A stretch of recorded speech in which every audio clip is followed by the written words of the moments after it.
The House is resumed.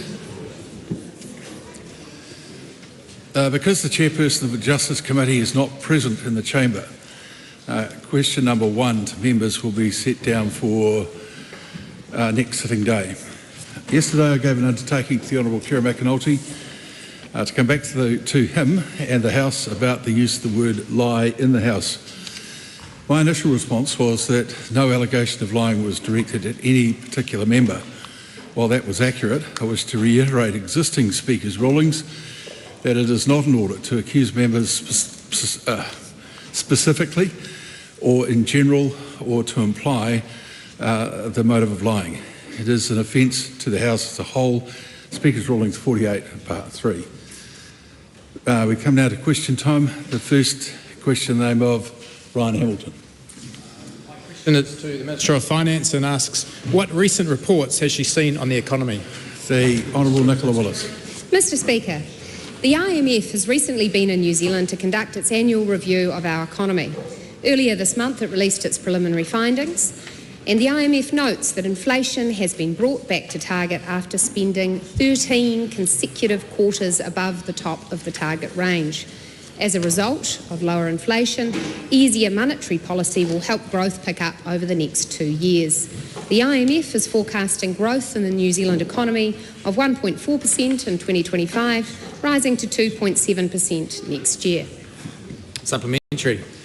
What does the IMF say about fiscal policy? Mr Speaker, the IMF says that the government's fiscal strategy, quote, appropriately affirms its commitment to the necessary medium-term consolidation to support fiscal sustainability and rebuild fiscal buffers, emphasising prudent debt levels and strict spending controls. It says the fiscal strategy should include tax reforms, including to the corporate tax regime. The IMF also highlights the growing cost of superannuation and says that changes to KiwiSaver could help achieve greater private retirement savings. Supplementary. What does the IMF say about other policy areas? Mr Speaker, the IMF makes a special mention of housing, which is a priority area for the government. It says that bold reforms are needed to free up land supply, incentivise efficient land use and ensure adequate financing of local infrastructure. And it specifically references the government's Going for Housing Growth programme. The IMF also highlights ongoing policy work to amend and eventually replace the Resource Management Act. Supplementary. What does the IMF say about productivity growth? Mr Speaker, the IMF says that productivity growth requires a comprehensive approach. It mentions refreshing competition settings, reducing the restrictiveness of the foreign direct investment regime to attract capital, accelerating capital markets development, encouraging innovation, and establishing a stable, long-term pipeline of projects coupled with the prudent use of public-private partnerships. The government has work underway in all these areas, and I would note that the IMF is clear on its approach to PPPs, unlike some people I could mention. The Right Honourable Christopher Hipkins.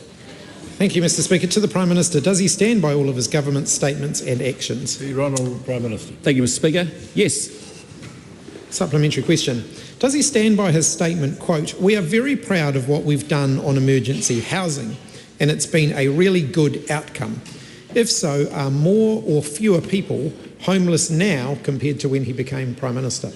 What I can say is from the data that we've actually seen emergency households that have been, households that have been in emergency housing has dropped from, I think, 3,141 when we came to power down to 591.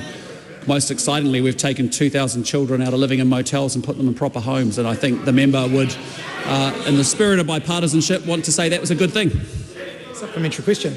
Is he very proud of the fact that the Christchurch City Mission has reported an increase of almost 60 people living on the street in just one single month, including an 8-week-old baby living in a tent?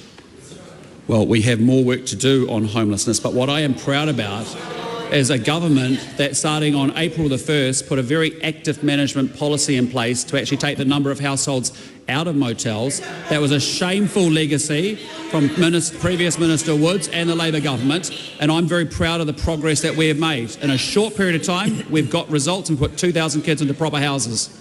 Supplementary question. Does he see any relationship between the fact that there are 690 fewer households in Auckland in emergency accommodation now than when he became Prime Minister, whilst the number of people sleeping rough in cars, on the streets or in parks in the city has increased to 653? Well, I would just say to that member, his government's legacy on housing was abysmal. A 50% increase in home ownership, $170 per week increase in rental property, a fourfold increase in the social housing wait list to over 25,000 households, and thousands of people living in emergency housing when they shouldn't be, in motels when they shouldn't have been there. This government is dealing with housing. We have taken 2,000 kids out of motel rooms, and you should care about that, and you should be proud about that. Point of order, Mr. Speaker. A point of order. Whilst I do indeed care about all of the issues that the Prime Minister has just catalogued in his list of complaints, it didn't actually address the question, which was whether he sees a relationship between the fact that they've booted 690 people out of emergency accommodation in Auckland, whilst there are now 653 people living rough on the streets. Well, let me just make it very clear.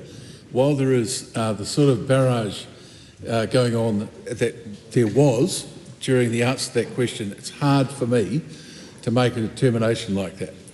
But I will... Point of order, further point of order, Mr. Speaker. I haven't finished. So you can't take a point of order. Give a man a chance to breathe. I will ask the Prime Minister if he would like to address the question as it was asked.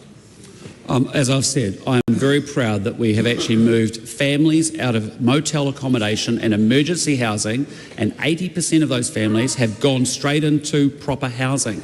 That is really important. The other 20%, we actually are available to help with any housing assistance that is needed. But I am proud because that was a shameful, shameful result from a Labor government. Supplementary question.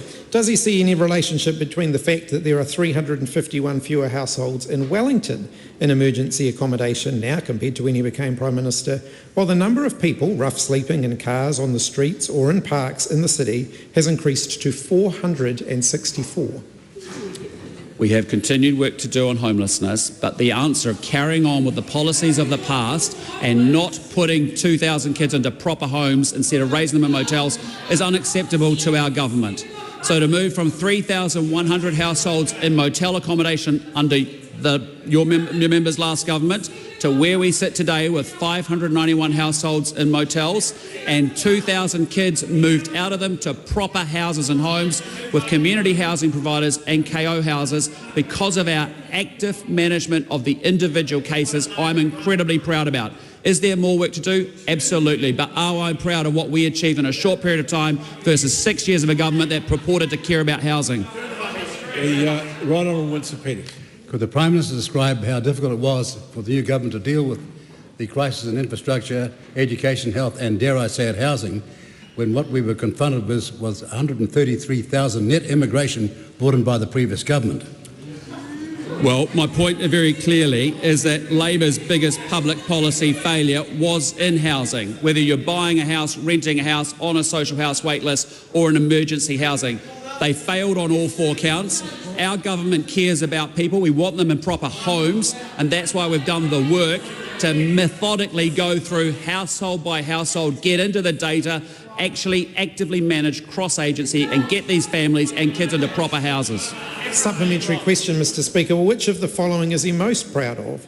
A family of 6 living in a portacom, a 75-year-old grandfather sleeping on a slide, full-time workers and students living in their cars, or the hundreds of additional people living rough on the streets because his government decided that that was preferable to them living in emergency accommodation?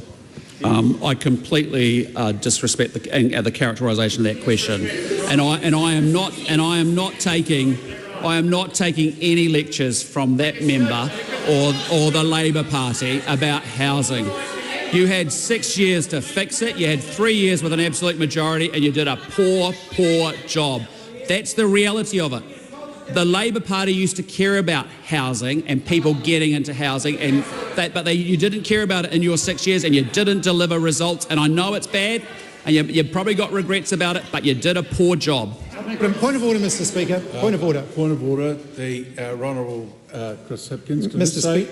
Before I hear the member, the barrage going on is not at all helping in both the order and form of the House, and leaves me with a great difficulty in assessing whether a question is answered or addressed. Point of order, Mr. Speaker. Every single one of my questions has been about the actions of this government and the consequences of them. Every one of the answers has been about the Prime Minister's alleged views on the previous government. I'd point out that every single one of the families moved out of emergency accommodation into state housing was only possible because we built record numbers of new state houses. But he's not actually addressing the track record of his own government. The reason that you'll get heightened response from members on this side of the House is that the Prime Minister seems far more interested in talking about the last government than his own government, which has resulted in hundreds of additional people living rough on the streets. Well, that's a very interesting point of order, with the number of facts put before the House in that. Can I say that the Prime Minister's statements today are not alleged because he's making them, and we're all hearing them. The second thing is that that it is appropriate, and I've said this before, because former speakers have asserted this, that it is appropriate for a government to refer to situations that they inherit when they come into government. It's not appropriate to attack. I haven't heard attack, and I think that with regards to the claim that the Prime Minister is not accounting for his government, I've heard him recite numerous things that his government is doing. Point of order? A supplementary question. Supplementary, the Right Honourable Mr. Peters.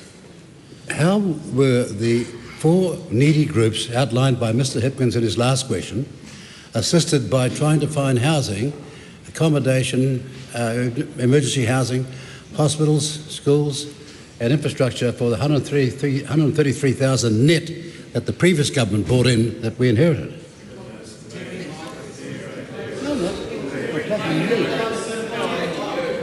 Now, hang on. We haven't even had the start of an answer, and we've got people underway. Show a little bit of basic courtesy. I agree with the member. We inherited an infrastructure crisis. We're working our way through it. But my frustration is this is not an issue to politicise. This is not an issue to politicise. We are getting families out of motels into proper houses. That is the reality of it. 80% of those families and households are now in proper homes and houses. You can politicise it, but you shouldn't be doing that. Mr. Speaker, why did the government... Everyone quiet?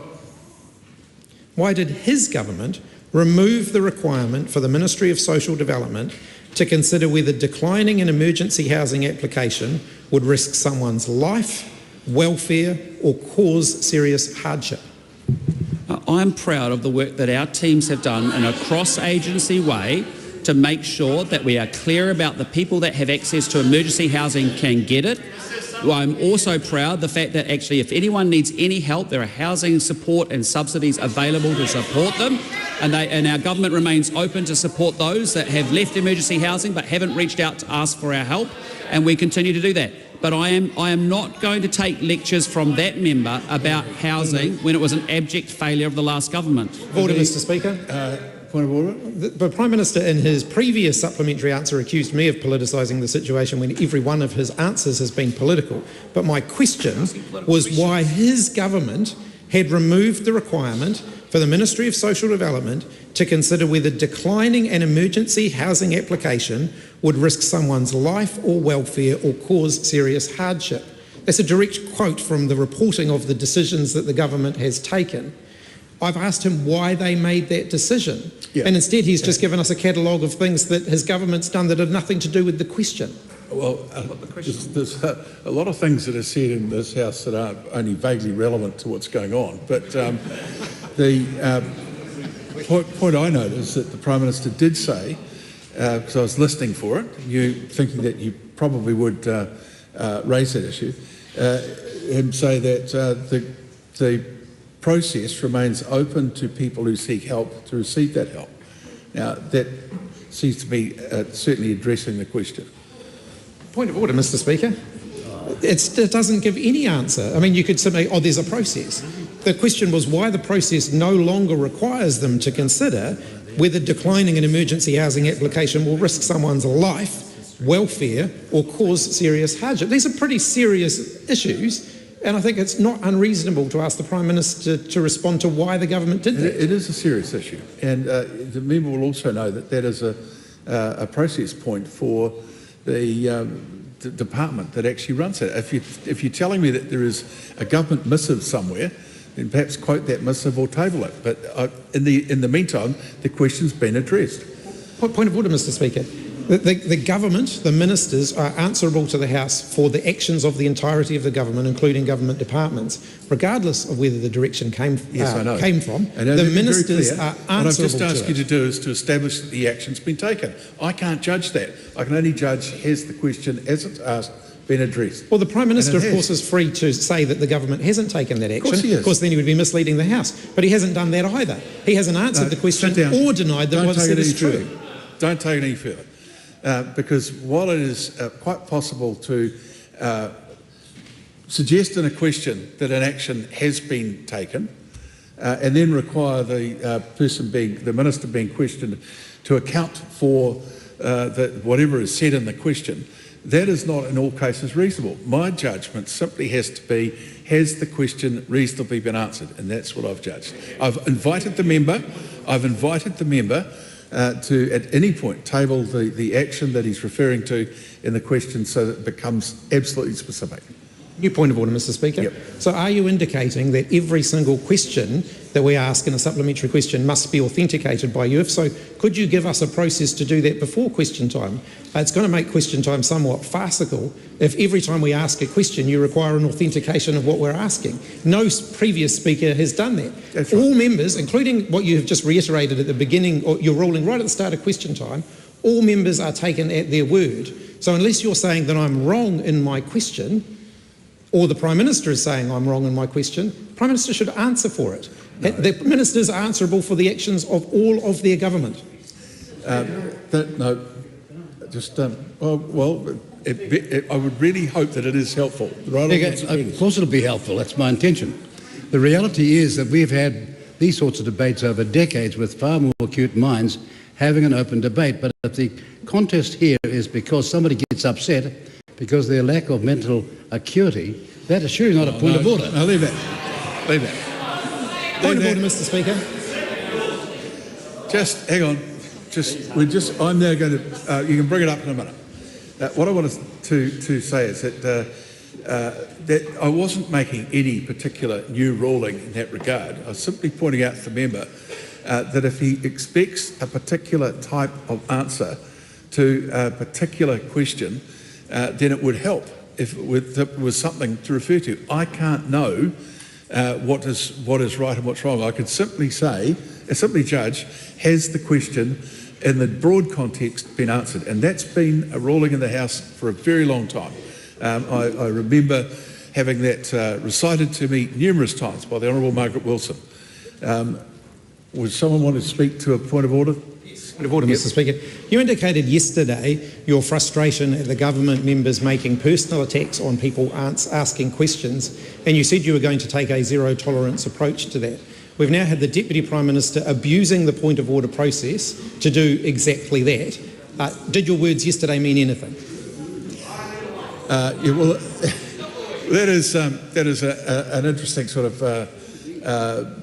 way in which you put that, I must say. So, for those who are watching, will be quite surprised by my bumbling around on this, but the reality is that it's seldom there is a challenge like that. But what I will say quite clearly is that if there is another attack on the other side as a result of an answer to a question, the person making that attack will be leaving the House for a period of time.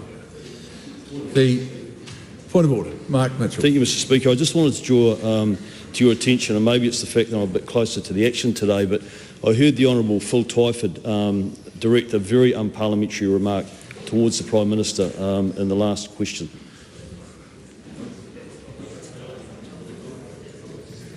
Right, okay. Does the member want to respond to that in any way?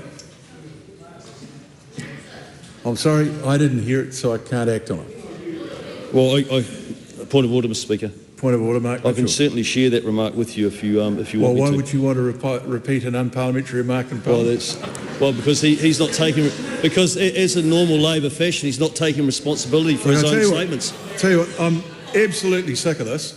It's schoolyard stupidity, and it's got to stop.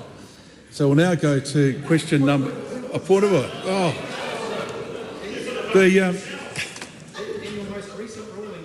next member that used a point of order or a question answer to make a personal attack on members opposite would be leaving the chamber. Mark Mitchell just did exactly that. No, I'm sorry. You can't rewrite the Hansard script. I said that answers to questions that contained those barbs would result in that. It's legitimate for members to take points of order. Some of them are completely hopeless and utterly stupid, but members do it anyway. And I've got a high level of tolerance for that level of contribution to the House, because often it just allows a little bit of pressure and I suppose steam to be let off. Is there any further questions from the member? Question, sorry?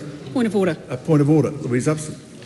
Thank you, Mr. Speaker, and I appreciate the clarification that you have made for this side of the House in answering questions. I am concerned, though, Mr. Speaker, about what has been tolerated from the other side that has been more direct in challenging your role than I've seen in quite some time, and I would request that that is also taken into account in terms of the response on this side of the House. Well, thank you. I'm not sure how the two are connected. I don't feel like a shrunken violet at the present time, so we'll carry on. The Honourable, Debbie Nauru-Wapaka, question 3. Yes. And questions are heard in silence. That means there are no conversations going on around the House while a question's being asked.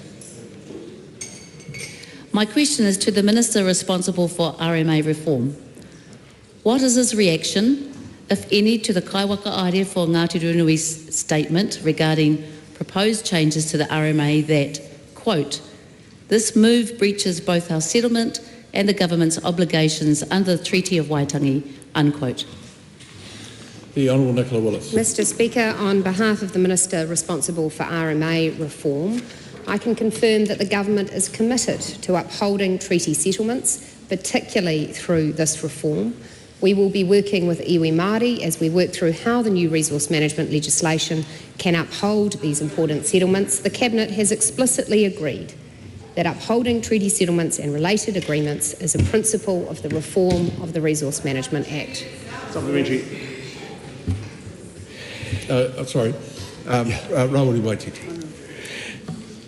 Can he explain how meeting with Te Pou Taiao regularly gave him the mandate or the permission on behalf of Tiwi Māori to remove Te Tiriti o Waitangi from the RMA? Well, Mr. Speaker, I disagree with, on behalf of the Minister responsible for RMA reform, I disagree with the characterisation in the member's question. The Government is interested in a descriptive clause to uphold treaty settlements rather than a generic one, and we intend to keep working with iwi, Māori and Pōtaiaha to deliberate on the details of how that is achieved. Why does he see Te Tiriti o Waitangi as a barrier to progress in Aotearoa? On behalf of the Minister responsible for RMA reform, I don't. The Honourable Shane Jones. Thank you, Mr. Speaker. Can the Minister confirm that the existence of a treaty settlement between Ngāti Ruanui and the Crown does not hobble, does not prevent this Parliament, a reflection of democratically elected representatives, passing legislation? On behalf of the Minister responsible for RMA reform, yes. Point of order, the Right Honourable Winston Peters. Mr. Speaker, would it not be normal in this House that if you were a former employee and a member of, for example, Ngāti Ruanui, you'd state that potential conflict of interest before you ask the question? No, there's no need to take a point of order. No, that's not the case. Person's interests are published annually, and well understood by the House. Shady. Further supplementary, Rauri Waititi. Rauri Waititi. Did he forget to tell the Minister for Māori Crown Relations about his plan to remove the treaty clause from the RMA, or was the Minister for Māori Crown Relations not listening? Mr Speaker, on behalf of the Minister responsible for RMA reform, I can confirm that Minister Portaka, who has acknowledged that he was part of the Cabinet decision to progress this policy, the questions put to him yesterday caused confusion because they implied that there would be no clause in the RMA replacement relating to the treaty. That is not the case. In fact, what is the case, Mr Speaker, which was not represented to Minister Portaka in the initial questions, was that as per the coalition agreement with New Zealand First, the government is currently reviewing all generic treaty clauses in legislation, so it would be inconsistent with that to add a new one. Instead, the Cabinet's preference is for a descriptive clause that specifically upholds treaty settlements. Why did he ignore the expert advisory group's recommendations that the new RMA legislation should contain a Treaty o Waitangi clause? On behalf of the Minister responsible for RMA reform, as I've said, as per the coalition agreement with New Zealand First, the government is currently reviewing all the generic treaty clauses in legislation, so it would be inconsistent with that to add a new one. And we believe there are better ways to uphold our treaty obligations. And we further note that the problem with generic treaty principles clauses is they are open-ended and amorphous, and they create uncertainty and legal risk for everybody, Māori and non-Māori. There is an opportunity through the development of a more descriptive treaty clause to really spell out everyone's specific roles in the system, and I would encourage iwi Māori to work with us as we progress that. Number 4, Catherine Webb. Thank you, Mr Speaker. My question is to the Minister of Justice. How is the government progressing with its plans to restore stronger consequences for crime? Mr Speaker, the government is making great progress. Today the Sentencing Reform Amendment Bill was passed.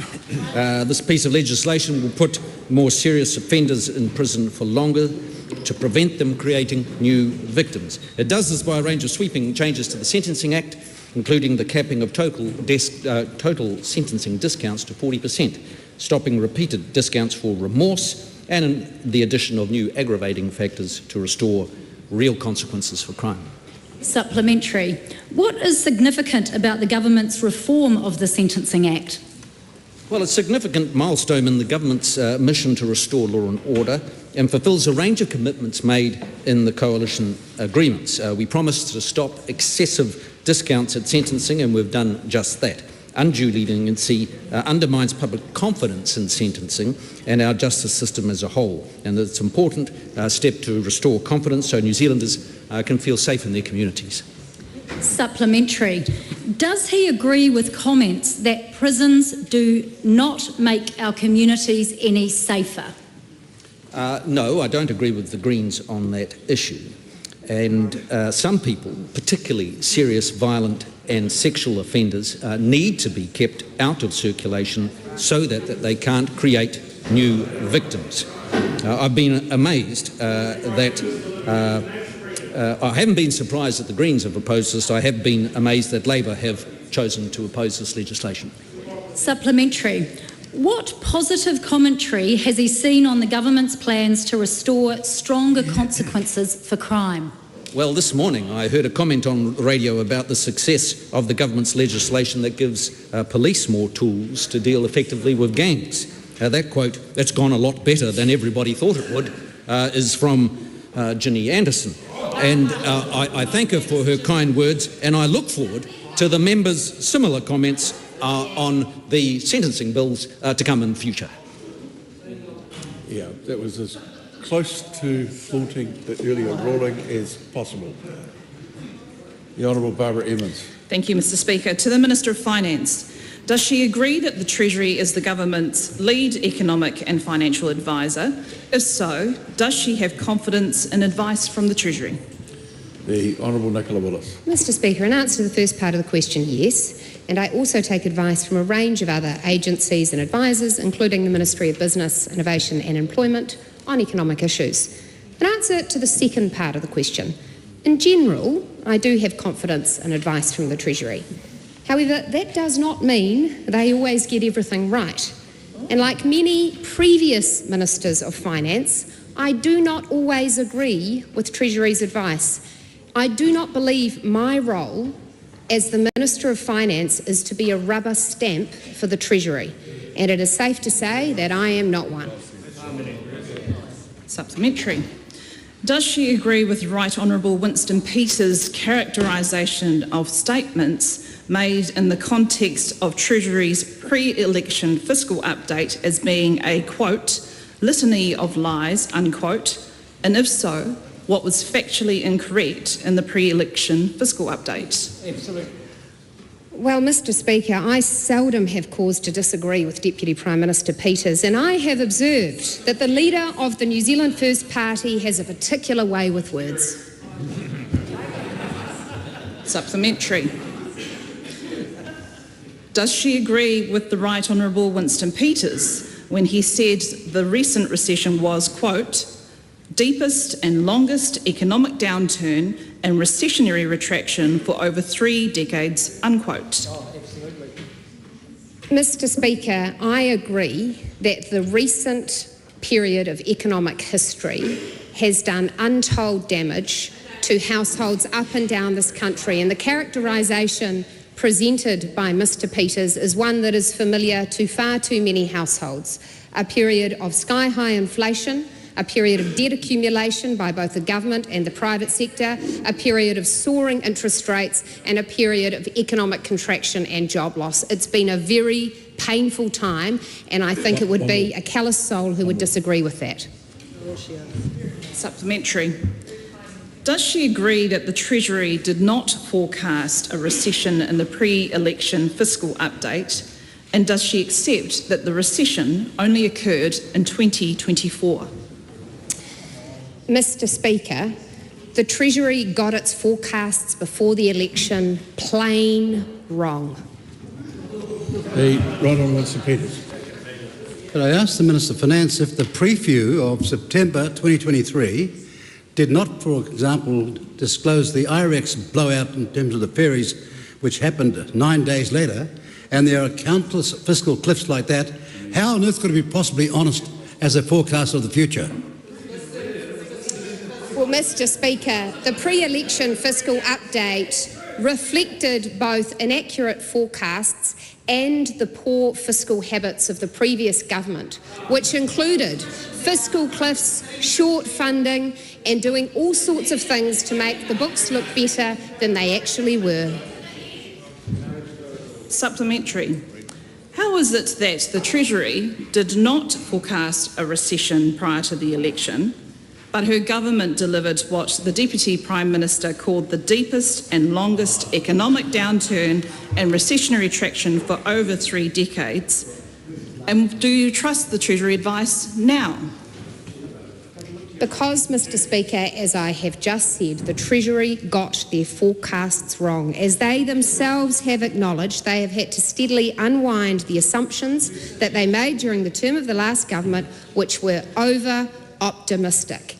And, Mr. Speaker, what I take responsibility for is fixing the sheer economic carnage that was left to us by the last government.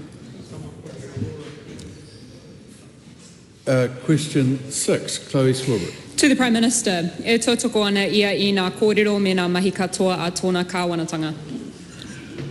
The Right Honourable Prime Minister. Thank you, Mr. Speaker. Yes. Does he stand by his statement yesterday that, quote, profit is a good thing in the context of public-private partnerships? And if so, how much private profit is he comfortable with the people of this country forking out for on top of the base cost of providing public services and infrastructure? Go to Russia. Soviet. In answer to the first part of the question, absolutely. When the Prime Minister says profit is a good thing, does he mean the $1 million in excess profits a day made by the supermarket duopoly, or the record billions in profits made by banks and the energy sector that a former national government partially privatised, or something else?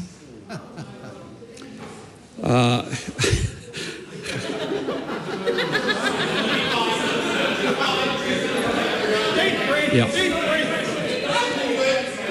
I mean, I actually am stumped for words because the Green Party is a degrowth party, and the thought, I think, in that question of Chloe Swarbrick ever being a finance minister in a Labour Greens government, future government, is Prime Minister. Not great. He pātai tāpiri. No, that's not the case. Thank you for your advice. But what I will say is if you ask questions like that, you'll get a political answer. Yeah, it's just like... And you may not think it's a very political question, but it most certainly was. Now, please ask your next up. How much private profit is he comfortable asking New Zealanders to fork out for his public-private partnerships? Because he refuses to unlock domestic capital by fixing our tax system, which currently incentivises unproductive, speculative investment in housing, recommended by known degrowth institutions like the IMF. Well, what I'm determined to do is to make sure that we actually build infrastructure in this country. And this is a country over many decades now that has suffered from low economic productivity.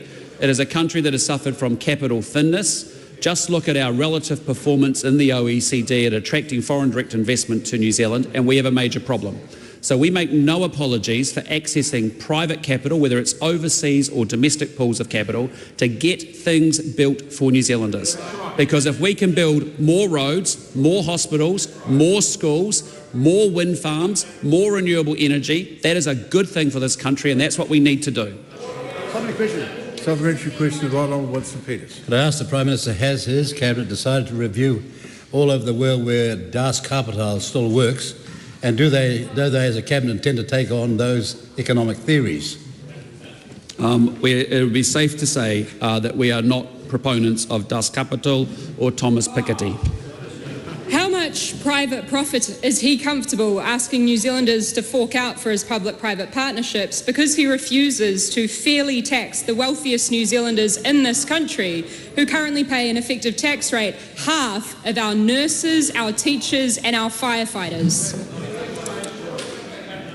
I am determined to get things built in this country. If you ask the question, what do we need to do to improve economic productivity and to lift the standard of living for all New Zealanders, there are 5 things. We have to have a world-class education system. We have to embrace more science, technology and innovation. We have to have more modern, reliable infrastructure, get rid of the red tape and embrace trade and investment. Those are the 5 things that are proven consistently to lift economic productivity and the standard of living for all Kiwis. That's what we're doing. Why is the government refusing to invest in publicly led, publicly funded and publicly operated infrastructure, given that we all in this House know, given the reports, that private companies, when they get involved to make a profit, it costs more for New Zealanders in the long run? Look, there are so many assumptions in that question, but I just would reassure the member that this is a government spending a huge amount of money on capital investment. We are pummelling more money into health. We are putting more money into education. We are opening up and spending more money on core infrastructure. But it's an and. And we want to access capital so that we can actually get things built faster and quicker, rather than just relying on our own balance sheet at this time, in a country that is already capital thin. The Honourable Shane Jones. Prime Minister, is the Prime Minister aware that his government inherited a green fund? The green fund hoped to find fellow investors who hoped to make a profit from clean green energy. And since the disappearance of James Shaw, what has changed about that group over there? No, that's not. Last part of that question is definitely not answerable, but you may answer the first part. It's fair to say that we've got some serious concerns around the performance of the Green Investment Fund, and I'm sure we'll have more to say about that shortly. The Honourable Paul Goldsmith. To the Prime Minister, what's his message to the tens of thousands of New Zealanders who own their own small businesses or are self-employed and get out every day to deliver good quality services to their customers and hope at the end of the day to make a profit in order to feed their family today in this House? Well, I want them to know that we appreciate them. They are people of ambition and aspiration. they take a risk, they use their own capital to go off and build a business, to employ thousands of people. That is a good thing. We want to reward that behaviour, we want to encourage it, we want to see a lot more of it, more entrepreneurship, more innovation, more investment. Just a minute. I think the House needs a moment to settle. The Honourable Willie Jackson. Thank you, Mr. Speaker. To the Minister of Māori Development, is he across everything in his portfolio? If not, why not? It's my odds, whare. The Honourable Tama Potaka. Yes, I am, and I certainly hope that the member is across his remit as the Labour Social Development spokesperson, Māori Development spokesperson, and Te Pāti Māori Relationship spokesperson. Mr. Speaker, why did the Minister say he was confused and didn't know anything about the government's changes to the RMA when Chris Bishop said he did not know why Tama Potaka was unaware of the removed treaty clause when he had signed off the cabinet paper? Te maanga o te whare. Some journalists have mischaracterised the proposed resource management legislation as not having a treaty clause, but Cabinet is committed to pursuing appropriate protection of the treaty, including treaty settlements, rights and interests through descriptive clauses, not just another generic treaty principles clause. And I look forward to engaging with my senior colleagues and Māori and iwi leaders on ensuring recognition accordingly. Just a minute. We're about to go into an absolutely silent question time if that sort of racket keeps up. It's completely unacceptable. No one watching this or listening to it can for a minute imagine that their votes are being well represented at the present time. The Ronald Winston Peters. So, Minister Tama Potaka, is it it is a case that you as Minister are across everything and not just crosses everything? Te maanga o te whare. Yes. Mr. Speaker, Jackson. Mr. Speaker, isn't the Minister confused about the government's position on the treaty principles, given that he has approved the removal of the treaty principle clause in the RMA reform? It's maanga o te whare. In answer to the first part of the question, no. Mr. Speaker, did the Minister read the Cabinet paper titled Replacing the Resource Management Act 1991, published in October 24, that said a perceived erosion of the Māori rights and interests recognised and provided for in the RMA could create significant challenges for the Māori-Crown relationship? And if so, what feedback did he provide, if any, to his Cabinet colleagues? It's maanga o te whare. In answer to the first part of the question, yes, and a number of other papers, including those that state that this Cabinet and this Government is committed to ensuring the appropriate recognition of the treaty, treaty settlements and other rights and interests in future resource management legislation. Mr. Speaker, to the Minister, how can Māori have confidence in him when his own ministerial colleague, Minister Chris Bishop, has said, I don't know what's in Tama's head, but Cabinet has made a decision to not have a generic treaty clause in the RMA, or is he so far down the food chain he's simply given up in trying to advocate for Māori interests? Shame on you. Good. Well, let's let that question fly by, unless the member wants to sort of reword it. Thank you, Mr. Speaker. Thank you, Mr. Speaker. How can Māori have confidence in their minister's advocacy of Māori interests when he embarrassed himself not knowing what he had signed off on, or is he overwhelmed with the anti-treaty agenda of this government and has simply lost track? Te maanga o te whare. Once again, I think that the member mischaracterises the position of this government as set out in the coalition commitments around treaty settlements and a number of other matters. Yeah, well, just...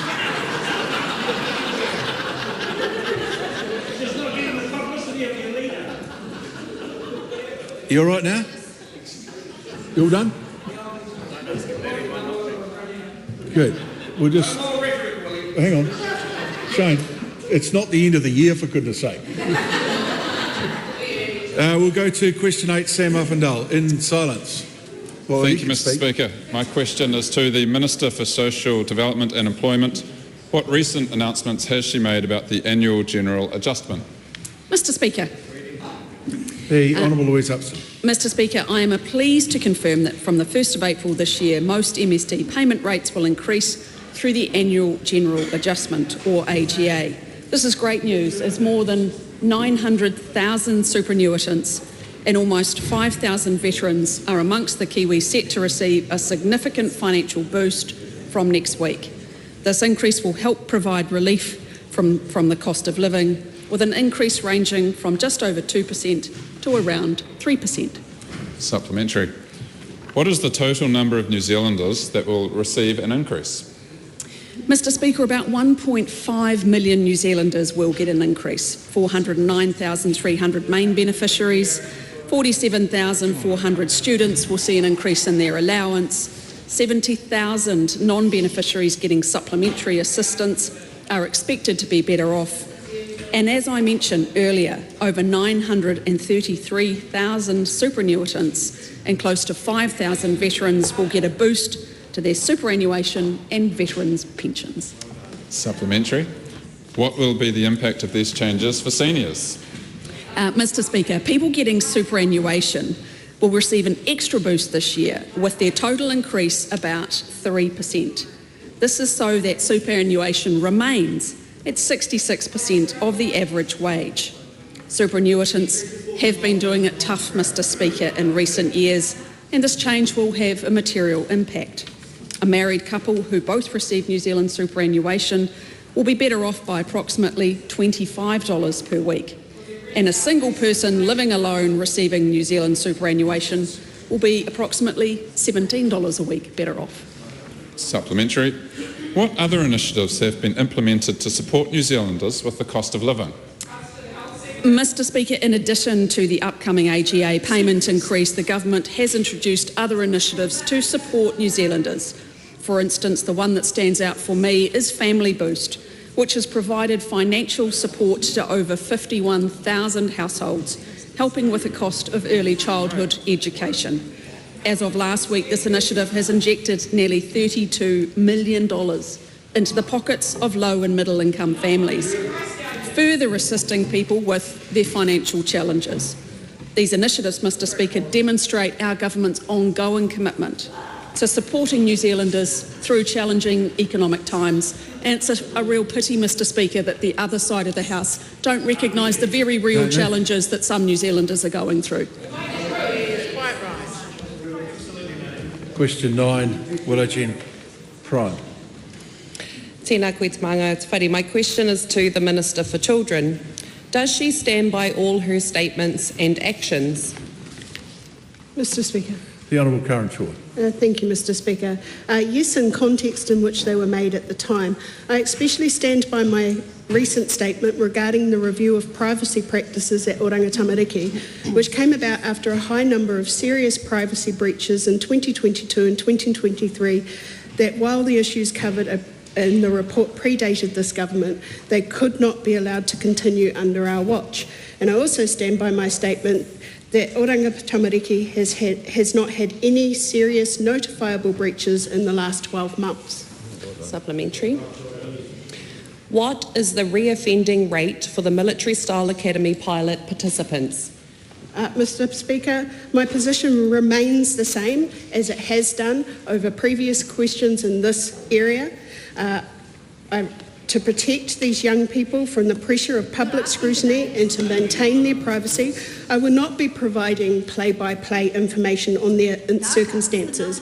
Oranga Tamariki will be providing public updates at appropriate intervals, and I will confirm that all 9 young people are still participating in the pilot. Well done. Supplementary. Point of order, the Honourable David Simon. Mr. Speaker, the question was does the Minister stand by her statements and actions? Now, unless the accusation that the Minister herself has been reoffending, I don't see how that's supplementary linked to the primary. Well, I think the word actions gets you there, but I think the answer perfectly dealt with it. Supplementary. How can she say that it isn't in the public interest to provide the reoffending rate when 8 out of the 9 participants in the pilot have allegedly reoffended? Mr Speaker, I'm not going to be confirming any numbers, and I am not even going to say whether that member is right or wrong. I will continue to say there are reviews that will be released at appropriate intervals and they will be made publicly available. Supplementary.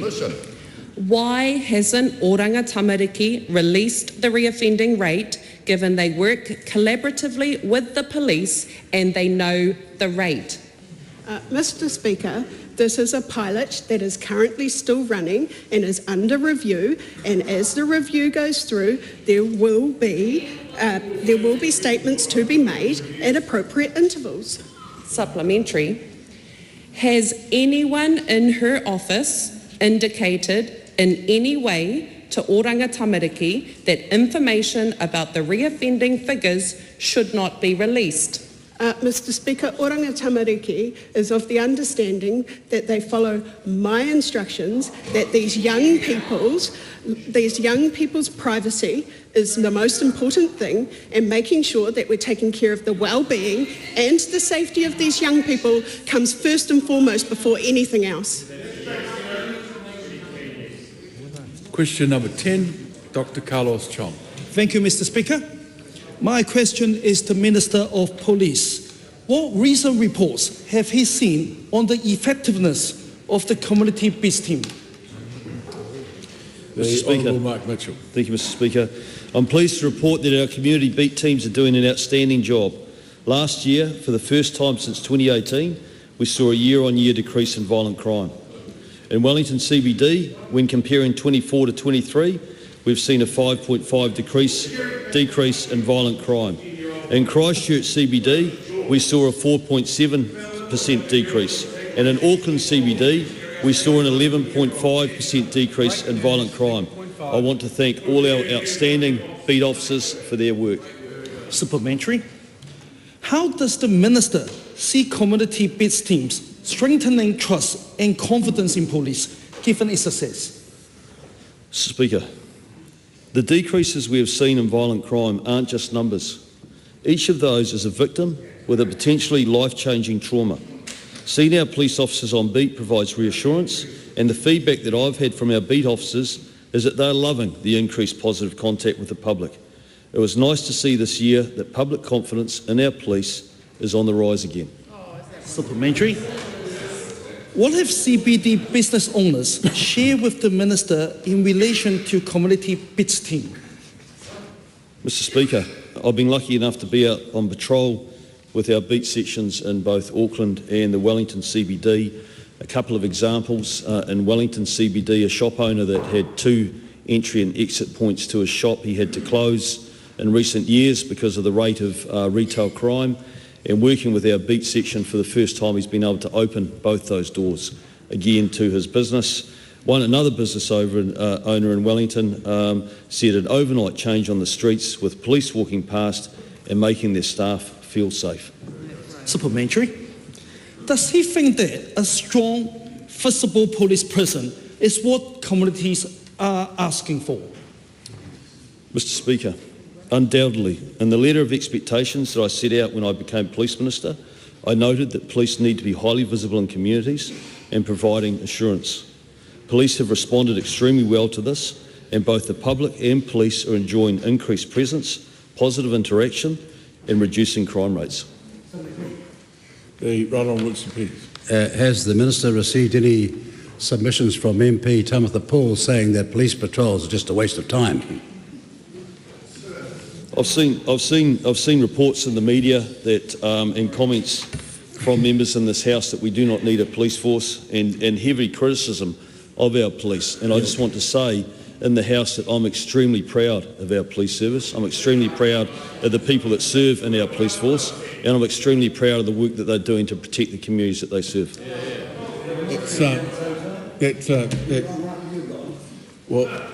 While that question was answered, it was in the nature of an attack on a political party and not at all desirable.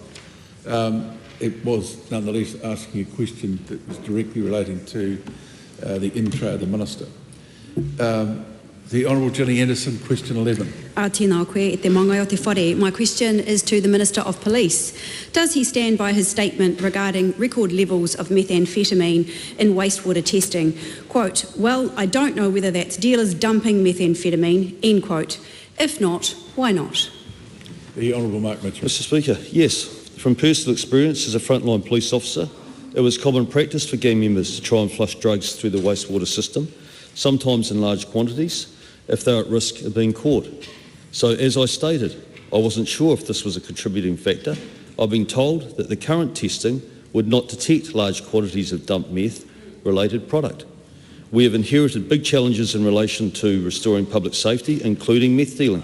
This is why we've been hitting the gangs so hard, because they are big drivers in the supply and control of meth. To underline this, the recent takedown of the barbarian mongrel mob in Aotearoa has seen a reduction of meth detected in wastewater testing.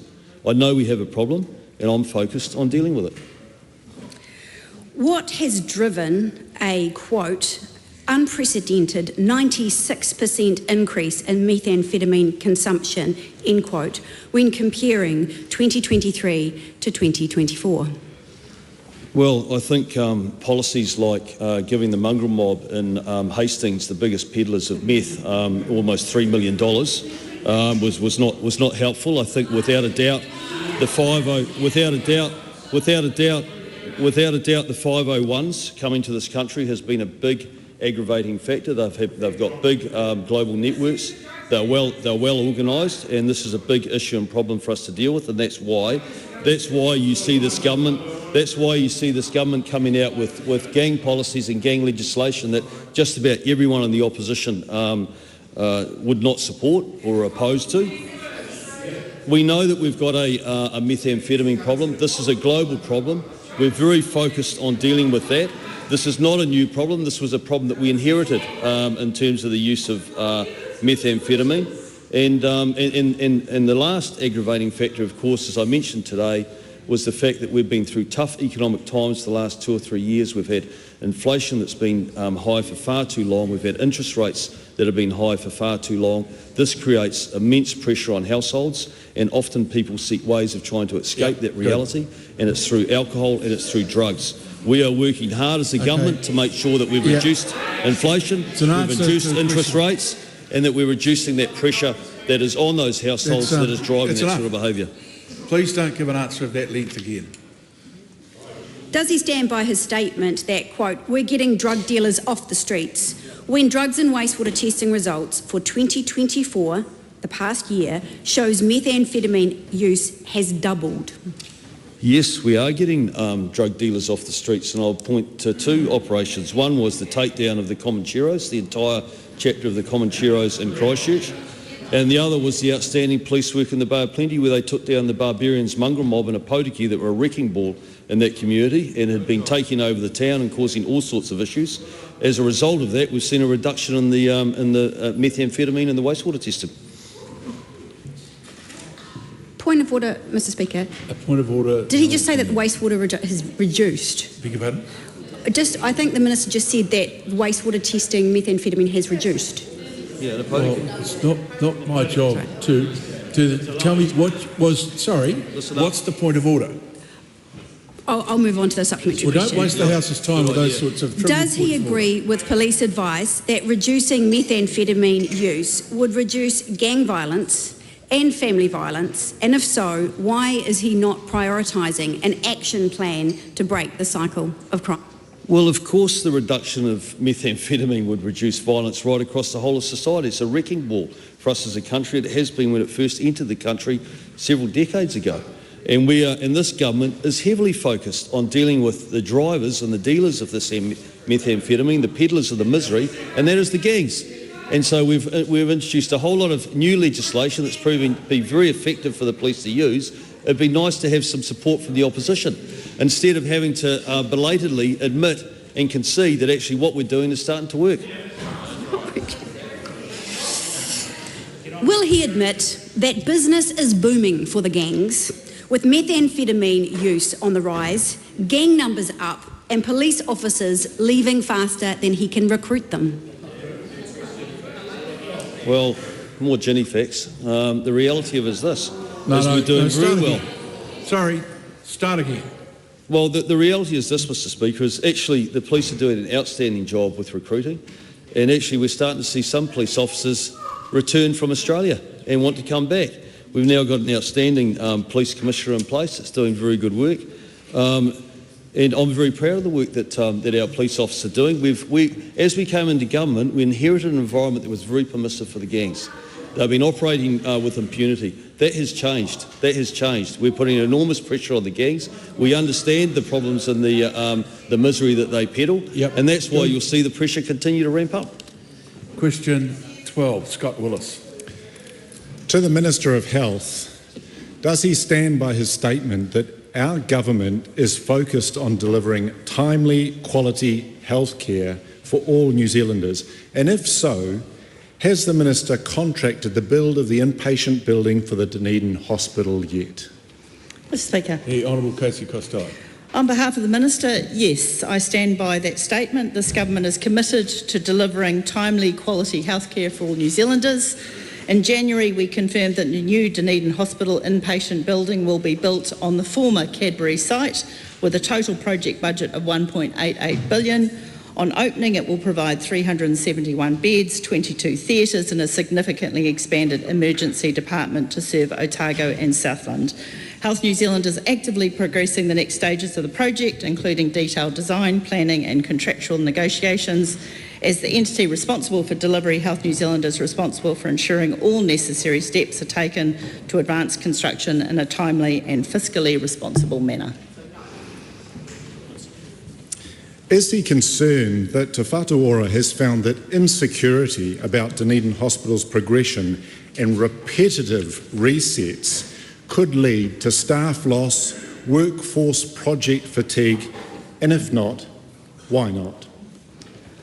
Mr Speaker, on behalf of the Minister, Health New Zealand is aware of the uncertainty that some staff are feeling while it confirms next steps. Health New Zealand will continue to provide support to staff and keep them updated where it can through regular communication channels. Does he accept that his failure to deliver a timely and much promised Dunedin Hospital could see an exodus of specialist skills out of Aotearoa, New Zealand, which could jeopardise future infrastructure projects? Mr Speaker, on behalf of the Minister, this government has given the people of Dunedin certainty that we will build the new Dunedin Hospital that will future-proof the provision of timely quality health care for the Dunedin community and surrounding Otago and Southern regions. This will be a new modern hospital, and the announcements are clearly delivered within the fiscal budgets that we have available. How exactly does he think that delivering Dunedin Hospital through a complex public-private partnership will deliver more timely and quality health care?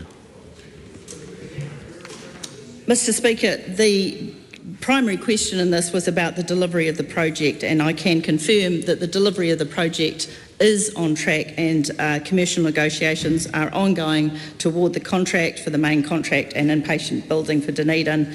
If there's more specific questions the member would like about health services in Dunedin, he's happy to put those questions to the Minister. Would Crown borrowing to fund Dunedin Hospital be faster, simpler, cost New Zealanders less and be less risky than public-private partnership arrangements? On behalf of the Minister, no. That concludes oral questions. While members leave the House quietly, those who have duties elsewhere, I call the Honourable Penny Hedare.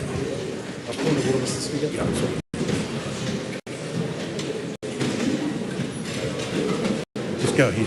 Just go ahead. That's right. No, do you want to do it? Yeah, I'll wait for it. Oh, you don't have to. I'm a man of money. If you're leaving the House, don't have conversations on the way. Move off swiftly.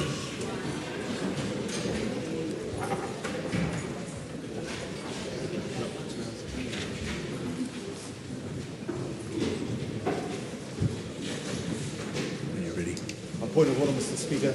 I seek leave to make a personal statement to the House. Leave is sought for that purpose. Is there any objection? There appears to be none. Thank you, Mr. Speaker. I acknowledge the report of the Privileges Committee and apologise unreservedly to the House for acting in a disorderly manner that disrupted a vote being taken and impeded the House in its functions. I declare the House in committee for further consideration of the Customer and Product Data Bill.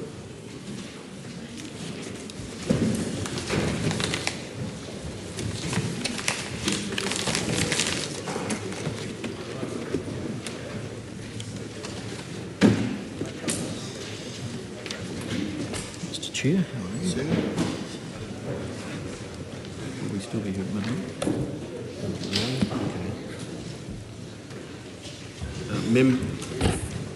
Members, the House is in committee on the Customer and Product Data Bill. When we suspended for the lunch break, the committee was considering Part 1. This is the debate on clauses 3 to 13, preliminary provisions and Schedule 1. The question is that Part 1 stand part. Mr. Chair. Arena Williams. Thank you, Mr. Chair. Before the House broke, we were having a very useful discussion with the Minister about the replacement provisions for derived data, which is set out in his amendment paper number 254. I want to ask him if he could give the members of the Select Committee who spent quite a long time agreeing in a cross-partisan way to the removal of derived data some comfort that the new designated customer data provisions really are in the spirit of that cross-partisan agreement. There was agreement all around the table from the ACT Party to the Green Party that derived data as it was framed in the bill was not going to be workable because we wanted the industry to hear from government to go for it, to go for broke, to build out solutions and to innovate. And so I want the Minister to step us through how the new provision will mean that industry still have all of the abilities and the empowering provisions and the legislation that they need to get things done and to not be hindered at all by the new provision. I'm thinking here particularly of the major accounting firms. The committee had a really great submission from Xero about how derived data had just slowed things down in the Australian regime in a way that did not ultimately benefit consumers and certainly did not step out privacy rights. And a really useful part of the discussion was comparing how New Zealand's privacy rights are really great. They're a great framework for industry to work with. They're a good principles basis for government to also work with. And it means that we have an advantage here. We have an advantage of long established law and well understood principles about privacy that we can build from rather than having to sort of build out two regimes as we go and confuse the issue of sort of transactional uses of data or the privacy protections that need to be in place for other sorts of uses. So I'm keen on this idea, and Labor is still in principle supportive of this. But given that we are supportive of it, but we're also supportive of the whole committee's view that derived data had no place in this regime, can the Minister assure everyone that that commitment to cross-partisanship here is being honoured and that there won't be an unnecessary slowing down of creating the useful products that derived data would have otherwise brought in? And I want to ask the Minister how, just to address the questions about how derived data came into the consultation. Many in the industry felt that it was late in the piece that it was introduced, especially when they've been engaging with the officials in good faith for a couple of years before the mention of that. And it did really spook the horses. It felt like a new regime being built. And so we want to know that this is not that by stealth. Dr. Lawrence, I have a question. I have a different line of question for the Minister regarding Section 3 of the bill of Part 1, which is under purpose. And I kind of wanted to start with 3 subsection 1b around competition and innovation. Now, going through the regulatory impact statement, we have seen a number of instances where the consultation is done with MB, which is understandable. However, what I couldn't see, and this is a concern, is any consultation that's undertaken with MFAT. Now, the reason I ask this question is, sure, there has been a lot of information within the regulatory impact statement around what other countries are doing, and we know that, for example, EU is particularly good when it comes to data protection, whereas US is particularly bad at data protection. However, as we see through a number of our international trade deals, such as TTPA and NZ-UK FTA, NZ-EU FTA, each of them will contain a digital economy chapter, which then pertains to how data can be used or data can be held accountable within those. The reason I mention that in the context of this bill, and particularly under the purpose section, is, and we can go into further details later, is around the fact that, for example, under TPPA, there are specifically clauses about the ability for domestic and for governments to be able to challenge or to be able to create those competition under that particular trade agreement. Now, understanding when we're looking at the broader context of the trade, in those kind of cases, we have seen instances where big tech from the US has been able to use FTAs, or particularly digital economy and trade part of an FTA, as a tool of creating monopoly or creating uncompetitive behavior in certain marketplaces. One of the examples that's currently happening right now, which although it's not within Aotearoa context, is the fact that Musk is currently suing the Indian government for non-competitive behavior or for discriminatory behavior under certain trade agreements. So my first question is around whether the minister has any clarity or clarification on whether MFAT has been consulted in the context of in the context of this particular bill, specifically under the digital economy chapters. Now, following on from the same vein, the question that the minister that you mentioned, and I think it's a really important question to ask, is, it is my data, therefore I should be able to use it in a way that I want to. However, that data sovereignty also is questionable under international trade deals and agreements, particularly from the perspective that in certain trade deals, and again I go back to TPPA and CPTPP, which doesn't exist thankfully under some of the newer ones like NZ-EU FTA. So for example, in certain trade deals, we are not, under those trade deals, allowed to have those kind of data being held onshore. In fact, there are certain trade agreements where we can't even hold that data or have a copy of our own data onshore because there's no need for there to be an onshore presence. So in this particular case, when the minister is talking about onshore data and my data, what reassurances does the minister have from various consultations that the data that we are being held under the requirement of this legislation indeed is allowed to be held onshore? To give another example is the NZ-EU FTA now does allow us to hold a copy of that, but again, there is no specific requirements from that particular data to be held, the original data center to be held onshore. The last question I have for the minister is around Section 3, subsection 2C, in terms of requiring certain safeguards, controls, and standards and functionality.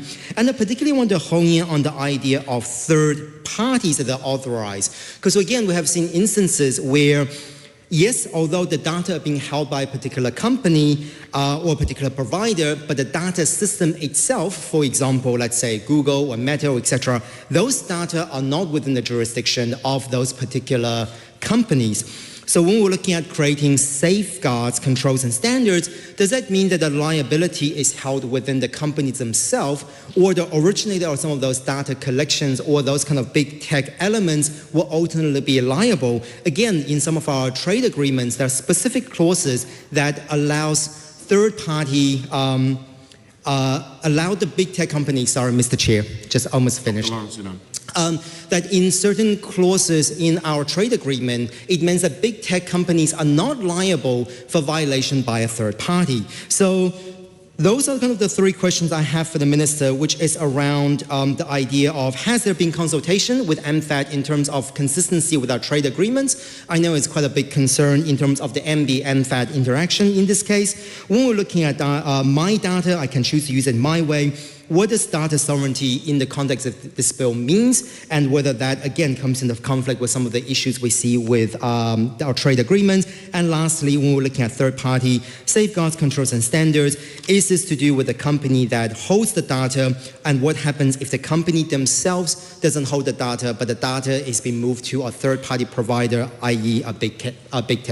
Mr. Chair. Honourable Scott Simpson. Thank you very much, Mr. Chair. I want to just cover off on a couple of the questions that have been asked by members who have clearly been giving good and considered thought to this part of the bill. I just want to go back to the derived data question that Aruna Williams raised, because it is interesting. I want to make it very clear that my amendment paper actually doesn't reintroduce derived data into the ledge. The Select Committee made it very clear that for a variety of reasons it needed not to be included. But what the amendment paper does do is it clarifies that the designated customer data as the specific types of data designated through the regulations. Now, what all that means is that the regulations contain the detail, not the legislation. The regulations have yet to be completely drafted, but they will be commenced and put into place before the legislation can be enlivened or switched on, if I can put it that way. We're hoping to have that process for banking completed well before Christmas this year.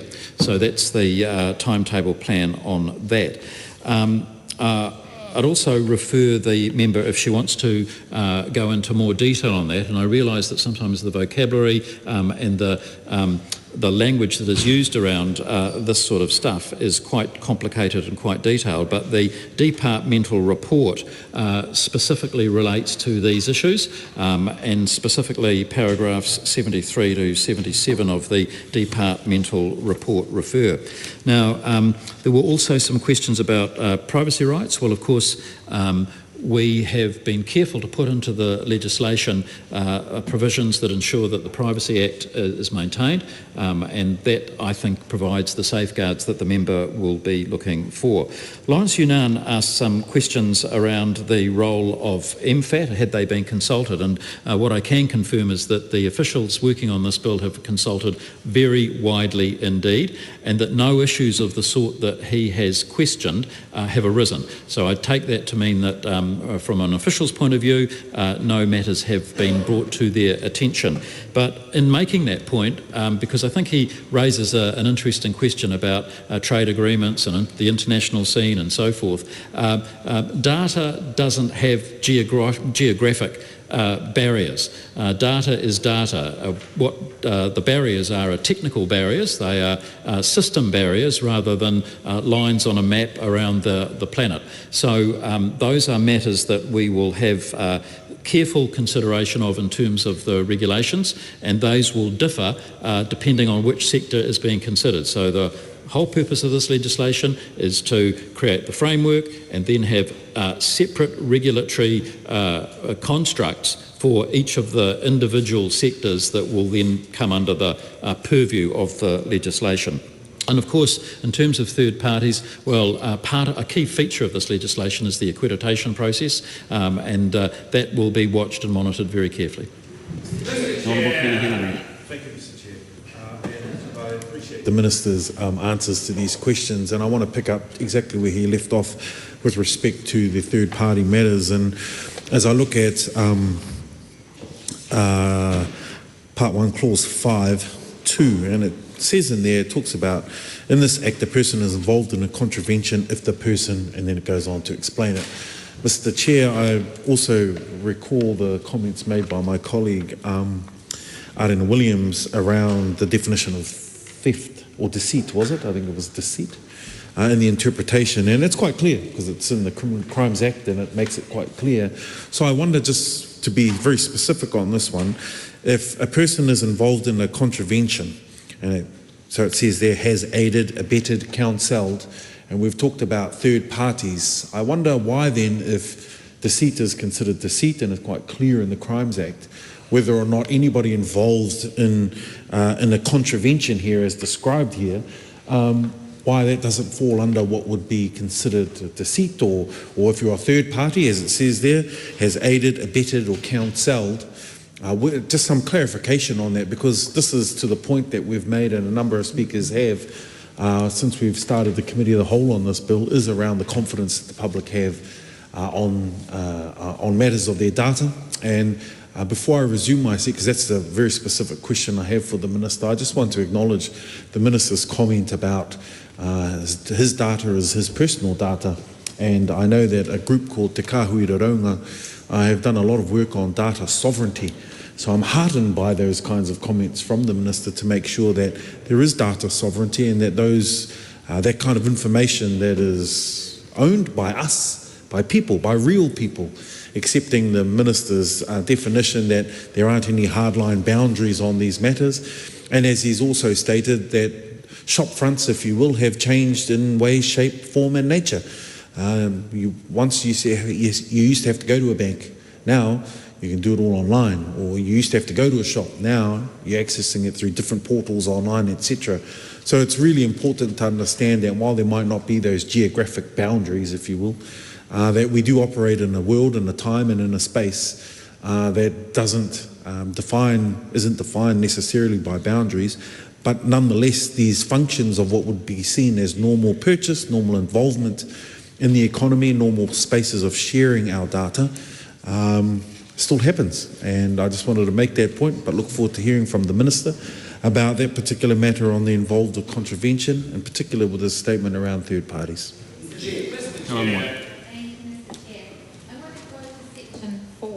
And ask about the overview. What I noticed was, first of all, it's a very unusual way of laying out a clause, and it seems a very effective way, actually. It goes through, and my understanding is that that's an attempt at a kind of plain language that's been adopted from the earlier iterations of the bill and kept because it's seen as a way of people understanding their obligations very clearly. But it did lead me to ask some questions through it, which I'd just like to go through. And I also wanted to go really to it's the subsection 6 of that, which says that the section is only a guide to the general scheme and effect of the Act.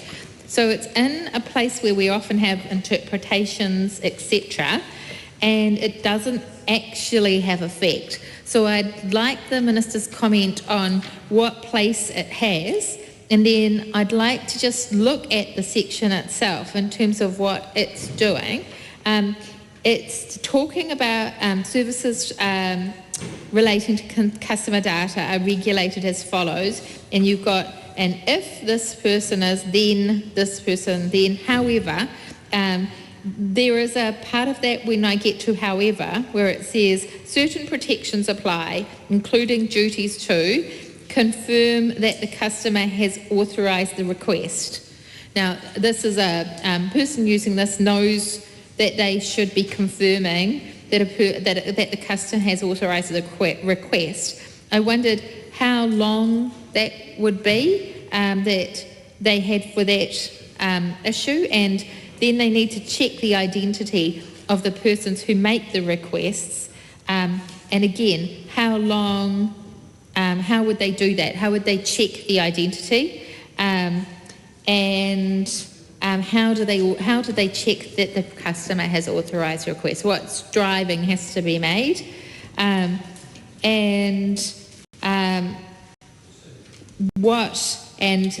also have to have a complaints process. And my question there is, what would this look like? And where would they go to find those kinds of details, which are sort of in line with the section, very much practical ways of complying with the Act? Thank you, Minister.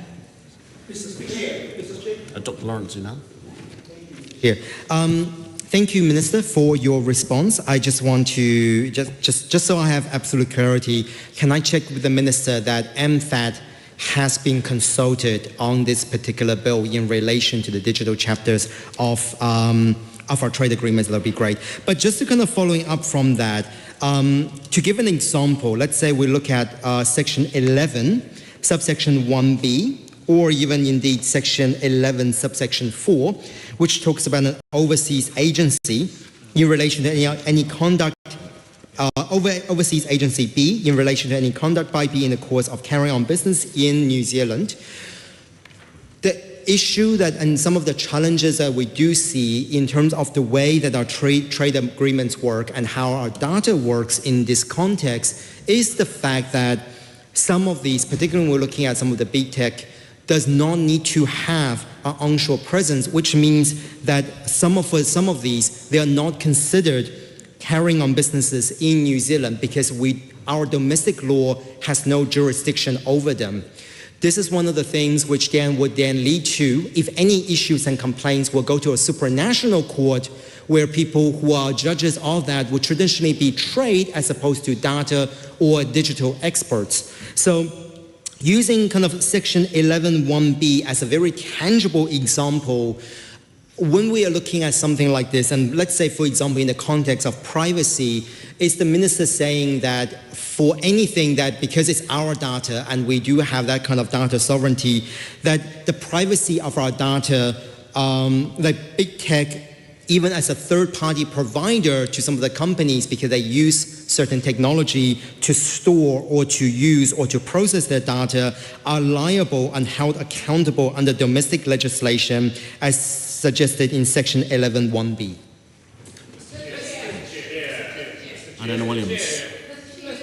An opportunity to ask the Minister about the deception provision which has changed in this bill. I'm nervous, Mr Chair, that we will not get an opportunity to deal with this definition before we then move on to the penalties clauses, because what I asked the Minister, I acknowledge that he has given an answer about that change, but the change that I'm asking for here is the criminal definition of deception includes a failure to disclose information when there is a duty to disclose. So that's like a failure by omission that is well established in the criminal law, but only applies when there are positive duties. And so my question to him was, are the provisions in this legislation sort of being read as duties on the people who have roles as data providers and data users under this, and therefore there is a deception by omissions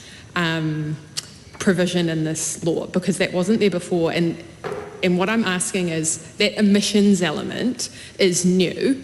The penalties weren't designed when there was an omissions element, when you could be penalised for not providing something or being silent on the issue, or being reckless as to whether you were silent.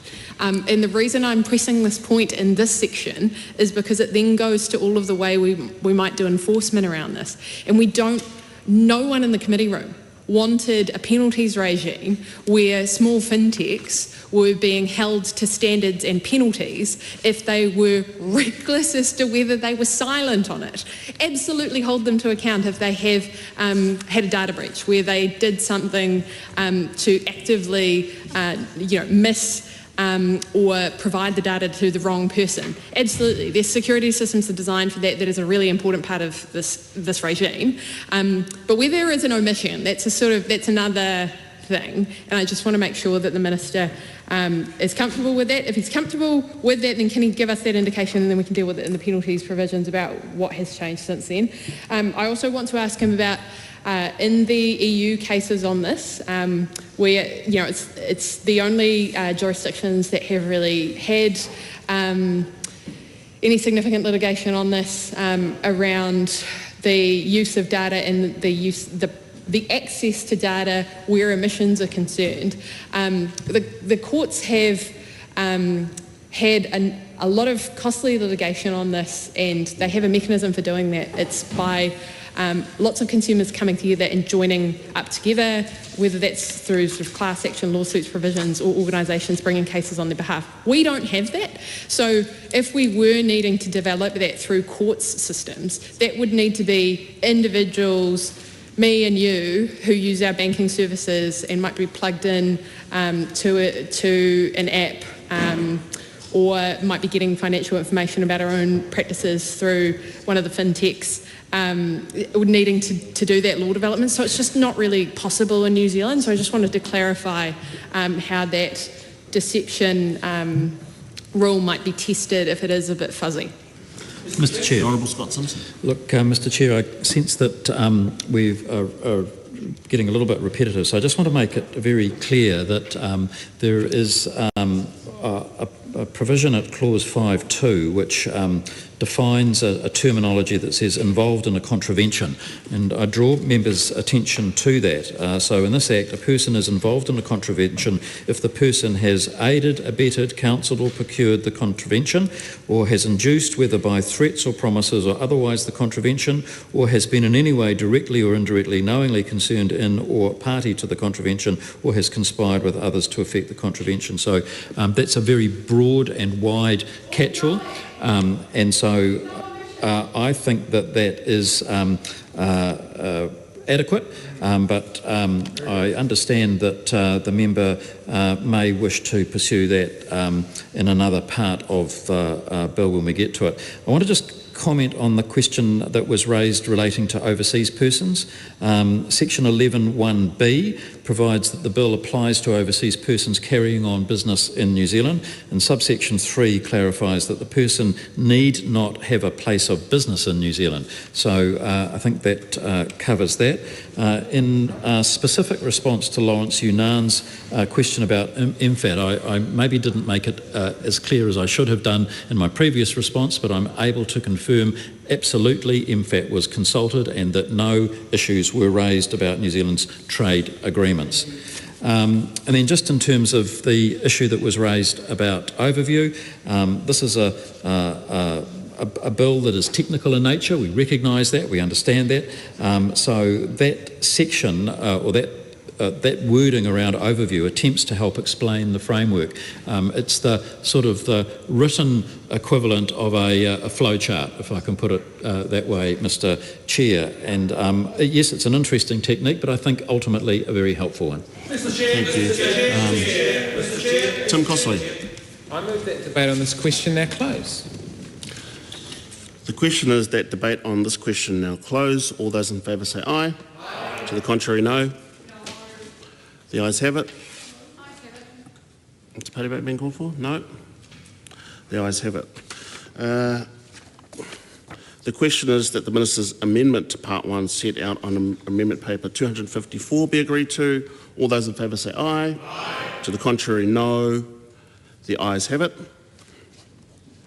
The question is that Part 1 as amended stand part. All those in favour say aye. Aye. To the contrary, no. The ayes have it. Members, we now come to Part 2. Part 2, this is a debate on clauses 14 to 35A, regulated data services. The question is that Part 2 stand part. Dr. Carlos Strong. Mr. Chair, I move that the debate on this question now close. Mr. Chair. The Honourable Scott Simpson. Bit of enthusiasm on that side. Yes, very enthusiastic colleagues. Just before we start the debate on this part, I thought it might be helpful to members of the committee if I just spend a minute or two setting out what Part 2 really does. So it contains the core obligations on regulated parties. This is a core aspect of this legislation, and that means that certain designated businesses that hold data, known as the data holders, must provide data and perform actions in response to requests from customers and accredited third parties.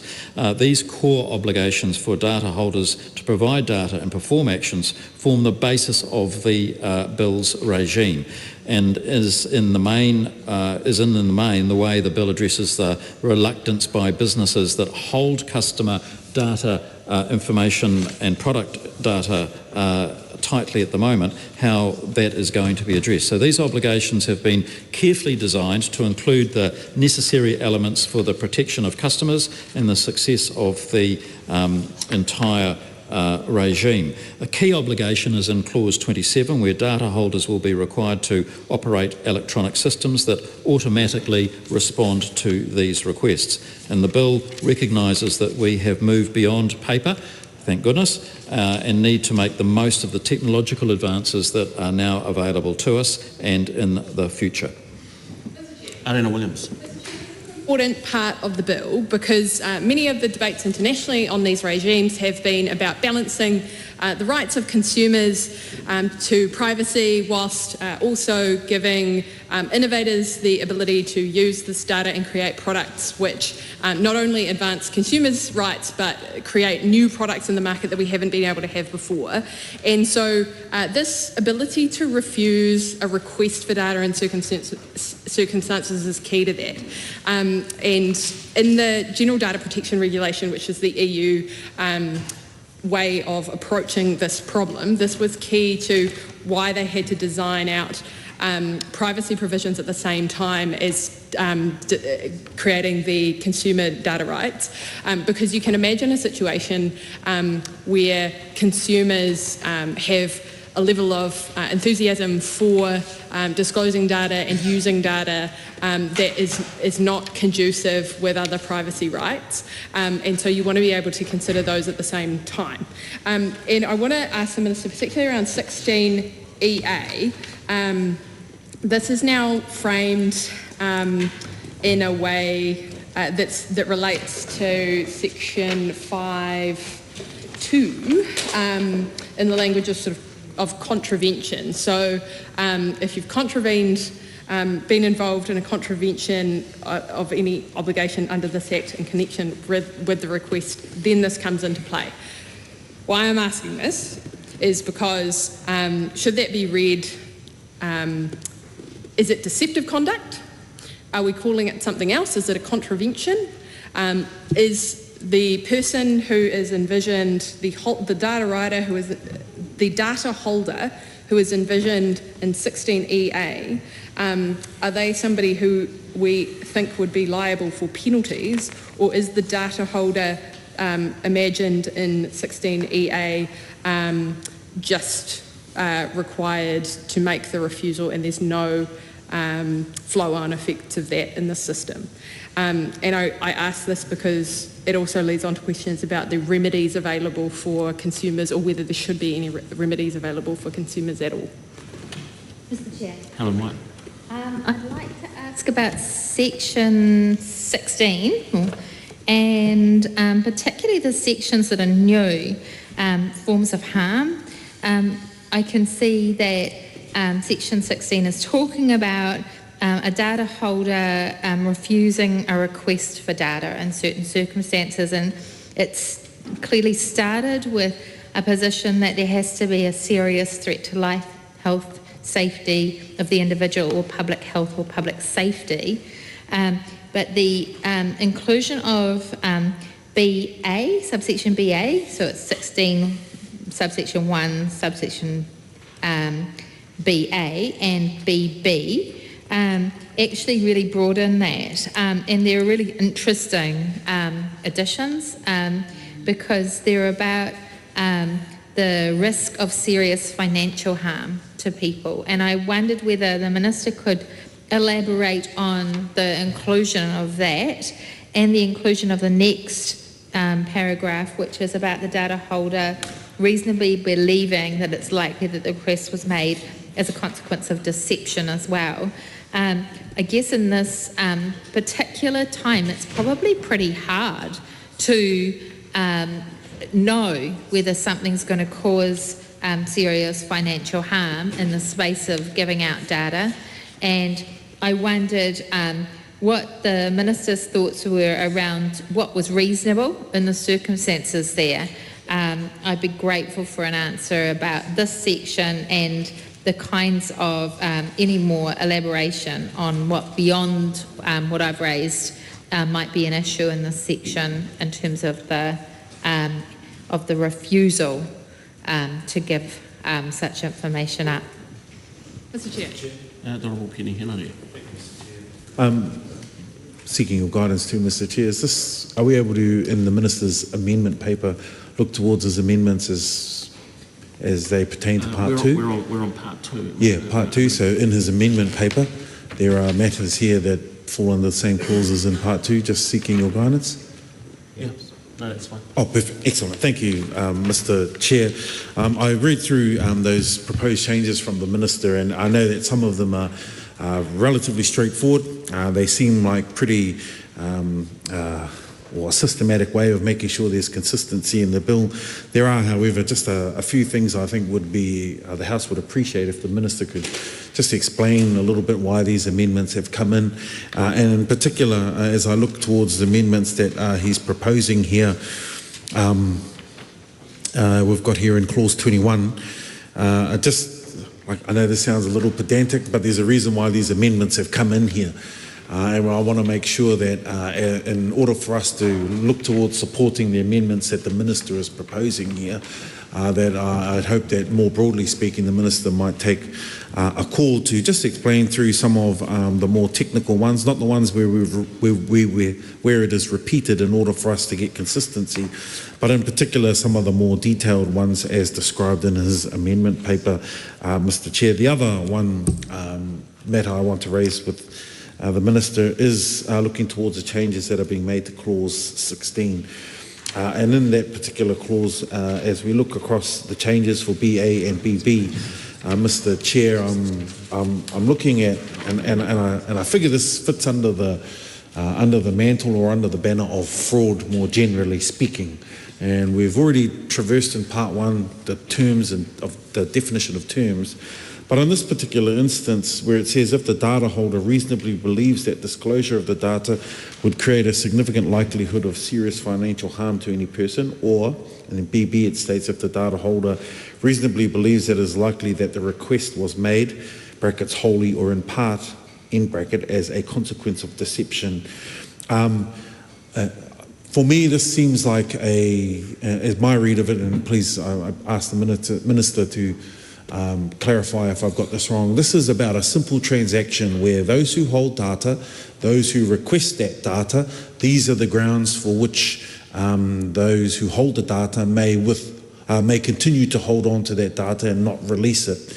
That's my reading of it. I know it's rather layman's terms, but I wonder if the Minister wouldn't mind taking a call just to make that very clear, as we've already touched on matters around deception and how it's important to continue to maintain the integrity of the data that a person might give up, and trust that somebody who's holding that will continue to act in their best interest. And if I think of recent cases of those who have been the sad victim of online fraud or online crimes, and then have gone to banks, and there's been this whole merry-go-round, if you will, about what data can be released, who it can be released to, why didn't certain parties do more to protect the victim in these instances, or at least withhold information where it looked like they may have been subject to fraudulent approaches by those who are requesting data or who have been able to access data.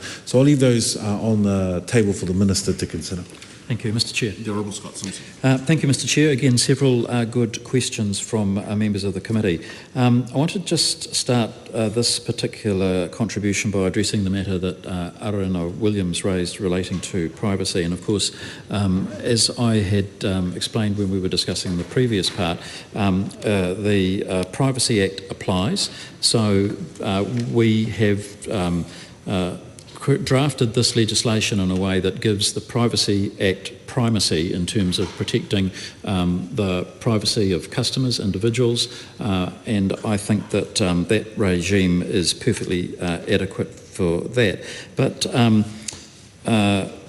I want to just comment on the question of reasonableness, because throughout the legislation there are several references to what's reasonable behaviour, what's reasonably expected, what's reasonable access to information and data, and what's reasonably not necessarily going to be available.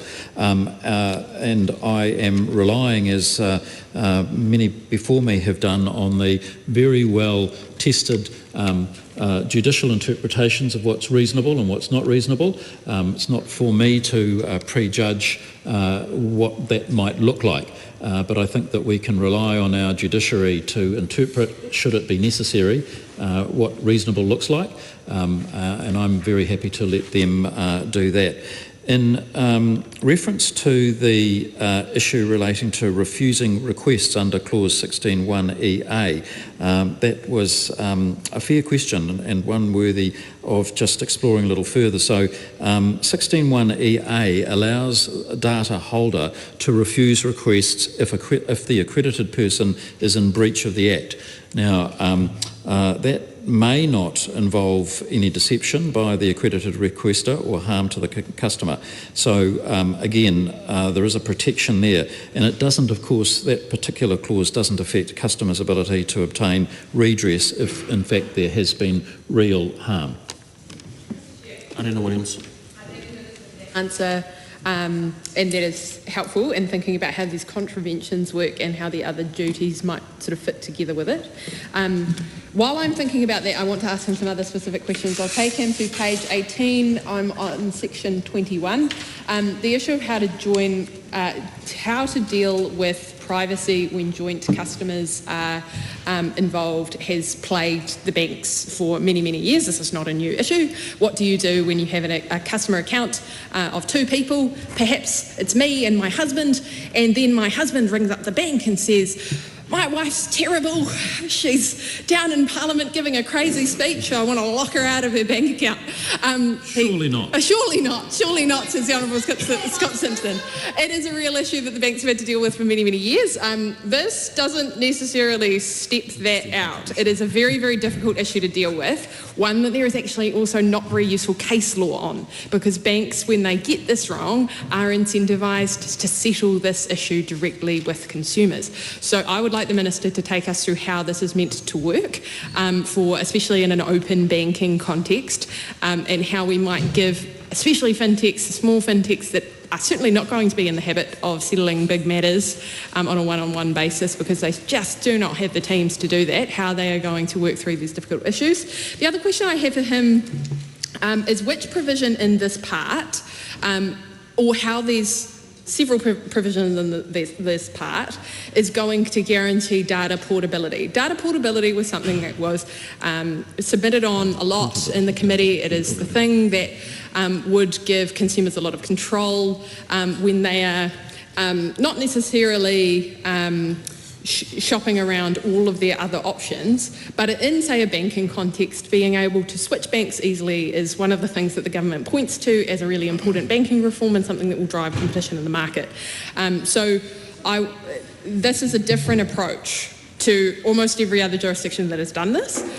Most other pieces of legislation have a section that is called data portability, and it deals with all of the ways you might expect data portability to be enshrined in law. I want the Minister to explain how these sort of more open-ended provisions guarantee that New Zealanders will be able to always point to their rights to move their data around, because it's one thing to be able to request it, it's one thing to be able to have a third party requesting it, but it's another thing to make sure that these things aren't being turned down because of, say, commercial sensitivity. And as well, I'd like him to give us a sense of whether the agglomerated data that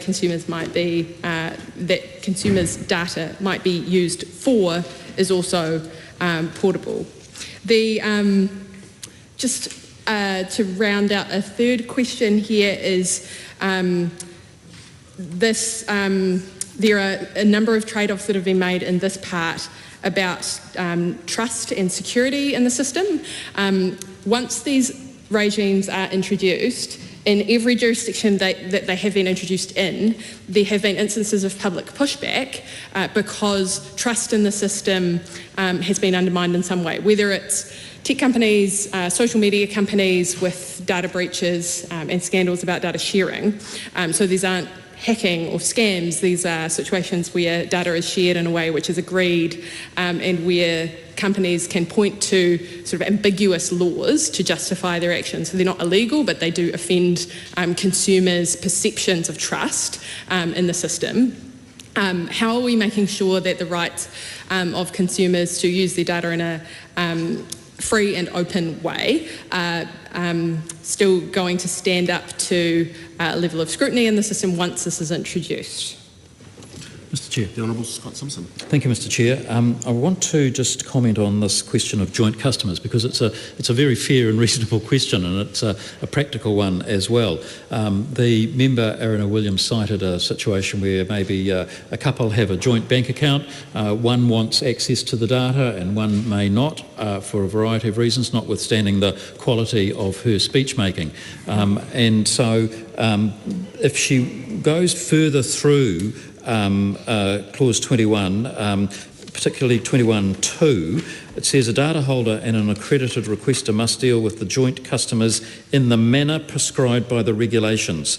And then it goes on to list a series of things, including connection with and so forth. But the key words in that clause are in the manner prescribed by the regulations. Now, as I've mentioned, specifically in relation to part 1 when we were discussing it, the regulations have yet to be drawn up. So the first cab off the rank will be banking, and then we've indicated that the next sector to be regulated under this bill, or this Act when it's passed, will be electricity.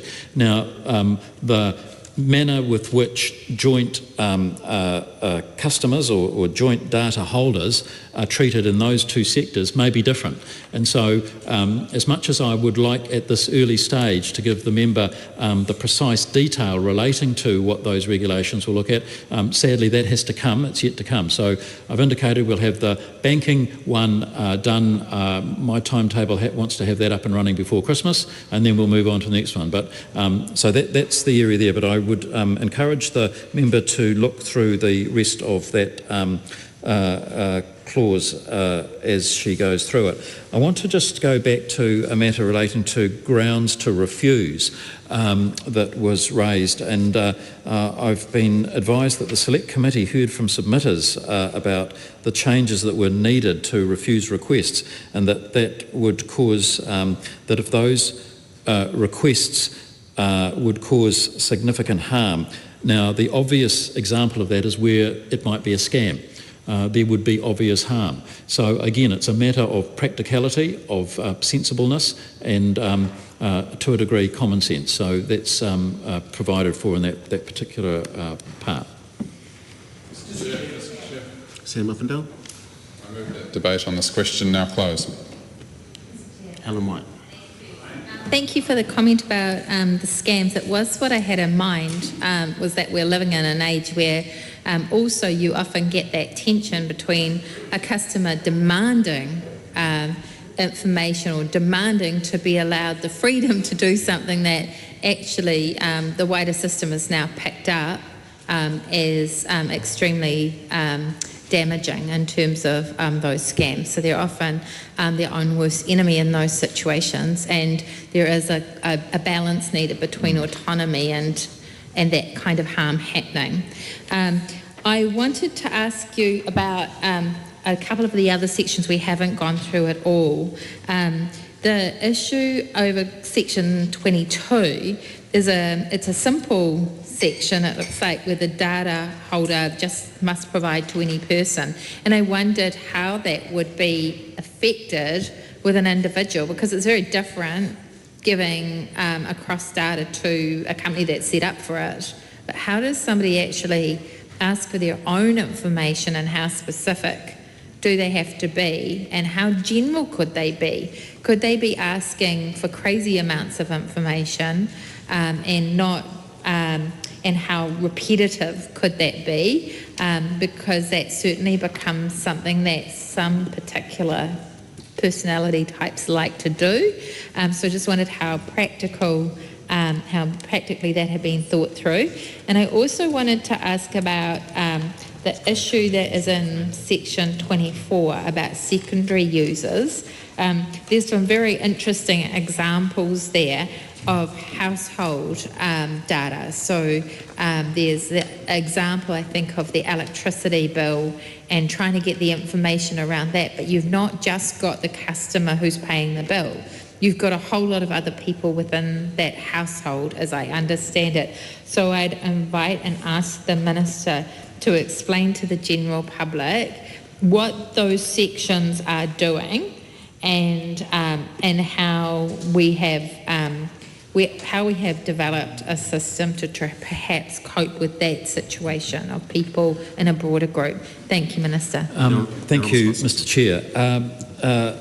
The answer to the question in relation to Clause 22, data holder must provide product data to any person, is actually detailed in the lines below that.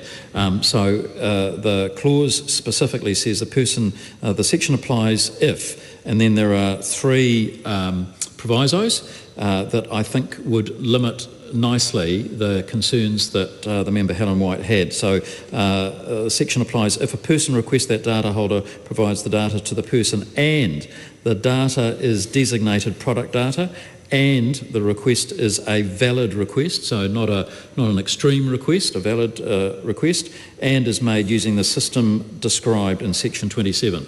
So this is access to data provided by the accredited third party. So the consumer or the customer gives informed consent for that entity to gather the data from the data holder and then provide it back. So the member raises an interesting question about maybe information that might be available for your electricity usage, and I'm envisaging a flatting situation where various flatmates might want to apportion appropriately the electricity usage amongst themselves.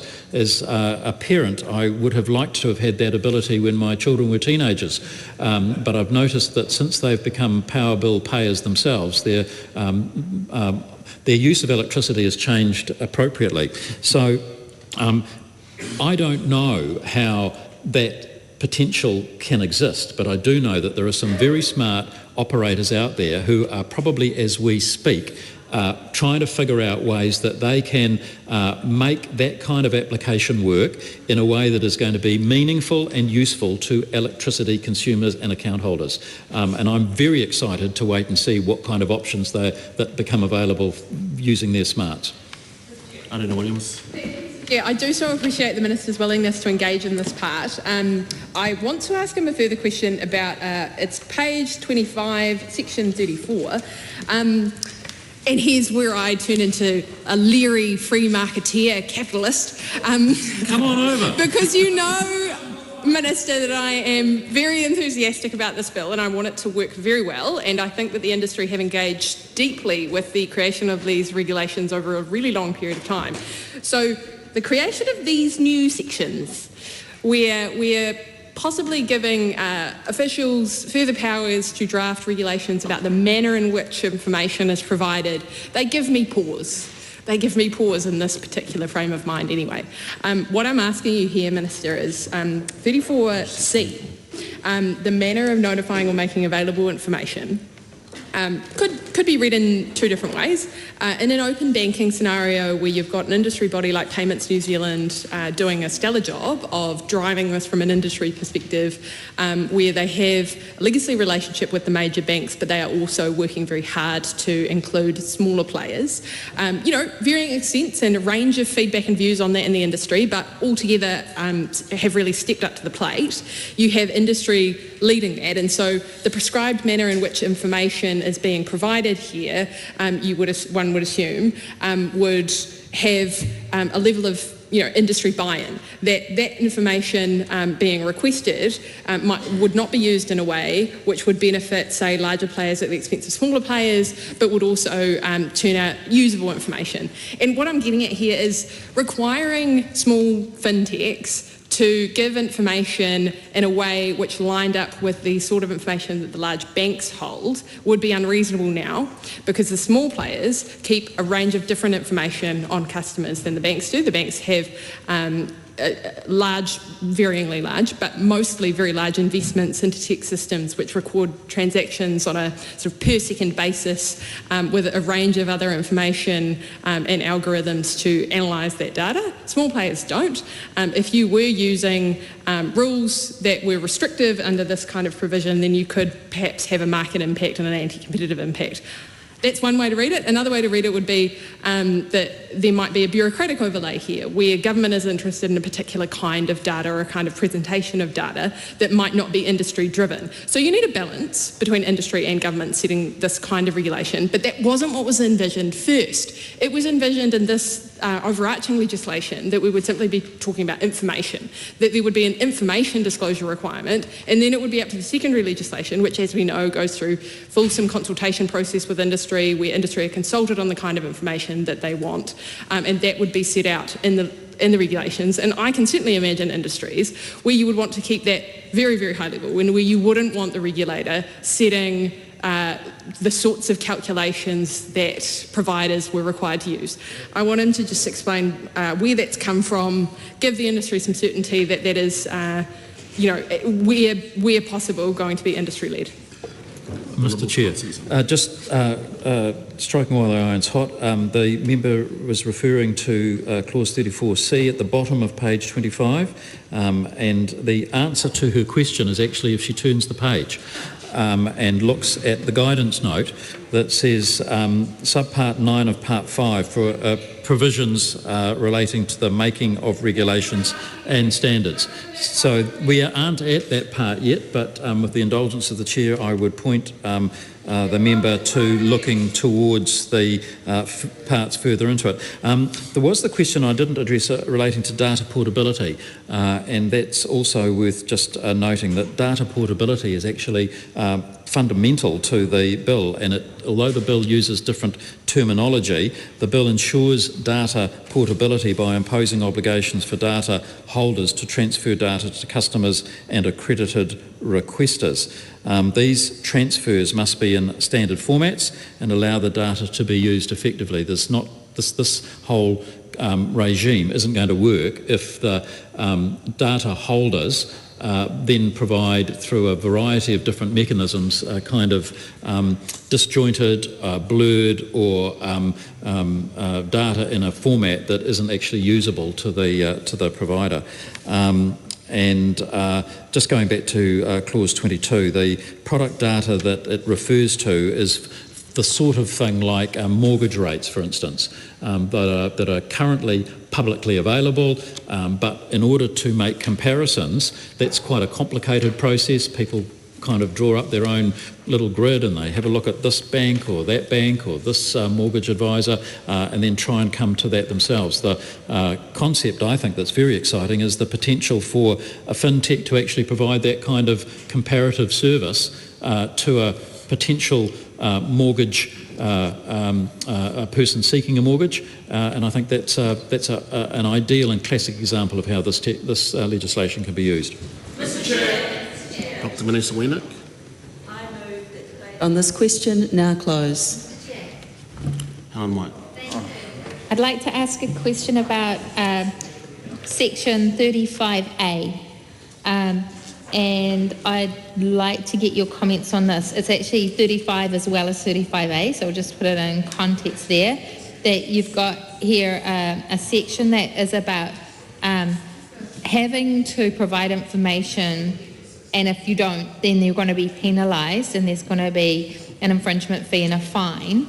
And then 35A has an exception to that, which is that you must not act if there are reasonable grounds to believe that the authorisation or instruction is given under the threat of physical or mental harm.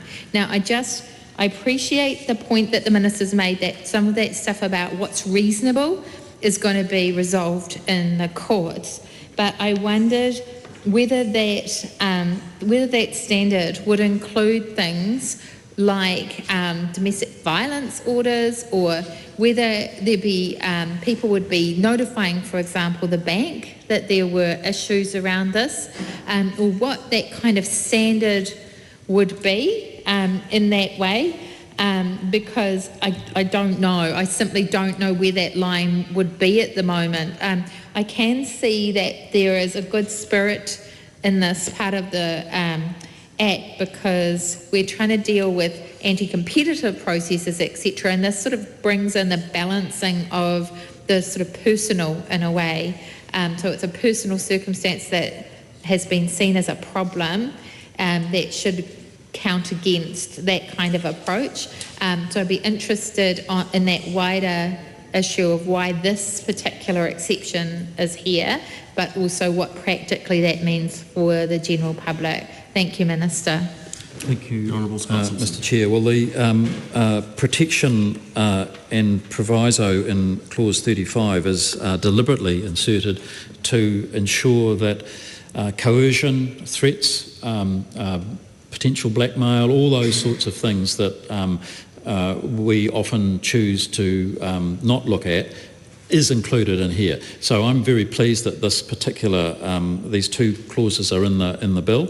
The member will note that there are some quite specific and fairly weighty penalties should coercion or threats be signified or be brought to the attention of the data provider. So again, it comes back to a question of reasonableness. How much information does someone need to know before they think that that the request is being made under coercion? I don't have a specific answer to that. I don't think that's quantifiable. That's kind of a matter for individual data holders to determine. But what I do know is that the various fintech companies that are going to be establishing these offers, these solutions, these tools, it's in their best interests to ensure that the people they are engaging with and the entities they are engaging with are legitimate, that they operate under best practice, and that they assume all the obligations of a responsible corporate citizen that go with any kind of trading, whether this relates to this particular bill or any interaction, commercial, social or personal. Tim Costley. I move that debate on this question now close. The question is that debate on this question now closed. All those in favour say aye. Aye. To the contrary, no. The ayes have it. The question is that the Minister's amendment to Part 2 set out on Amendment Paper 254 be agreed to. All those in favour say aye. Aye. To the contrary, no. The ayes have it. The question is that Part 2 as amended stand part. All those in favour say aye. Aye. To the contrary, no. The ayes have it. Members, we now come to Part 3. Part 3, this is the debate on clauses 36 to 53 provisions. The question is that Part 3 stand part. Mr. Chair. Williams. Chair, if I might. Honourable Scott. I just thought again it's probably helpful to make some introductory remarks to this part. So Part 3 provides the important safeguards and protections which ensure that the regime is trusted by customers. It kind of follows on from the conversation we were having in the previous part. Some of these safeguards include the rules for authorisations by customers, identity verification, which is going to be important, record keeping requirements, and the dispute resolution and customer complaints process that are key parts of this legislation. The rules for authorisation ensure that the customer's data or actions on behalf of a customer can only be requested under the bill if the customer provides express approval. Arena Williams. Minister, for that explanation. I'm asking him questions about 36, 37 and 38. I've got 7 questions about this. I hope we can have a bit of a back and forth dialogue on it. And my first question is about whether he considered any further provisions at the primary legislation level, or whether he thinks this is for secondary legislation, or indeed whether he thinks the control for this is at the accreditation of requesters and holders of data. Because my question is, how should the initial authorisation process ensure customer understanding and consent? It's one thing for the legislation to require authorisation.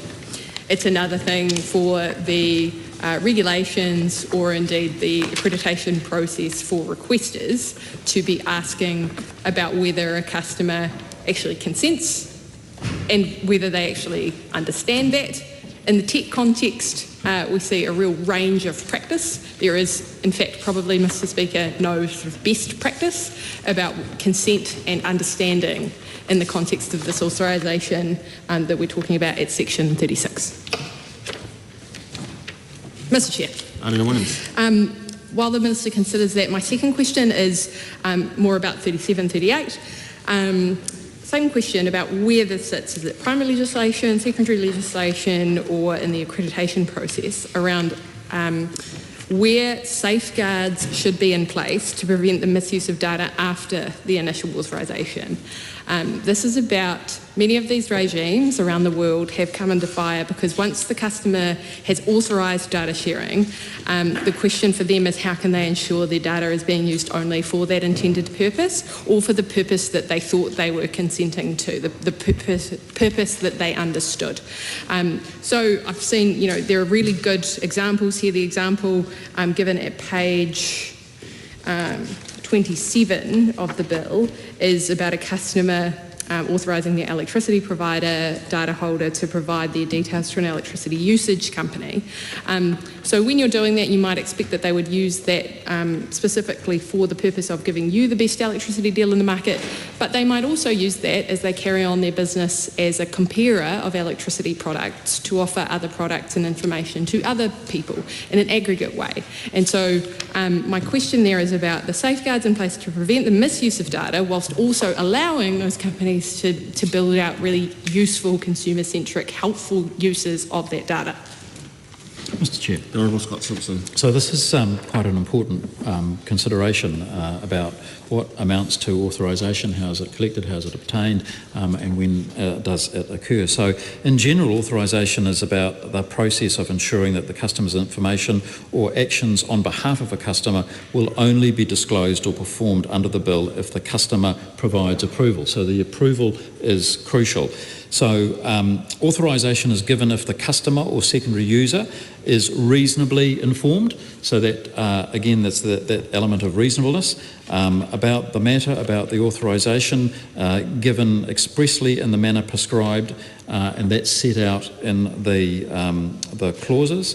And when responding to a request from an accredited requester, the data holder must check that the service is within scope of authorisation given by the customer. So there's a protection there not to sort of say, oh yeah, it's okay, and then that's carte blanche for all information on all matters of everything. It's quite fine, it's quite finessed, and it's quite focused. A data holder and accredited requester must have systems in place to enable authorisation to be changed by the customer. So it's not an authorisation in perpetuity, and if the customer changes their mind or wants to do something differently, or maybe in fact engage with another entity, another fintech, then that opportunity has to be there. So an accredited requester must comply with the duties in respect of authorisation, and that's part of the accreditation process for the entity. And for example, here's one how they must ensure the customer or secondary user is reasonably informed. A person must not require a customer to authorise a regulated data service as a condition of providing some other good or service. So you can't sort of say, well, you can have this, but only if you give us that. And again, I think that's a good common sense application. It comes back, Mr. Chair, a little to the introductory comments I made when we first started this committee stage, that one of the benefits we have in New Zealand of being a little slow to this legislative regime is that we have learnt some lessons from other jurisdictions where they haven't quite got it right, and we can pick up on their errors and take the good bits and not replicate the bad bits. Ruben Davidson. Thank you, Mr. Chair.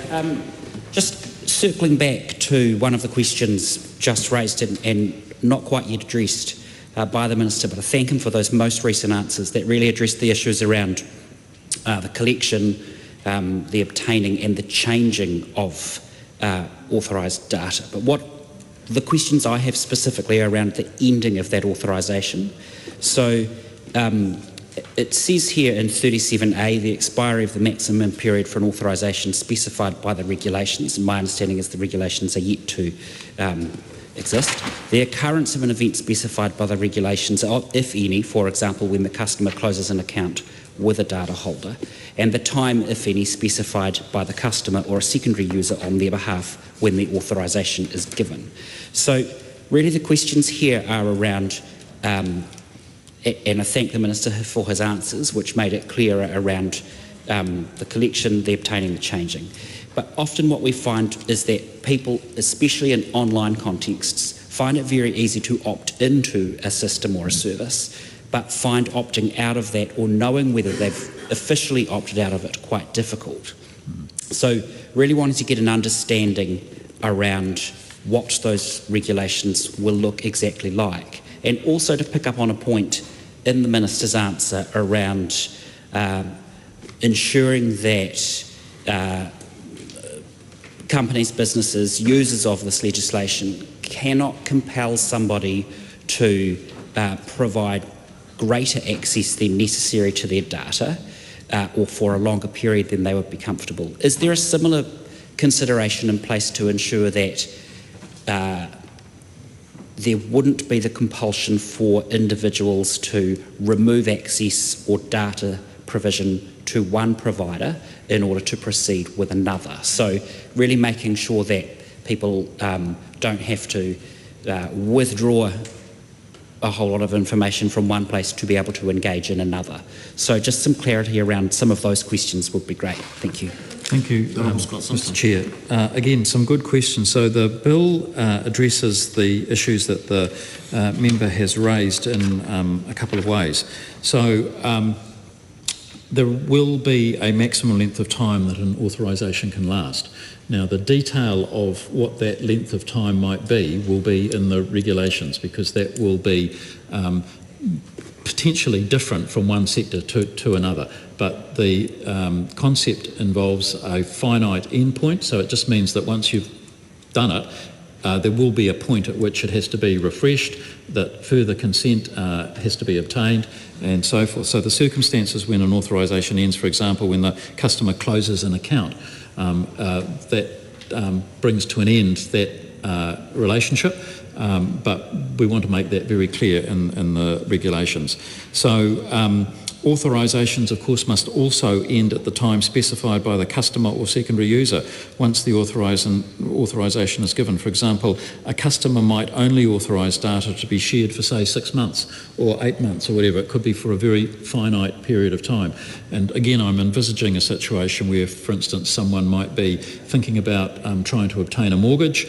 They want the information about all that for a set period of time, but maybe once they've got their mortgage, they no longer need that information, and that would be an obvious and convenient time to bring that authorisation to a close. So there's also an option, well, there's also a requirement that authorisations may be ended at the time determined by the accredited requester as well. So that would be the actual fintech outfit. They might say, well, we don't need this anymore, time to turn it off, we're finishing that authorisation. So again, I think the option for the secondary legislation through the regulations, I think that's where the detail will come. And as the member may have heard me say earlier on, we're expecting to see the regulations for banking before Christmas. Well, in fact, we want it to be before that, because we want to have it up and running by Christmas. Anna Williams. For his really helpful answers there, and the expiry being different for different sectors makes sense, but wasn't something that was well understood or traversed, so that is a really helpful answer, and means I don't have to ask him a number of my questions. But I do still have a question about what are his expectations for customers to remain informed about the ongoing use of their data, especially after the initial consent. So this is a question about how there's nothing in the primary legislation which requires reconfirmation for subsequent actions. And it's fine.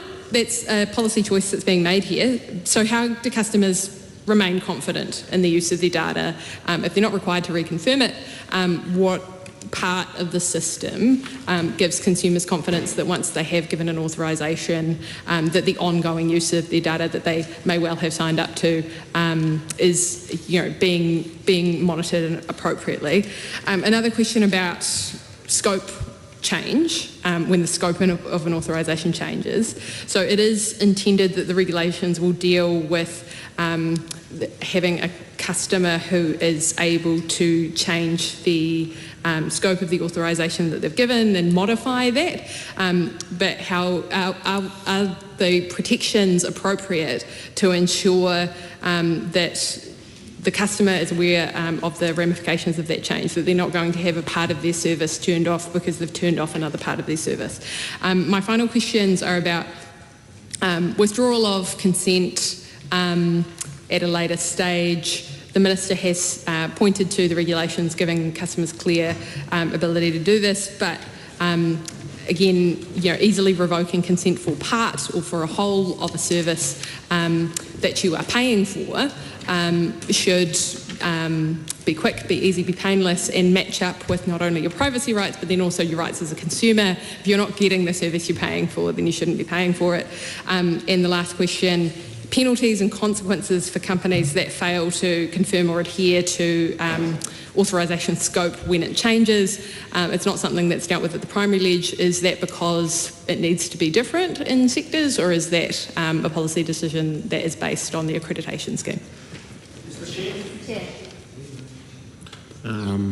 Dr. Carlos-Strong. I move that debate on this question now close. Mr. Chair. Alan White. Thank you. I wanted to ask about the Privacy Act part of this and the overlay between this Act and our own Privacy Act. My understanding is that when we were on the Select Committee, the Australians had a very different system, and that was because they didn't really have the same Privacy Act overlay, and that we've opted for a situation of very much relying and integrating this with the Privacy Act. So I can see that section 52 is about those and onwards, and I wanted to give the Minister an opportunity to talk about the Privacy Act protections that are in place in New Zealand that might not be in particular in other countries. Thank you, Minister. Mr. Chair. The Honourable Scott Simpson. Thank you. I'll again work a little bit backwards. So Helen White's question about privacy is a good one. So the bill complements existing protections provided under our Privacy Act, the 2020 legislation. And the Privacy Act provides rights and obligations for personal information which apply across the entire economy. So not just in relation to this piece of legislation. They touch everything that we do in many respects. So this bill only sets out the rules for providing certain customer and product data upon request. So it doesn't relate to the actual data itself. It creates the framework for the data rather than tries to prescribe, detail or define the data. That is for another day. So what it means in effect is that the Privacy Commissioner will continue to have investigation, guidance, enforcement and redress powers over any breaches relating to personal information. And so those powers, as the member will know, are quite strict and readily enforceable. I want to just go back to the matter that was raised about how consent is given, because I'm not sure that I quite answered that as fully as I might have done, but the primary legislation provides the principles for how consent must be obtained, and that's specifically clause 36. Regulation and standards can provide further detail, that's clause 36(1)(b), and existing industry standards in the banking sector, for instance, provide further requirements. Now, these could be adopted under the bill in the regulations, and clause 40 means that there must be compliance with the duties there stated, and penalties apply for breaching authorisation provisions, clause 75, and those, as I've indicated previously, are fairly hefty. The question relating to opting out is also significant. Clause 39 requires data holders and accredited requesters to provide systems for customers to end authorisation. So they have to be kind of proactive in terms of providing opt-out options, and this is backed up with some quite stiff penalties should that clause be contravened. Those penalties in that clause have a look at 75(1). Mr. Chair. Alana Williams. Thank you, Mr. Chair. I want to ask the Minister about deleted section 47 and section 50, unrelated to each other. But deleted section 47 is about the publication of policies. And some of my questions to the Minister earlier and has very helpful answers, sort of fleshed out this issue where a lot of this is going to come down to individual arrangements between the fintech and its customer, or the electricity competition provider and its customer. And this provision was originally designed to say, look, these are arrangements that each customer is going to be able to enter into. We can have some faith that the market will work in a way where people sort of know what they're signing up for and agree to varying levels of risk and privacy. But this is gone now, so we're then relying on sort of industry standards, and that works quite well for banking, where banking industry standards are quite well understood. Banks have very long had obligations that exist outside of this law, but in other areas of the law where they have to know their customers, they have to know about their financial circumstances, and they have to report on that in other ways. And so publication of those policies might not have made sense in the banking sector. But in something like where this might otherwise apply in electricity, New Zealand doesn't have the very, very, very long history that, say, an Australian jurisdiction has of consumer rights codes, law around consumer rights, and well-established case law around the rights of consumers and their electricity provisions, whether that is at the being connected level or whether that is understanding the prices that they pay and regulation of the prices that they pay. So removing this section seems to enable banks but hurt other consumers in other sectors, and I want the Minister to explain his thinking around this. Is the control simply the accreditation regime, so that we're then in those areas where there's not gold standards, where there's not well-established principles of using consumer data, that we would simply only be having a few providers in the system, and those providers would have the very best privacy standards and the very best systems? Question about Section 60 is if, again, dispute resolution schemes in the industries that we're talking about vary greatly. Banking dispute resolution scheme, great, very useful for consumers, very accessible. In other industries where this might apply, there are just not dispute resolution schemes like that. Is the intention here that every industry would be building out a suitable dispute resolution scheme, or is the intention to have dispute resolution specifically for consumer data in those industries? Mr. Chair.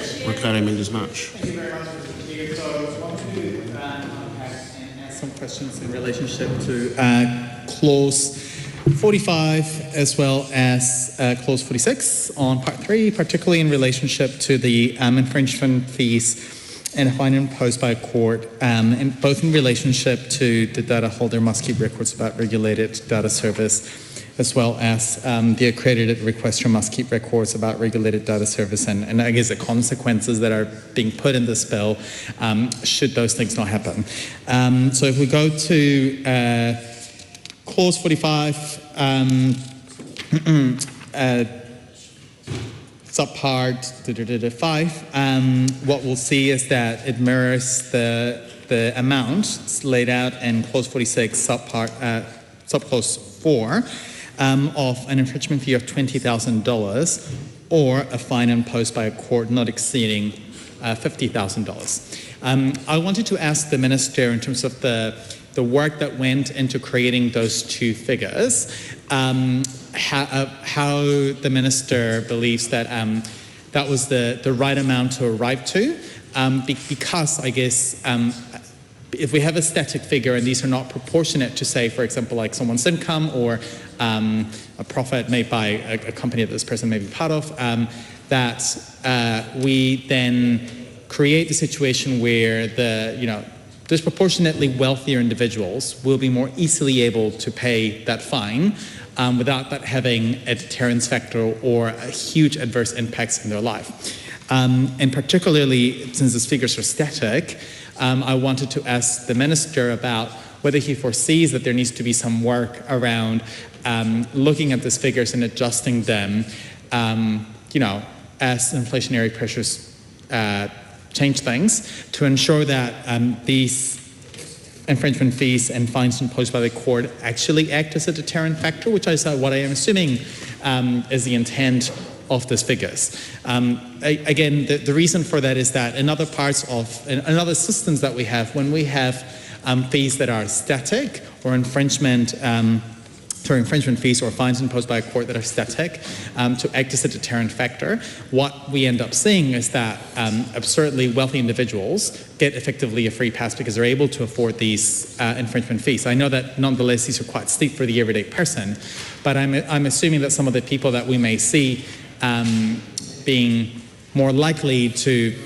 be at fault of not being able to keep records of regulated data services or holding records adequately when it comes to data, that they may be on that higher income, higher wealth bracket. So I'm curious to know whether the Minister did any work to model whether these figures need to be adjusted as time goes on, and how he arrived to the conclusion that you needed a $20,000 and $50,000 break for those two things. Mr. Chair. The Honourable Scott Simpson. Thank you, Mr. Chair. Ricardo Mendes-March asks a question about how the quantum was arrived at, and the short answer is it was a comparison with other existing commercial and criminal penalties and similar regimes. So it's in parallel and in line with others.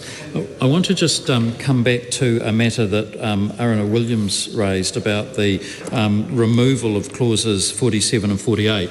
And she made reference to the New Zealand Banking Association, I think, and as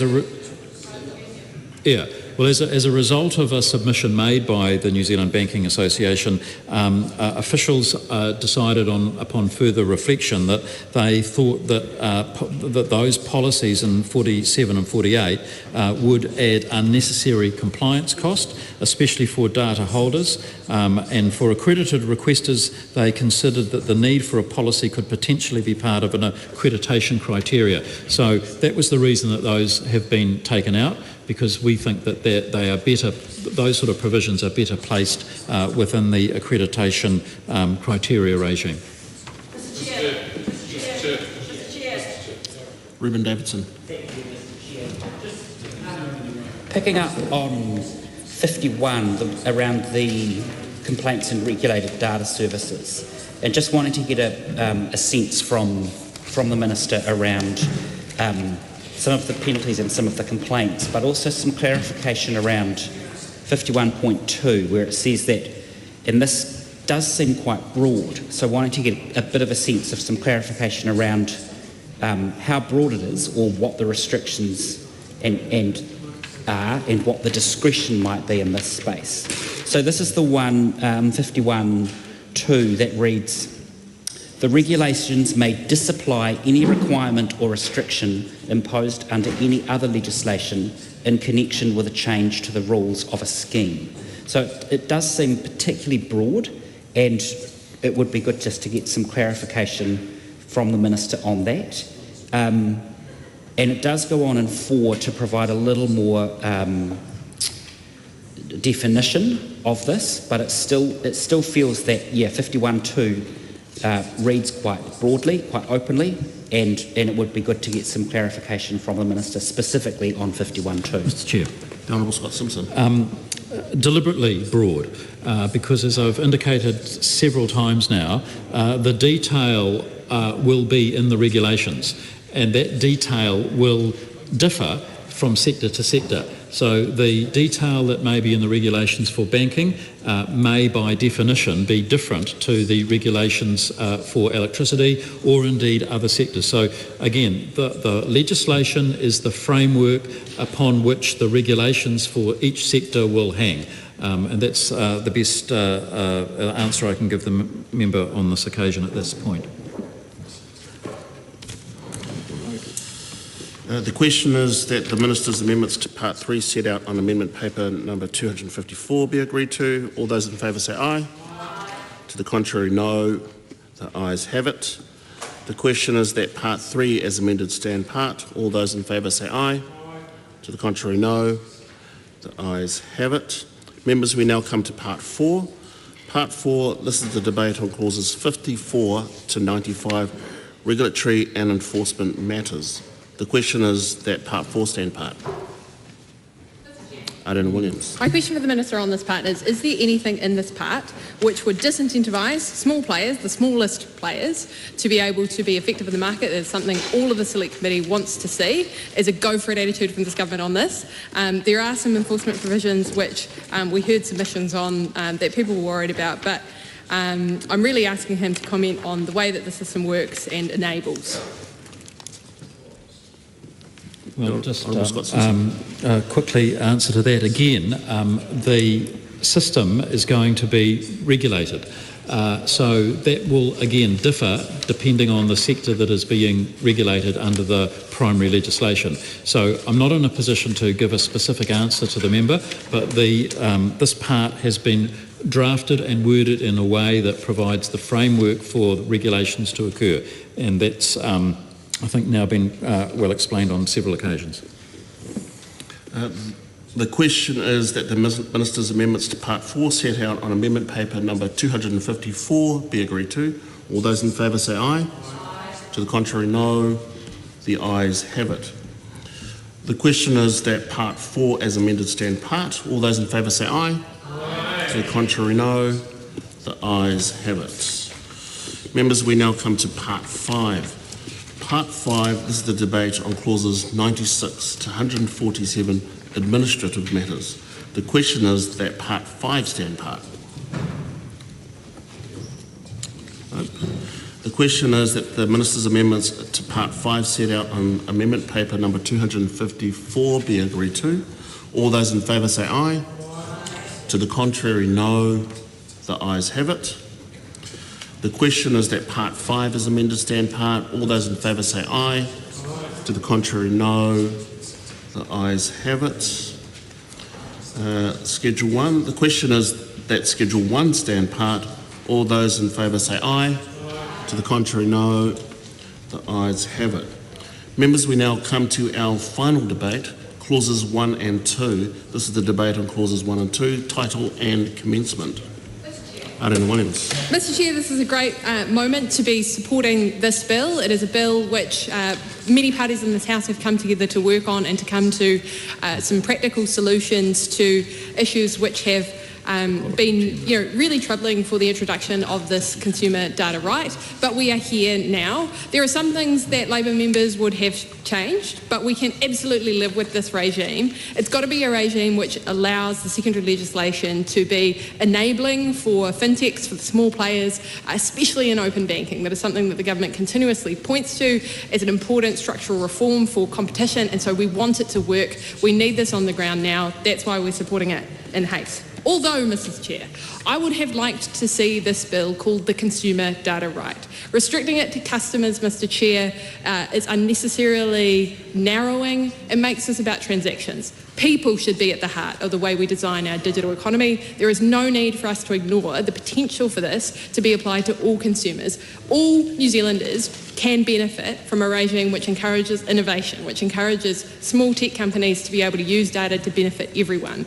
In the situation that the Minister has described with energy companies, being able to use data for people who, they're not the bill payer, but they are people who will massively benefit from being able to use technology with smart meters in their homes to better understand their bills. And so I would have liked this to retain its name under Labor, the Honourable Dr David Clark, the Honourable Dr Duncan Webb, and former national members who have been involved with this, the Honourable Jackie Dean, people who have championed the use of this kind of right by all people. We would have seen that as a consumer right, as a consumer protection. So it is a missed opportunity to say clearly what this bill is about, but Mr Speaker, we still commend it. The question is that clause 1 stand part. All those in favour say aye. To the contrary, no. The ayes have it. The question is that clause 2 stand part. All those in favour say aye. To the contrary, no. The ayes have it. I will report this bill with amendment.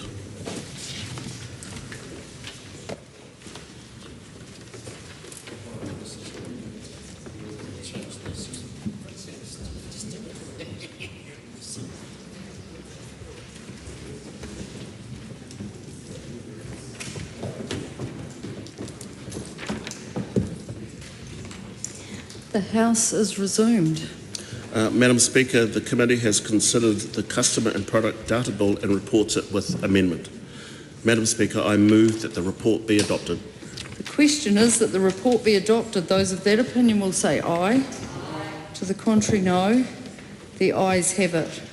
This bill is set down for third reading immediately.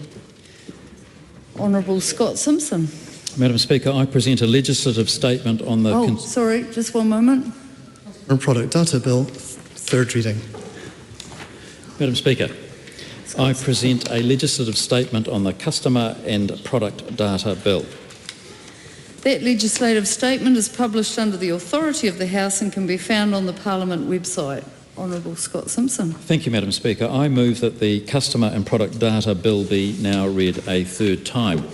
This is an important bill. It's a crucial piece of legislation that will help improve competition in New Zealand and help Kiwi consumers get a better deal, quite literally a better deal. I want to start by thanking members of this House, particularly those members who sit on the Economic Development and Science and Innovation Committee, for their collaborative consideration of the bill. And in particular, I want to thank Committee Chair Dr. Parmjit Parmar. I also want to thank all the New Zealanders who submitted on the bill and those I have spoken to about it and your experiences of the potential that it has for trying to access better data. Put simply, this bill, Madam Speaker, Mr. Speaker, will enable easier and more efficient sharing of customer and product data. It will give people more choice and more power in a range of settings, for example, when shopping for a mortgage, and that's an example that we used during the committee of the whole House stage. Mr. Speaker, this legislation will also support innovation and competition across key sectors, encouraging businesses to offer new products and services using the data they already hold. Better choice and competition, of course, leads to higher productivity and ultimately to economic growth.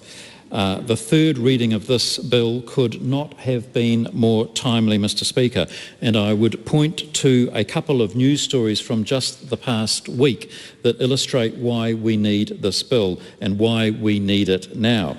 Radio New Zealand did a report on the Commerce Commission's study from last week, and it found that nearly a third of mobile and broadband consumers have not switched providers because simply it's too hard.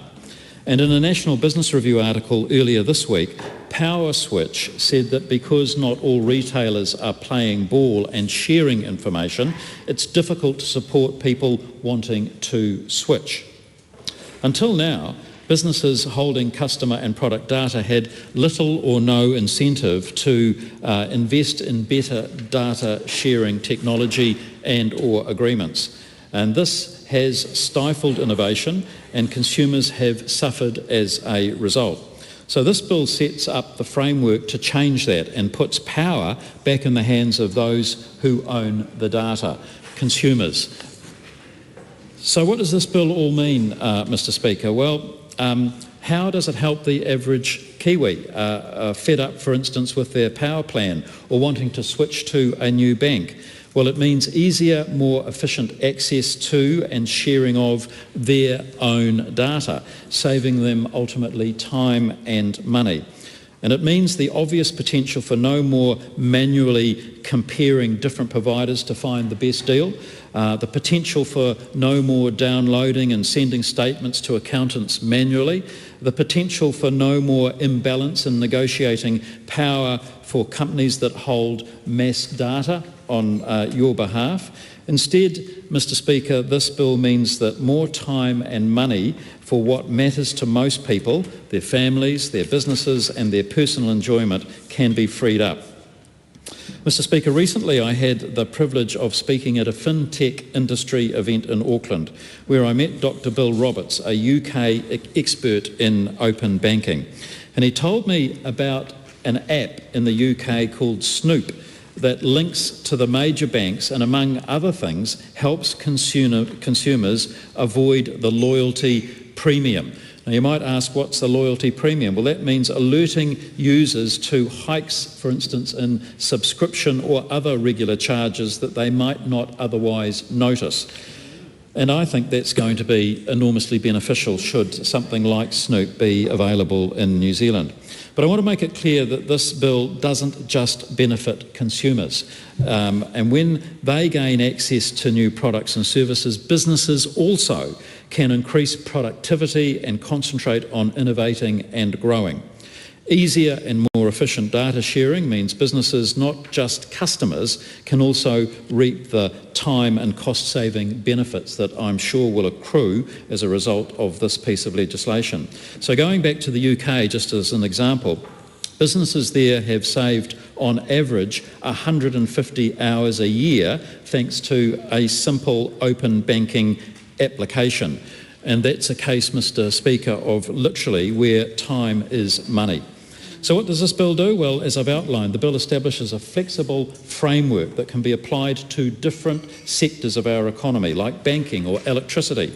And this will be introduced gradually through the regulations that the legislation provides for sector by sector.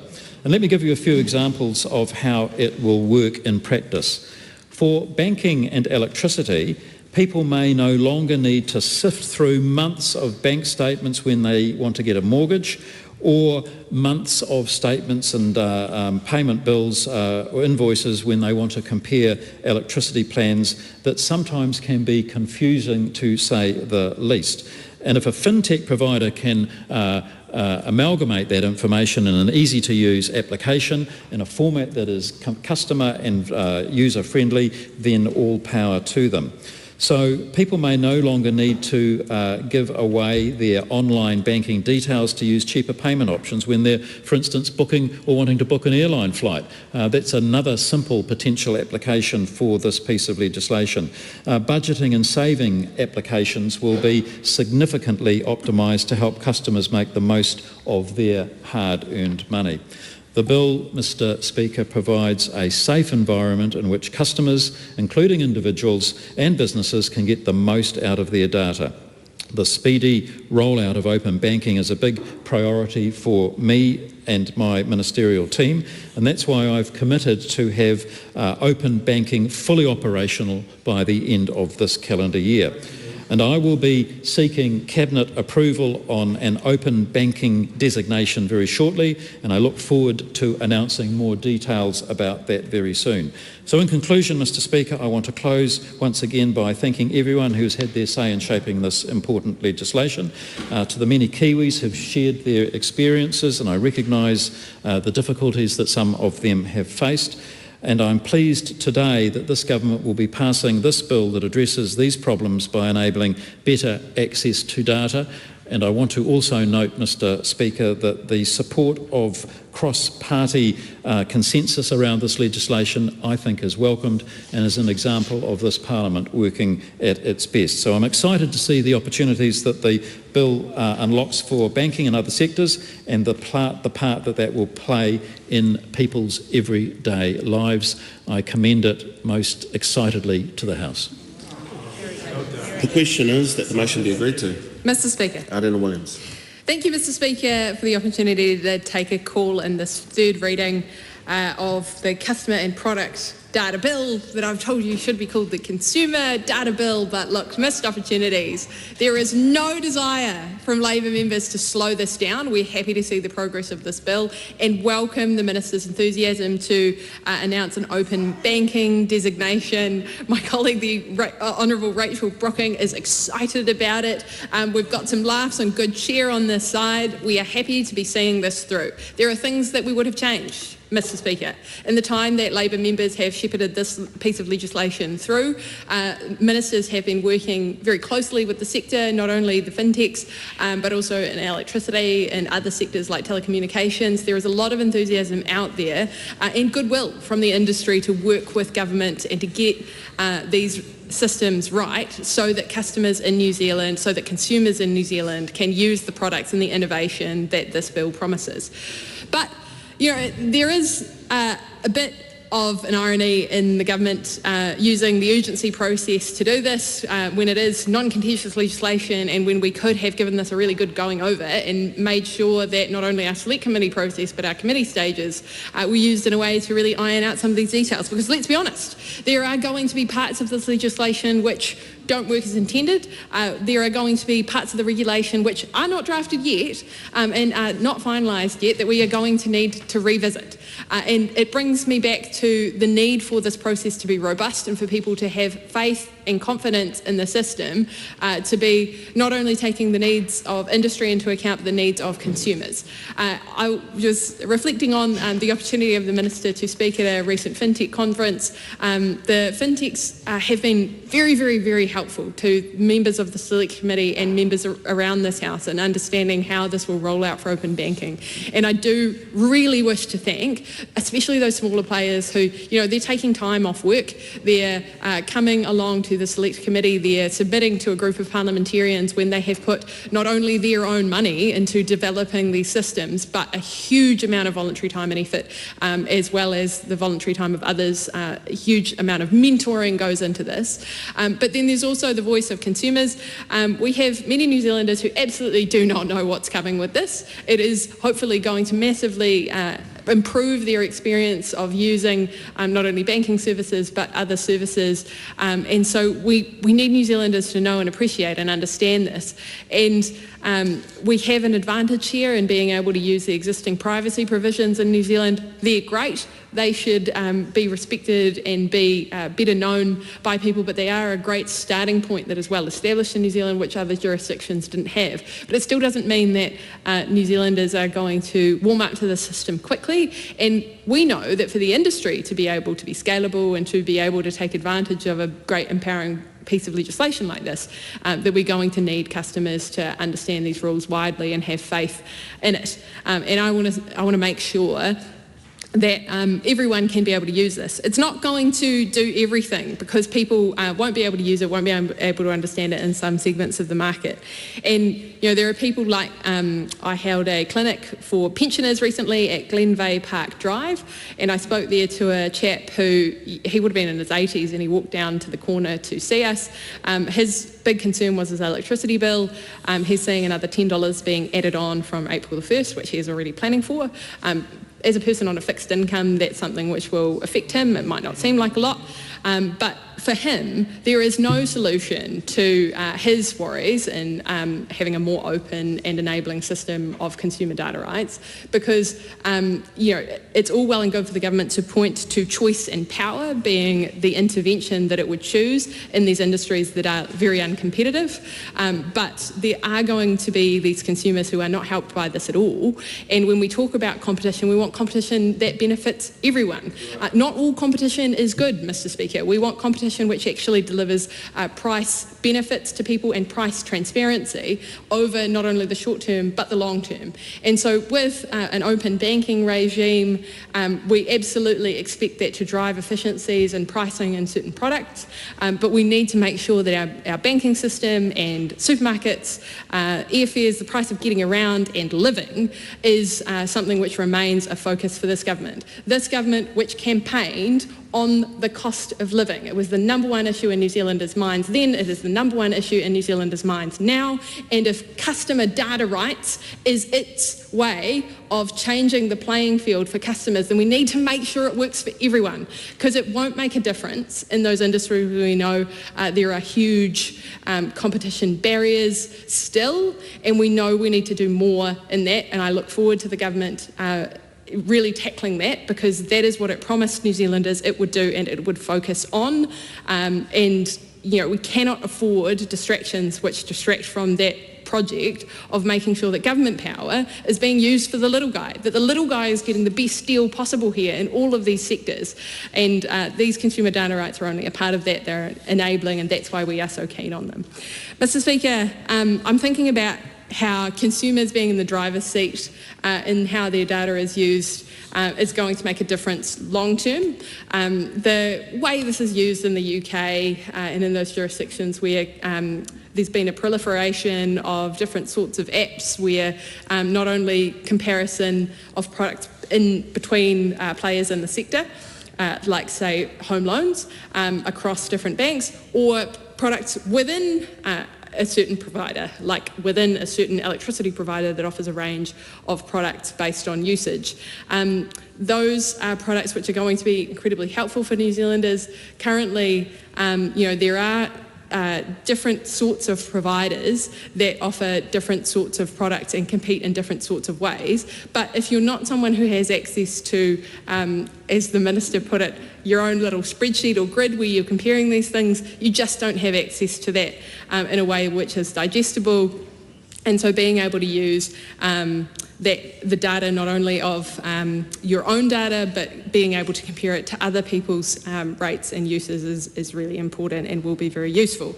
I also want to acknowledge the work that's gone into this over many years. The need to design a system that is both industry-led and industry responsive has been huge here, and it has created I guess a real enthusiasm from people to be involved with the government officials that have been working on this. The way that people, from my experience, have been engaging with it has been really hands-on. In the committee stage, we're able to traverse some of the issues around the way that Payments NZ have nobly stepped up to the plate here and led a process around open banking that has not only involved the big banks but also some of the smaller players. The way that Labor was approaching this was different with the smaller players. We were making sure that they had other ways to feed into the system, but this has the benefit of having been quick, being really efficient, and it is, we all acknowledge that we need something in the legislation that enables this work to happen and happen now, and so I hope we get this right, but we do want to keep the door open to those smaller players. We need to be saying, and all around this house to be agreeing, that the small fintechs that do this off their own bat, that have maybe mortgaged the house, that they've put their own savings into this, all need a fair shake on this. And so if the system isn't working for those players, that is the canary in the gold mine that says it's not working. And so we want to hear from those players as soon as the open banking designation is announced whether it's going to work for them, because we cannot afford a system where smaller players are either left behind or can only succeed when they are partnered with a bigger bank. This applies to many, many different sectors, but I'm thinking about banking particularly because that is the one that the Minister is concerned with now, and that is the one that the government is pointing to as the industry that it is interested in the competition effect of open banking in now. So the policy intent of this has to be that you do not need to succeed if you are the Doshes of this world by partnering with a bigger bank like Westpac, which was announced recently. You must be able to succeed on your own 2 feet under this kind of regulation, because otherwise we are not enjoying competition benefits, where lots of little players are nipping at the heels of the big guys. We are in fact incentivising the big guys to eat them right up. And that is not a system that anyone around the House was agreeing to when this legislation was passing. It is a system which is anti-competitive, in which we'll see anti-competitive effects in New Zealand's market going forward. So we want to hear about that. We want to hear about the operation of that, and we will certainly on this side of the House be watching the way that the regulations are designed to promote that competition rather than shut it down and incentivise the smaller players to need to partner with the bigger ones. Also looking to and that is my speech. Mr. Speaker, I commend the bill. Ricardo Mendes March. Thank you very much. We've raised the support of the customer and product data bill. I think particularly, Mr. Speaker, when so much of the time in this House is consumed by members of the coalition importing cultural wars, scapegoating our migrant communities or queer communities rather than addressing the material needs of people, it's refreshing to see a bill that actually aims to address the material realities of people. It's doing it in a way that reforms the system that in relationship to a consumer data right regime, that in this case it will liberalise it and will enhance consumer rights. And the intent in here is that by consumers having more options and more information to be able to make decisions about, for example, which bank provider they choose to go to, which gym they will get a better deal out of, or an electricity provider, but that will have a tangible, material, cost of living benefit for families. And I think to me, this is why in the Committee of the Whole House stage, I was trying to get more granular around the outcomes that this bill is promoting, because a lot of, there's a lot of definitions in this bill, but I think the bill fails to capture and make the argument for competition and innovation driving better material results. In the case of this bill, I do think particularly when it comes to the banking sector and a few other businesses, those cases have been made, particularly by advocacy groups who have, I think, who have campaigned for many, many years to have this kind of regime in place. So I want to acknowledge the many campaigners out there who have campaigned for things like an open banking regime. This is one of those important first steps. I acknowledge former ministers from the previous governments who started this piece of work and commend the current minister for carrying it forward. This is one of those rare examples where we do have cross-party consensus on an issue. The other issues that I think are important to acknowledge as well will be on the implementation side. Because as we have this economy-wide consumer data right regime to give consumers and in some sectors more control over how their data is accessed and used and promote innovation and facilitate secure, standardized and efficient data services. How consumers are able to make the most of this bill will actually rely on information that is provided and delivered to communities on the ground so that they can make the most of what this regime is putting in place. So the government may come into some equity issues and who's taking up the benefits of what this bill actually is proposing. So I'm thinking, for example, English as second language communities. They already struggle actually accessing many services, for example, in places like banking. So some banks do decide to go the extra mile to ensure that their services are accessible to migrant communities and English as second language communities. But when it comes to them, for example, being able to access the data and the information to actually be able to get a good deal out of a provider, I think them understanding how this new regime will affect them will be absolutely critical. What I think we don't want in the implementation of this bill is for there to be new inequities arising as a result of inadequate resourcing to bridge the divide on who already is unable to access services like banking that has been used a lot in relationship to the bill. Disabled people will be another group that I think stands to benefit from the government investing a bit more resources in how this bill is implemented.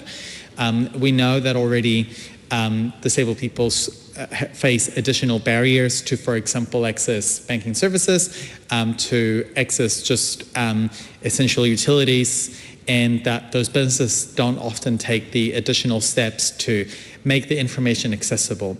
So when it comes to how disabled people are able to access this data, I do think that the government may think of how they choose to, again, roll out the benefits of this bill and the information in relationship to this bill. This is also a challenge for particularly the big players in some industries to do what is right. Because ultimately what we have here, and once again I'm going to reference in banking, the big players in the banking industry continue to make humongous profits even when the everyday person is struggling to make ends meet. What that tells us is that these companies have the resources to actually do what is right in ensuring that information is adequately available on how people can make use of the regime in this bill to get a good deal. I think to me that will rely on the government itself actually issuing a challenge to big businesses to make sure that they cooperate and don't become barriers in the uptake of how the information in this bill can be facilitated.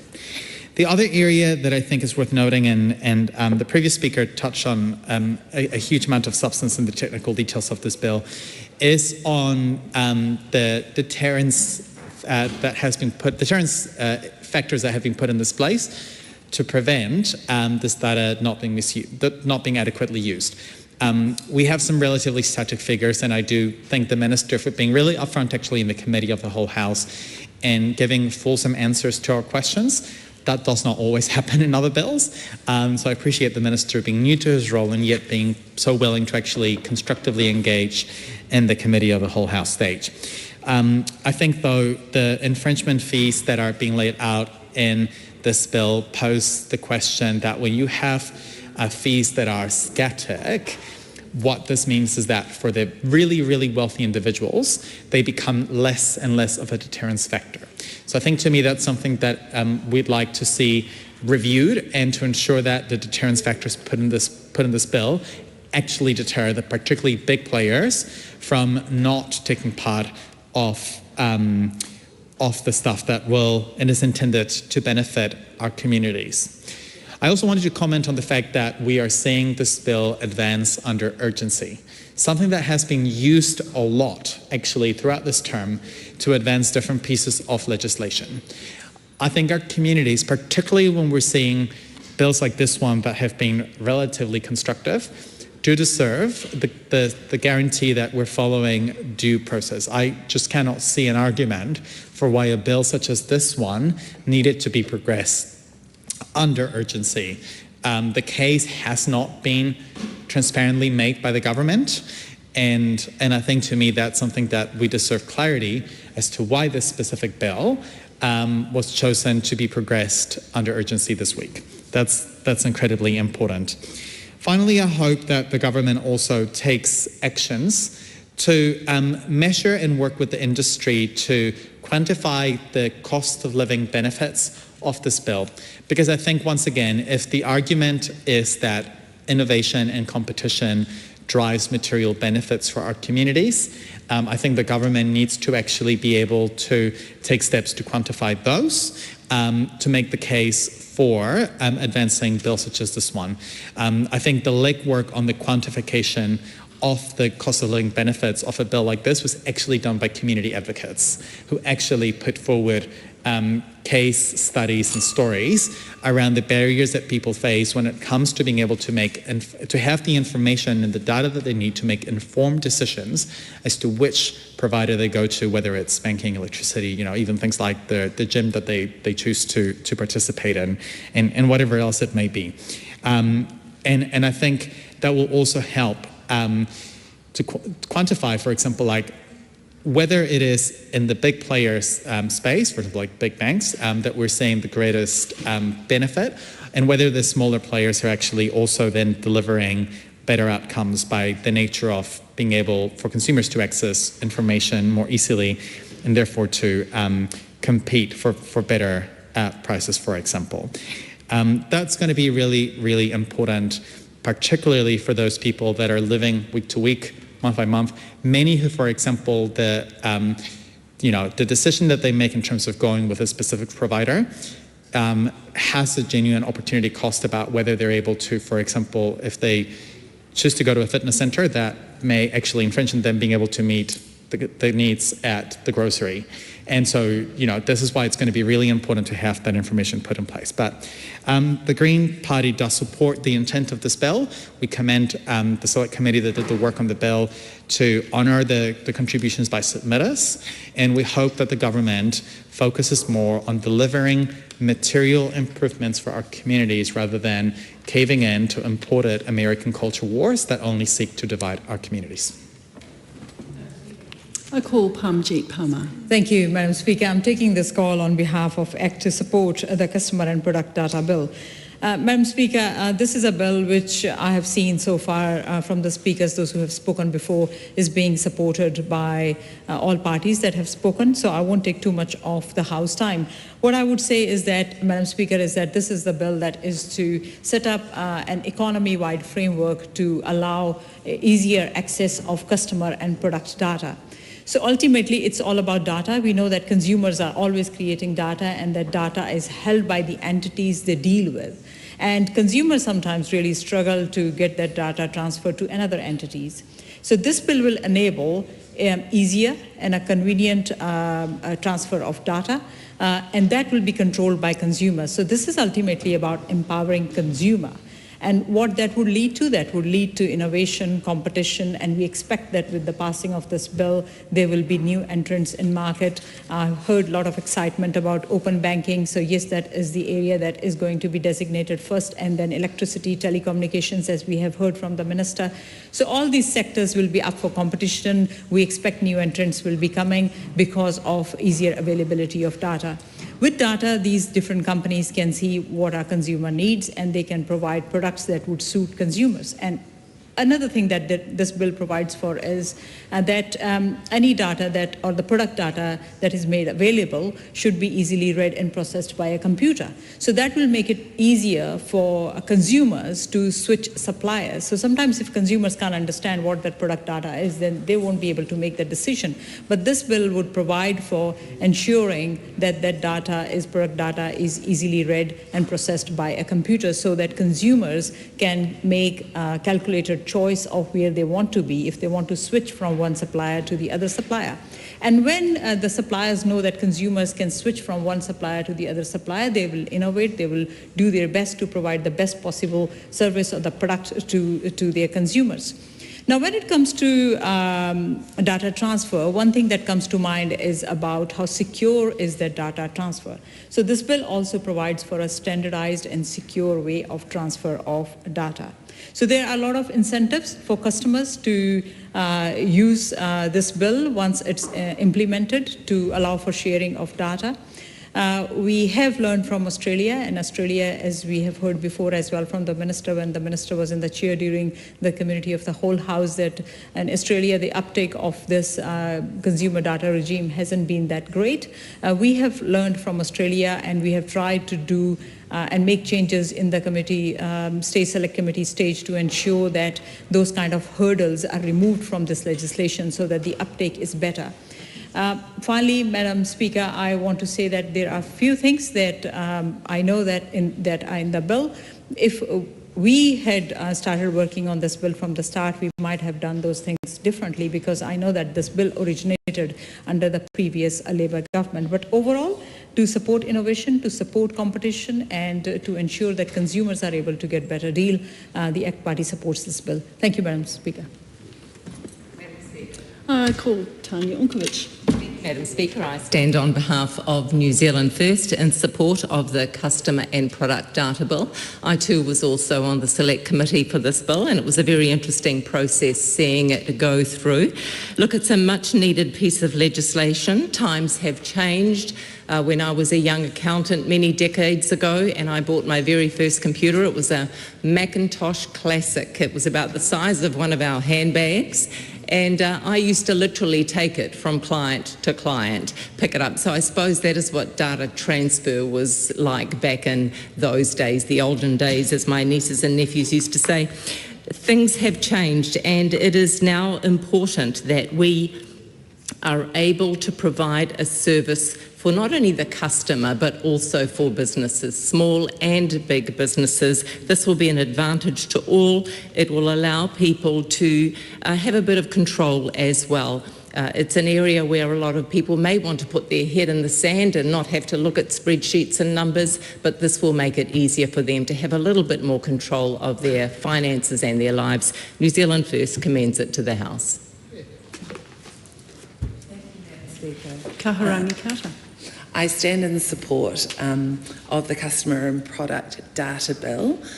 We support the intent of this bill to combat and to protect ordinary people from anti-competitive behaviour. And we want to make sure that ordinary people have choices so that they aren't taken advantage of, and that they feel secure that their data is serving them and not anyone else. We know that this won't make a difference to the vast and real issues of capitalism, and, you know, capitalism, colonisation, best friends, but I know that the intent of this bill is that we are going to be serving the people of Aotearoa. And I think it's really important that when we go through these select committee processes, that we are hearing a wide range from our communities that this bill will affect, and particularly from our disabled communities. We need to hear their voices in this, because we know that things like banking and access are a real issue to them actually getting the same services that people who don't have the same barriers have access to. When I was a banker, at the beginning of the week, and in fact most days, we would sit and get the comparative rates from all the banks around New Zealand, and we knew actually which banks were probably going to be serving our customers better, but we couldn't give that information to our customers unless they asked specifically. And this bill will actually go a long way in making sure that customers actually have access to that really important information. It means that third parties are actually able to go, hey, what you are wanting, what you are asking for, tailoring those banking needs, will actually, the bank that you're with isn't actually serving your needs as well as this bank over here could. And that just makes sense, because New Zealand, we are a modern society and we need our laws to reflect that. So in saying that, I think making sure that people feel like that their data is secure and only being used for purposes that will actually benefit them is so important for our modern society, and ensuring that we are moving towards the intent of this bill, which is to move away from that anti-competitive behaviour to protect ordinary people. So we're very happy to support this bill to the House. Thank you. I call Dr. Vanessa Weenan. Thank you, Madam Speaker. It's a delight to be able to speak on this bill, having been part of the progress through all stages, including the Select Committee. We did have excellent discussions, and it was wonderful to be able to make some sensible and hopefully very impactful changes to the legislation as it's come through. So we are very excited about the potential improvements that this should make in several sectors, including banking, towards improving competition. I think this will actually be a great first step in amongst many that our government will be making. It all comes down to improving options for customers and reducing barriers. I commend this bill to the House. Well done. Ruben Davidson. Speaker, and there's so many short calls on this customer and product data bill that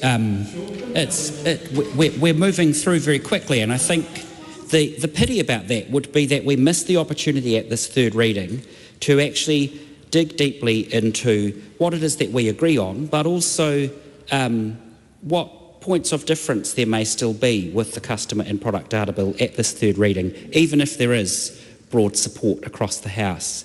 Now, I was really lucky to sit on the Economic Development Select Committee and to hear and witness the development process as this bill came to that committee, and as we heard from submitters, and also to get the various perspectives and inputs. And they are all slightly different and slightly unique, even though in principle we all agree with the idea of opening up things like banking and opening up things like the electricity market.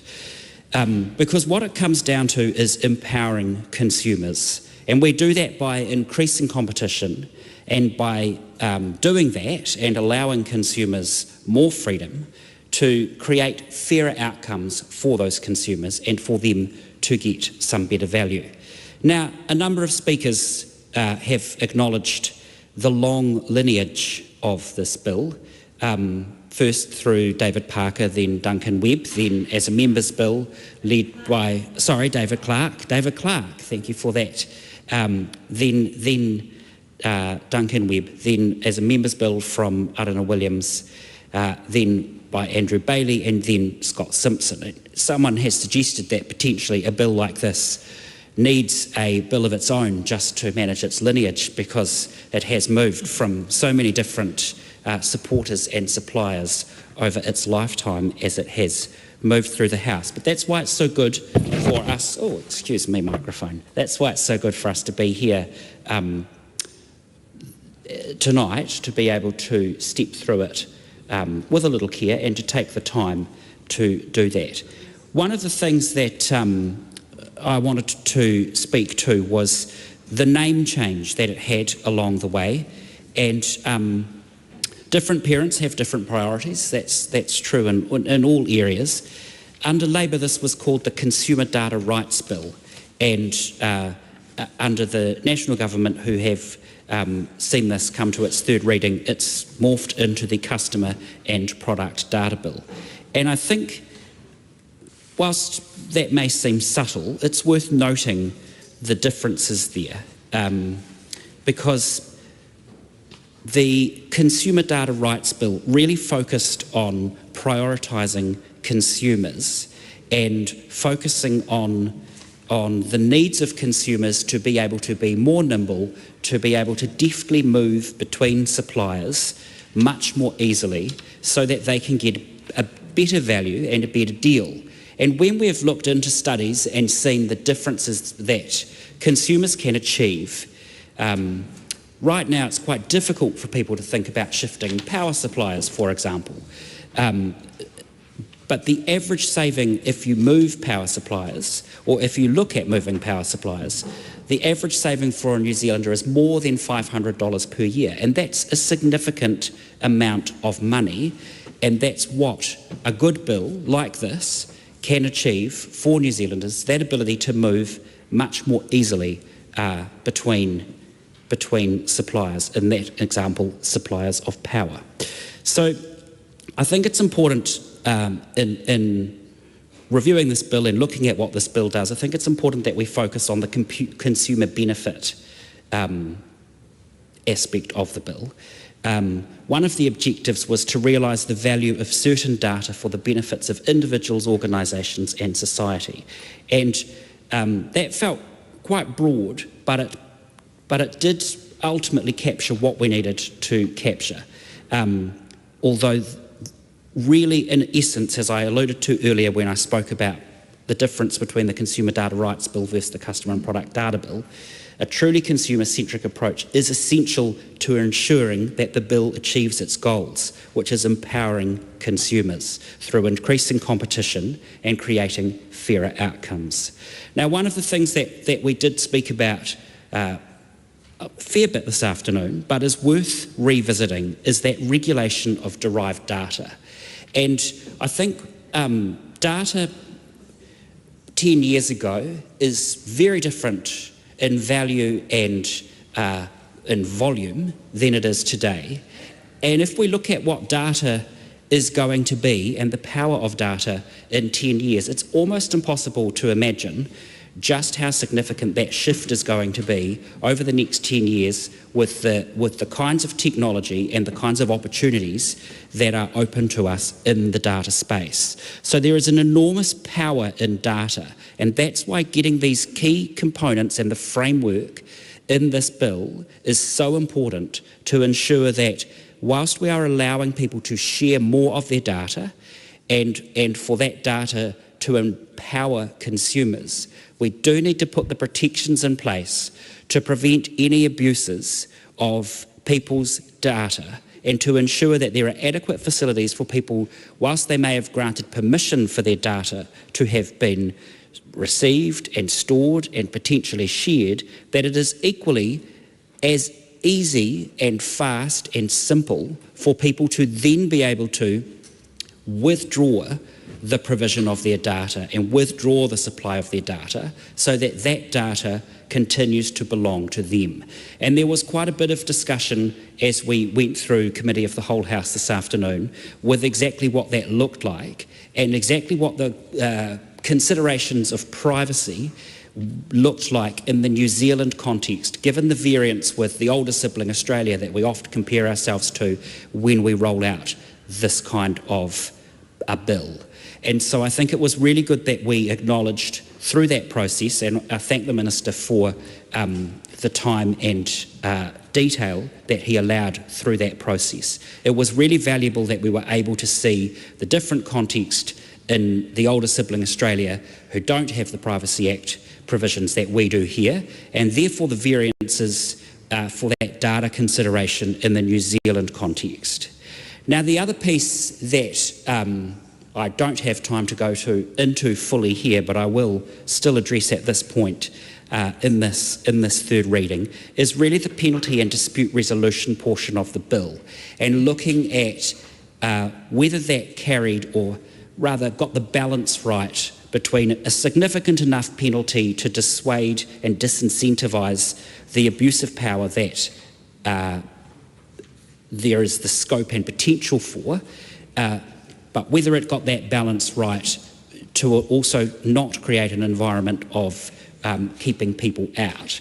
And one of the major considerations that was particularly raised a lot from this side of the House was ensuring that a bill that aims to serve consumers does provide the incentive and the opportunity for smaller operators, potentially and particularly in the instance of open banking, smaller fintechs, to be able to step into the space and know that even though they don't carry the weight and resource of the larger banks by way of personnel, they will still be able to work within the framework of this customer and product data bill to provide an additional service, another option, and a level of service that can be trusted and can provide good value for consumers. Because that's the thing that's quite easy to lose sight of when we get into the detail and into the, sometimes what we call into the weeds in this legislation, and we start to look at clauses and numbers and letters after letters. It's very easy to lose sight of the fact that actually what we are trying to do here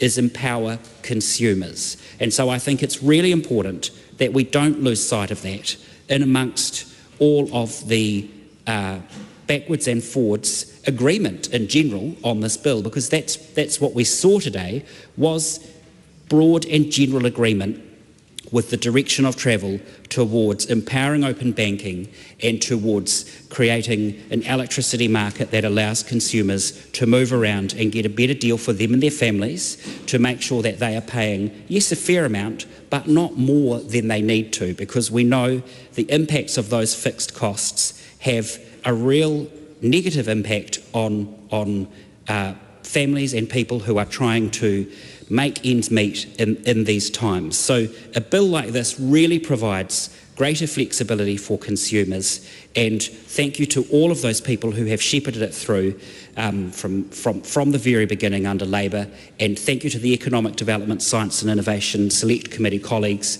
and I commend this bill to the House. Thank you. I call Dan Bidwell. Madam Speaker, this is a good bill and has the potential to drive competitiveness, productivity and innovation in the target sectors that the Minister will designate. Target sectors like banking, and I've been on the banking inquiry, and that's going to drive, I think there's really good feedback about this bill in terms of driving competition. I'd like to thank the Economic Development, Science and Innovation Select Committee, our previous government, plus our previous Minister Andrew Bailey and current Minister. It is all part of our plan, Madam Speaker, to grow our economy and lift productivity. And with that, I commend this bill to the House. Great local MP. I call the Honourable Penny Henare. Thank you, Madam Speaker. One of the difficulties in a place like this where you can be swapped from one committee to another, and I want to acknowledge the very hard-working and well-led Foreign Affairs and Defence Trade Committee, of which I was a member up until recent times, and now find myself on this committee that considered this bill, and am excited about the opportunity, given the collegiality I've seen in the debate on this particular bill moving forward. And you know, we can talk about semantics around the difference between customer and consumer, but I want to use the words of the Minister, which I think are quite relevant, and it's something that I know we all believe in, which is, this is my data, it belongs to me. It is part of me, it is who I am. And I think ultimately when we look towards the way we protect that data, the way we share that data, the way that businesses like banks and others might use that data, and then the expectations we have on them protecting it just as much as we look towards protecting it ourselves. I think this bill does a good thing in making sure that, as already mentioned, that we can look towards new markets, new horizons, new opportunities in business, but ultimately it comes down to how we protect, how we store, how we share our data. And that's really important. And I raised during the debate in this bill the work of a group called Te Aotearoa. For those unfamiliar, it is a Māori data collective born out of the Iwi Chairs Forum. And I raise them because they do some amazing work when we think about data sovereignty and the way that we look and care for data, the way that we enter into partnerships with external partners from our daily lives, not just at a tribal level, but also at a macro level, I suppose a macro and a micro level, and the way that we interact with people in the use of our data. And that only works if the public and if the consumer, the customer, the person, the individual buys into a secure system or a secure institution where they know that their mana, their data and their information will not be compromised. And what we know is that's difficult. We've seen it in the past. In fact, there have been a number of reports about how data can be misused, how data can be used in a way that doesn't keep the individual or even the collective safe. So we want to make sure that whatever we pass today continues to build that trust and confidence that's needed to make sure that we believe in these kinds of institutions. And that's easier said than done, given the kind of mood that we see voters, New Zealanders, people all around the world, the mood towards public institutions and the confidence they have in those institutions. The same can be said with matters such as banking and where we put our custom, if you will. So, in passing this bill, Madam Speaker, this is a good bill. We take the point, though, that it opens up into new horizons and the ability for the Minister in this House to come back to make sure that we can keep a regulatory framework that's agile. You know, a lot of the examples we used during the debate of this bill were if I walked into a shop, and that's what we would have normally have done. That's how many of us in this House have grown up. COVID taught us that shop doors look very different right around the world. Shop doors aren't just ones you walk in, shop doors are portals that you visit. There's so many different ways that you can achieve what we used to do by walking into a shop door once upon a time. So we want to make sure that we've got this rock foundation or this foundation legislation, as the Minister described it, good, and I think we've got consensus across the House. The second part is that regulatory framework and the flex that's required to make sure that it does continue to serve New Zealanders into the future. And we'll continue to work, I'm sure, collegially across the House to make sure that that particular thing happens. And we look forward to playing our part in that. The only thing I'll caution here, Madam Speaker, is too often, and we all know it in a place like Parliament, the world moves on a lot faster than we can do things in here. So that's a warning to each and every one of us as we look towards the flexibility I know the Minister was hoping for in the regulatory framework on this bill, that we must consider the way that we do things in here in order to keep agile, flexible and up with the current times and up with the people who put us here. So we commend this bill to the House. Greg Fleming. As the previous speaker has so eloquently said, this is a good bill. It's a bill that has been well canvassed. One of the many good things about our legislative process is that it is, if nothing but thorough, and we have considered all angles and all details of this during the debate this afternoon, and so rather than delaying the debate further, it is my pleasure to commend the bill to the House. I call Helen White. Thank you. I wanted to start by actually thanking the Minister for the full answers that he gave in the committee stage. And I wanted to thank the many people who've been involved in building this legislation, including my colleague Arana Williams, who took it on as a private member's bill, and it's come through now to the government. I think this bill is a little bit unusual in terms of what I've seen come through this House, and that it is actually quite a creative bill.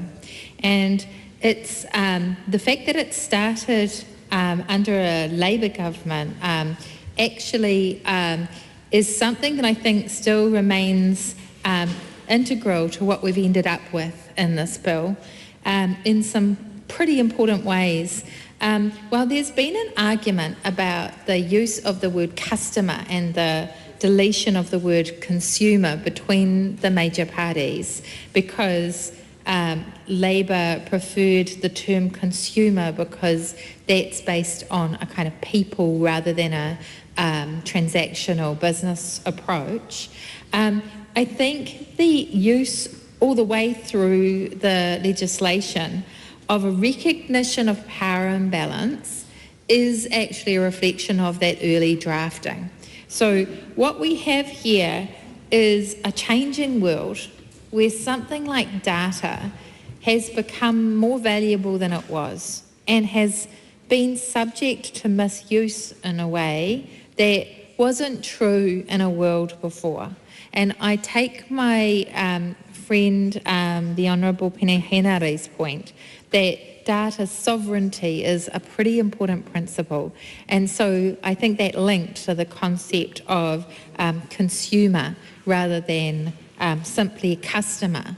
But I think it also links to the wider importance of our duty to change up as things go on. What we've got now is a world where this data that belongs to us has been monetised, but it's also, in this situation, the dragging of information so that it's closed off from people that has been used anti-competitively. And we've seen that do real damage. And we can see the black and white damage that's done by the example given by another one of my colleagues, which was the issue over power and how much people are saving when they go to something like Power Switch and they look at the comparative information and they make a decision to switch providers. Now, Power Switch are hampered by a lack of information in this area. And I went onto the site myself and I looked at what I could put in, and I really still had, it was better than it could have been. I could see that I could generate a saving of, I think, over $1,000 a year. But it was based on guesswork.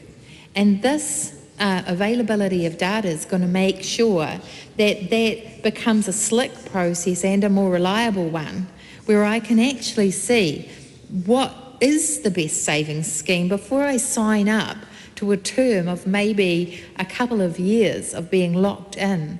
So that's the changing world we're in, where that information becomes power. And the dragging out and the keeping of that information can also be a depository of power against, yes, customers, but also consumers. And so it is very much an important part of this, that this House, all sides of this House, are becoming aware of a changing landscape. And so while I've heard some words in this House this very day where people have accused each other of being, I think at one point there was capitalists, another point was communists and Piketty devotees, etc. Actually, despite all of that banter and really banal rhetoric, what actually has to happen in this House is we have to show flexibility. We have to look at those big problems we've got and look at them in terms of our basic values. And for the Labor Party, we do care a lot about power abuse. And it's not a matter that is going anywhere very soon. But this little bill does some good in that area. It starts to redistribute that power and put it back in the hands of the average citizen. And so for us, this bill is a very important one, and it really is going to have a large impact. And to see things like, I think, when I was in the committee stage, I asked the Minister about some provisions where there were actually additions made to some of the protections that recognise that people who were perhaps wanting or saying that they wanted to give this data across might be also subject to kinds of abuse like financial abuse. To see those things go into the legislation at this late stage means that people are still thinking in those terms. This piece of legislation has opened people's minds to all those forms of power abuse. And so I really love this bill because of what it attempts to do. Now, it won't necessarily get all the way. It will be a case of looking at it again. It will be a case of making sure that the regulations are actually appropriate. I love the way that the piece of legislation also involved those in the industry, also involved the submission process, and I think we are on our way when we look at something like this as we adjust to a modern world. We're dealing with a situation where globally we really do have to concern ourselves with the power of big business. It is so serious out there. That's our greatest threat to our democracy, is the concentration of power in the hands of a few people, and none of this would suit them. This is not going to suit someone who wants to monopolise the power of data.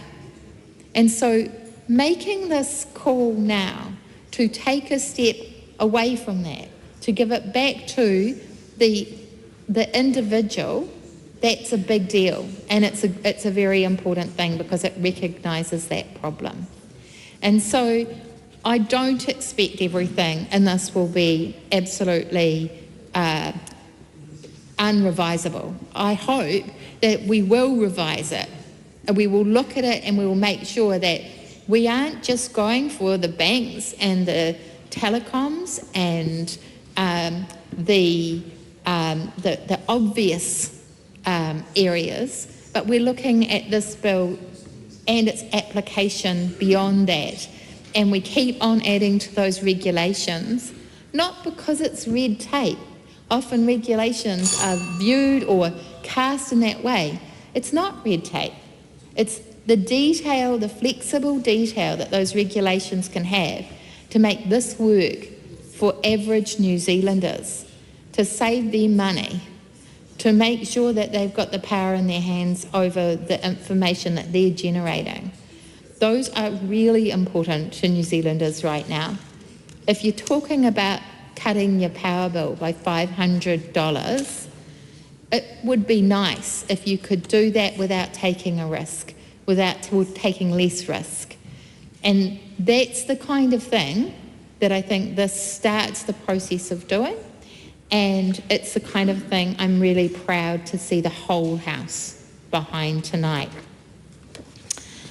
I'd like to thank again my own select committee for looking at this piece of legislation. I was on the EDSI at the time. I think there are concepts here like derived data that were difficult. We had to get our heads around them. And I'd like to thank all the businesses that involved themselves actively in this, the zeros that came along and told us how this would affect them and what more they could do for the New Zealand consumer if they were allowed a little bit of flexibility.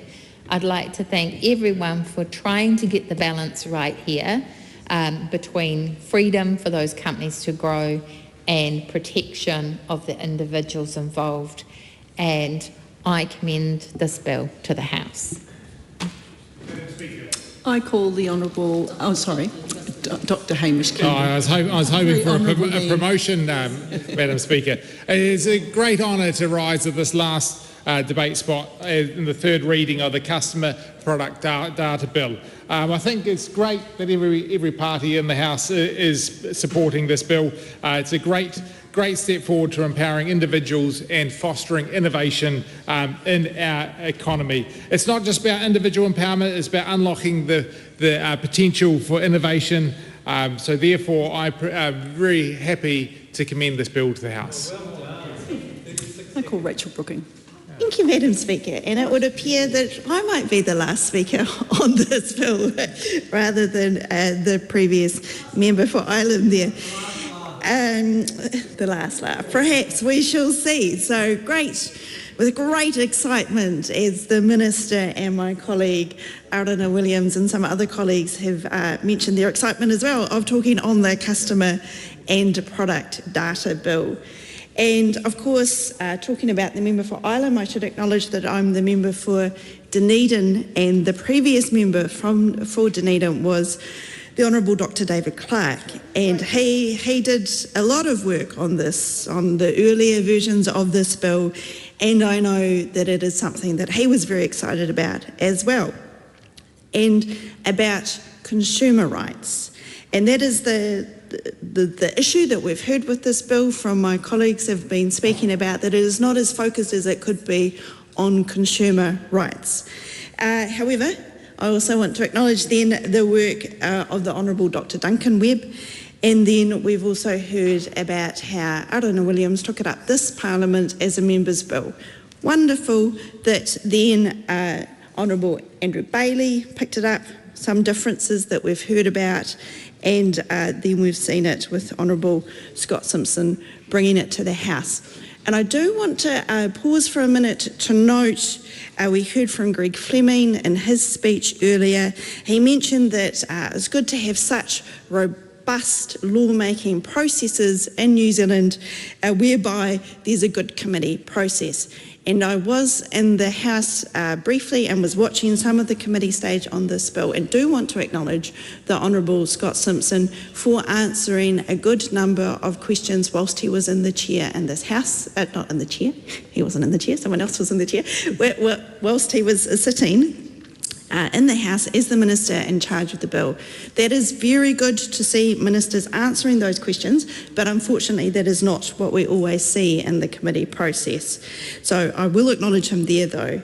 Now this bill is interesting because of course it relies a lot on secondary legislation, and we've heard and we see in the report back from the Select Committee that the likely first two issues to go forth will be banking and electricity. And how that works, Madam Speaker, is interesting from a legislative perspective of how this bill is drafted. And we heard Helen White talk a little bit about that before as well. So we have the purpose section, and whilst it doesn't talk about consumers, it does talk about customers and society. But then the interesting part, and it seems like a useful purpose clause that I won't read out or anything in clause 3, but at the interesting structural part of the legislation is found at clause 4, which is the overview. And people watching won't be able to see if I hold up the bill exactly how that works. But I'm going to try a little bit anyway, because why it is interesting is it tries to set out for people who are reading the legislation how it works almost like a flow chart. So it's got the words, if a person has these different circumstances, then ... something happens, and however, there are certain provisions apply.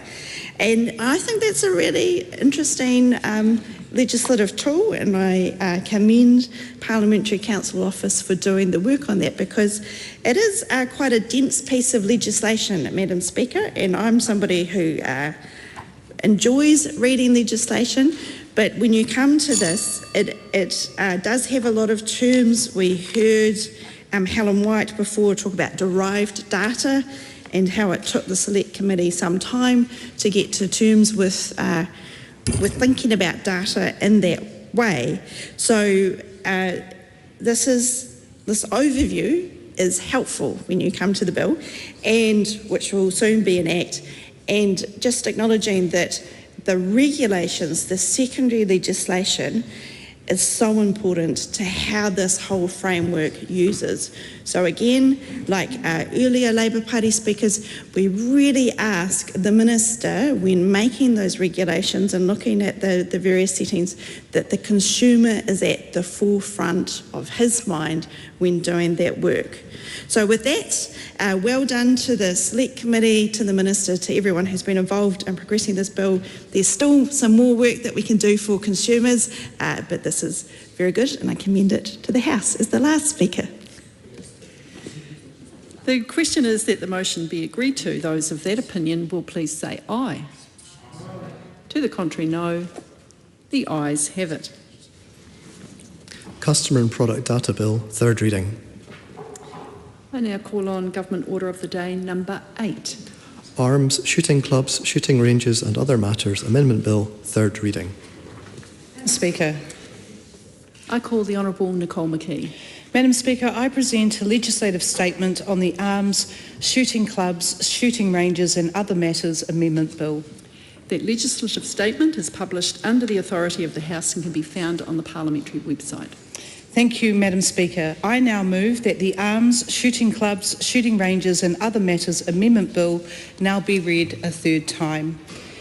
Madam Speaker, I am pleased to bring this bill to its third reading, therein completing the second phase of our work programme to reform New Zealand's firearm laws. Shooting clubs and shooting ranges throughout the country play an important public safety role in New Zealand's firearms regime. They provide spaces where individuals can learn how to safely operate firearms in a controlled environment. Clubs and ranges are mostly run by volunteers who give up their time to ensure that clubs and ranges are well-maintained, safe venues. A place where members of the firearms community can take their families and friends to practice, to compete, to learn, and to have legal and legitimate fun. Without these spaces, firearm users will not have safe places to perform shooting activities, to train for international gold medals, or, most importantly, a safe place to sight on their rifles before they go hunting.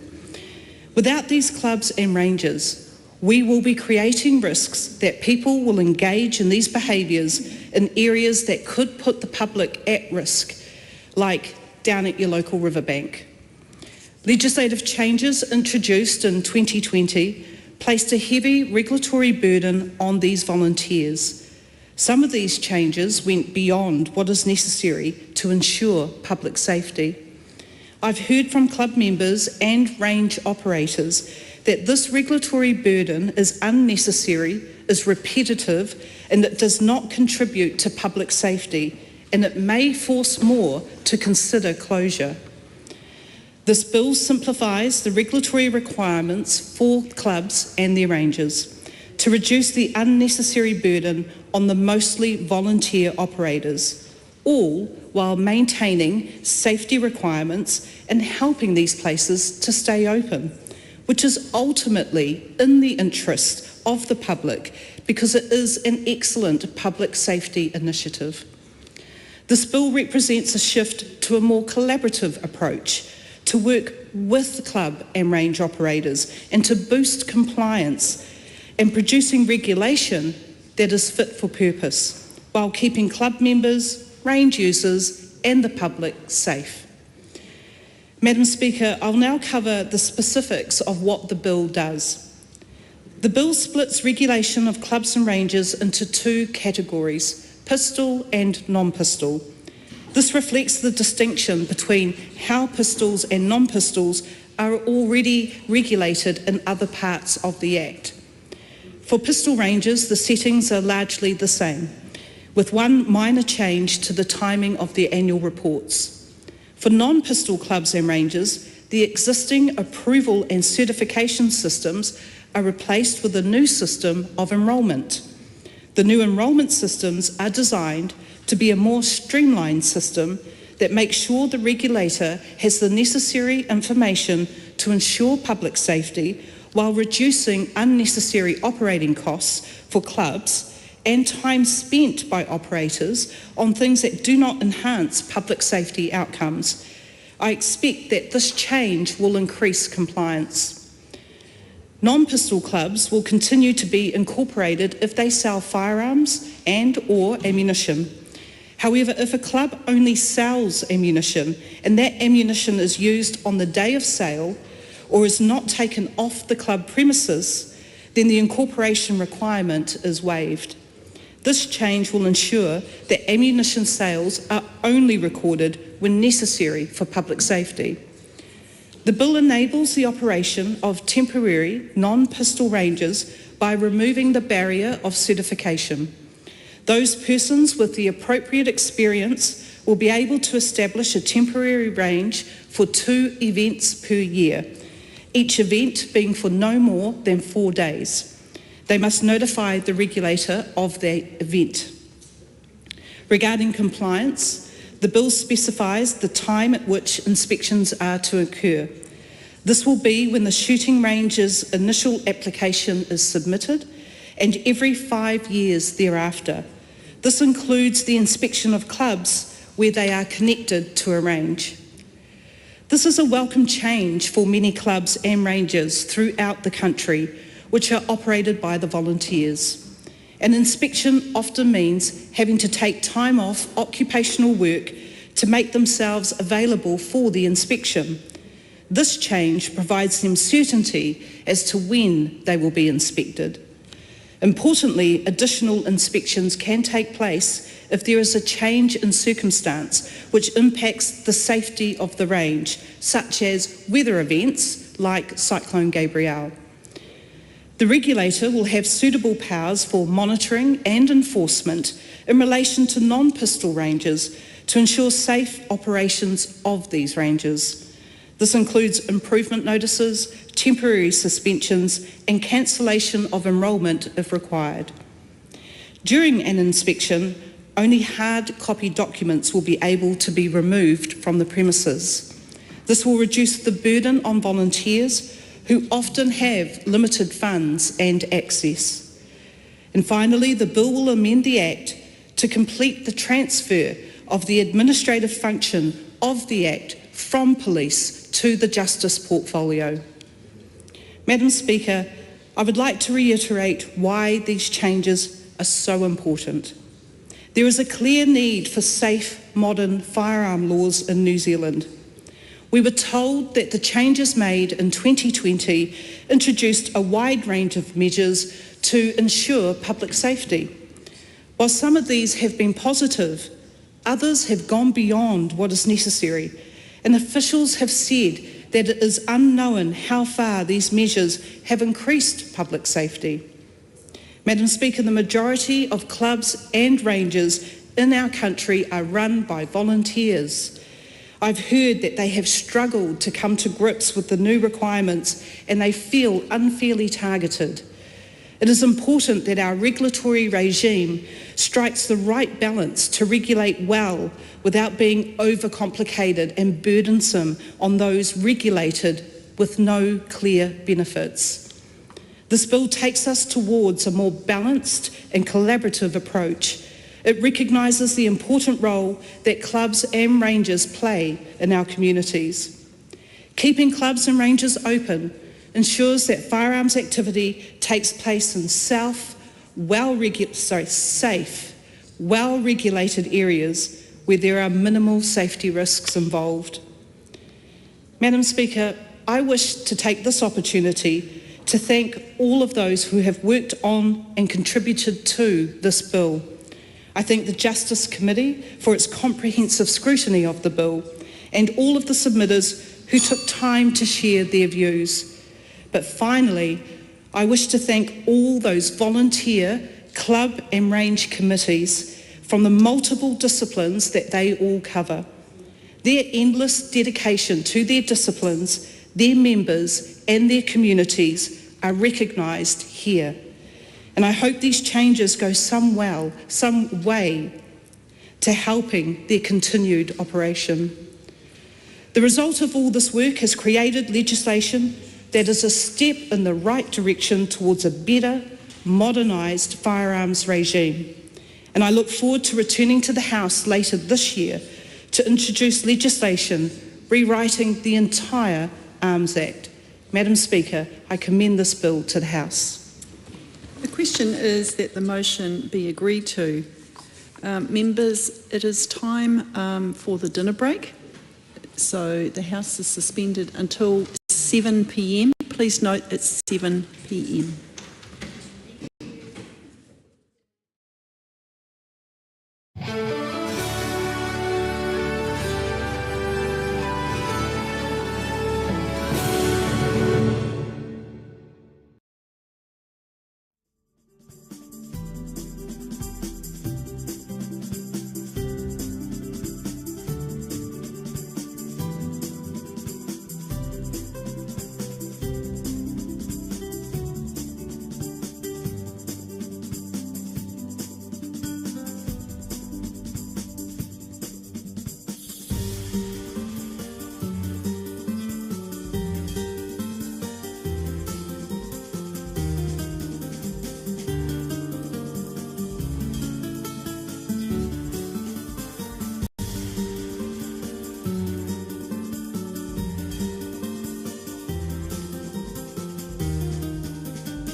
Live coverage from the House of Representatives will resume at 7 p.m.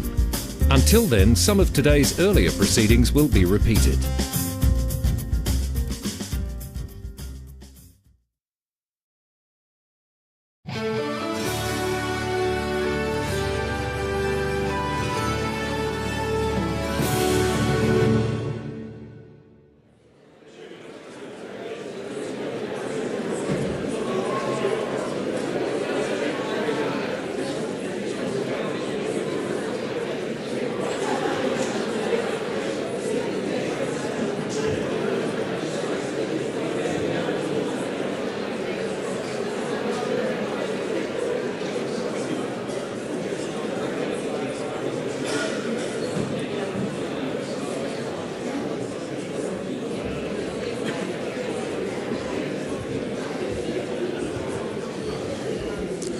The House is resumed.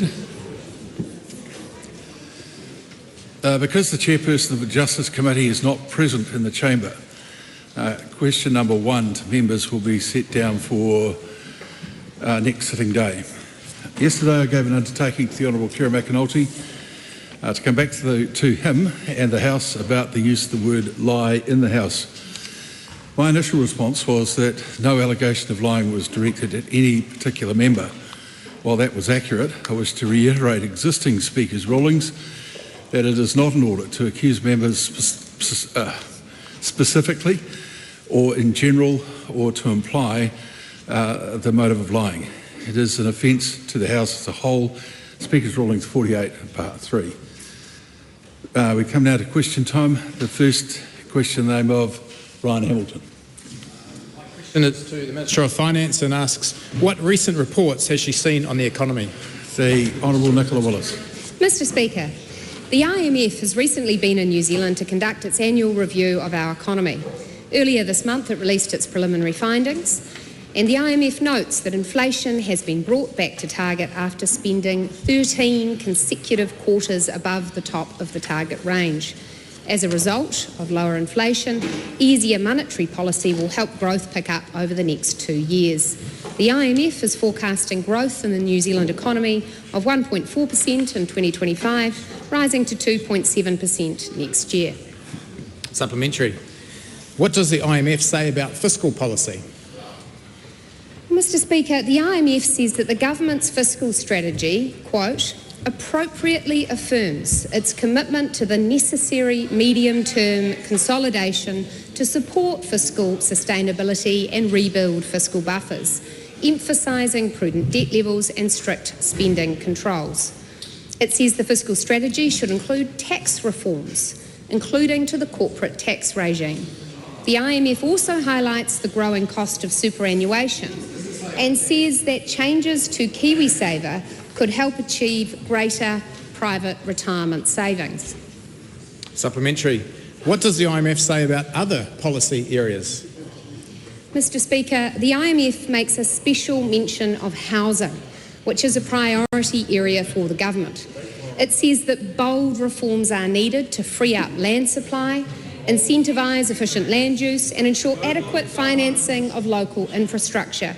And it specifically references the government's Going for Housing Growth program. The IMF also highlights ongoing policy work to amend and eventually replace the Resource Management Act. Supplementary. What does the IMF say about productivity growth? Mr. Speaker, the IMF says that productivity growth requires a comprehensive approach. It mentions refreshing competition settings, reducing the restrictiveness of the foreign direct investment regime to attract capital, accelerating capital markets development, encouraging innovation, and establishing a stable, long-term pipeline of projects coupled with the prudent use of public-private partnerships. The government has work underway in all these areas, and I would note that the IMF is clear on its approach to PPPs, unlike some people I could mention. The Right Honourable Christopher Hipkins. Thank you, Mr. Speaker. To the Prime Minister, does he stand by all of his government statements and actions? The Right Honourable Prime Minister. Thank you, Mr. Speaker. Yes. Supplementary question. Does he stand by his statement, quote, "We are very proud of what we've done on emergency housing, and it's been a really good outcome"? If so, are more or fewer people homeless now compared to when he became Prime Minister? What I can say is from the data that we've actually seen emergency households that have been, households that have been in emergency housing has dropped from, I think, 3,141 when we came to power down to 591. Most excitingly, we've taken 2,000 children out of living in motels and put them in proper homes, and I think the member would, in the spirit of bipartisanship, want to say that was a good thing. Supplementary question. Is he very proud of the fact that the Christchurch City Mission has reported an increase of almost 60 people living on the street in just one single month, including an 8-week-old baby living in a tent? Well, we have more work to do on homelessness, but what I am proud about is a government that starting on April the 1st put a very active management policy in place to actually take the number of households out of motels. That was a shameful legacy from previous Minister Woods and the Labor government, and I'm very proud of the progress that we have made. In a short period of time, we've got results and put 2,000 kids into proper houses. Supplementary question. Does he see any relationship between the fact that there are 690 fewer households in Auckland in emergency accommodation now than when he became Prime Minister, whilst the number of people sleeping rough in cars, on the streets or in parks in the city has increased to 653? Well, I would just say to that member, his government's legacy on housing was abysmal. A 50% increase in home ownership, $170 per week increase in rental property, a 4-fold increase in the social housing wait list to over 25,000 households, and thousands of people living in emergency housing when they shouldn't be, in motels when they shouldn't have been there. This government is dealing with housing. We have taken 2,000 kids out of motel rooms, and you should care about that, and you should be proud about that. Point of order, Mr. Speaker. A point of order. Whilst I do indeed care about all of the issues that the Prime Minister has just catalogued in his list of complaints, it didn't actually address the question, which was whether he sees a relationship between the fact that they've booted 690 people out of emergency accommodation in Auckland, whilst there are now 653 people living rough on the streets. Well, let me just make it very clear. While there is the sort of barrage going on that there was during the answer to that question, it's hard for me to make a determination like that. But I will... Point of order, further point of order, Mr. Speaker. I haven't finished, so you can't take a point of order, but give a man a chance to breathe. I will ask the Prime Minister if he would like to address the question as it was asked. As I've said, I am very proud that we have actually moved families out of motel accommodation and emergency housing, and 80% of those families have gone straight into proper housing. That is really important. The other 20%, we actually are available to help with any housing assistance that is needed. But I am proud because that was a shameful, shameful result from a Labor government. Supplementary question. Does he see any relationship between the fact that there are 351 fewer households in Wellington in emergency accommodation now compared to when he became Prime Minister, while the number of people rough sleeping in cars on the streets or in parks in the city has increased to 464? We have continued work to do on homelessness, but the answer of carrying on with the policies of the past and not putting 2,000 kids into proper homes instead of raising them in motels is unacceptable to our government. So to move from 3,100 households in motel accommodation under your member's last government to where we sit today with 591 households in motels and 2,000 kids moved out of them to proper houses and homes with community housing providers and KO houses because of our active management of the individual cases, I'm incredibly proud about. Is there more work to do? Absolutely. But are I proud of what we achieved in a short period of time versus 6 years of a government that purported to care about housing? The Right Honourable Winston Petty. Could the Prime Minister describe how difficult it was for the new government to deal with the crisis in infrastructure, education, health and, dare I say it, housing, when what we were confronted with was 133,000 net immigration brought in by the previous government? Well, my point very clearly is that Labor's biggest public policy failure was in housing, whether you're buying a house, renting a house, on a social house waitlist or in emergency housing. They failed on all four counts. Our government cares about people. We want them in proper homes, and that's why we've done the work to methodically go through household by household, get into the data, actually actively manage cross-agency and get these families and kids into proper houses. Supplementary question, Mr. Speaker. Well, which of the following is he most proud of?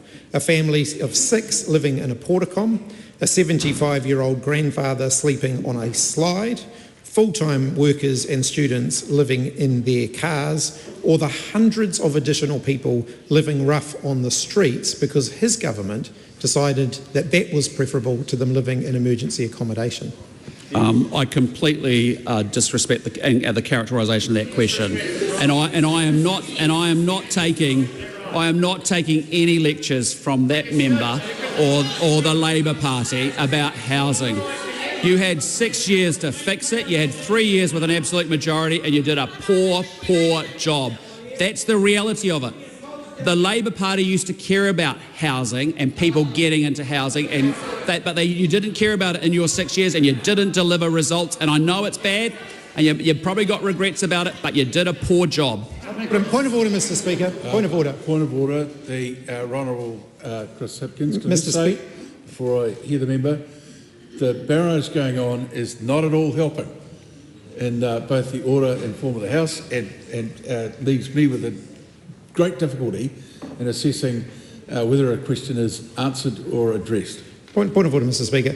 Every single one of my questions has been about the actions of this government and the consequences of them.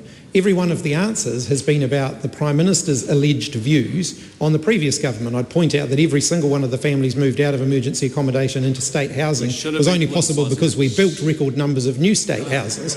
But he's not actually addressing the track record of his own government. The reason that you'll get heightened response from members on this side of the House is that the Prime Minister seems far more interested in talking about the last government than his own government, which has resulted in hundreds of additional people living rough on the streets. Well, that's A very interesting point of order, with the number of facts put before the House in that. Can I say that the Prime Minister's statements today are not alleged because he's making them and we're all hearing them. The second thing is that that it is appropriate, and I've said this before because former speakers have asserted this, that it is appropriate for a government to refer to situations that they inherit when they come into government. It's not appropriate to attack. I haven't heard attack, and I think that with regards to the claim that the Prime Minister is not accounting for his government, I've heard him recite numerous things that his government is doing. Point of order? A supplementary question. Supplementary, right on Winston Peters. How were the 4 needy groups outlined by Mr Hipkins in his last question assisted by trying to find housing, accommodation, emergency housing, hospitals, schools and infrastructure for the 133,000 net that the previous government brought in that we inherited?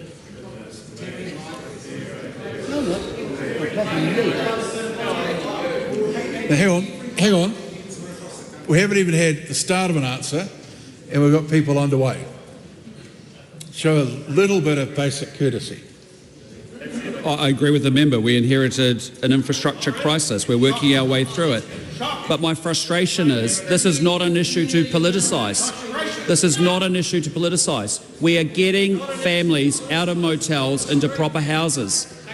That is the reality of it. 80% of those families and households are now in proper homes and houses. You can politicise it, but you shouldn't be doing that. Mr Speaker, why did the government... Everyone quiet? Why did his government remove the requirement for the Ministry of Social Development to consider whether declining an emergency housing application would risk someone's life, welfare or cause serious hardship? I'm proud of the work that our teams have done in a cross-agency way to make sure that we are clear about the people that have access to emergency housing can get it. I'm also proud of the fact that actually if anyone needs any help, there are housing support and subsidies available to support them, and our government remains open to support those that have left emergency housing but haven't reached out to ask for our help, and we continue to do that. But I am not going to take lectures from that member about housing when it was an abject failure of the last government. Order, Mr Speaker. Point of order. The Prime Minister in his previous supplementary answer accused me of politicising the situation when every one of his answers has been political. But my question was why his government had removed the requirement for the Ministry of Social Development to consider whether declining an emergency housing application would risk someone's life or welfare or cause serious hardship. That's a direct quote from the reporting of the decisions that the government has taken. I've asked him why they made that decision. Yeah. And instead he's just given us a catalogue of things that his government's done that have nothing to do with the question. Well, there's a lot of things that are said in this House that are only vaguely relevant to what's going on. But the point I noted is that the Prime Minister did say, because I was listening for it, you thinking that you probably would raise that issue, him say that the process remains open to people who seek help to receive that help. Now, that seems to be certainly addressing the question. Point of order, Mr Speaker. It doesn't give any answer. I mean, you could simply, there's a process. The question was why the process no longer requires them to consider whether declining an emergency housing application will risk someone's life, welfare or cause serious hardship. These are pretty serious issues. And I think it's not unreasonable to ask the Prime Minister to respond to why the government did that. It is a serious issue. And the member will also know that that is a process point for the department that actually runs it. If you're telling me that there is a government missive somewhere, then perhaps quote that missive or table it. But in the meantime, the question's been addressed. Point of order, Mr Speaker. The government, the ministers, are answerable to the House for the actions of the entirety of the government, including government departments, regardless of whether the direction came from. And the ministers are answerable to it. What I've just asked you to do is to establish that the action's been taken. I can't judge that. I can only judge has the question, as it's asked, been addressed. Well, the Prime Minister, of course, is free to say that the government hasn't taken that action. Of course he is. Of course, then he would be misleading the House. But he hasn't done that either. He hasn't answered the question or denied that what he said is true. Don't take it any further. Because while it is quite possible to suggest in a question that an action has been taken and then require the minister being questioned to account for whatever is said in the question, that is not in all cases reasonable. My judgment simply has to be, has the question reasonably been answered? And that's what I've judged. I've invited the member to at any point table the action that he's referring to in the question so that it becomes absolutely specific. New point of order, Mr. Speaker. Yep. So are you indicating that every single question that we ask in a supplementary question must be authenticated by you? If so, could you give us a process to do that before question time? It's going to make question time somewhat farcical if every time we ask a question you require an authentication of what we're asking. No previous speaker has done that. That's right. All members, including what you have just reiterated at the beginning, or you're ruling right at the start of question time, all members are taken at their word. So unless you're saying that I'm wrong in my question, or the Prime Minister is saying I'm wrong in my question, Prime Minister should answer for it.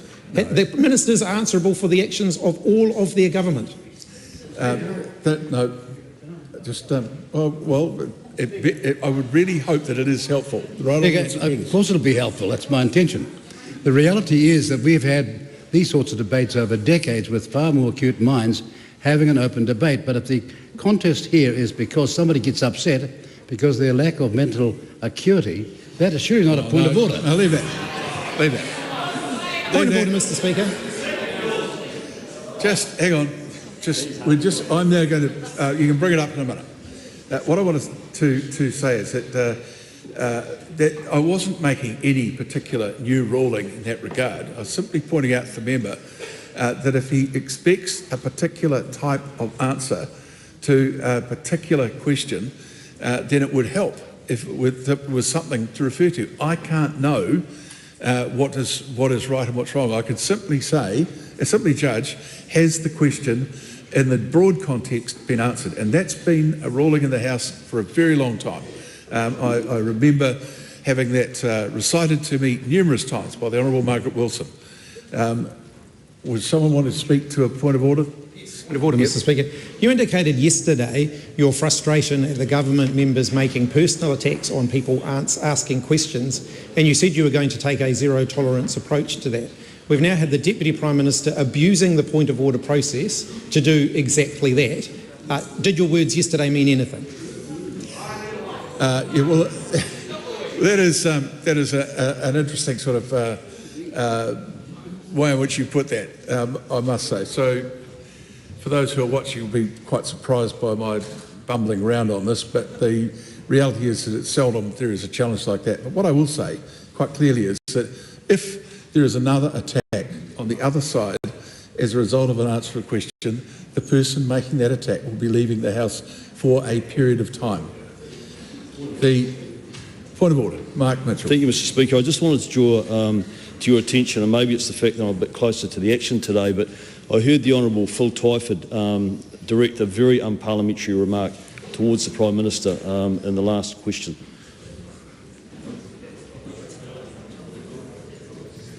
Right, okay. Does the member want to respond to that in any way? I'm sorry, I didn't hear it, so I can't act on it. Well, point of order, Mr. Speaker. Point of order, Mark. I can certainly share that remark with you if you want me to. Well, why would you want to repeat an unparliamentary remark in Parliament? Well, because he's not taking, because as a normal Labor fashion, he's not taking responsibility for his own statements. Tell you what, I'm absolutely sick of this. It's schoolyard stupidity, and it's got to stop. So we'll now go to question number. A point of order. Oh, the next member that used a point of order or a question answer to make a personal attack on members opposite would be leaving the chamber. Mark Mitchell just did exactly that. No, I'm sorry. You can't rewrite the Hansard script. I said that answers to questions that contained those barbs would result in that. It's legitimate for members to take points of order. Some of them are completely hopeless and utterly stupid, but members do it anyway. And I've got a high level of tolerance for that level of contribution to the House, because often it just allows a little bit of pressure and I suppose steam to be let off. Is there any further questions from the member? Question, sorry? Point of order. A point of order. Louise Upston. Thank you, Mr Speaker, and I appreciate the clarification that you have made for this side of the House in answering questions. I am concerned, though, Mr Speaker, about what has been tolerated from the other side that has been more direct in challenging your role than I've seen in quite some time, and I would request that that is also taken into account in terms of the response on this side of the House. Well, thank you. I'm not sure how the two are connected. I don't feel like a shrunken violet at the present time, so we'll carry on. The Honourable, Debbie Nauru-Wapaka, question 3. Yes. And questions are heard in silence. That means there are no conversations going on around the House while a question's being asked. My question is to the Minister responsible for RMA reform. What is his reaction, if any, to the Kaiwaka Aere for Ngāti Runui's statement regarding proposed changes to the RMA that, quote, this move breaches both our settlement and the government's obligations under the Treaty of Waitangi, unquote?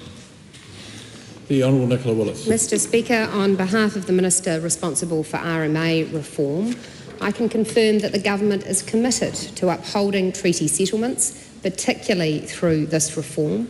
We will be working with iwi Māori as we work through how the new resource management legislation can uphold these important settlements. The Cabinet has explicitly agreed that upholding treaty settlements and related agreements is a principle of the reform of the Resource Management Act. Supplementary. Rawiri Waititi.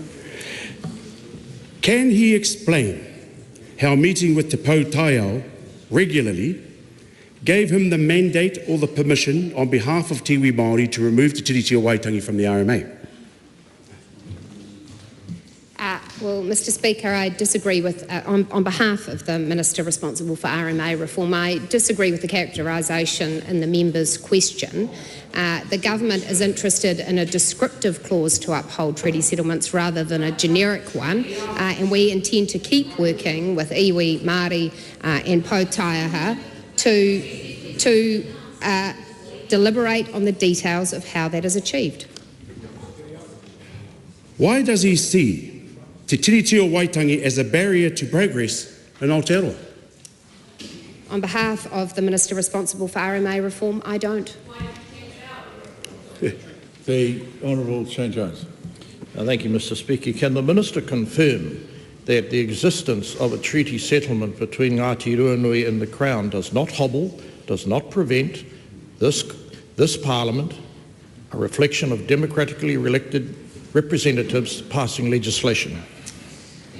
On behalf of the Minister responsible for RMA reform, yes. Point of order, the Right Honourable Winston Peters. Mr Speaker, would it not be normal in this House that if you were a former employee and a member of, for example, Ngāti Ruanui, you'd state that potential conflict of interest before you ask the question?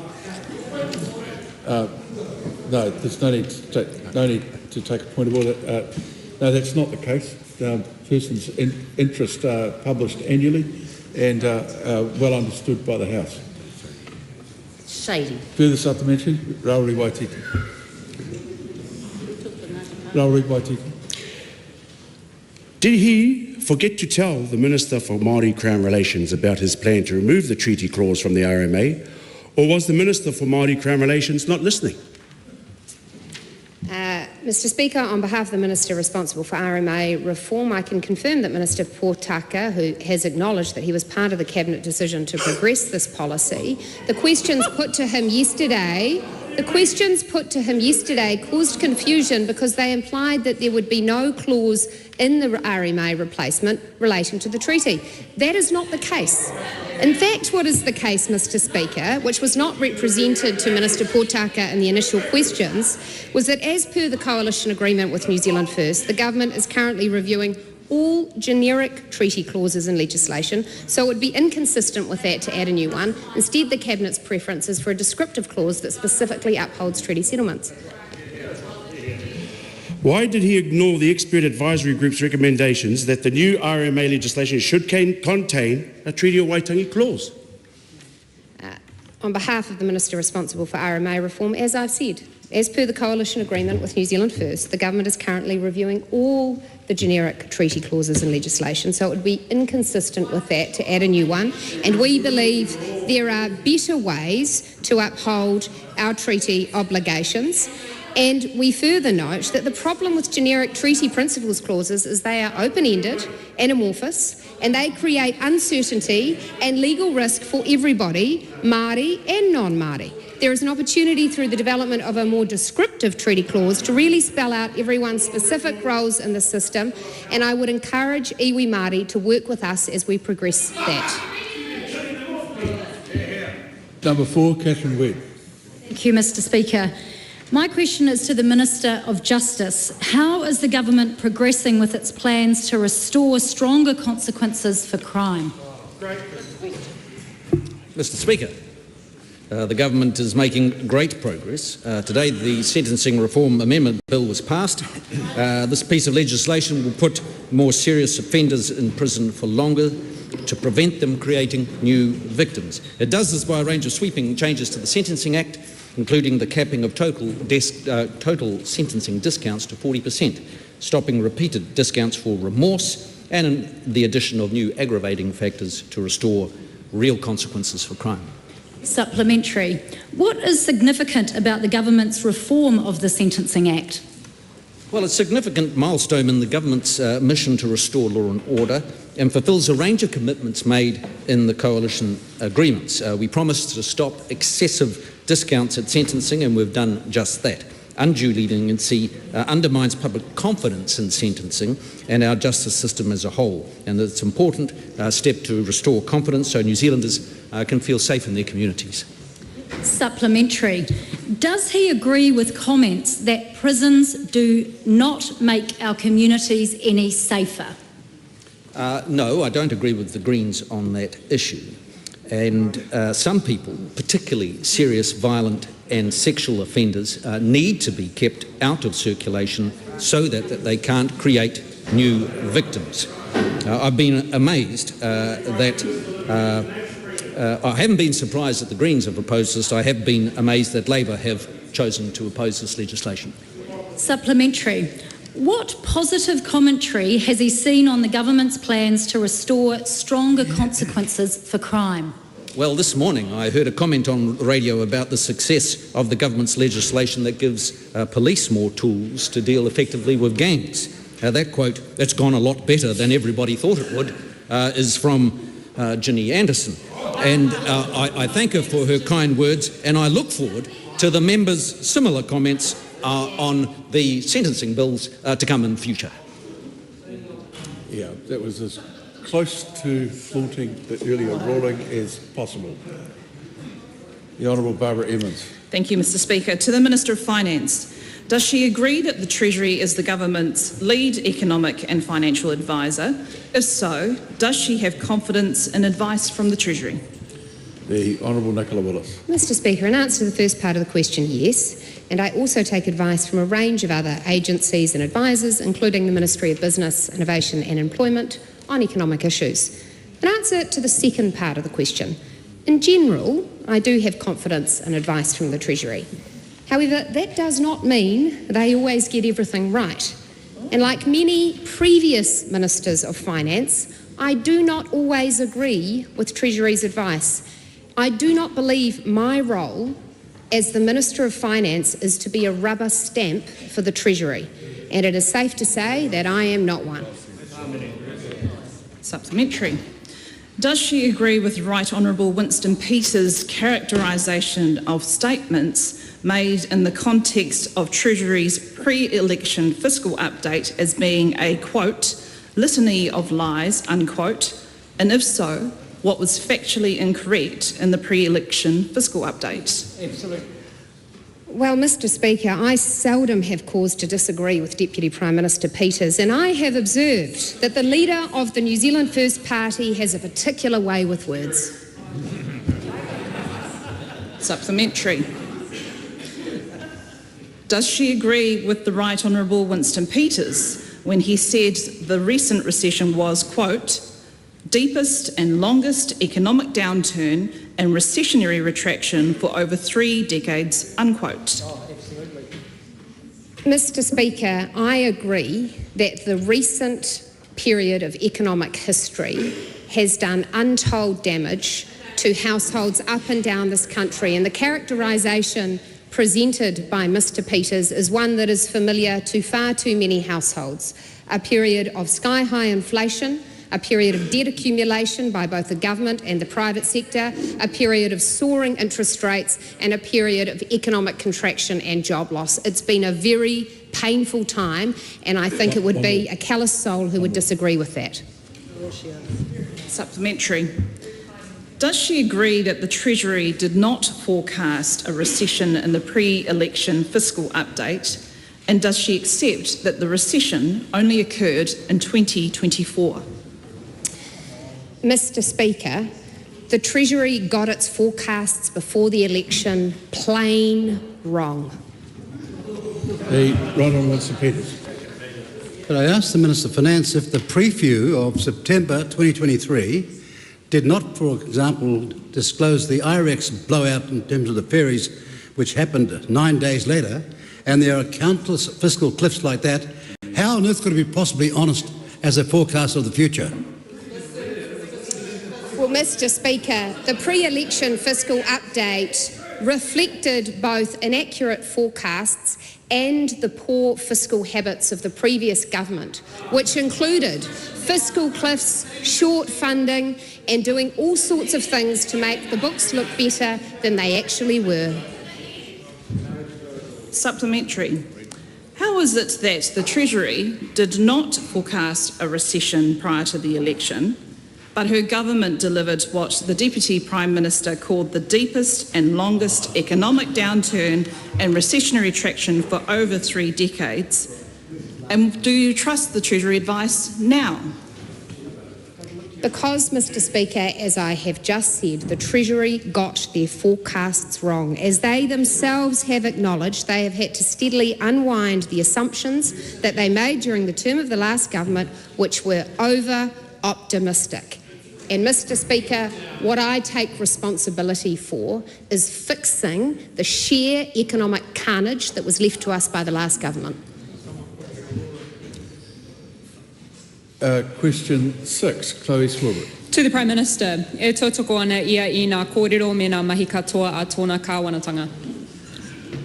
The Right Honourable Prime Minister. Thank you, Mr. Speaker. Yes. Does he stand by his statement yesterday that, quote, profit is a good thing in the context of public-private partnerships?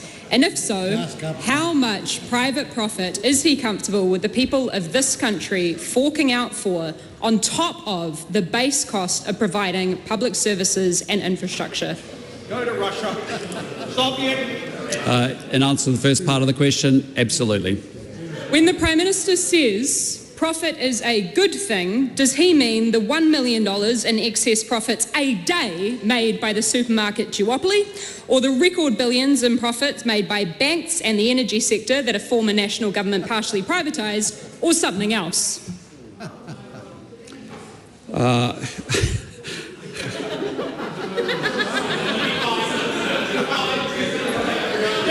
Yeah. I mean, I actually am stumped for words because the Green Party is a degrowth party, and the thought, I think, in that question of Chloe Swarbrick ever being a finance minister in a Labour Greens government, future government, is Prime Minister. Not great. He pātai tāpiri? No, that's not the case. Thank you for your advice. But what I will say is if you ask questions like that, you'll get a political answer. Yeah, it's just like and you may not think it's a very political question, but it most certainly was. Now, please ask your next sub.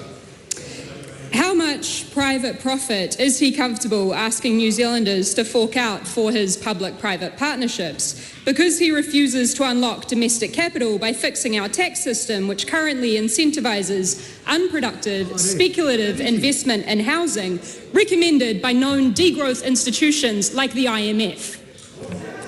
Well, what I'm determined to do is to make sure that we actually build infrastructure in this country. And this is a country over many decades now that has suffered from low economic productivity.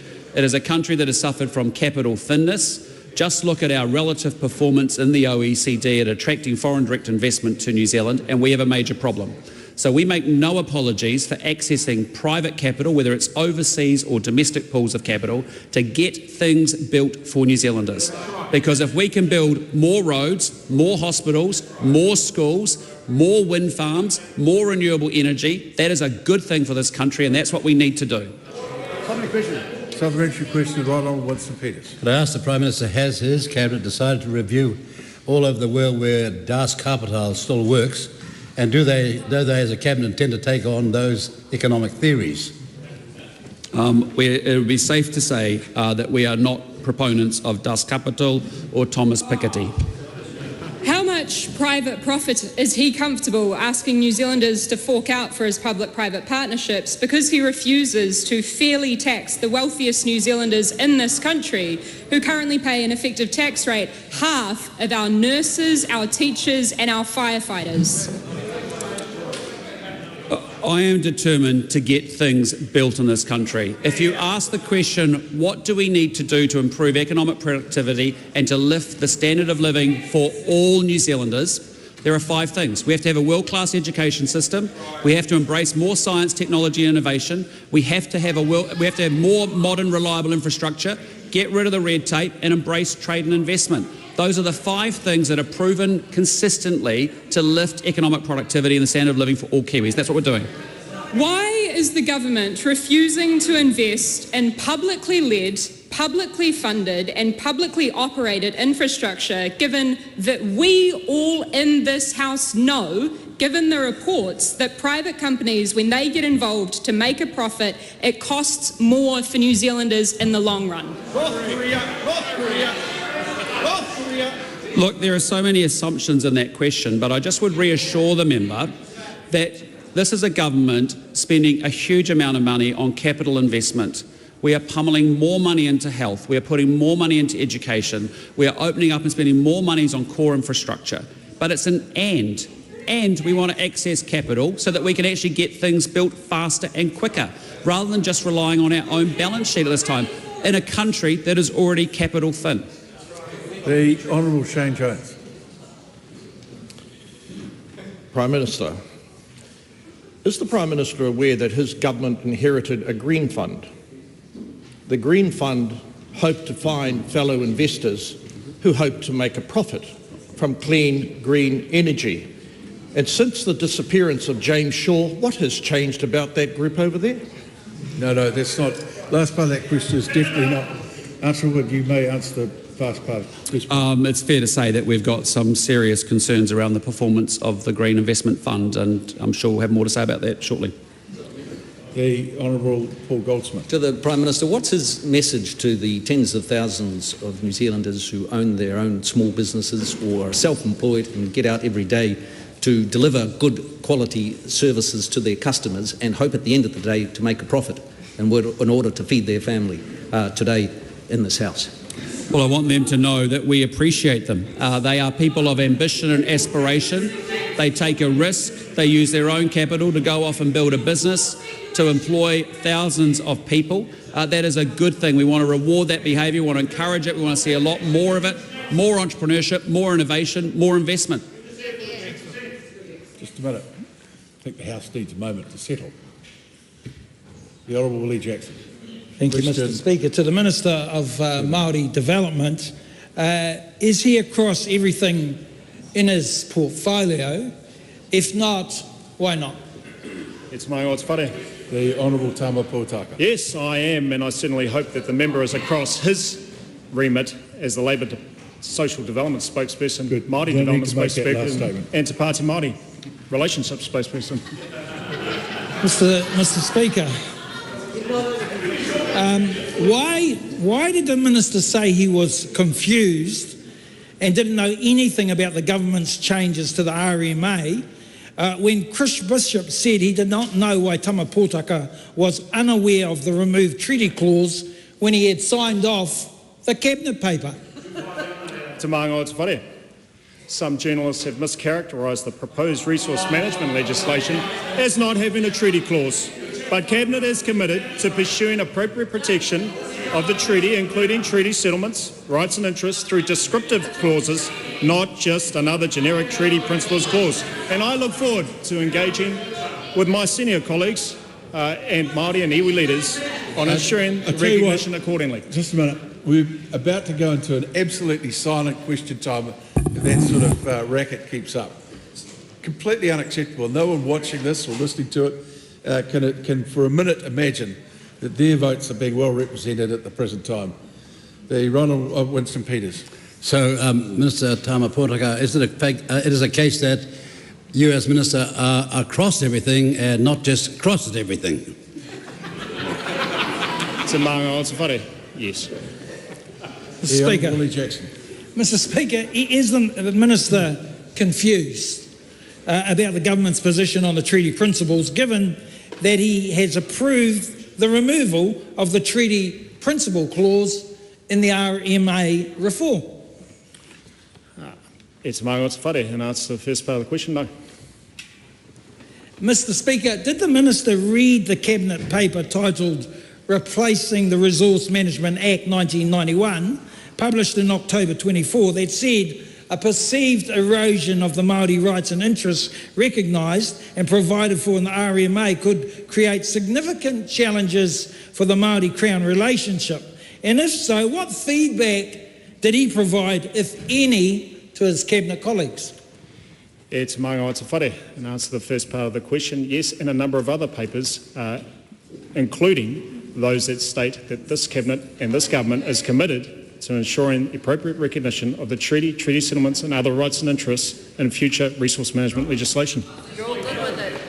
Mr. Speaker, to the Minister, how can Māori have confidence in him when his own ministerial colleague, Minister Chris Bishop, has said, I don't know what's in Tama's head, but Cabinet has made a decision to not have a generic treaty clause in the RMA, or is he so far down the food chain he's simply given up in trying to advocate for Māori interests? Shame on you. Good. Well, was that question fly by? Yeah. Unless the member wants to sort of reword it. Thank you, Mr. Speaker. Thank you, Mr. Speaker. How can Māori have confidence in their minister's advocacy of Māori interests when he embarrassed himself not knowing what he had signed off on, or is he overwhelmed with the anti-treaty agenda of this government and has simply lost track?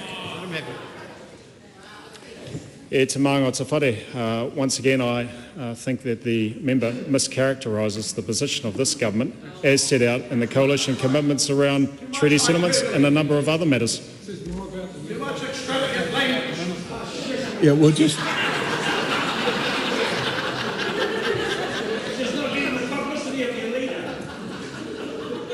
You all right now? You all done? Good. We'll just... Hang on. Shane, it's not the end of the year, for goodness sake. We'll go to question 8, Sam Uffindale, in silence. Well, Thank you, Mr. Speaker. My question is to the Minister for Social Development and Employment. What recent announcements has she made about the annual general adjustment? Mr. Speaker. The Honourable Louise Upson. Mr. Speaker, I am pleased to confirm that from the 1st of April this year, most MSD payment rates will increase through the Annual General Adjustment, or AGA. This is great news, as more than 900,000 superannuitants and almost 5,000 veterans are amongst the Kiwis set to receive a significant financial boost from next week. This increase will help provide relief from the cost of living, with an increase ranging from just over 2% to around 3%. Supplementary.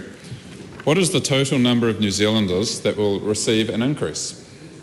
Mr. Speaker, about 1.5 million New Zealanders will get an increase. 409,300 main beneficiaries, 47,400 students will see an increase in their allowance, 70,000 non-beneficiaries getting supplementary assistance are expected to be better off, And as I mentioned earlier, over 933,000 superannuitants and close to 5,000 veterans will get a boost to their superannuation and veterans' pensions. Supplementary. What will be the impact of these changes for seniors? Mr. Speaker, people getting superannuation will receive an extra boost this year, with their total increase about 3%. This is so that superannuation remains at 66% of the average wage. Superannuitants have been doing it tough, Mr. Speaker, in recent years, and this change will have a material impact. A married couple who both receive New Zealand superannuation will be better off by approximately $25 per week, and a single person living alone receiving New Zealand superannuation will be approximately $17 a week better off. Supplementary. What other initiatives have been implemented to support New Zealanders with the cost of living? Mr. Speaker, in addition to the upcoming AGA payment increase, the government has introduced other initiatives to support New Zealanders. For instance, the one that stands out for me is Family Boost, which has provided financial support to over 51,000 households, helping with the cost of early childhood education. As of last week, this initiative has injected nearly $32 million into the pockets of low and middle income families, further assisting people with their financial challenges. These initiatives, Mr. Speaker, demonstrate our government's ongoing commitment to supporting New Zealanders through challenging economic times. And it's a real pity, Mr. Speaker, that the other side of the House don't recognise the very real challenges that some New Zealanders are going through. Question 9, Widow Jen Prime. Tēnā koe te manga, te whare. My question is to the Minister for Children. Does she stand by all her statements and actions? Mr. Speaker. The Honourable Karen Shaw. Thank you, Mr. Speaker. Yes, in context in which they were made at the time. I especially stand by my recent statement regarding the review of privacy practices at Oranga Tamariki, which came about after a high number of serious privacy breaches in 2022 and 2023, that while the issues covered in the report predated this government, they could not be allowed to continue under our watch. And I also stand by my statement that Oranga Tamariki has not had any serious notifiable breaches in the last 12 months. Supplementary. What is the reoffending rate for the Military Style Academy pilot participants? Mr. Speaker, my position remains the same as it has done over previous questions in this area. To protect these young people from the pressure of public scrutiny and to maintain their privacy, I will not be providing play-by-play information on their circumstances. Oranga Tamariki will be providing public updates at appropriate intervals, and I will confirm that all 9 young people are still participating in the pilot. Well done. Supplementary. Point of order, the Honourable David Simon. Mr. Speaker, the question was just the Minister stand by her statements and actions.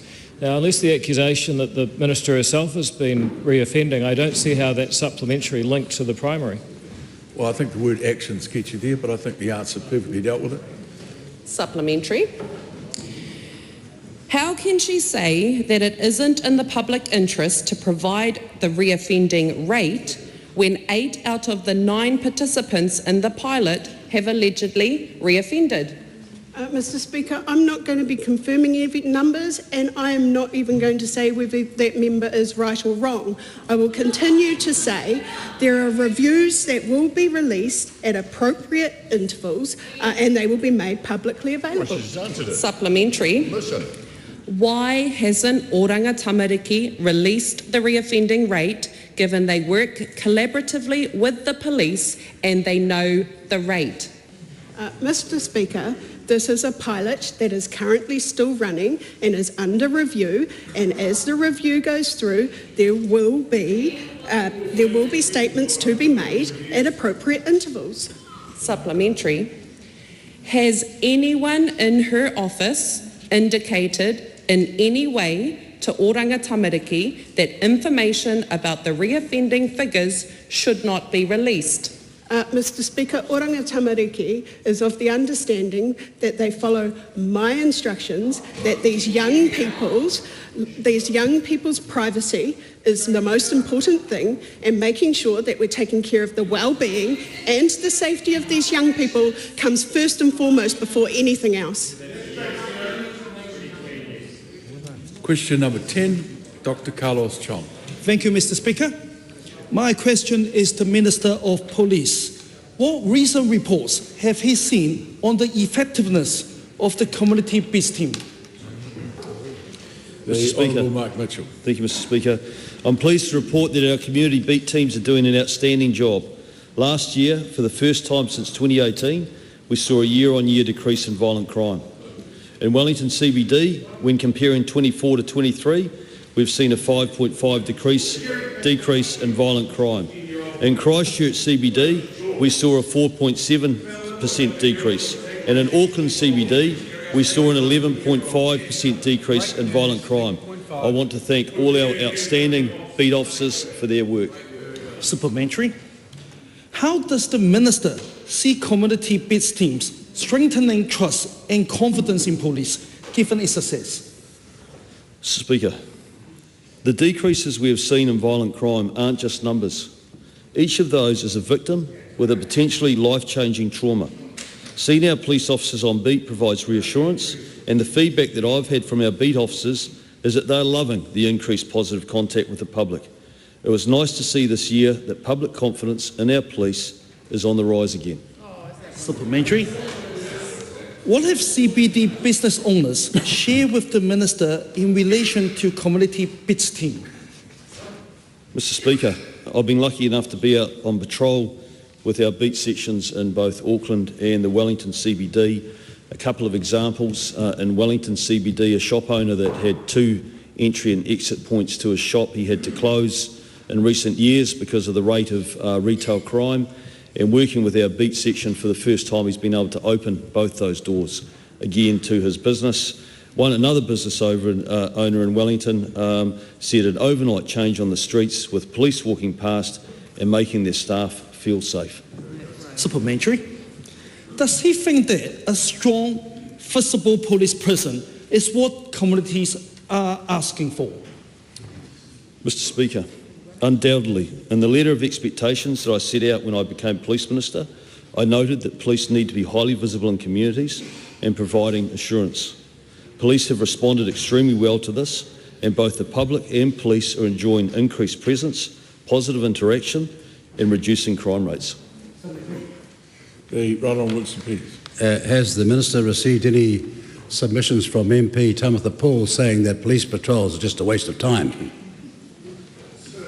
I've seen reports in the media that and comments from members in this House that we do not need a police force, and heavy criticism of our police. And I just want to say in the House that I'm extremely proud of our police service. I'm extremely proud of the people that serve in our police force, and I'm extremely proud of the work that they're doing to protect the communities that they serve.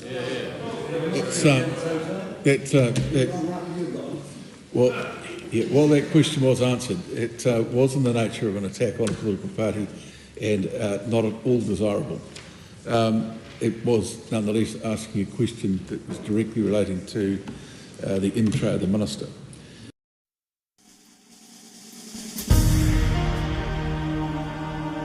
Live coverage from the House of Representatives will resume at 7 p.m. An uncorrected transcript of today's oral questions is available at www.parliament.nz.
Good evening, members. The House is resumed, and where we left at the dinner break, we were in the third reading of the Arms, Shooting Clubs, Shooting Ranges and Other Matters Amendment Bill, and we were at call number 2. It's a Labour Party call. Honourable Ginny Anderson. Thank you, Madam Chair. We find ourselves here once again debating under urgency a process that suspends time in this chamber but does not suspend scrutiny. As we may not be measuring time in this House, Madam Speaker, but the people of New Zealand are, and they are watching now. They are watching a government that claims to be tough on crime, but today which takes its first deliberate steps towards weakening our firearms laws. They are watching tonight from home a government that promised to keep our communities safe, yet which now puts politics before public safety. They are watching a government that, with this bill, has officially chosen to forget what happened on the 15th of March 2019. Madam Speaker, this is a dark day for our Parliament, because today, through this legislation, the government begins a slow and systematic dismantling of the very laws that were put in place to prevent another attack like the one that happened in Christchurch on March 15th. New Zealanders know what happened on March 15th, 2019. It was the darkest day in our modern history. 51 innocent lives were lost in an act of terror. And Madam Speaker, we know why it was possible, because for decades successive governments failed to act on the warnings that we were given. Warnings from experts, warnings from police, from former judges even, ignored for years.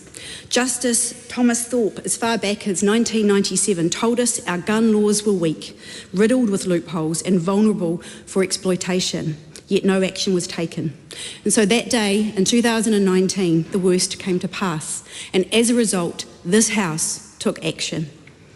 MPs from across the political spectrum came together, and by 119 votes to 1, we voted to ban semi-automatic weapons, to tighten our licensing laws, to establish stronger oversight mechanisms, and we made a commitment not just to the victims of Christchurch and their families, but to all New Zealanders, that we would never allow such an attack to happen again.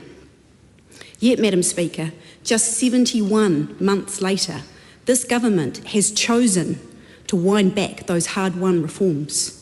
The Arms Amendment Bill before us today is not simply a technical update to the law, as the government would have you believe. It is a step backwards towards the dangerous, unregulated firearms environment that enabled March 15th to take place in New Zealand. This bill weakens the oversight of shooting clubs and ranges, precisely the place where the Christchurch terrorist was able to train. The Royal Commission of Inquiry into the attack found that he was able to practice rapid-fire shooting techniques on an unregulated range with no scrutiny, no accountability, and no intervention. We fixed that. We introduced laws to regulate shooting clubs and ranges to ensure that those using them were monitored properly, were able to prevent extremists from accessing the training grounds that they seek. And now, Madam Speaker, this government wants to undo that work. They are handing control of shooting ranges back to the very groups that failed to ensure safety in the past. The government say this is about cutting red tape, that this is about being practical. But, Madam Speaker, this is not about practicality. It is about ideology. It is about appeasing those who believe firearms ownership is a right, not a privilege, and is about a government that is willing to trade public safety for political convenience. Madam Speaker, we do not have to look far to see the hypocrisy of those sitting opposite us today, because the very same national MPs who are now weakening our firearm laws stood in this chamber and supported them. Let us remind them of their own words. The Leader of the House, Chris Bishop, who is overseeing this shameful reversal legislation today. 6 years ago, he said, "I want to, on behalf of the party, acknowledge the Prime Minister, Right Honourable Jacinda Ardern, in a third reading speech of the debate. And I also acknowledge her leadership in the hours and the days and the weeks following the shooting. I've received many comments in the last few weeks around your leadership, Prime Minister, and I think of all New Zealanders has been impressed by your steadfastness at a time of great trial in our country. Let's not forget the contribution of New Zealand First in 2019 either. Here is Mark Patterson, quote, "We stand behind our Prime Minister, and I would like to acknowledge her and her leadership she has shown. It has been comforting for us all.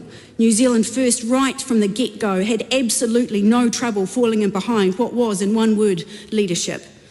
In this time of national crisis, in fact, our own leader, the Right Honourable Winston Peters' initial reaction was that on 1:30 p.m. on the 15th of March, our world changed forever, and so will our gun laws," end quote. I even found a quote from the current Minister of Police 6 years ago, which was lucky because he hasn't uttered one single word in the debate on legislation before us today in this House. Silence from the Minister of Police when briefing after briefing through the Official Information Act reveals that the police and the Police Association representing frontline officers have been urging him to intervene. It's true from what frontline cops say, Madam Speaker. Mark Mitchell will turn up in a heartbeat if there's a photo op with a blue uniform somewhere, but he will run a mile if he's actually doing any hard work to back them. Here's what he said back in 2019. "I can acknowledge the Prime Minister first of all. I was very grateful of the fact that she shared with us some of the insights around how it crystallised in her mind. The leadership that was required, and then of course the Parliament coming together to bring this bill to the House to make the changes that we needed," end quote. Here's another from the former Minister of Police, Judith Collins. "I'm so proud of us. This is one of the most important pieces of legislation that we will pass during Parliament because it is not only about keeping people safe, but it's about putting a marker in the sand of our New Zealand culture." That was a mark in the sand for the National Party. Then it's obviously been washed away very conveniently when a political deal had to be done to form government. The weakening of our gun laws that is happening today is the price of the political deal done with the ACT Party. But, Madam Speaker, what has changed? Has the threat of extremism disappeared? Have our police stopped warning us about the risks of firearms in our community? Have the lessons of March 15 suddenly become irrelevant? No. The only thing that has changed is this government's priorities, because the truth is, this is not about what is best for New Zealand. This is the price of a political deal with ACT.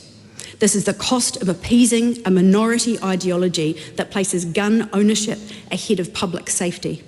And for that, the National Party is willing to betray its own past positions, its own past commitments, and the very principles it claimed to stand for. And Madam Speaker, the weakening of firearm laws is not the only thing contained within this bill.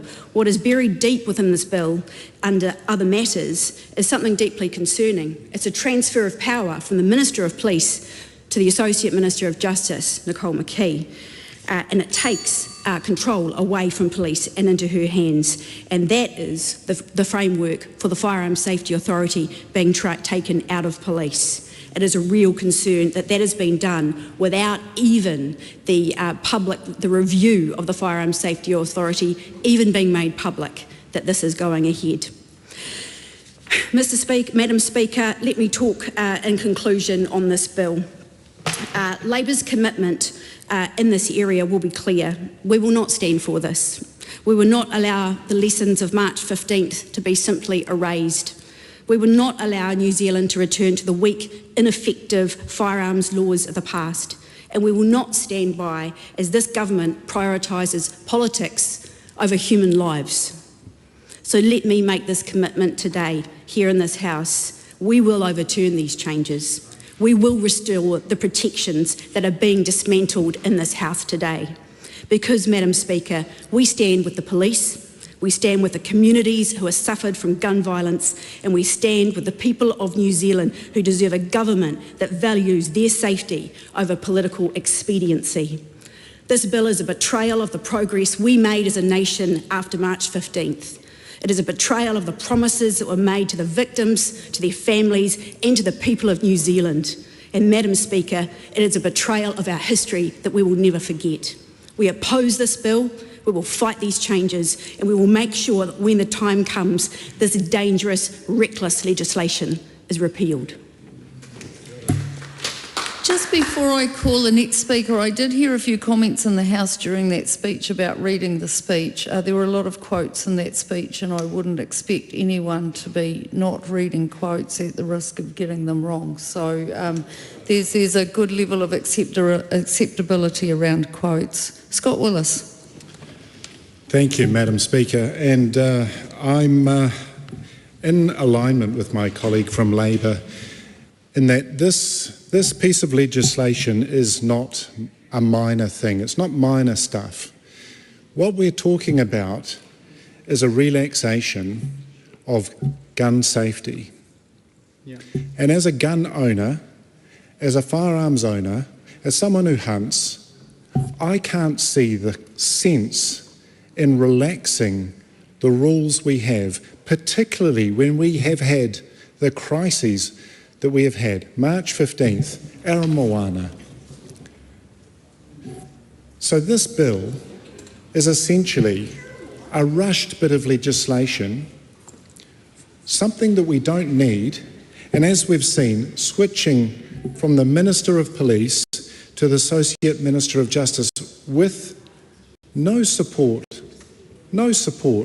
from the wider communities of interest, no consideration about how people feel, how this makes our vulnerable communities feel after the massacre of March 15th. Now, some people might say it's only making things a little bit simpler. The Arms Amendment Act 1992 made some changes to gun laws in response to the Aotearoa tragedy, but it did not include a ban on military-style semi-automatics, despite one being proposed by the then opposition, Labor. And we know what happened. The recommendations, the Thorpe recommendations, were not implemented. We know what happened on March 15th. After that point, as has been pointed out, after that moment, Parliament did come together and did put in place mechanisms to safeguard our communities. They were thoughtful. They were done in response to extreme trauma. And what we have got in response is a shockingly slack, rushed, messy process to meet political contingency because a soap salesman wants to be Prime Minister. This is absolutely shocking in a civil society where we value democracy, that we've sold out simply for political contingency. We in the Greens do not accept that amending Part 6 of the Arms Act 1983 will meet any legitimate need of any firearm owners or provide greater safety and reassurance to the general public. There is no sense to stopping the police from doing checks on gun ranges, except every 5 years. Why would we want to limit the checking of gun ranges? Who is that going to benefit? I would like the members opposite to consider who that will benefit.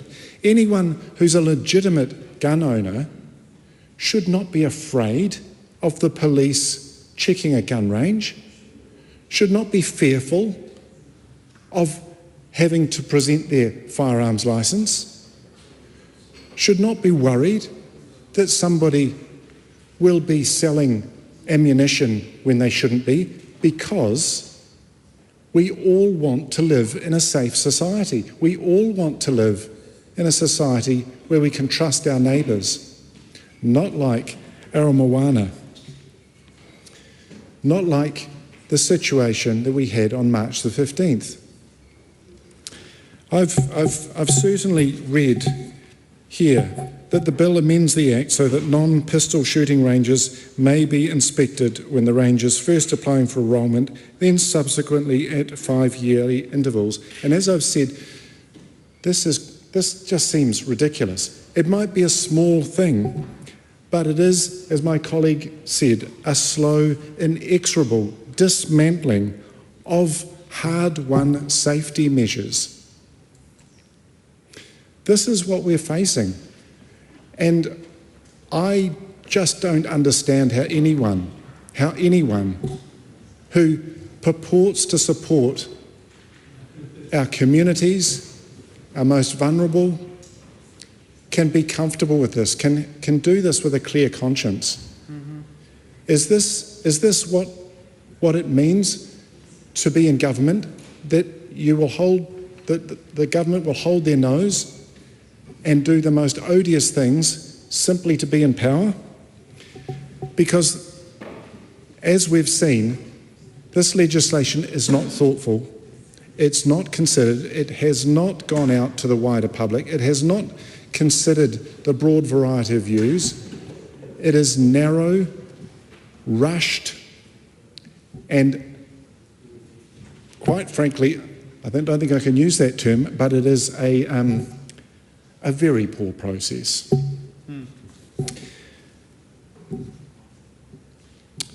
This bill is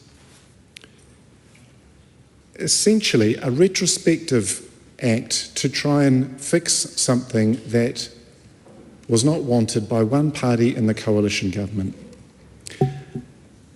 And as a consequence, it bears all the hallmarks of that party, but it is owned by the whole government. And this is something that we will all remember. This is something that we will ensure the public knows as well. And as a firearms owner, as a hunter, I talk with our firearms community, I talk with other hunters. Nobody wants there to be nonsensical firearm legislation. Nobody wants rushed, poorly thought out legislation either. And this is what this is. This is exactly what this is. Liberalising gun ranges is about rolling back necessary controls on firearms. Rolling back safety measures makes our communities less safe. That's right. This is very simple stuff. That's what Casey Costello and others are doing.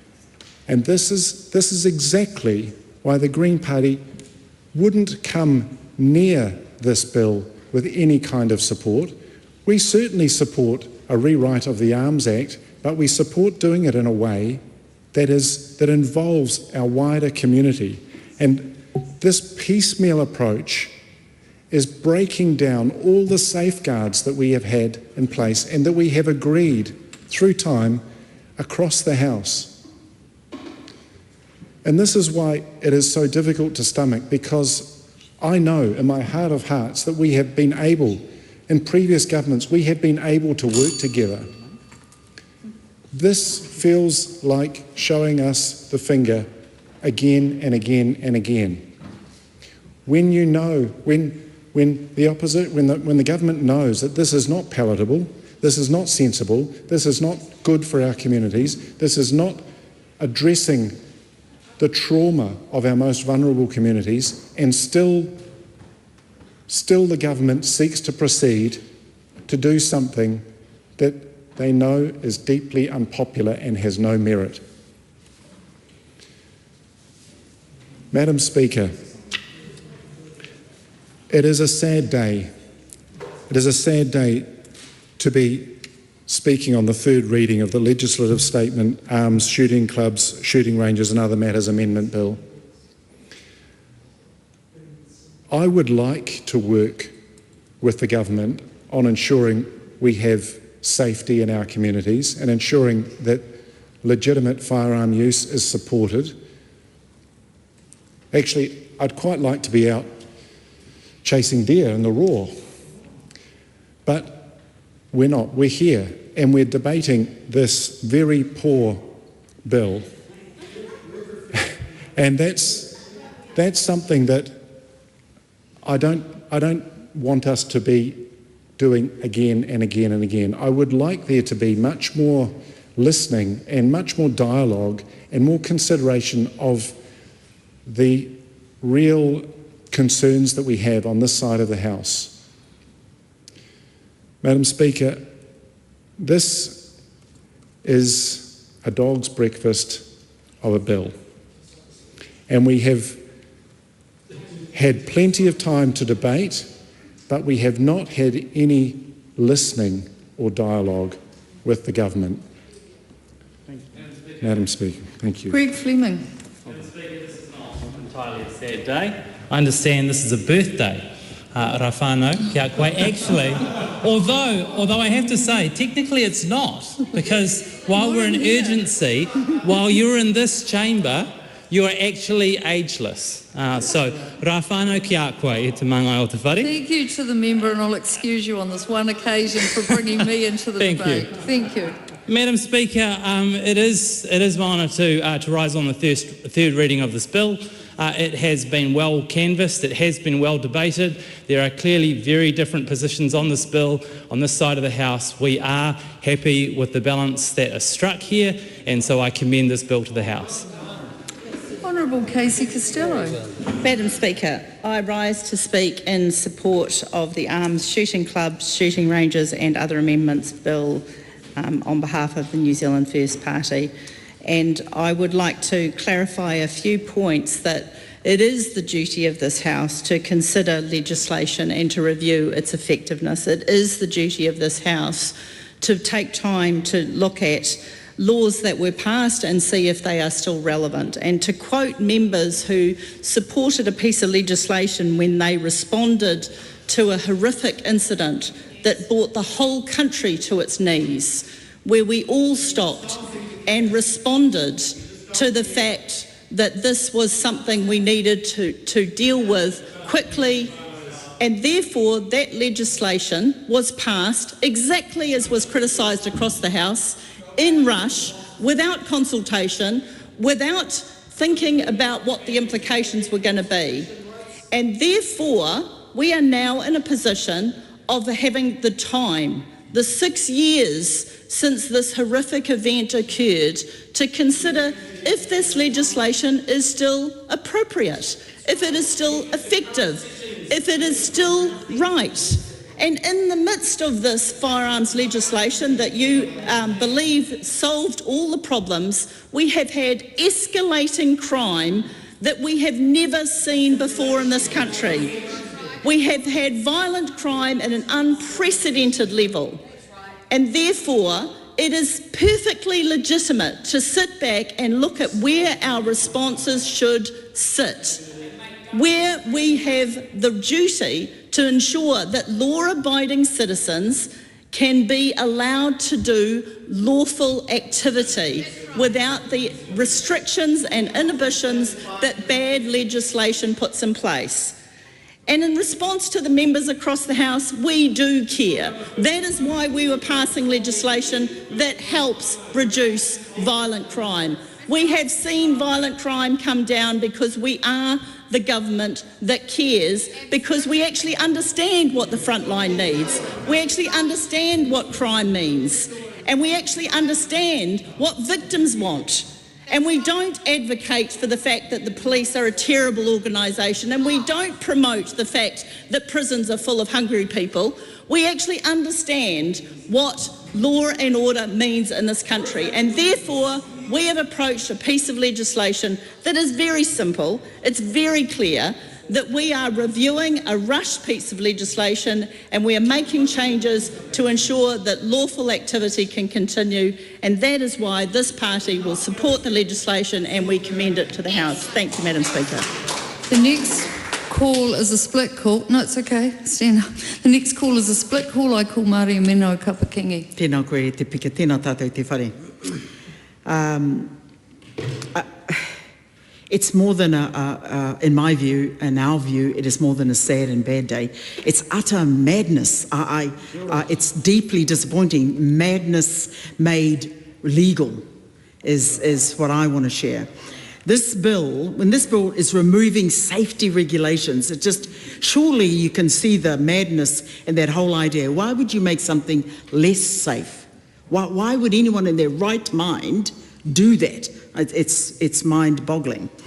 Dumping the need for non-pistol shooting ranges to be certified and adding insult to injury, scrap all penalties. See, all that detail, it gets, as you get into the detail, it's definitely where the devil resides, and clearly the devil on the other side of the house. Land the point. When we're measuring this against our own tikanga and our own tools, Madam Speaker, we talk about mana motuhake. Kore he motuhake ki roto I tēnei whakaaro. Nothing enhances, nothing elevates, and nothing honours the life of every precious individual. Why on earth would we give the rule and the regulation and the power to a gun lobbyist, a former gun lobbyist? Well, I don't know how former that is, but it seems very current. I think we should just broaden it out to the government. It is a government bill. Right. Thank you. Yes, right. When it reflects clearly the loosening of the regs on firearms, again, loosening regulations on firearms, surely anyone in their right mind, if you are looking up and listening, just that cannot be a smart thinking, and it astounds me and disappoints me deeply. And then I want to bring us home. On the 4th of March this year, Madam Speaker, if you read the Northern Advocate, you would see the opening Whangarei fatal shooting. And when you'd see the sad and terrible shooting of a woman on Beach Road in Whangarei. And then there was another piece to that, but just fatal shootings are, that whole terminology, that heading, it shocked us all in our small community, and that in Whangarei, and as it should across our whole motu, but clearly people aren't reading enough. And I want to take us back again, I'm going to take you back to Taitokoro. In July 2017, a mum and her daughter go to work. This is the heading in the Herald. Mother and daughter die as repair visit turns to tragedy. The tenant in the house comes out, disgusting, horrible, and both the mother and the daughter die. They were shot by this man. So it's these are important points, because the reality is, the same reality that was shared when we're talking about March 15th. Our memories are clearly very, very short, that you will only remember, and you're selective in what you recall, because why would you want to even think about that? You might talk about it on the other side of the house, but does it resonate today? It might have back then, but where is the memory now? Where is that discussion now? Where is the serious debate in this? We too want to work with whoever the other side of the house, ideally to have you understand what works. This makes it much, much more detrimental and difficult for our vulnerable families. In fact, it makes it blinking detrimental for any blinking family, for all families, for all mokopuna, particularly our mokopuna families that live in vulnerable communities. So it's nuts. This is nuts. It's madness. It makes no real sense in any way, in any social justice way, in even like giving the guys a gun to go out and have a little bit of a play in a hoot. I was just listening to my Greens colleague here. I mean, he's a hunter. He knows what it takes, and he's saying, cut it out. My army mates are going, this is utter madness, Meno. Stop this minute and stop this thinking and stop this person. I wish I could. If I could, I'd just tee this bill up to. Kia ora, Madam Speaker. Dr. Lawrence Yunan. Thank you, Madam Speaker. We have heard from this side of the House the grave concern that we have for this bill.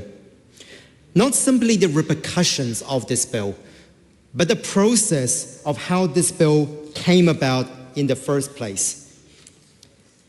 This bill is a solution without a problem, Madam Speaker.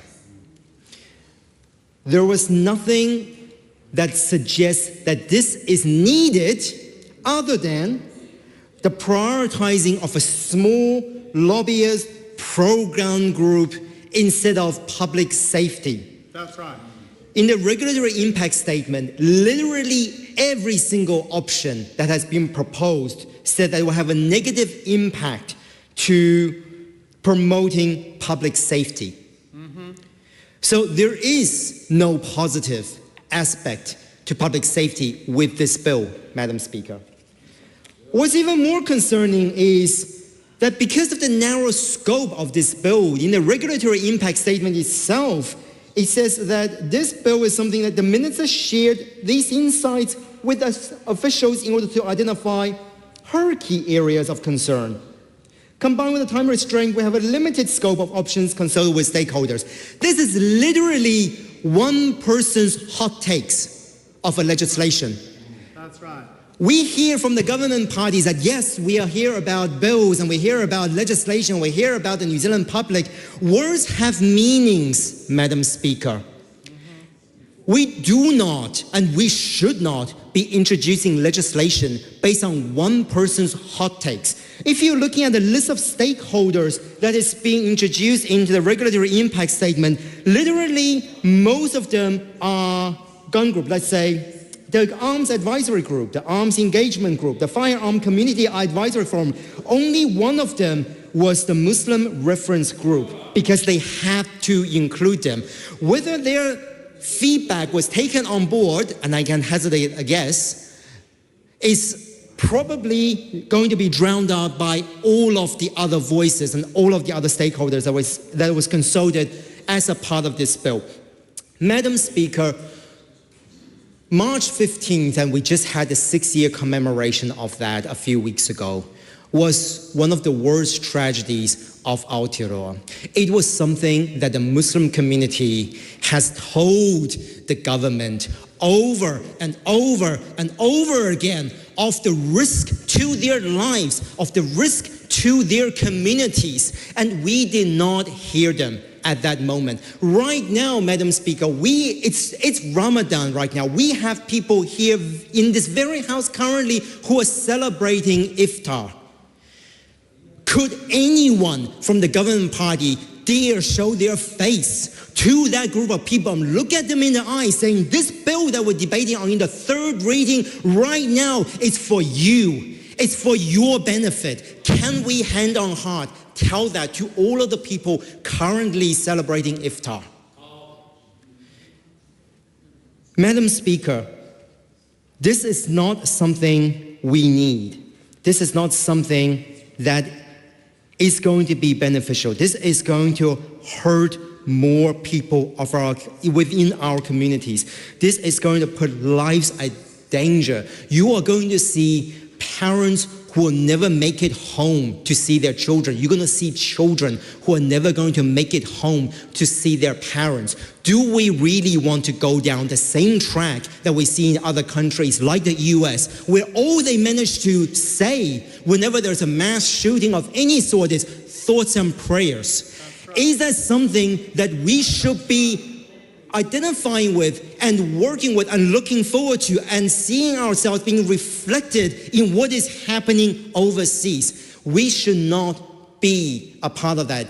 We should hold on to our values and our people and the best way to protect them. That is what this House should be doing when we are looking at this bill. But other than that, Madam Speaker, we have heard from multiple people and organizations and communities, even the police themselves, who said that this is not going to be good, that there are going to be concerns about this. So, Madam Speaker, this is not a bill that the Green Party will support under any circumstance. And we are appalled at how this bill was introduced and the repercussions that this bill will create.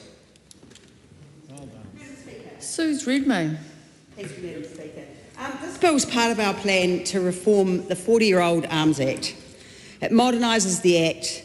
Its purpose is public safety and best regulatory practice, and I commend this bill to the House. Excellent. Reuben Davidson. Thank you, Madam Speaker, and thank you for the opportunity to stand and to take a call on the Arms Shooting Clubs, Shooting Ranges and Other Matters Amendment Bill. I stand to oppose this bill, and I stand to oppose this bill strongly. Very recently, earlier this month, it was the 6-year anniversary since the tragic events of 2019 that compelled this government to step up and take responsibility for the tragic and hideous crimes that occurred in Christchurch. And earlier this month, our Prime Minister, or the Prime Minister as I prefer, and members of this government went to Christchurch for that anniversary and stood with the families of those victims to support them in commemorating that tragic day. And at the same time, in the same month, only a few days later, we are here under urgency to undo the very laws, one of the very laws that was put in place to make sure that tragedy could never happen again. As someone who was in Christchurch the day of that tragedy, you can never forget what the feeling was like in that city on the day and immediately afterwards. This bill sets out to undo the immediate response by this government, and as we've heard from earlier speakers, a response that was acknowledged and supported by other leaders in this House and by other members in this House, with the exception of one. And an earlier speech went through very accurate and precise quotes that detailed not just the support, but the reasons for it. Ultimately, we should be here in this House to make communities safer. But that's not what this bill does. This bill does exactly the opposite of that. Now, there's been a range of speeches in the House in this third reading of the bill. There's been members calling out, there's been members who've chosen to use their call for birthday shout-outs. And there's been claims from a member that crime is spiralling out of control. And at the same time as crime is allegedly spiralling out of control, the suggested solution is to enable access to firearms and to practicing the use of firearms. So, in a nutshell, the statement is, take away the patches, but don't take away the guns. Doesn't seem like much of a solution. If we are here to make communities safer, this bill does exactly the opposite of that. It actually makes us less safe, and it makes our communities less safe. And it makes a very real sense of danger and of a lack of safety for some of our most vulnerable communities. There are multiple issues with this bill other than the principle of it, but the idea of self-regulation or no regulation of shooting clubs and shooting ranges. And there are multiple loopholes that endanger communities and that put at risk law-abiding gun users. And we've heard from members in the House tonight who've spoken against this bill, but been very clear to point out that they are gun owners, gun users, and that they are not comfortable with the changes and the shift that this bill puts in place. There are not clear enough provisions in this bill to stop a club or a range opening somewhere near you sometime soon. These are definitely not the actions of a responsible government that cares about keeping people and communities safe. These are instead, under urgency, a rushed shift backwards to reinstate the very environment that allowed such a tragedy to happen in this country. And the process throughout the journey of this bill has been flawed. Rushed consultation. It did not enable communities to be involved in this bill. It skewed through its consultation towards firearm users, 91% of submitters. And the panel stated that the process that this bill followed through Select Committee only partially met the criteria. So it's a terrible, terrible rushed process. The Police Association spoke on this bill and represent over 98% of sworn officers. And they described this bill as being politics over safety. So, if we are here to make communities safer, and surely that's what we should be here to do, amongst other things, but we shouldn't be here to increase risk, to make communities feel less safe, to dial back the very laws that were strengthened and put in place to make sure tragedies couldn't be repeated. So, in closing my speech tonight, I want to echo the words of Honourable Ginny Anderson, who spoke at the beginning of this third reading, who took us through and reiterated the quotes from members in this House when this original bill was passed. And she said not only that we oppose this bill, but that we will repeal it and put back in place the very protections that our communities need and that they deserve. Thank you. Rima Narkley.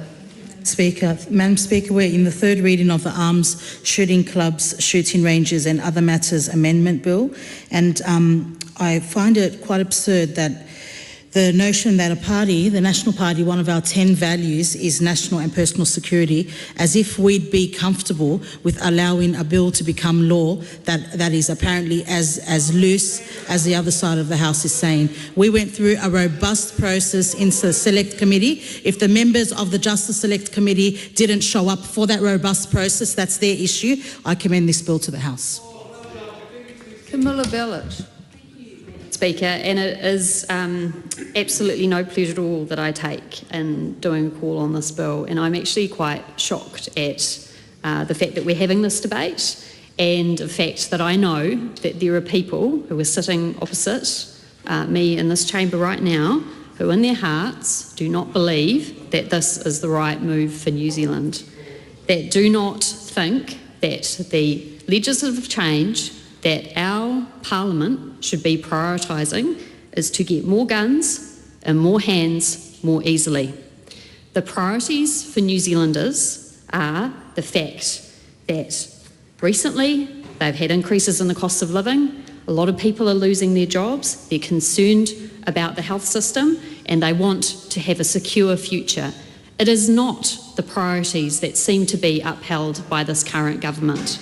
It is not the deregulation of gun control. It is not the repeal of the plain language bill. It's simply getting quite farcical, Madam Speaker, to be turning up to this House and seeing the types of laws that this government is putting forward. And this couldn't be a more serious matter, Madam Speaker.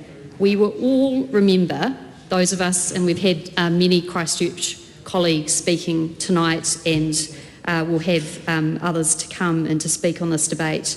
But I think those of us, no matter where we were in New Zealand, remember the 15th of March, remember the horror of that day, remember how terrible it felt to lose 15 New Zealanders in that way. remember the shame of the fact that there is something that we could have done to do with regulation and the way that people access guns, and to the pride that we felt collectively as a country in the fact that this House stood up and voted for a change that would mean that that would never happen again. And so to be standing here looking at this bill only 6 years later fills me with shame.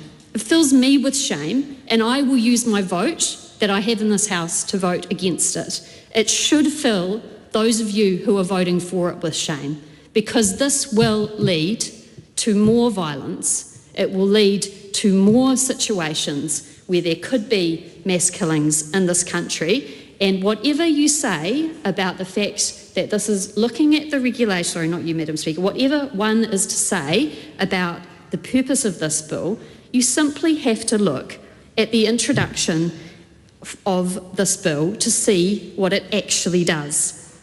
Simplifying the regulatory requirements. Well, what does that mean? It means fewer regulatory requirements. It means it's easier to get access to guns. And it says different levels of regulation between pistol and non-pistol shooting clubs. Different levels of regulation. There should be regulation when it comes to firearms. Owning a firearm is a privilege and should only be used with the maximum amount of safety. And I think most New Zealanders would agree with that. So it is shocking, Madam Speaker, to be standing here and seeing this law being passed. When I was preparing for the speech, I was looking at the regulatory impact statement, looking for a reason why this could possibly be coming through our House. And I could not find it. And then looking at the people who would be supporting it, the Police Association, some of whom members of this House have had a long history with. The Police Association opposes this bill, Madam Speaker. They say it will make matters worse. And I say that we on this side of the House believe the police. We know that they are experienced in making sure that New Zealanders are kept safe. And so to see this go through under urgency, to see people I respect, colleagues on that side of the House, we may have different views, but fundamentally I believe they were good people, stand up and take short calls, not even justifying to our Muslim community, New Zealanders who saw so much pride in the fact our Parliament was able to come together against gun violence, against that tragedy, to even justify to New Zealanders why you were doing this. It's shameful. And I encourage those of you who truly believe that to think it's not too late to change your mind and to vote against this terrible bill. Paolo Garcia. Thank you, Madam Speaker. I commend this bill to the House. Honourable Dr. Duncan Webb. I know there was a groan when Paolo Garcia resumed his seat, but don't be too hard on him. He's got nothing to say. There's a reason he's got nothing to say, because there is nothing good to say about it. And you too, Remanakle, you stood up to talk here in this House on this bill, and you had nothing to say, because this bill is indefensible. And I can accept your shame.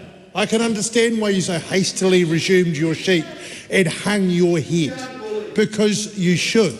Now, will you take a call, Minister Watts? Because if you've got something for this, I will yield my time to you if you will use it usefully to defend your party's position. Will you explain your party's position? Because I will yield. You will not, because you haven't got the fortitude to stand up and defend your party's position. Don't pretend. You know what? This is the policy document underpinning this bill. It is the coalition agreement. This is how much policy work went on. This is how the National Party sold its members down the river. One line in this document which says the price of Christopher Luxon becoming Prime Minister is to immediately begin the repeal and replacement of Part 6 of the Arms Act relating to clubs and ranges. That is the price of power. And here's the true irony.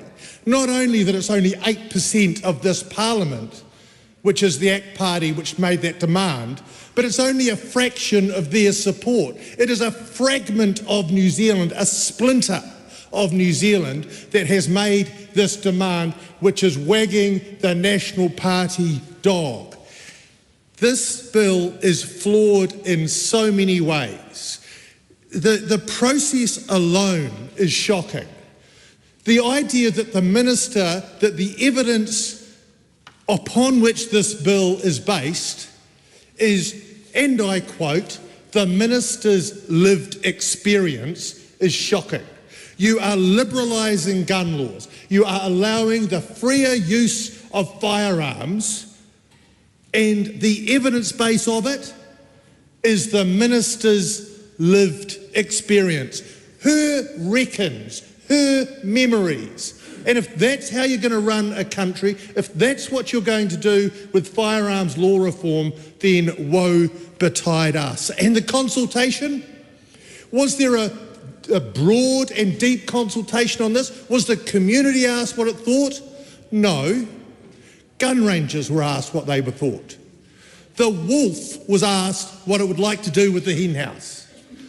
And that's what we've got here. No wonder the consultation suggested a liberalisation, because the very people who were being regulated were asked if they'd like fewer rules.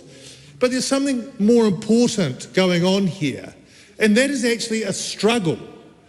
And the National Party appears to have changed sides, because over on the far right, the shrinking of government, the rolling back of the state, and the leaving of citizens to do whatever they want is pretty much the playbook.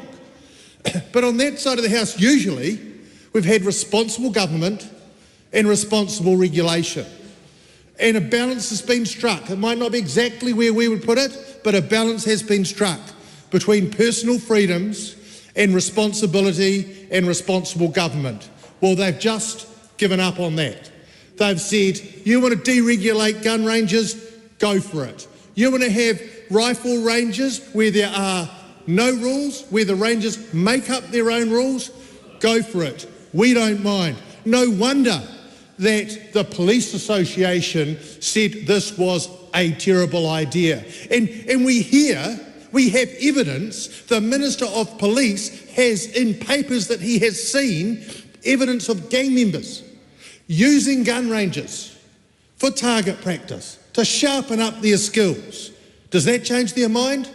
No, we'll still keep on this fateful road. It is absolutely unbelievable that even in the face of that kind of evidence, they still say, oh no, we don't think the police should have a right to inspect gun ranges once every 5 years. The idea that it is some kind of huge incursion on the liberty of a citizen for the police to pop down and check that the ammunition is stored securely, that the range is being run in a safe manner, that the people who are attending there are people of good repute. There's nothing wrong with that. But no, straight out of the far-right playbook, they say that is the state intruding onto the rights of private citizens. Well, the private citizens do not have a God-given or a constitutional right to shoot rifles. They have a privilege conferred by the law under the Arms Act if they meet the appropriate criteria. And one of those criteria should be that when they are using firearms on a gun range, a police officer can pop down and check that everything's all right. But no. So the idea that there's some distinction, some important distinction between pistols and rifles is fatuous. In fact, sure, pistols are smaller and more easily concealed, but in terms of lethality, rifles are by far the more dangerous weapon. They have an incredible velocity and need just as much regulation.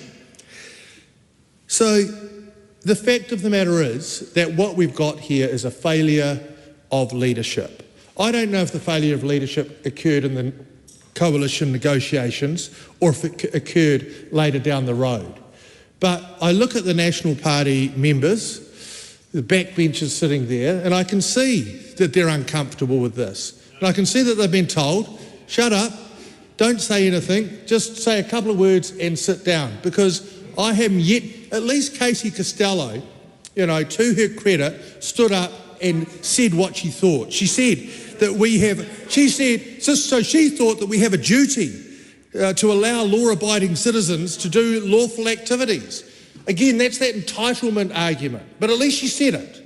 Now, she's wrong, because yes, it's a lawful activity, but it's not an activity which you have a right to undertake, to use a firearm. It's a privilege under which you should be subject to reasonable and proportionate rules, and that's what we have. That's what the National Party in 2019 agreed to. And so look where we have come. Look, from a place where we understood and came together and together worked on a set of rules in a totally bipartisan way with support across the House except from the ACT Party, we now have the National Party doing a U-turn in their thirst for power. And, you know, as a Christchurch Central MP, I must pay homage to what went on there on March 15, and the fact that the tragedy that occurred to the Muslim community, which shook Christchurch and New Zealand to its core,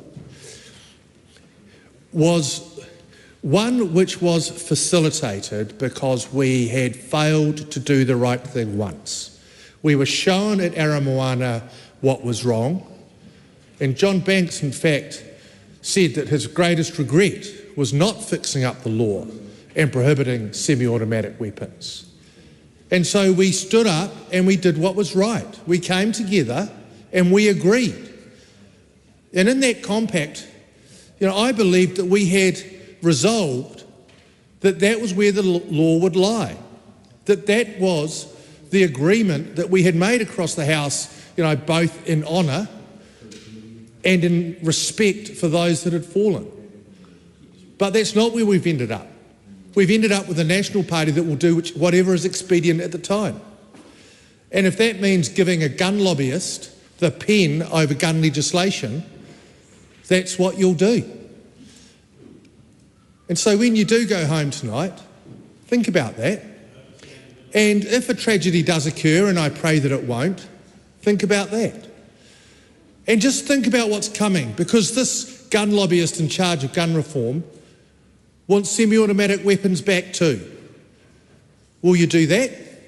Will that be the next price of power? Think about that. Dean Bidwell.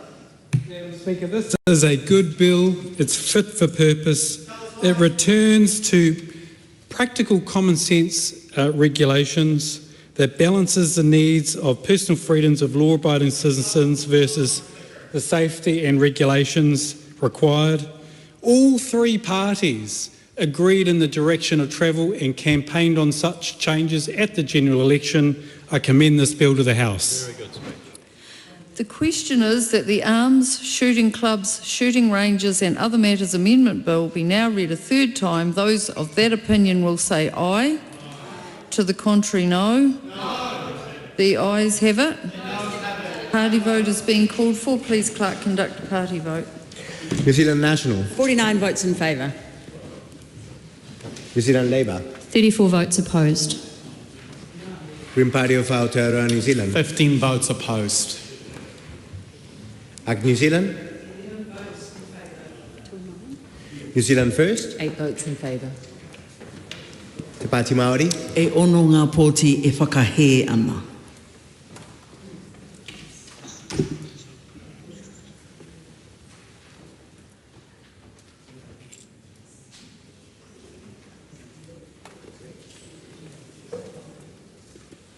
The ayes are 68, the noes are 55. The question is agreed. Arms, Shooting Clubs, Shooting Ranges and Other Matters Amendment Bill, third reading. I call on Government Order of the Day number 9. Dairy Industry Restructuring, Export Licenses Allocation Amendment Bill, second reading. Honourable Todd McClay. Madam Speaker, I present a legislative statement on the Dairy Industry Restructuring Export Licence Allocation Amendment Bill. That legislative statement is published under the authority of the House and can be found on the Parliament website. Honourable Todd McClay. I move that the Dairy Industry Restructuring Export Licences Allocation Amendment Bill be now read a second time. Madam Speaker, I'm pleased to bring this bill back to the House today. As we indicated or said in the first reading, the dairy industry is the cornerstone of New Zealand's economy, and I want to thank all of our farmers for their hard work. It's expected to generate over $25 billion worth of export revenue this year alone, up 10% on last year through the hard work and dedication of our dairy farmers. The changes being progressed in this bill will support the government's goal of doubling the value of exports within 10 years and delivering economic growth for all of New Zealand to benefit every New Zealander. I want to briefly touch on some of the key features in the bill that we spoke about during first reading speeches. I'll then touch on two minor changes recommended by the Primary Production Committee, which we will be accepting and moving through this process. Madam Speaker, the bill as introduced is intended to improve the current dairy export quota allocation system.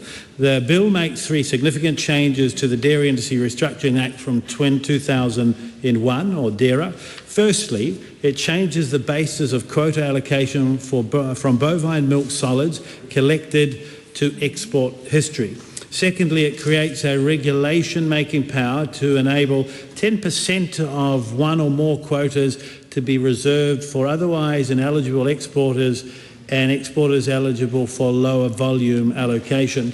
And finally, the bill provides quota access to non-bovine animal dairy exporters on the same basis as bovine dairy exports, as example for sheep milk or deer milk or goat milk. These changes will remove barriers to trade and support the government's ambitious trade agenda. They'll help stimulate innovation and encourage value added to New Zealand dairy products. Importantly, the changes will help maximise quota utilisation and the benefits of export quota for dairy industry and help drive better outcomes for New Zealand. Madam Speaker, I want to thank the Chair of the Primary Production Committee, Mark Cameron, and all committee members for their work in scrutinising this bill, and I recognise that it was adopted, the report in committee, unanimously, and I thank them for that. I also note that the Select Committee received two written submissions, one from Fonterra and one from Open Country Dairy. The Select Committee also heard from Fonterra, who spoke to their submission. I want to acknowledge Fonterra and Open Country Dairy for taking the time to express their views on this bill to the committee and therefore to Parliament. In response to the committee's Select Primary Production Committee's advice, I've made two minor changes to the bill to ensure fairness, transparency and certainty in dairy quota allocation. In respect of new transitional measures for the quota compliance program requirement, I have created a transitional measure for that quota compliance program requirement. The QCP requirement provides that if a participant has not obtained a QCP for any of the 3 years prior to the year in which they were allocated quota, they will be declined quota allocation unless their reasons are of a reasonable satisfaction to the Minister. The transitional measure will mean that the QCP requirement does not apply to any of the 2023, 2024, 2025 quota years. This change ensures that the current participants are not unfairly disadvantaged by choices they made under the current legislation before these changes have entered into force. Around specific tariff headings for designated markets to be notified in the Gazette. So in addition, Madam Speaker, I've amended the bill to require the tariff headings for each quota market administrated under the DIRA be included in the Gazette notice advising that quota applications are open. This change will make it easier for exporters to know what information they need to provide when applying for a quota. Madam Chair, I again express my appreciation to the committee for their recommended improvements, to the submitters for their valued feedback, and officials for their hard work in bringing this bill through the process. The bill is now a robust piece of legislation that replaces what had become an outdated system for dairy quota allocation. This will support the success of our dairy sector and ultimately New Zealand's economic growth and prosperity. And I also, again, Madam Speaker, want to thank the dairy farmers of New Zealand for their hard work, their contribution along with other farmers for making New Zealand great again. The question is that the motion be agreed to. Honourable Joe Luxton. Thank you, Madam Speaker. It's a pleasure to take a call on this bill this evening, with which the Minister has just mentioned that the committee reported back unanimously agreeing to this bill. Madam Speaker, can I first acknowledge the Honourable Damien O'Connor, who originally brought this piece of legislation, or drove this piece of legislation, and then acknowledge the Minister, who has just taken his seat for continuing to shepherd this piece of legislation through the House. I just want to also acknowledge my select committee colleagues. I do believe, and I'm not biased, but I do believe that we are the best select committee. Actually, I think, Madam Chair, you might agree with that too. I was listening earlier to a bill being discussed in the House, the Custom and Product Data Bill, and I heard one of the speakers talk about the collegiality across the House with that piece of legislation, and I would have to say, whilst that was true and it was good to see, it's nothing as collegial as what you might find in the Primary Production Select Committee. Madam Speaker, this piece of legislation deals with dairy quota allocation, basically, and it fits in beautifully with the goal of the current government and our country, in fact, and our farmers to double export values around the world. Madam Speaker, this piece of legislation, while it doesn't state it explicitly, will also help create jobs across the country. It creates fairness among the sector and our producers. It gives certainty to the sector, Madam Speaker. New Zealand has always been a country of entrepreneurs and innovators with our number 8 wire, I won't say mentality, but innovativeness, I guess. And I think, Madam Speaker, that this piece of legislation, while it doesn't necessarily state these things explicitly, also goes to support all of those things that we in New Zealand are so well known for.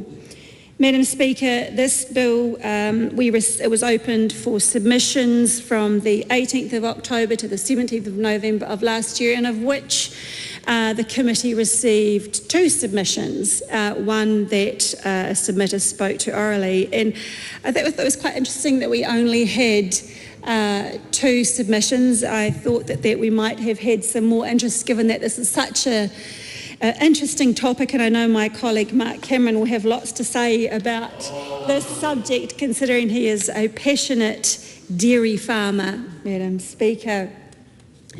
Madam Speaker, I'm looking forward to his bill. So, Madam Speaker, with this piece of legislation, it simply amends the Dairy Industry Restructuring Act 2001, or the DIRA as we refer to it in this bill and throughout probably other members' contributions this evening. The background, I guess, to this piece of legislation, Madam Speaker, there may be people out there who are glued to their televisions this evening listening to Parliament TV and unsure what this actually means. But, Madam Speaker, our dairy export quotas are negotiated often as part of international free trade, or international, not free trade, but necessarily international trade agreements. And some of these are agreed as part of bilateral free trade agreements, Madam Speaker. And what we know from the information that we've received in our select committee with regard to this is that it's been a little bit, I would argue, a bit complicated for someone who may be on the outside looking and try to understand how quotas have been allocated in the past, Madam Speaker. And previously, or prior to this piece of legislation being introduced to the House, it was allocated on the proportion, basically, of the milk collected by participants directly from dairy farmers, etc., across New Zealand. But, Madam Speaker, things have changed also in the last few years, because this piece of legislation, or the prior piece of legislation, the Act itself, pertained only to dairy. And we know that now dairy is not the only product, or a bovine dairy, I should say, is not the only product now that we find that we are exporting across the country. Madam Speaker, when I talked about this piece of legislation creating jobs and creating fairness, I was referring to the fact that there has been a number of changes in the sector itself, not just milking dairy cows. We now have a range of different products that are being made. For example, deer milk, goat milk, cheese, other types of product that have not been so common in the past, and we are starting to see more of those types of businesses come to the fore. Lots of innovators across the country. Lewis Road Creamery, is one that I can think of also. So, Madam Speaker, because of the fact that the quota system was based on the amount of milk that was collected, and it was a certain percentage. I don't have that specific number in front of it. A certain percentage of milk had to be provided, which actually effectively shut out some of those smaller businesses and didn't allow them the opportunity to become part of what will be a high value, and what is actually a high value export market, Madam Speaker. And so we agreed wholeheartedly with this piece of legislation that it does need to change to allow those smaller players into the fray. Madam Speaker, we did hear from one of the submitters concern, who did not want to see necessarily the changes to the quota system as such, because they were worried or concerned that there might be an opportunity for the system to be gamed. And we questioned officials on that, and we heard back quite clearly that that would be extremely and highly unlikely that we would see a situation like that. And so the committee didn't agree to the suggested change by that particular submitter, Madam Speaker. Madam Speaker, I've already talked about the inclusion of non-bovine dairy products. Other changes that the Select Committee have made to this bill with regard to the Quota Compliance Program, the QCP. What the bill required initially was that businesses would obtain a QCP, or Quota Compliance Program, before being eligible for export licences. Previously, they could apply for these licences without having a QCP, but this new rule aims to prevent businesses from applying for licences without the intent to use them, and that could have been something that we may well have seen, and therefore people may have got additional quota and without the actual intent to use that quota. And we think with the changes that we've made in the amendment we have made would not allow for that to happen. In the QCP requirement, the amendment that we've made around that is about the fact that the quota is going to be based on the 3 years prior to this legislation coming into force, to determine the eligible quota allocation for 2026. There was a little bit of concern from those smaller players who haven't been part of this, haven't been able to trade and have a quota system as such, because they didn't have enough product to export, Madam Speaker. So We have made a change that would allow for those who don't have that export history to be part of this system so long as they obtain a QCP before exporting. Madam Speaker, I want to finish up by acknowledging the good work of the Select Committee, the fact that we work collegially, as I mentioned before, for the good of the farming sector, the agricultural sector in New Zealand, because we do acknowledge and we do understand, and on this side of the House we do understand the value of agriculture sector to our economy here in New Zealand, and so therefore, Madam Speaker, we will do what we can in order to support that sector, and so I therefore commend this bill to the House. Steve Abel. Thank you, Madam Speaker. Yes, the Dairy Industry Restructuring Act is a thing that you might be surprised to see a component of the amendment of, see the Green Party speak in support of that amendment, those amendments. Why, you might ask? Dairy, I'm not asking, you're going to tell the House. I know, I'm going to tell the House. Why, one might ask? Dairy, dairy everywhere, nor any drop to drink, in the famous words of Samuel Coleridge. But what we have, Madam Speaker, and others have spoken to it, including the Minister, is we have this recognition that a large part of what gives value to New Zealand export products is that firm reputation for being a producer of natural and good quality food. Now, part of that reputation might be fictional, but the Green Party, and I think all of us, would like to make that not a fiction. Let's make that a reality. Let's make that good reputation something that is true and something that we stand by. What this bill does is it allows the smaller players in the dairy, and as my colleague Joe Luxon points out, those who may be producing other than bovine milk. They may be producing sheep milk or deer milk or other kinds of milk. It allows them into that vital export market quota.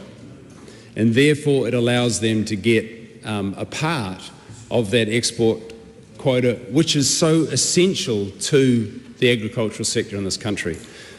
We're grappling with another bill right now, and I won't dwell on this because there'll be a chance to later, but in one of the submissions made by the Dairy Companies Association New Zealand on the GeneTech bill, they made a general point about our dependency on export markets.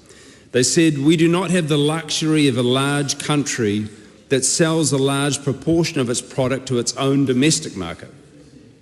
New Zealand's major primary sectors of dairy, meat, fisheries, wine, forestry and selected horticulture products export up to 95% of their output. We know that's true of the dairy industry, a level not matched in other developed countries. An additional factor is the export value of New Zealand derives from complex, finished or near-finished food products, such as infant formula, as opposed to more basic commodities such as grain, cotton or soy. Now, this just goes to drive home the point that given that 95% of our product will be exported, access to those export quotas is vital for New Zealand businesses. And this bill facilitates the diversification of that access to those quotas. The Green Party sees that as a good thing, Madam Speaker, because this allows those new entrants who are able to come in. They might include smaller family businesses, they might include new smaller cooperatives, they might include iwi dairy producers, they might include regenerative or organic farmers who are needing to build a reputation by producing high quality products that overseas customers want. And that contributes to our good name in the global marketplace, Madam Speaker. Because if we are able to meet the global customer demand for high quality products that have been produced in a way that is sustainable, that is good for animal welfare, is good for dealing with the climate, and any step we can take in that direction is a good thing for New Zealand and for the world. and for those producers who are doing that. Now, in terms of an overall vision of where we would like to see New Zealand heading, this sort of a amendment takes us in the right direction. Because I believe we can be a true clean green food producer. I believe we can be a nation that takes to its heart the principle that we need to be able to produce food in a way that doesn't harm the viability of those core things that we depend on, the stability of the climate, the cleanliness of our river and our groundwater, the integrity of our biodiversity and our wetlands. And it is possible for us to do all those things. That might mean us having some tough conversations about land use change, about whether we should have quite so many dairy cows, and you know where we stand on that. That is not in any way to vilify farmers. It really isn't. It really isn't, because I know that farmers in this country are able to do many things. They're able to farm diversely. They're able to do different things and find more inventive and innovative ways of making a credible buck off the land, which we all acknowledge they need to be able to do. But if this allows somebody to innovate and find a way to make a living from producing sheep milk and create a boutique product or a niche product that is going to be saleable to the world market, and they can now get some quota to prove that point, good luck to them, all power to them, and that is for the good of our whole country. So I only go this way, outline this by way of explaining and expressing why we as Te Pāti Kākāriki and the Green Party see this as a good change, a good step in the direction that we want to be going in. Another thing, Madam Speaker, is diversity in our production is resilience. Our ability to produce things on a number of frameworks, a number of products, plant-based, animal-based, forestry products, diverse dairy products.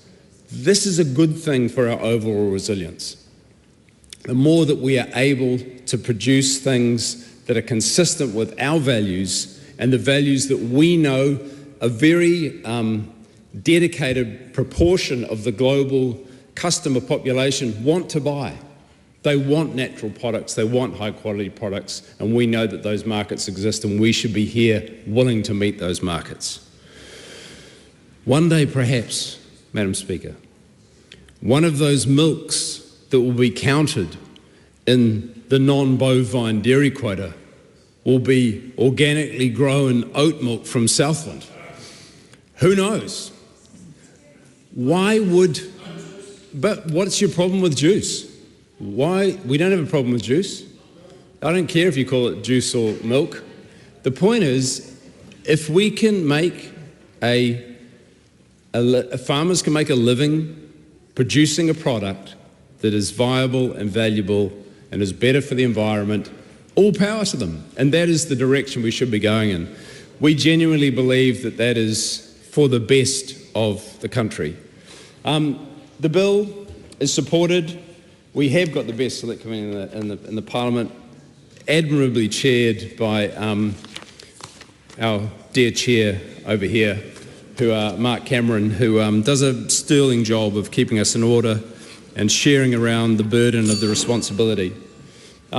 This bill will widen quota access to a range of different types of businesses. It will support smaller companies to scale up by either providing new access to quotas for those already eligible, potentially providing export licenses in greater numbers than under the status quo.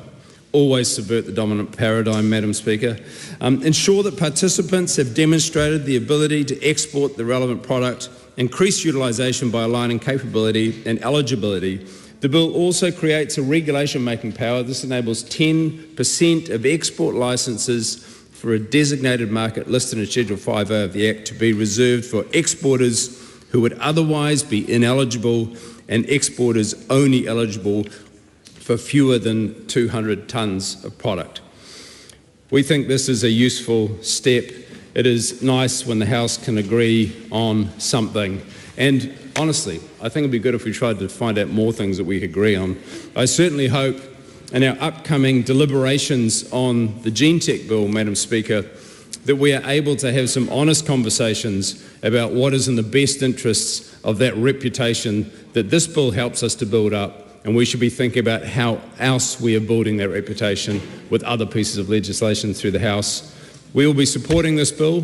Thank you, Madam Speaker, and thank you to my colleagues on the Primary Production Select Committee.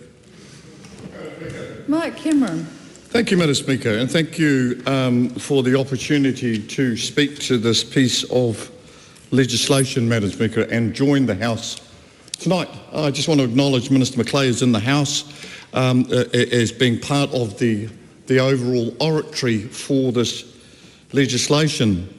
A bit of context and full disclosure, I am a dairy farmer, as you are all well aware, and a Fonterra supplier.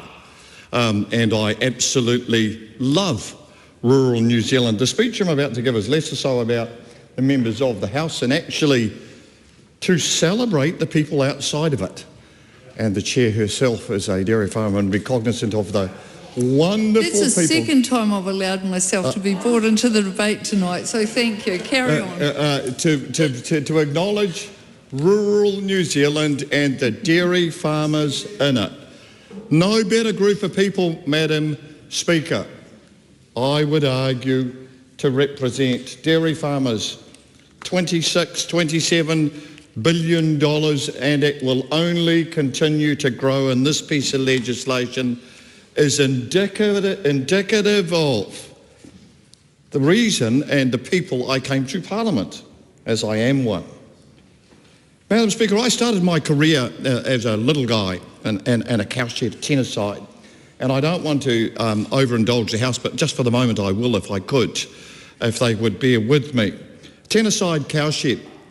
Some won't know what they look like. Mr. Damien O'Connor certainly would. He's probably cognizant of a step-up. We grew up with those kind of cow sheds. Hasn't the industry that we all now represent in rural New Zealand changed? Gracious me, rotary cow sheds, modern technology, farmers invested in better outcomes. What a wonderful story. That is Kiwi. That is so New Zealand, and we are part of that on a global stage. How could we not pass this bill into law that gives that industry, which is that I would say the bedrock of rural New Zealand, a continued future in terms of export earnings. Another point that Mr. Abel rightly pointed out, we've got a fantastic committee. I am biased. Suze Redmayne is, but it's Steve Abel, Joe Luxton, others, fantastic people, great to work with. They have seen the common sense that this legislation brings. And by virtue, we've got rid of all the political theatricality and we just said, let's grow our economy. The government currently has great aspirations to see a doubling, of revenue export earnings. This will embolden that. I won't over-litigate the complexities of the bill. Other members have already spoken to it. I think it highlights the importance of creating an environment where new entrants can come in and we do what we do so damnably well in New Zealand and in the land of milk and honey, and that is farm. I won't over-litigate it any further. I commend this bill. Honourable Mark Patterson. It's a pleasure to rise on behalf of New Zealand First for this dairy bill. The Dairy Industry Restructuring Act, or the amendments we're putting through to the Parent Act today, is probably one of the most significant, certainly from a commerce perspective, acts that's ever gone through this Parliament. It is an incredibly important piece of legislation that allowed the coming together, the bypassing of the Commerce Commission to bring the Kiwi Dairy Corp and Dairy Cooperative, which would be, you're from Taranaki, Madam Speaker, so I presume you were Kiwi. Mark Cameron in Northland, he was probably Dairy Group, were you? New Zealand Dairy Group in the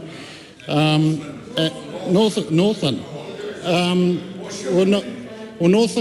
Did Northland get bought into Dairy Group in the end? There was only into Kiwi. So, but it was very tribal, There was Tui down in the South Island that was an amalgamation of, through the 90s, there was a massive amalgamation of small dairy co-ops that have ended up today with Fonterra because of this legislation. And it is our most important company. The nation rises and falls on its fortunes more than a lot of people in this House would understand or care to believe.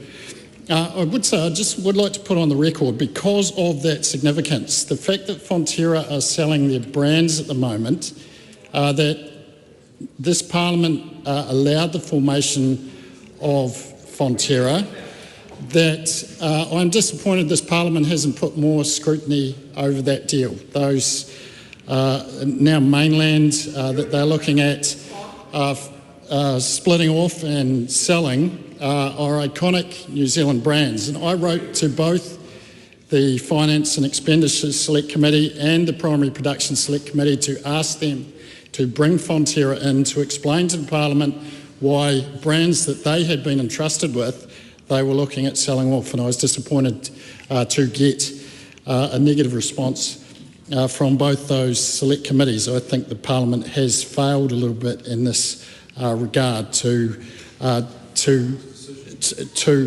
well, Grant McCullum has just said it's the farmer's decision, and to a point it is. But the farmers also have to realise that this Parliament granted them the ability to form a near monopoly and to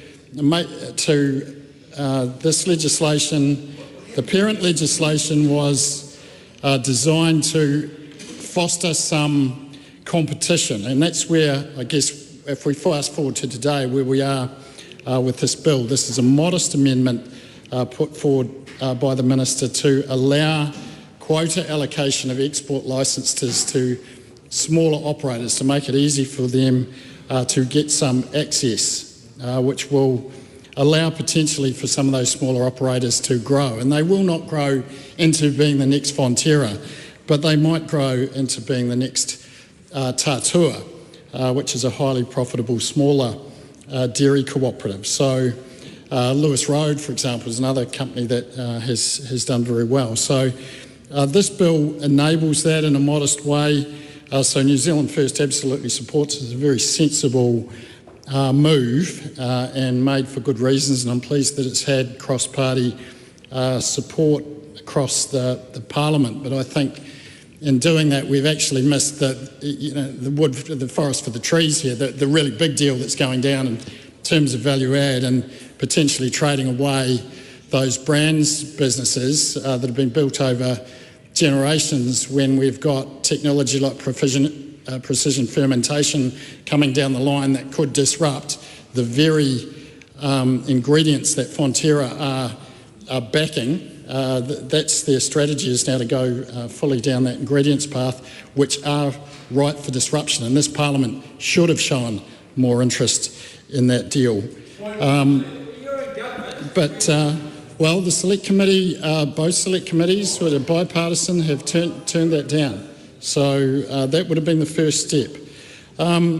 So anyway, I have digressed a little bit from the bill, Madam Chair, but I did want to put that on the record, because we have missed the forest for the trees here. There's some really big It's still relevant moves. To the topic. It is still relevant to the... But you can come back to the bill now. So we do support, New Zealand First does support the measures in this bill that will allow for more diversification of access to our smaller, emerging, value-added companies to get into some of those export markets, and particularly in this time when you've got a situation where actually trade access is becoming incredibly important as the world is in some tumult around the deglobalisation, essentially, around trade and trade barriers going up. So these quotas, even though they're not used to their maximum degree or haven't been for some time, for most years, they could become very, very sought after indeed in the coming years,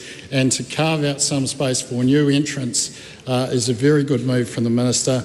I commend the Select Committee for having shepherded this through, and we look forward to the third reading. Thank you. Hana Rafferty Maipi Clark. Tēnā rā koe te whekau tira, tēnā rā tātou I te whare.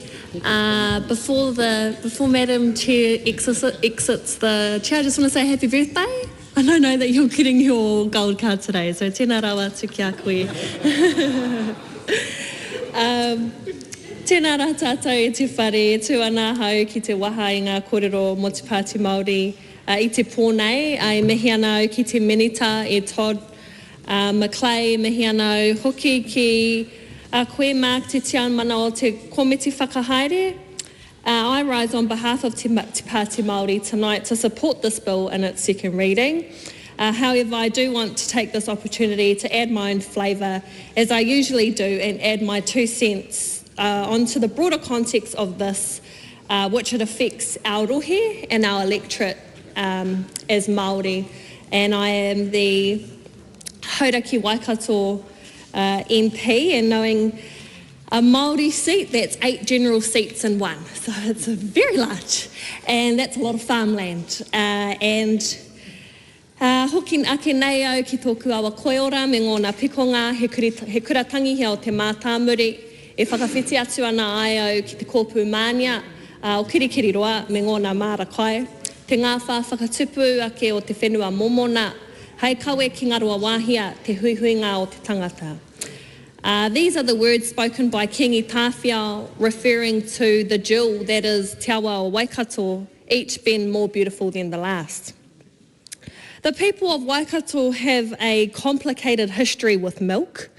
Like other iwi, our lands were illegally, excessively and unjustly confiscated to provide for New Zealand's dairy and larger export growth. The predicament that we face as Waikato is the mere fact that 1.2 million acres of land was wrongly confiscated off us, and the majority of our land is being used for farming. The majority of our people are kaimahi, the hard-working factory workers in these industries like AFCO, Open Country, Tegel, Fonterra, etc.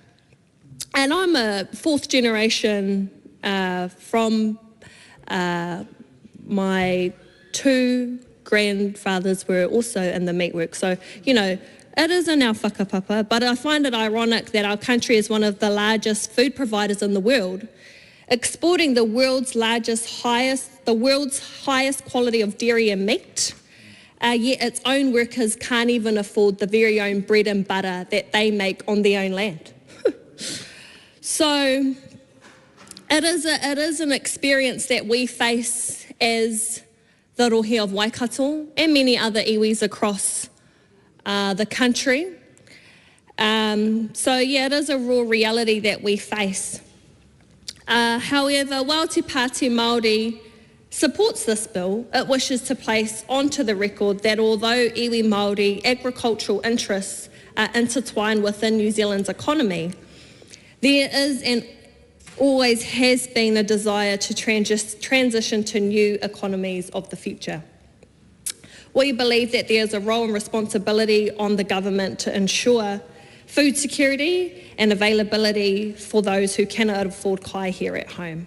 Te Pāti Māori's vision for food security, also a project that we worked on with Ministry of Primary Industries prior to me entering in this job, around food sovereignty and helping whānau that own Māori land to develop different types of marakais throughout their marae that support quotas. So that could be another option for school lunches. But we do support the use of quotas to ensure that the people of Aotearoa continue to have access to these products here at home, while export growth favours those who benefit from it most. Food security here at home must surely benefit us all. Nō reira, tēnā rā tātou te whare, tēnā rā koe te whika. Scott Willis. And this is something remarkable. I feel refreshed with the love across the house. the love across the House. And we do love dairy on this side of the House as well. And in fact, I am feeling rather nostalgic because when I lived in France, I used to milk goats and sheep and his name? Goats? Male goats don't have teats. And a cow occasionally. And we used to make a very nice little cheese called a peladon. Peladon's typically eaten at about a week and a half old, and it needs a bit of air, needs a bit of moisture. And what happens with that milk turned into cheese over the course of that week and a half, with a bit of moist air flowing across it, is it forms a sort of a crust around the cheese that is like a merino's backside in shape, but when you cut into it with a glass of red wine, it is fantastic. There is nothing better.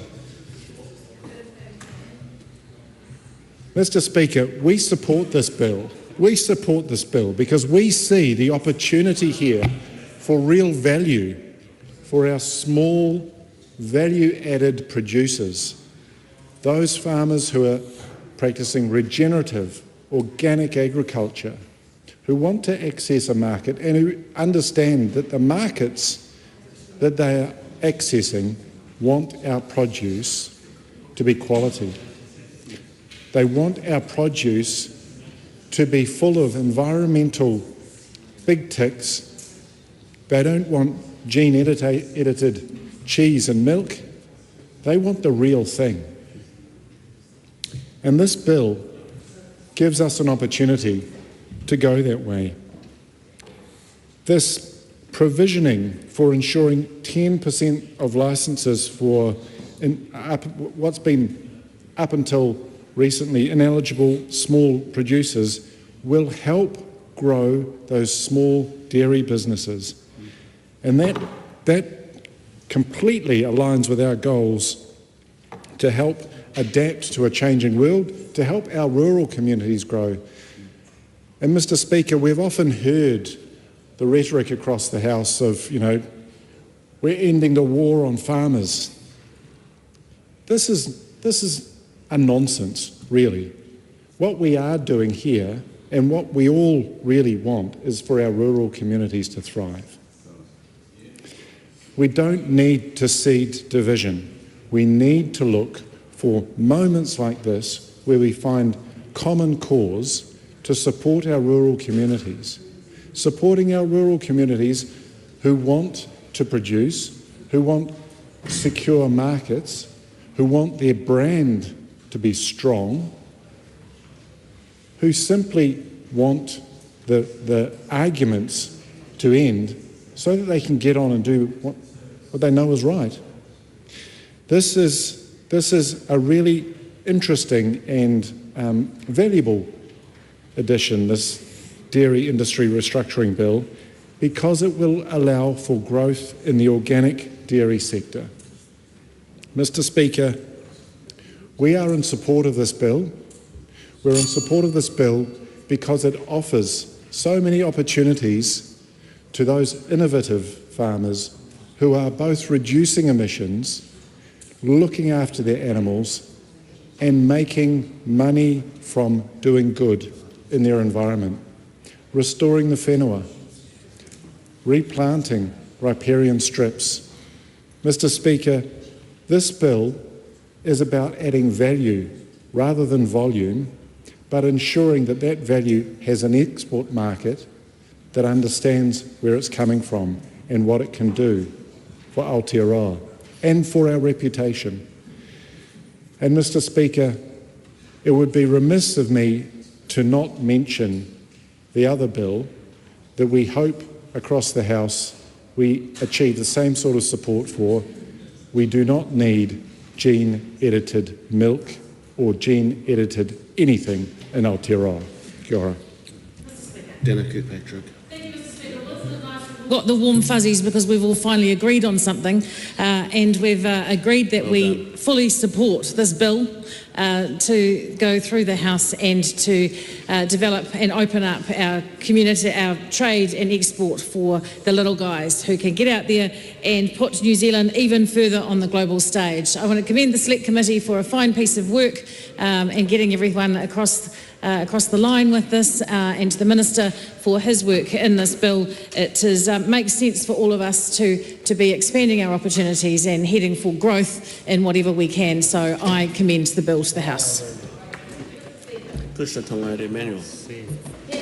Te māngai o te whare, o tira tātou katoa e noho hari koa ana e katakata ana I raro I tō tātou nei whakaaro tahi ki te tautoko I tēnei pire.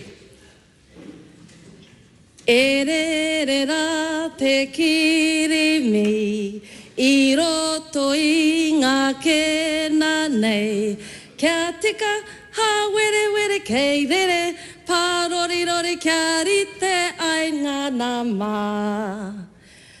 Mr. Speaker, that is the chorus of a waiata written by Tā Apirana Noho Pari Turupangata in 1924. I had the privilege of listening to a kōrero by also the late, great Master Carver Pene Taiapa recounting the story of when this was written. And so, as I've said, Mr. Speaker, I stand also in support of the Dairy Industry Restructuring Export Licences Allocation Amendment Bill. And the message that resonates with me is that the dream and the vision remains the same. Ever since 1924, Tā Apirana Ngata had a vision. He had a vision that remains the same from my perspective for people of Ikaroa Rāwhiti and people of Aotearoa today. That is the utilisation of our land, economic development for the benefit of our whānau. When Tā Apirana wrote the song, Mr. Speaker, I'm going to go through it verse by verse because actually the formula, the vision and the future of this bill was written by Tā Apirana Ngata in 1924, so far as I'm concerned. And you know, Mr. Speaker, I've heard people quoting Tā Apirana Ngata and referring to Tā Apirana Ngata, and in my opinion, not always accurately or fairly, and that is also the whakaaro of his whānau. However, I am confident that looking down today, Tā Apirana Ngata is going, ka pai, kei te whakatinana rātou, I oku hia, they're fulfilling the dream that he also made a lot of headway in fulfilling.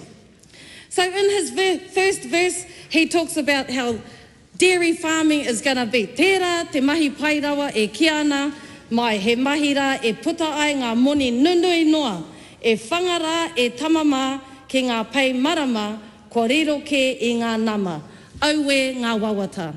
Here he talks about how dairy is going to be such an opportunity, particularly for veterans who returned with nothing. And he said, here is our opportunity to fulfill your dreams and allow you to fulfill them yourselves through hard work and utilisation of our whenua and kotahitanga. Then he talks about how he made the trip.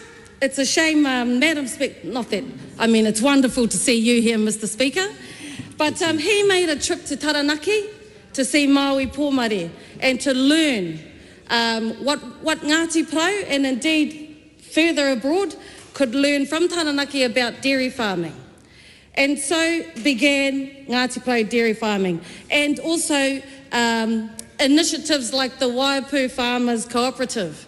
I had the privilege of growing up in the Tiki Tiki Waipu Farmers as a rangatahi, and so it's really endearing to remember the true whakapapa of those buildings throughout the coast, in that it was a vision Tā Apirana Ngata had around dairy and collectives. And I think that's the beautiful part of this verse. We talk about kotahitanga all the time and working together all the time, and here is a true example of Tā Apirana Ngata going to Taranaki and learning from Maui Pōmare. So tēnei te mihi atu kia koutou katoa ngā uri o Taranaki. Then he goes on to talk about the progress. Tērā te pata rongo nui, he Ngāti te ingoa. Te wāhira I mahia ai ko ruatoria. And then there was the famous butter called Ngāti. Ngāti is a colloquialism for people of Ngāti Pro, and we talk about how he wiwi, he Ngāti, he whanoke. Prolific, plentiful, and resilient. And so that was the name of this butter. And, you know, by looking at me, you'd think I'd eaten a lot of, you know, the hips. There's a bit of Ngāti butter on there, but no, it's just other wonderful New Zealand products. So, and the important part in there too, ko ruatoria. This was produced in ruatoria. And now, you know, we hear a lot about the fonterras. A lot of the dairy industry has moved to big, major players. Reflecting on this waiata and our history in small places like the Tairāwhiti, the opportunities that this bill offers is very, very exciting. Because we don't have the capacity anymore to build huge factories in places like Ruatoria, Tiki, Tokomaru Bay perhaps, but we do have the capacity in our Landcorp cooperatives to provide product that can be sent to be manufactured and to get a fair share of the opportunities that will be provided under this bill to take good quality East Coast, Taranaki, Wanganui products to the world, and everyone has the opportunity to showcase their, what we could potentially call boutique products. The final verse in that waiata, Mr. Speaker, is dedicated specifically to the opening of the factory. I don't require backing tracks, thank you, that side of the house. But I'll let you know next time. I'll actually coordinate. Grant, this is our waiata, you bring the sounds. Hoi anō, the last part of the waiata is Haramaira Premier, Mahau te Kawanga. E pono ai te mahi nei, he mahi pairawa. And it was referring to the Prime Minister of the day. Welcome, Prime Minister. Yours is to perform the opening because it is true that this is an excellent industry for us to partake in. So I look forward to one day the Prime Minister of the day attending openings of many smaller boutique initiatives across Aotearoa on Māori land holdings or non-Māori land holdings, wherever throughout Aotearoa, to take advantage of this opportunity to take even more amazing New Zealand product to the world. On the issue of cooperatives, Mr. Speaker, I just want to also acknowledge the fact that I've been given the fantastic and exciting opportunity as Māori Economic Development spokesperson for the Labour Party. So obviously this is a very relevant bill to that and to my electorate and of course to Aotearoa whānui. So I want to acknowledge some of the current initiatives that I'm sure Apirana Ngata would have smiled fondly upon. Initiatives like Miraka, who produce over 300 million litres of milk a year. And I raro I te whakaaro kotahi, that is another example of kotahitanga. Initiatives like Maui Milk. And both of those initiatives, I've been asked about why are people so attracted to the Māori economy? And it's because of the values initiatives like this embrace. The values of kaitiakitanga, the nurturing of the resource that they utilise in trade so that it will endure for generations. That is the uniqueness, and that is another exciting opportunity. We know the Māori economy has boomed and it will continue to boom under bills like this because people are attracted to the long-term vision that Māori traders have and the whakaaro that goes into not just producing a commodity, a product, but to portraying the pride they have in their whenua, their taonga, and the moemoea they have for future generations. Hoi anōra, hei whakakapi, māku I tēnei wā. He hokinga mahara ki a koe, e pā, e tā Apirana Ngata, koe nau tēnei moimoia mo tātou o Ngāti Prau, I tēnei wā ko te hiahia kei te kite koe, kua puawai o whakaro, tērā pēr anō, ka whakatū mai anō etahi kaupapa pērā, I roto I a Ngāti Prau, I roto I ngā iwi katoa, pota noa I a Aotearoa. Hoi anō, hei kōrero whakamutunga māku, tēnei te meha te kia koe e te minita. Also want to acknowledge my colleagues on this side of the House, in particular Honourable Damien O'Connor, who drove, he's pretty good fella, yeah, drove this bill, and for Joe Luxon, Honourable Joe Luxon, for sharing the technicalities of this bill earlier. And I couldn't end the speech without acknowledging my amazing colleagues from the Primary Production Select Committee. Hoi anō rā, hori noa kia tātou, tēnā rau atu, tātou katoa. Kia ora. Suze Redmayne. Thank you. This bill essentially changes how dairy export quotas are administered. It's not contentious, it's common sense. It's all about doubling export receipts. I just want to take a time to thank the best select committee in Parliament. Yeah, we miss you, Kushla. Can't believe you ditched us. Anyway, I'd also like to thank the Minister. And of course, and we got it through pretty quickly, and that was really important because we had to have the royal assent done by the end of the month to make this be able to come into effect straight away. So I want to shout out to all the dairy farmers, including non-bovine dairy farmers who this bill also benefits, and of course especially to the dairy farmers in the mighty Rangitikei. I commend this bill to the House. Ruben Davidson. Thank you, Mr. Speaker. And in case you're wondering, I'm not going to sing, so I'll leave that up to my very able colleague here, who does it beautifully. And I can assure you, I'll also leave it to other members of my family who do it much better than me. Poetry? But I am standing up to speak in, it will come as no surprise, to speak in support of this bill, partly because it's what we got started last time we were in government, but also because it's about increasing access to export quotas for our smaller dairy producers. And we think that's important, and I'd also like to acknowledge the work that Honourable Damien O'Connor has done to open these opportunities for innovative dairy exporters. So always good to round out speeches by just revisiting some of the key points, starting really with the background and the understanding that dairy export quotas are often negotiated as part of international trade agreements, and some of these were agreed as part of the bilateral free trade agreement negotiations. These quotas allow New Zealand and our dairy products to be exported to designated international markets at better and beneficial rates, and that includes the US, the United Kingdom, the European Union, Japan and the Dominican Republic. Now, exporters that do not hold that quota can still export into quota markets, but they're subject to much higher tariffs and potentially other barriers to trade. So this is a good opportunity for us to through this bill to address some of those challenges. And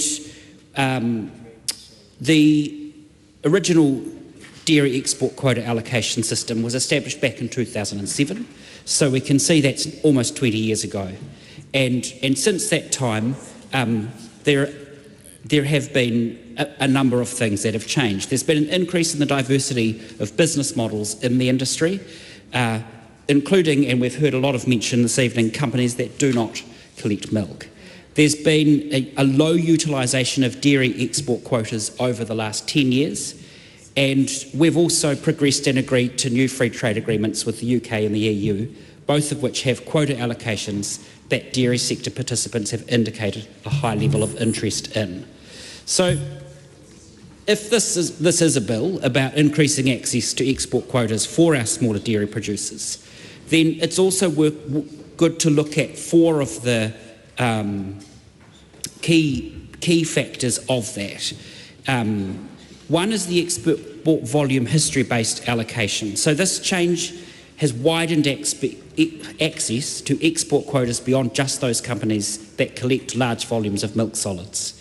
The next is reserve quotas, where the goal is to support smaller and niche businesses that may not yet have the scale to meet the regular criteria, but do show potential for growth. The inclusion of non-bovine dairy, and we've talked a little bit about that, and one member confessed to milking goats in France. So definitely there's opportunities here for non-bovine, and this future-proofs the system to accommodate new sectors within the dairy industry. And of course, really importantly, compliance and oversight. So this bill also introduces measures for compliance, which are very, very important. So ultimately what we're looking at and what we're supporting in this bill is increasing access for smaller producers. We're looking at opening up opportunities for smaller companies here in New Zealand to diversify into niche products.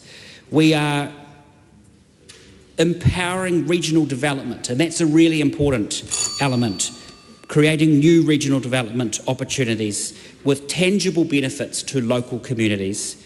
And overall, we are enabling these companies to innovate and compete more effectively in global markets. So that does increase our access and their access to export quotas, and that's what we know that they need. It rewards innovation and entrepreneurship in our proud farming communities, and that's why we're supporting this bill. David McLeod.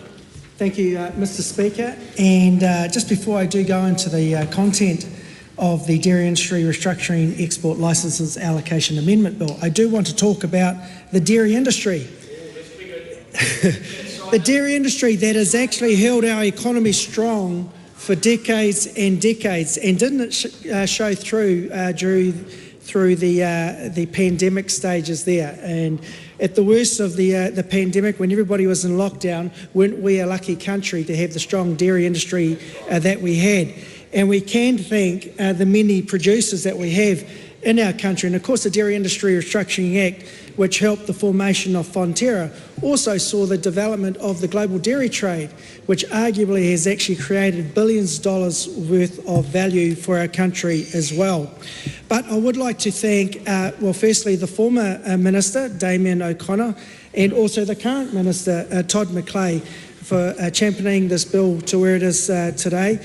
And as the previous speaker has just said, this does provide greater opportunities for the country in realising more value, but also for the smaller exporters to get the opportunity to get a part of the quota that they don't have access to at this time. Also, the producers of other non-bovine milk, the likes of sheep, goat and deer, opening it up for them as well. So this has a lot of positives all round this bill. Thank you very much to the Select Committee, which unfortunately I wasn't part of, but their humbleness has showed us tonight that they were a very good and harmonious group to be able to get this work done. I commend the bill to the House.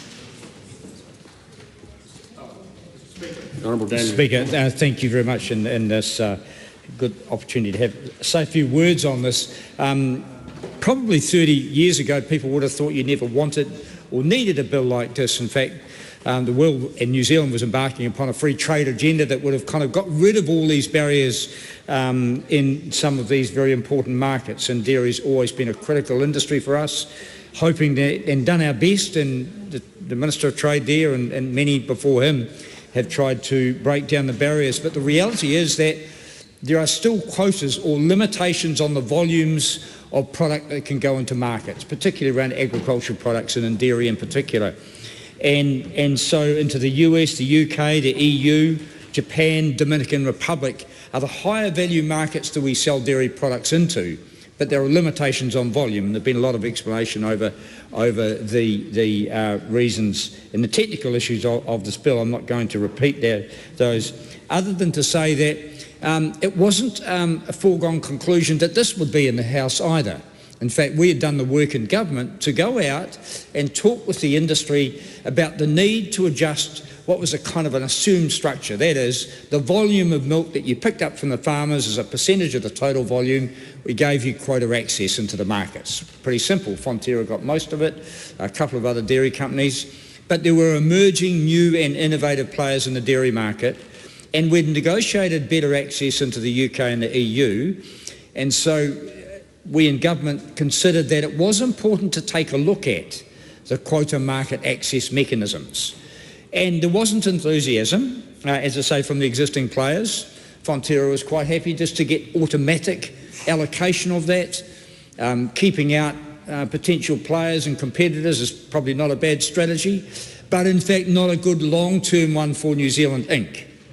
So this bill was designed in its consultation, in its early development, and then as it's come through the Select Committee, to be a vehicle for innovation in the dairy sector. And it's even more important now, given that Fonterra have indicated that they're going to step back from some of the consumer brand sales back into an ingredient strategy. I'm not going to go into the whys and wherefores of that at this point in time, other than to say that we need to look for innovative players in the dairy industry that will add value to milk powder and the core components of milk here and get as much as we possibly can, particularly if we're going to double the value of our exports. What this bill does, of course, is just changes access to that and says that if you've exported, and you've probably anyone exporting outside the main players, anything in dairy around the world now, they're pretty smart, and to have survived, they deserve to have some protection and a greater access as of right into some of these higher value markets. If I can go back again and say that, the assumption that quotas would be kind of gone by now, as I say, was a wishful hope and thought back in the 80s and 90s. The free trade agreement that we, actually Labor, negotiated with China, once again kind of brought some comfort and ease to the dairy industry to say, well, here's an easy market, huge market, we'll just carry on. The quota markets aren't that important. We've got some going to US and the EU, but in fact we'd neglected some of them, and many of the quotas hadn't been taken up in full. So, we were at risk, and still are at risk, if we don't use these quota markets properly as intended, that the country that we've negotiated them with will say, you haven't utilised them all, so therefore we'll take back some of that volume. That's why we need good, robust trade agreements, and so that we can protect the access that we have negotiated. But moving forward, not taking any of this quota market for granted now and appreciating the fact that these are the higher value markets, then we've got to push the boundaries of those volumes in any way we can. And so it will be new and emerging companies.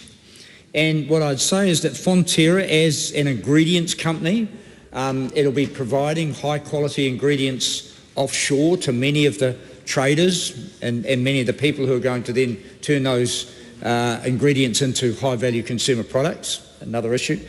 But I hope they have the same enthusiasm to supply New Zealand companies with the same ingredients so that they can develop their own products and export into these markets. And they may say, well, we don't have to be quite so generous. What we say that, as Minister Cameron said here, Fonterra is a construct of this Parliament. Exemptions from the Commerce Act were to allow the scale, the scope and the vision from Fonterra to thrive. And it's been through a few ups and downs, but it shouldn't do that at the expense of others who might want to grow and thrive as well. So in passing this piece of legislation, we have to make sure that the intent, as was at the start of this process, is carried right through when we do allocate this quota market access. Now, that doesn't guarantee, of course, that people are going to make a whole lot of money going to the market. They're still going to have to be good individual companies. They're still going to have good products. But ultimately, this provides a vehicle for the kind of growth and innovation that we need to see in the dairy industry. Can I just go back and say that, again, in the early stages of this process, there wasn't a great deal of enthusiasm, I said, from the industry, neither from officials. They don't like kind of stirring things up, I have to say. I'm not dumping on them. I'm saying that, stability is wonderful, ideal, but actually some healthy tension in the market, particularly in our biggest industry, is very, very good for each and every one of us. MPI will be will have responsibility and be allocated the responsibility to oversee this process, and I hope that they do it as they usually do, and in the best possible way. Mr. Speaker, the dairy industry is a very proud one. Mr. Patterson spoke of it, you know, and the way he should. It's very important to us. But if we make mistakes, it can affect our economy very, very quickly. We are but about 2.5% of total global production of milk. We trade or fill the gaps where it's needed at about 35% of total global trade of dairy products, which is very significant. But we shouldn't ever get ahead of ourselves and think that because we trade a large volume that we have a large global influence. And indeed, the Minister of Trade and Agriculture is there now talking to India, and I wish them all the very best. India has a massive dairy industry. They're very sensitive to traded product around the world. If he can get a quota into India, that will be a wonderful achievement to go along with the free trade, the comprehensive free trade agreement. So it might be possible, but again, you know, making sure that the quotas are into high-value markets that make it worthwhile to have the additional administrative compliance costs with that. So, you know, India may not be one of those markets that people rush to trade into. In the meantime, the US, the UK, EU, Japan, Dominican Republic all do provide high-value opportunities for our exporters. So people now will have the opportunity to get, if not zero tariff, hopefully, but certainly under the quota limitations that are currently into those markets. And on top of it, as has been said before, the new innovation in goat milk and in sheep milk that we're starting to see emerge from our country, they too, as producers and exporters, need to be given the opportunity, where possible, to trade into those valuable markets. So Labor in opposition supports this piece of legislation as we did in government, and we wish all those exporters the very best in terms of utilising the opportunities that they now are provided. Thank you, Mr. Speaker. Well, it's with great pleasure that I rise to support this very logical and sensible bill. As a proud dairy farmer and someone who's been part of a dairy farming family for many, many years, it's great to see the harmony around the sector in the House tonight. And I look forward to the same level of harmony as we look to pass other acts of Parliament which affect the dairy sector to quite some degree. And I'd like to commend and thank our Minister, Honourable Todd McClay, for the work he's done in this space, and acknowledge the previous Minister, the Honourable Damien O'Connor, and the work of the Select Committee, and I commend this bill to the House. The question is that the motion be agreed to. Those of that opinion will say aye. To the contrary, no. The ayes have it. Dairy Industry Restructuring Export Licences Allocation Amendment Bill, second reading. The bill is set down for committee stage immediately. I declare the House and Committee for consideration of the Dairy Industry Restructuring Export Licences Allocation Amendment Bill.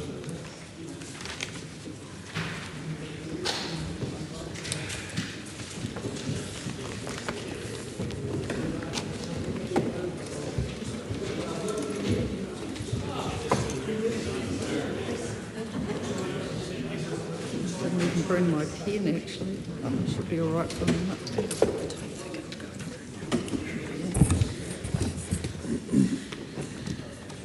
Members, the committee is considering the Dairy Industry Restructuring Export Licences Allocation Amendment Bill. Members, we come first to Part 1. Part 1 is the debate on Clause 4 to 9, amendments relating to international trade with designated markets and the schedule. The question is that Part 1 stand part. Honourable Dr Duncan Webb. Thanks, Madam Chair. Fascinating piece of legislation for someone who's not deeply embedded in the area of dairy trade. But I am interested in competition. And from what I understand from this bill, and I ask the House's indulgence if I'm don't have the depth of understanding of other members in the House, but that it's a shift to look at historical exports as a basis for allocating quota as opposed to dairy production. I mean, in a nutshell, that seems to be the centrepiece of this bill. I guess from a competition standpoint, I'm always concerned with any rule that looks backwards in giving an advantage, because these quotas are clearly highly advantageous. If you're given them, you have preferential access to an overseas market. And in terms of the business that's going on in New Zealand, we want the most effective and efficient, nimble businesses that we can. And so my question essentially for the Minister is this: is there a risk here that a new business without history of export into markets will be disadvantaged and they will in fact suffer greater barriers to entry, because in dairy exports the biggest game in town? Will they suffer a disadvantage because they don't have an export history? So if they're a startup who's got a better milking practice and better nutrition and all of those important things, and they're actually doing it better, but because they don't get preferential low tariff entry or no tariff entry in some cases, will that in fact mean that they're kind of more likely to fail and they can't compete on an equal footing? Because that's what kind of a historic, looking back to say, what's your history of export, seems to say. Now, it may well be that within the organisation there's room for allocation of quota to address this kind of competition issue. But I mean, along with, I'm sure everyone else in this House, we want to see a dairy industry which rewards innovation and new entrants and best practice, and doesn't reward kind of legacy dairying simply on the basis that it's done it for a long time in a good way. So it's just a very brief question to kick us off, but I am quite interested in that because competition, is critical not only for domestic kind of cost of living issues, but also to make sure that internationally we're highly competitive.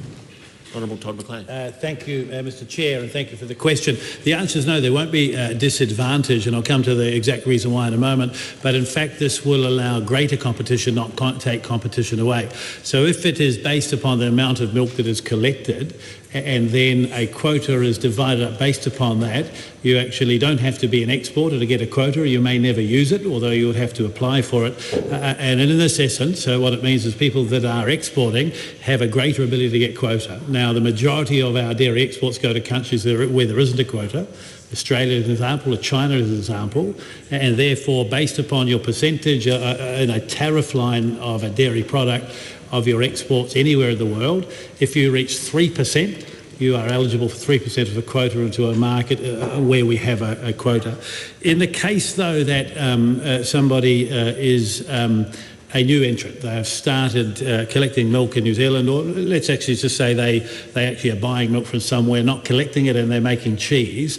In this case, you are right that it would be challenging for them without a 3-year history of export anywhere in the world to get quota. But we are creating regulation setting powers to create a pool that would allow us to recognise that under circumstances, to allow a new entrant to be able to build up that profile by exporting into a market. The final thing here, though, is, Mr Chair, exporting is not easy, and in fact, as many colleagues will know, exporting dairy products around the world is very challenging. It's extremely competitive and it is hard to get into markets. In fact, dairy is one of the most heavily protected commodities produced in the world, traded, and certainly one of the most heavily subsidised in the world. We have none of that here in New Zealand. So the point I guess I'm making, that if somebody wants to create a product and say I'm going to export and I only want access to these preferential quotas with lower tariff rates and not elsewhere, it actually suggests that they are using that to be more competitive than they are because they haven't reached other markets, and therefore my view is this is a fair balance. But the point around will it hold a new entrant back having to wait 3 years? We have the ability to create a pool, to reserve some of this quota, to share where necessary, particularly for smaller players that may never get to a large enough percentage for it to be meaningful in a quota market. Honourable Joe Luxton. Mr. Chair, I just want to ask a question that follows on from my colleague, the Honourable Duncan Webb, with regard to the quota. The Minister just talked about those who haven't been part of the system, making this a bit fairer for them to be able to enter the quota system.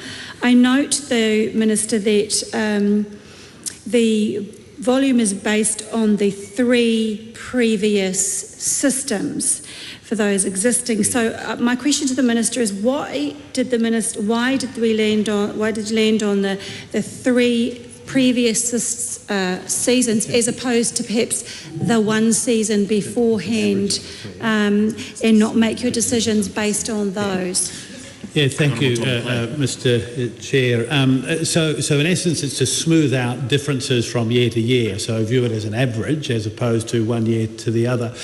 Coming back to the earlier point, because it's linked, if it's merely upon milk production, then those who export more than perhaps they might collect milk in New Zealand would be disadvantaged. And so this is based upon what you export, not the amount of milk that you produce. If you come to a tariff line, there's something, or in this case, perhaps it could be a very special type of cheese that has special access to a market around the world. We have a quota for it.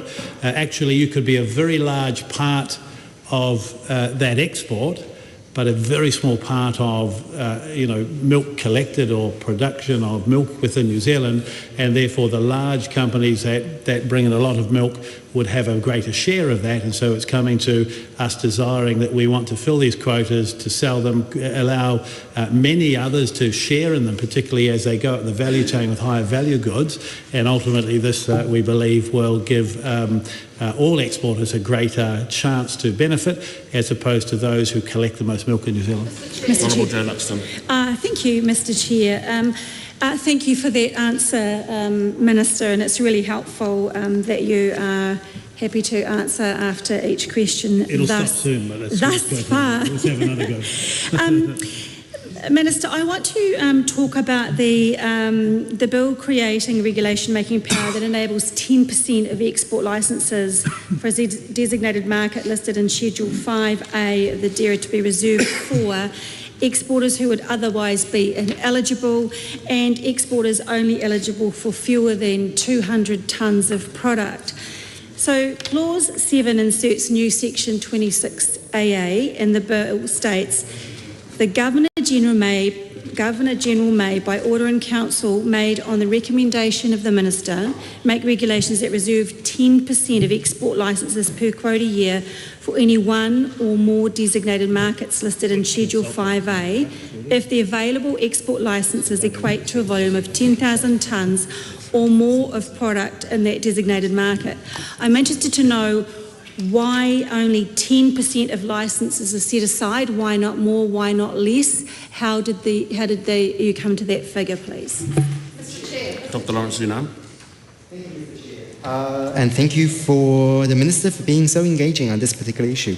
I have a question for the Minister regarding Section 4 and particularly subsection 2, and I'm looking at sort of questions between the eligible participant and eligible reserve participants, and just checking in terms of what we've heard previously in terms of some of the fact that when we have our FTAs or CEPAs or etc., that there is a degree of flux in terms of the volume that we're able to work. And I think we heard previously that, for example, if we do have an NZ, India, CEPA, what does that actually mean? Can I just check in terms of the eligible participant whether locking us into something that equates to a volume of 20 tonnes, for example, is the appropriate mechanism, considering that is it to do with the amount that we're able to export, or is it to do with the amount we're able to produce as the baseline for that determination?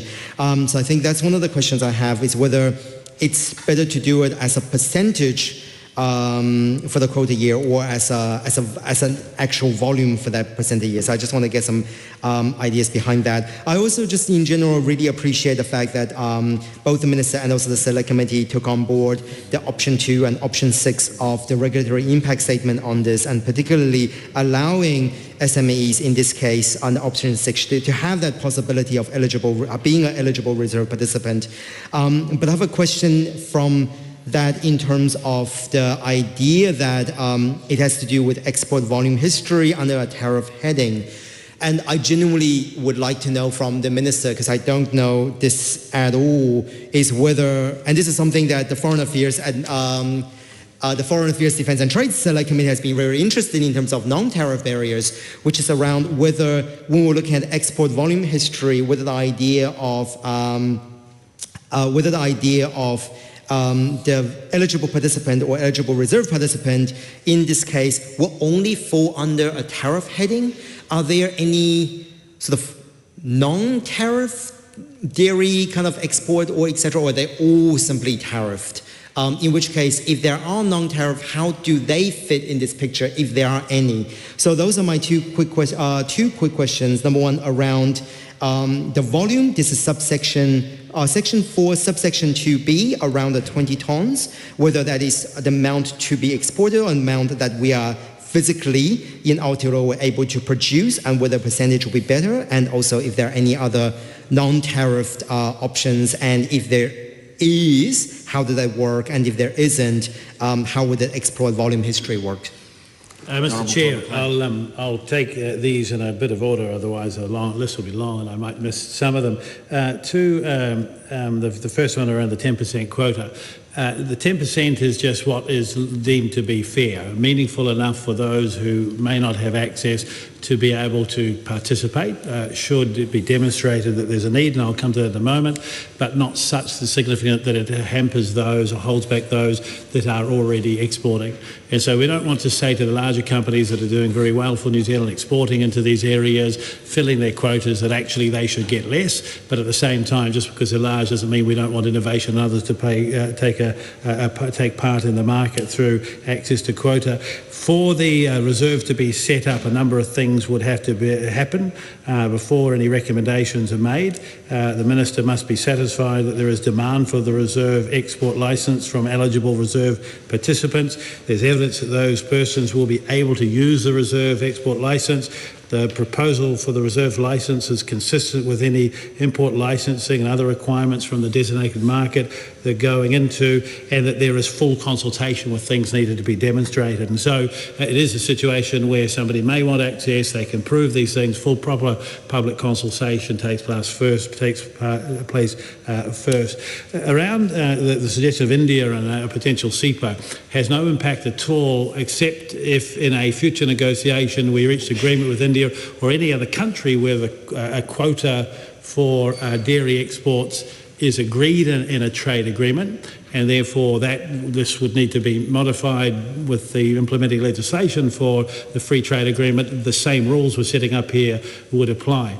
In the case of India or any other market where we're able to trade into with a trade agreement or without a trade agreement, that amount of trade is the overall amount that New Zealand exports, and therefore forms the basis of how an exporter is able to work out what their access to a quota might be. And the member asked about whether it was a tonnage as opposed to percentage. It actually is the same thing. If you take the total tonnage exported and your tonnage that you export and divide it, turn it into percentage, that's a percentage of the quota you would be eligible to. No, it doesn't have any impact or effect upon NTBs.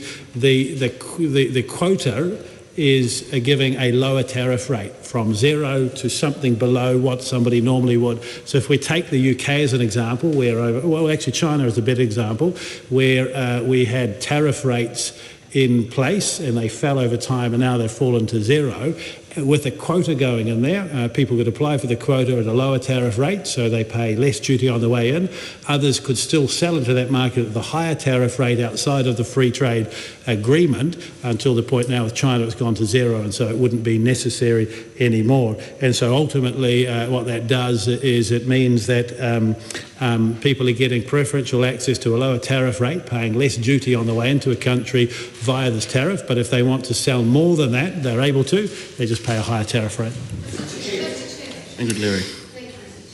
I'd also like to acknowledge the Minister's fulsome answers. It's really helpful to have the Minister so engaged. And certainly as the MP for Tairi, which is a mixed rural-urban area, I know that farmers in my rohi will really appreciate the cross-party collaboration on this, a consensus of the House, and also a nuanced approach to quotas. I want to pick up on a point made by both of my colleagues, Honourable Dr Duncan Webb and also Honourable Joe Luxon, and also the Minister's own point about innovation, looking at the criteria that have been applied in making this determination about wanting to, I guess, assess risk. And when I look at the regulatory impact statement, it talks about the options that were considered being retaining the status quo, allocating quota on the basis of export history or production history, could be on a first come first served basis or based on an assessment of an expression of interest, or reserving a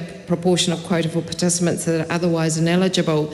And it seems to me in that list, if you like, there is a bit of bias towards track record rather than innovation. That would seem to be fair enough, but when we consider what has also been raised in the second reading speech by my colleague, the Honourable Damien O'Connor, we're looking at new products such as goat and sheep milk.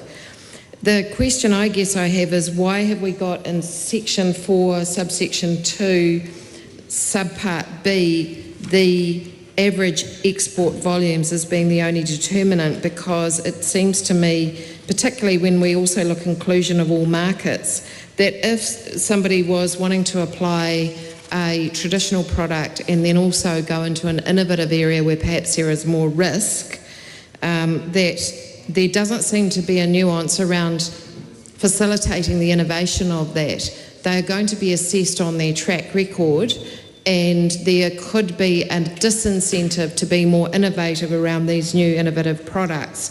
And I just wondered, in terms of both the regulatory impact statement, with those criteria, were other criteria considered to give a stronger weighting towards innovation? Was there a consideration given to exporters who might have a very traditional and safe and tested track record type product, who would be perhaps most likely to be going into new markets with a more innovative product because they can afford to do so, because I would never expect new suppliers or producers to be able to do that?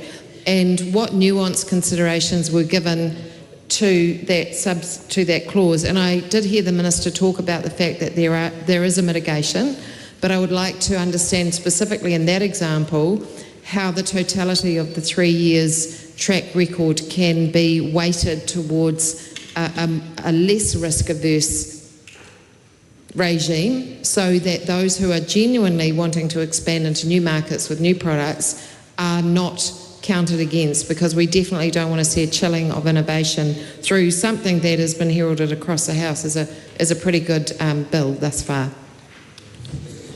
The Honourable Damien O'Connor. Look, thank you, Mr Chairman, and I think, as has been said, there's widespread support for the bill. There's a couple of questions I have for the Minister, and it's through the Select Committee process and when it came before him, some have been asked around the threshold, the 20 tonne or whatever it is. I just want to know that the innovative players, and if you take a product like lactoferrin, which is worth about $1 million per tonne, compared to say milk powder or whole skim milk powder, which is probably, I don't know, what would be $3,500 a tonne. There is a difference in terms of the way that, well, I want to know whether officials, if there is someone exporting lactoferrin, they don't necessarily have an export history. Will the value of the product be considered even though it's a very small volume compared to what might normally have been traded. So the question for the Minister is, are they going to set up a regime through regulations that protect the small volume, high value players? And perhaps the Minister may have a view on that now. Thank you, Mr Chair. I'll take a couple here because it might help with further questions. Insofar as innovation is concerned, well, look, we're all in favour of that. I think everybody in the House is. However, if you innovate a new product, it doesn't give you an ability to sell into a market under a quota, because a quota is based upon a product and a tariff line. So the example that Honourable Damien O'Connor gave around interferon versus milk powder, you can't substitute a quota for milk powder for something else. It's a tariff line. So in essence, if you look at our trade agreements, if we have a quota into the United Kingdom for milk powder, it must be filled. If it's not filled, we don't sell in there at a lower tariff rate. We can't say, well, actually, we've decided to sell you some cheese instead of milk powder at a lower tariff rate. You can't substitute. So innovation is still possible, but it actually won't always be affected or held back by this. To give you another example, and the example of other products coming in from dairy or so on, from sheep or non-bovine milk powder, milk products. So ultimately they're a very small part of the market. The majority of what we sell is from bovine milk, and therefore in part the reason, so for the first time they are eligible for quota, and in its essence if they got 5% of the quota overall for a product, the likelihood of being able to fill it is very, very slim, given that it is more of a niche product and they're not producing the same amount as the wider dairy industry is. We also don't want them to not to be able to be in that market, so for the first time they could get quota where it's allowed through definition, and in part that's the reason also to have the reserve. The final point on this, I suppose, is think about cheddar cheese. Cheddar cheese under international rules is defined as coming from buffalo or from cows, from bovine cows. So you might make a cheddar cheese from sheep, but you wouldn't be able to get access to the quota under a lower tariff rate because it doesn't meet the definition that's agreed between those countries. On the 20 tonnes, it's because it is one refrigerated container, and there was a view that anything below one refrigerated container wouldn't be commercially viable or meaningful. But having said that, there is opportunities not less than that, but with that reserve quota, should regulations be set in the future, to ensure that those who want to innovate and can have access, particularly up the value chain, will have the ability to do so. Dr. Lawrence Zinan. Chair, and again, thank you, Minister, for the very comprehensive answer. I just want to pick up something the Minister said before in terms of having no substitute. Can I check? I understand what the Minister is saying in terms of no substitute when it comes to milk powder versus, you can't substitute, part of that with cheese and etc. But I just wanted to know in terms of Section 5, and I know that, the Minister mentioned non-bovine dairy, but can I just check for clarity, if someone has non-bovine dairy, would they be able to match, for example, when we're looking at the eligible participant, now we're looking at two separate issues, but when we're looking at non-bovine dairy producer, or if someone's got mixed, are they able to supplement that 20-ton, let's say, eligibility participant requirement with, let's say, 19-ton bovine dairy and 1 ton non-bovine dairy? Are they able to mix in that case? If they have mixed, I'm seeing nods. Yep, great. That's really clear. Thank you. And the other question I have is just following up from what previously the Honourable Joe Luxton was asking regarding this is new section 26AA, which is the section 7 around reserve export license.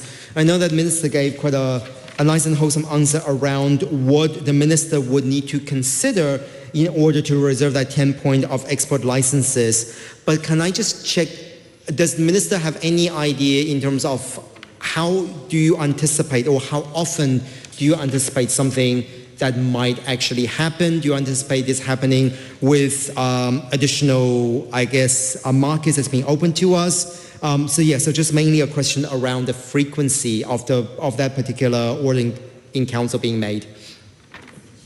Honourable Joe Luxton. Chair, and that's a perfect segue from my colleague there with regard to section 26AA where the Minister talked before about before making a recommendation with regard to reserve export licence, and he listed off all the criteria that the Minister must be satisfied in place before undertaking that. My question is to the Minister, just a quick question, is how's the Minister going to ensure that all of these things are in place before making the recommendations? What will the processes and assurances be in order to make sure that everything is in place before making the recommendation? Honourable Damien O'Connor. Mr. Chairman, I appreciate the Minister's explanation before. I guess lactoferrin will come under a protein tariff line, understanding that the tariff lines are quite technically difficult. The point I was trying to make is that we're still using a rather crude 20 tonnes, so it's a volumetric measure of what might be able to have access to quota, even if it is under the appropriate tariff line. And I'll raise that point, and the Minister might be able to refer to it. The second point I'd like to make is if Fonterra proceeds with its sale of consumer brands and those products are made from New Zealand milk, does the right of access to quota automatically go to the purchaser of that Fonterra sale, or will there be a need for some legislative change, given they will have no history of export, or might not, depending on who the company is, and just ensure that we do everything we can to protect the value for New Zealanders rather than selling off something that again is it's been negotiated through trade agreements, it's legislatively protected, legally protected by Parliament, but could be flicked off depending on what the Fonterra farmers decide. Yeah, Mr. Chair, I'll take the final question first and then come to the others. So any exporter, dairy exporter, who sells a part of their business, the new owner of that business would be the same as a brand new startup. They would need to work through the 3-year history before they have access to any quota, although recognising if there was a reserve set up, perhaps they would have eligibility to that, depending upon what the criteria had been set, should there be a regulation in place. So I guess that means that the best way to explain it is that any eligibility for quota is non-transferable, it remains with you. It comes back to the other reason for that 3-year rolling average. What we're trying to do is make sure that quotas are filled and the product gets to the market, that the New Zealand dairy farmer, New Zealand economy benefits fully from this. There are occasions when that hasn't been the case in the past. And therefore, if for any reason over the 3 years you have exported less than your quota, in some cases it could be significantly less, you therefore no longer have eligibility for the same amount in the future because someone else has not been able to fill that as you've held it, and therefore we want the quota to be filled fully. And as far as criteria around setting up reserve licences and issuing them, it's very similar to what I said earlier, but the only additional piece of information I might offer members is that it has to be full consultation around that, and the consultation undertaken with the current holders of export licences to ascertain historic utilisation of their export licences and ascertain potential impact that a reserving export licences will have on their businesses and ascertain their view on the creation of a reserve portion. And so ultimately there will be a number of instances perhaps where this would make sense, it would be beneficial, it will help those who are not able to export to do so, that in turn returns a greater there is a greater return for the New Zealand dairy farmer.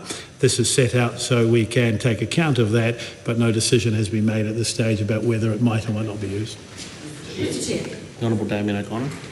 Look, carrying on in part one, and I thank the Minister for his explanation, another area of some concern is the quota compliance programs. And I'm reading through here, and maybe the Minister can explain, that is that if someone has not complied or not obtained a compliance licence, then they can just, through, as I understand it, read a statutory declaration to explain why they haven't got one. And so I guess the question is, given the importance of the dairy industry to our country, and these quotas to our country, then anyone who is non-compliant in any way or attempts to bypass this piece of legislation and the flexibility that we're putting in place here, is it good enough that a stat debt from them explaining themselves is of sufficient legal credibility, or indeed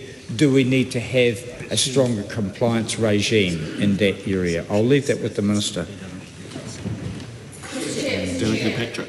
I move that debate on this question now close. The Honourable Bat Redmans.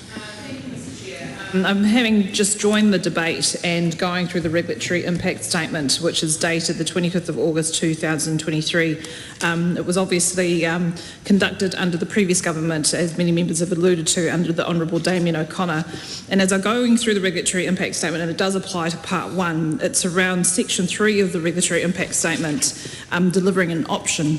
And how will the new arrangements be implemented? It talks about the MPI systems and processes that would need to be worked with. They believe that MPI anticipates that there will be an increase in the number of participants applying for the dairy export quota.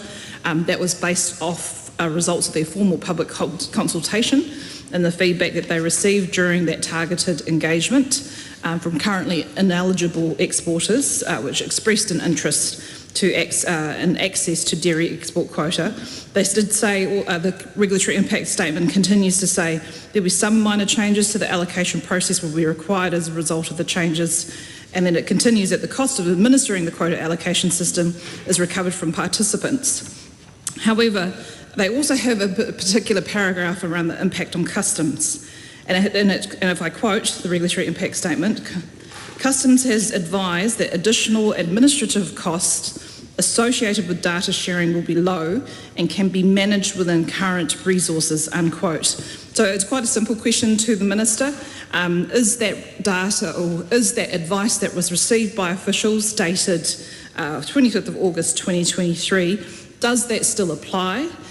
Given there have been, the government has gone through cuts, trying to find savings within different government departments. Has he received advice around the impact on customs in relation to the rollout of the options which are covered within part 1? And if so, if he has received advice, what has that advice said? And will customs be seeking additional funding in order for them to to basically manage the new implementation of this policy? Mr. Chair, thank you. And as far as Honourable Damien O'Connor, the example that you've given, actually, even though a statutory declarations are given, a licence would automatically be declined, although the Minister would have the discretion to decide otherwise should there be reasons to. So no, it doesn't mean that it happens. And of course, where somebody gives a statutory declaration and it's wrong, and knowing it's wrong, actually we have rules elsewhere, statutes to deal with that. And as far as the question about the advice given from Customs, actually there have not been cuts to the front line. In fact, we've ensured that the front line, from Customs to those that work very hard in the front line and MPI, actually continue to do their job, and the hard-working New Zealanders that do an even better job as a result of many of the changes and support that we've given them. So actually the point that they've made is that they don't need additional resource, and they can manage the slight changes in the exchange of data as a result of this. Remains the case because there have not been cuts to the front line, but equally they are already providing data as a result of an older quota regime. This is updating it, it's modernising it. There are a few more countries they engage with, as do in everything. So the advice that I have received is that they're able to do that within the current budget lines. Dr. Lawrence Zinan. Chair. I want to first pick up the response that the Minister gave before and the questions around Section 8 of the bill around the quota compliance program. Can I just check if my understanding is correct? What the Minister is saying is that the quota are not transferable, which means that if a company if they are selling a company, let's say, to someone else, that quota doesn't naturally go through to the new company because it's not transferable. Which means that then would presumably go back into the pool of quotas that then other people could bid on, or potentially the new company could bid on. So I just want to get clarification around the transferability of quota, because, Again, this might be something that's quite a hot topic right now, particularly pertaining to anchor. So the other questions I have in terms of this is, they are more kind of getting a few examples from the minister in terms of like what would be some of the options. So, for example, in Section 8, in the new Section 27, we're looking at subclause 3C, Roman numeral 2, where it says, for any other reason the minister is satisfied. I was wondering if the minister could provide an example of what some other reasons where the minister could be satisfied, explaining the participants' failure to obtain a quota compliance program. Along the same vein, for subsection 4, it says that the minister must provide written evidence, notice to the participant of the decision, which is understandable, but it says within a reasonable time frame, as opposed to giving a specific time frame, and in which case I would also be interested to know from the minister on what is considered reasonable and whether they are tied to how the allocation is made in the Gazette under Clause 6 of Schedule 5B. So those two are my two questions around Section 8, around the compliance, the quota compliance program. But since we're talking about the schedule, which is Section 9 of Part 1 of the bill, and we're talking, for Schedule 5B, I am looking at Section 4 of Schedule 5B around allocations. And I guess the first question I have, which is really interesting in terms of the example, is if an eligible participant is eligible for 30 tons, but then they have an excess produce, and then there is additional in terms of the reserve portion, they can add it up until an additional 170 tons and equate up to 200, which I think, if my understanding is correct, that's actually a really cool thing to do. But I wanted to check in terms of how then would the reserve amount of 200 tons or the making up of that 200 tons under the eligible reserve participant be distributed across, as in are they done as a proportion of their eligible participant amount, or they're done as in with any other kind of formula? So I would really like to know how would people make up that additional amount if it is based on the reserve amount? So those are my three questions. Mr. Patrick. I move that debate on this question now closed. The Honourable Joe Luxton. Yeah, I want to also ask a question with regard to the quota compliance program. The Honourable Damien O'Connor asked questions with regard to statutory declarations, and other members have pointed out the things that Minister must take into consideration and be satisfied that the participant has, for whatever reason, failed to obtain a quota compliance. My question is to the Minister is, if someone does a falsely fills out a statutory declaration form with falsely, and the Minister, you mentioned before about allocation being declined, but if someone knowingly and falsely makes a declaration, will there be any penalties for that person? For example, will they be banned from making applications for allocations in the future, or will they just be banned full stop and not ever have the option? Will there be a stand down period for people that do that? And also following on from that, I note that when we heard submissions from Open Country Dairy, they raised concerns around changes to allocation of export licences outside the reserved quota portion, that it created avenues for gaming the allocation system. The advice that we received was that quota markets are relatively small, over a small part of overall New Zealand dairy exports, and exporting products at a loss to obtain a share of what are relatively small markets for New Zealand seems unlikely.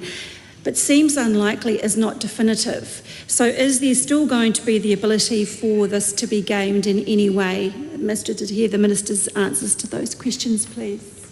Mr. Chair. Commissioner Tongaire Manuel. Tēnā koe, Mr. Chair, o tira tēnā koe e te minita. Mr Chair, we've heard kōrero about quotas, etc., and I've mentioned the Māori economy and the appeal that the Māori economy is having internationally. But by virtue of size, sometimes even Māori co-ops can be considered small and emerging. So my question to the Minister is, will there be an allowance or quota set aside for Māori business? Dr. Hamish Campbell. I move that debate on this question now close. Looking for new material, Dr. Lawrence Inan. Thank you, Mr. Chair. I just have a really simple question because I'm still waiting for a response to my previous 3 questions from the Minister. My question is to do with Schedule 5B now for subsection 4, well, Section 4, subsection 4. I also want to get clarity. It says export licenses in this case may only be used for products for which the dairy component are derived only from New Zealand origin milk. But as we know that there are processing centers of milk and milk powders in other countries that we have, such as Malaysia, for example. But what happens if they use a mixture of New Zealand origin milk and milk from... That doesn't happen? Okay, in which case that answers my question. David McLeod. Question now close. The question is that debate on this question now close. All those in favour say aye. Aye. To the contrary, no. The ayes have it. The party vote has been called for. The clerk will conduct a party vote. New Zealand National. 39 votes in favour. 49. 49. New Zealand Labour. 34 votes opposed. Green Party of Aotearoa, New Zealand. Ko marima ngā poti whakahe. Action New Zealand. 11 in favour. New Zealand First. 8 in favour. Te Pāti Māori. E ono ngā pōti whakahi.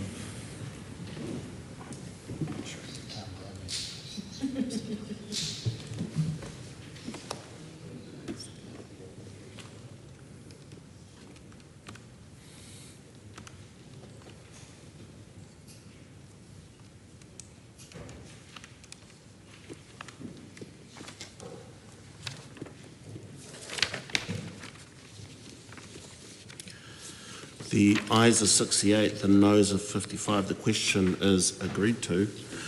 The question is that Part 1 stand part. All those in favour say aye. Aye. To the contrary, no. The ayes have it. Members, we now come to Part 2.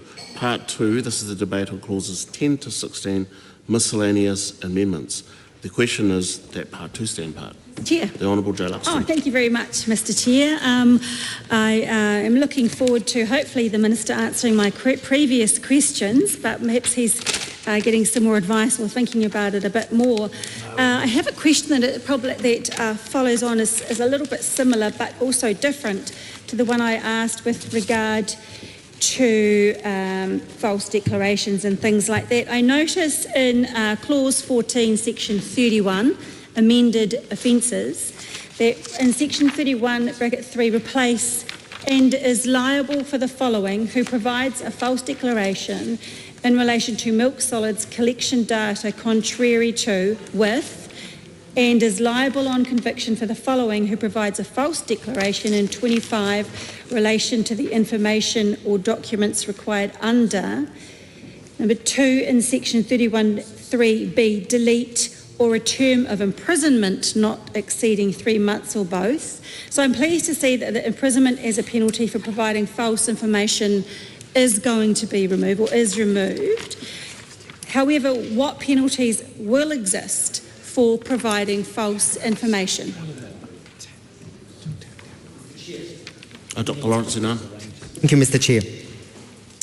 I have a question to the Minister regarding Section 15, then Section 42 replaced under Part 2, and I'm specifically looking at 42 subsection 2C. Understanding that we're looking at providing some framework around the disclosure of information, particularly the sharing of information between the Ministry and the New Zealand Customs Service. I am very interested in the C when it talks about to allow the Minister to decide whether to recommend the making of secondary legislation under this subpart. Normally, when we're looking at secondary legislation making powers, there are certain criteria that are in place to ensure that that secondary legislation isn't going to be ultra-virus. However, what I'm not seeing under this is sort of the boundaries and the framework for such secondary legislation. So my question to the Minister is, can I make an assumption, or is this assumption correct, that the recommendation of making the secondary legislation under this subpart is on the basis of the information that is provided under subsection 2A and B of 42? Because otherwise, I think there's going to be a broader issue of how broad is the secondary legislation going to be if it's not have some sort of confines. Mr. Chair. Just on these 2 points, in respect to Honourable Joe Luxon's questions around offences and providing false or untruthful information, so the member's right that it is no longer a prisonable offence. And this brings DARA into step with current legislative practice, which require a strong rationale for using imprisonment penalties where there's strict liability offence. And in this case, it goes to a fine, and a fine of up to $200,000 is the case. For the Green member who's just raised questions, indeed, he is correct that it is largely around the sharing of information. This section does a number of things. It allows information to be shared between the MPI, Ministry of Primary Industry and Customs, to ensure that they have adequate information when it comes to deciding upon setting that special criteria, so to be able to check whether exports have taken place and volumes and so on. The rest of that section is around only having access to information that they require as necessary, and data protection, so that they can't get information that is not needed when it comes to deciding whether or not a special quota might be set. Honourable Joe Luxon. Thank you very much, Mr. Chair. I have a question with regard to disclosure of information. Clause 42, number 4, where it says, well, obviously we've talked about the Ministry of Customs being able to collect information with regard to export volume, etc., etc. But it says, number 4, the Ministry and the New Zealand Customs Service must ensure that appropriate protections are or will be in place to maintain the confidentiality of information shared under this section. What is deemed appropriate, and how can we be sure that this information would be kept confidential and ensure what is the risk of this information accidentally being shared? So how can we ensure, and what are the appropriate protections?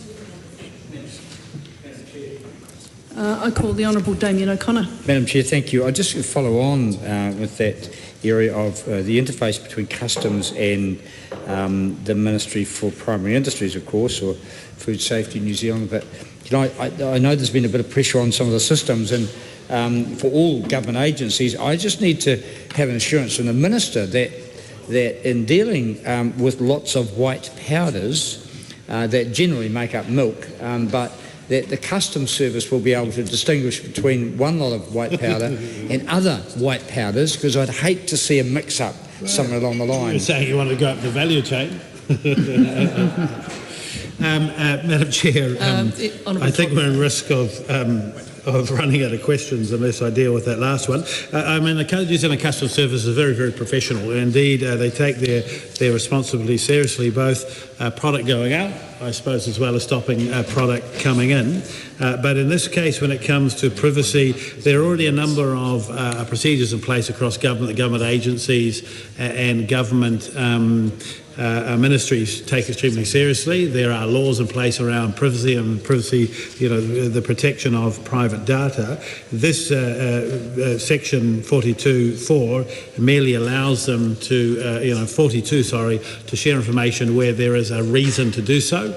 and it ensures or instructs them through legislation to make sure that there are adequate provisions to keep confidentiality. They will take this seriously, as all ministries have, and of course we have the Privacy Commission to ensure that they're doing the job properly. The question is that Part 2 stand part. All those in favour, please say aye. To the contrary, no. The ayes have it.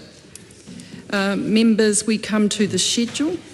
The question is that the schedule stand part. All those in favour, please say aye. To the contrary, no. The ayes have it. We now come to our final debate, which is clauses 1 to 3. This is the debate on clauses 1 to 3, title, commencement and principal act. The question is that clause 1 stand part. Lawrence Sunan. Can I first get a clarification from you, Madam Chair? Did you say clause 1 only, or is it clause 1, 2? Clause 1 to 3. It is 1, 2, 3. Okay, yep. Cool. I actually have a question for the Minister around clause 2 with the commencement date. And again, like part of my ignorance, if there's a specific significance of this date, but normally we do see that either the Act come into force the day after Royal Assent or the day of Royal Assent, or potentially within a 3-month period, etc. I want to check with the Minister if there is any significance, Minister, to the date of the 1st of May. Is it to do with the way that certain allocation of the dairy industry work? Is it to do with a standard day of export? So I'm just curious about the date. Well, the 1st of May Day is Honourable Todd McLean. The 1st of May Day is a day for celebration, particularly for our dairy farmers, but in this case it gives MPI enough time to make sure the procedures in place, and they will be setting allocation for the following calendar year, so it's the allocation that would be available for the 2026 to 2027 calendar year. Honourable Joe Luxton. Thank you, Madam Chair. My question is also with regards to the commencement date. We had a submitter that suggested perhaps that changes that have been proposed in this bill take effect and shouldn't be implemented in for 5 to 10 years. And Madam Speaker, I'm interested to understand the Minister's reason for not implementing it in 5 or 10 years. Why implementing it straight away? Why getting it implemented this quickly for the beginning of the dairy season? Was there any reason for that and not holding off for a year, 2, 5 or 10? Honourable Todd McLean. Thank you. Well, I guess the point here is that we're making the changes to make it fair, but so that full quota allocation is used and utilised, and there will be those there who haven't got the access that they would want to the quota. They're already exporting, although they may not collect as much milk, and therefore to level and balance the system. So if we are accepting across the House, as we're all supporting this legislation, this is a good idea. The suggestion that every year delayed is a missed opportunity for some of those exporters, and we are able to implement it quickly, properly, so that the benefits of this legislation that's widely supported are accrued and delivered from the beginning of next year. The question is that clause 1 stand part. All those in favour, please say aye. To the contrary, no. The ayes have it. The question is that clause 2 stand part. All those in favour, please say aye.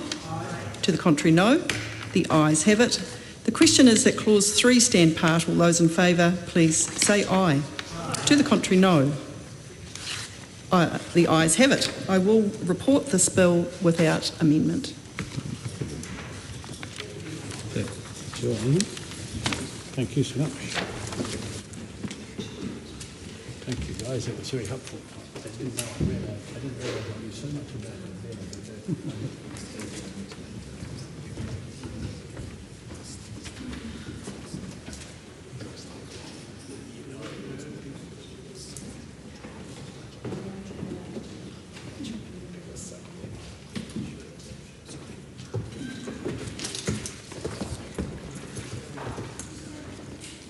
The House is resumed. Madam Speaker, the committee has considered the Dairy Industry Restructuring Export Licences Allocation Amendment Bill and reports it without amendment. Madam Speaker, I move that the report be adopted. The question is that the report be adopted. Those of that opinion will say aye. Aye. To the contrary, no. The ayes have it. The bill is set down for third reading immediately. Honourable Todd McClay. Madam Speaker, I present to the House a legislative statement on the Dairy Industry Restructuring Export Licence Allocation Amendment Bill.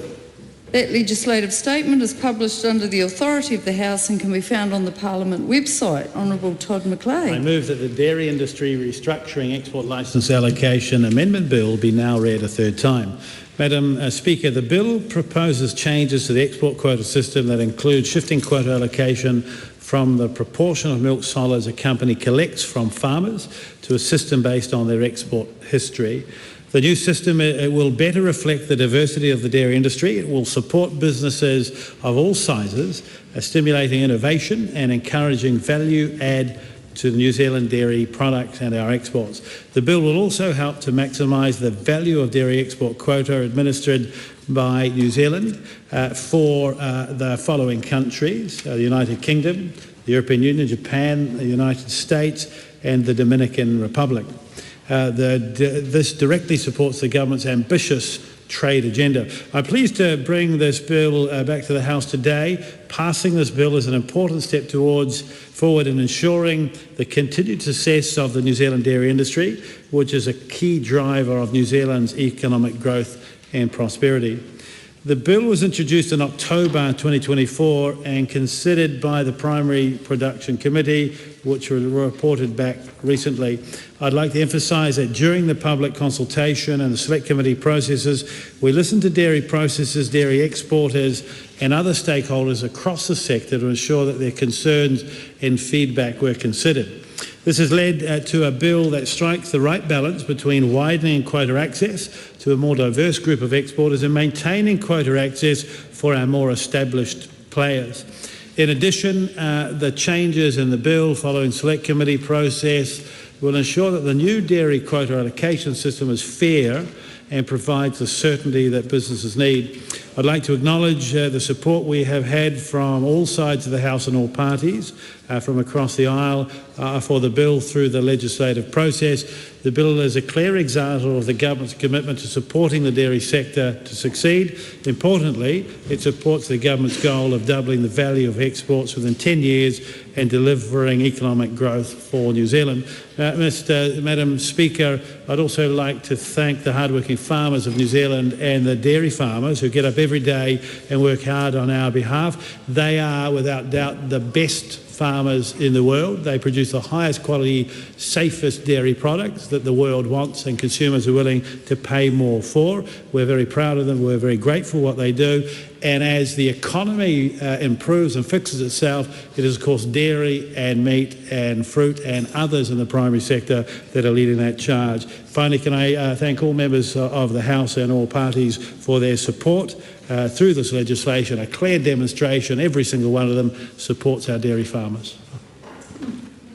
Honourable Joe Luxton. Thank you, Madam Speaker. It's a pleasure to take a call in the third reading of the DERA bill.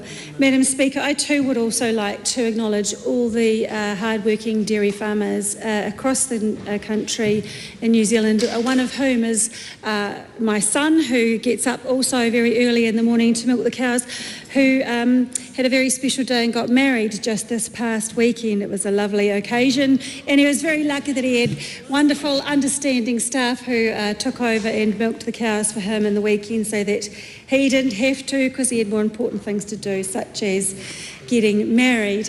I also want to acknowledge all those not just the dairy farmers out there, but all those farmers out there at the moment who are experiencing the hardships that drought across the country is causing them all.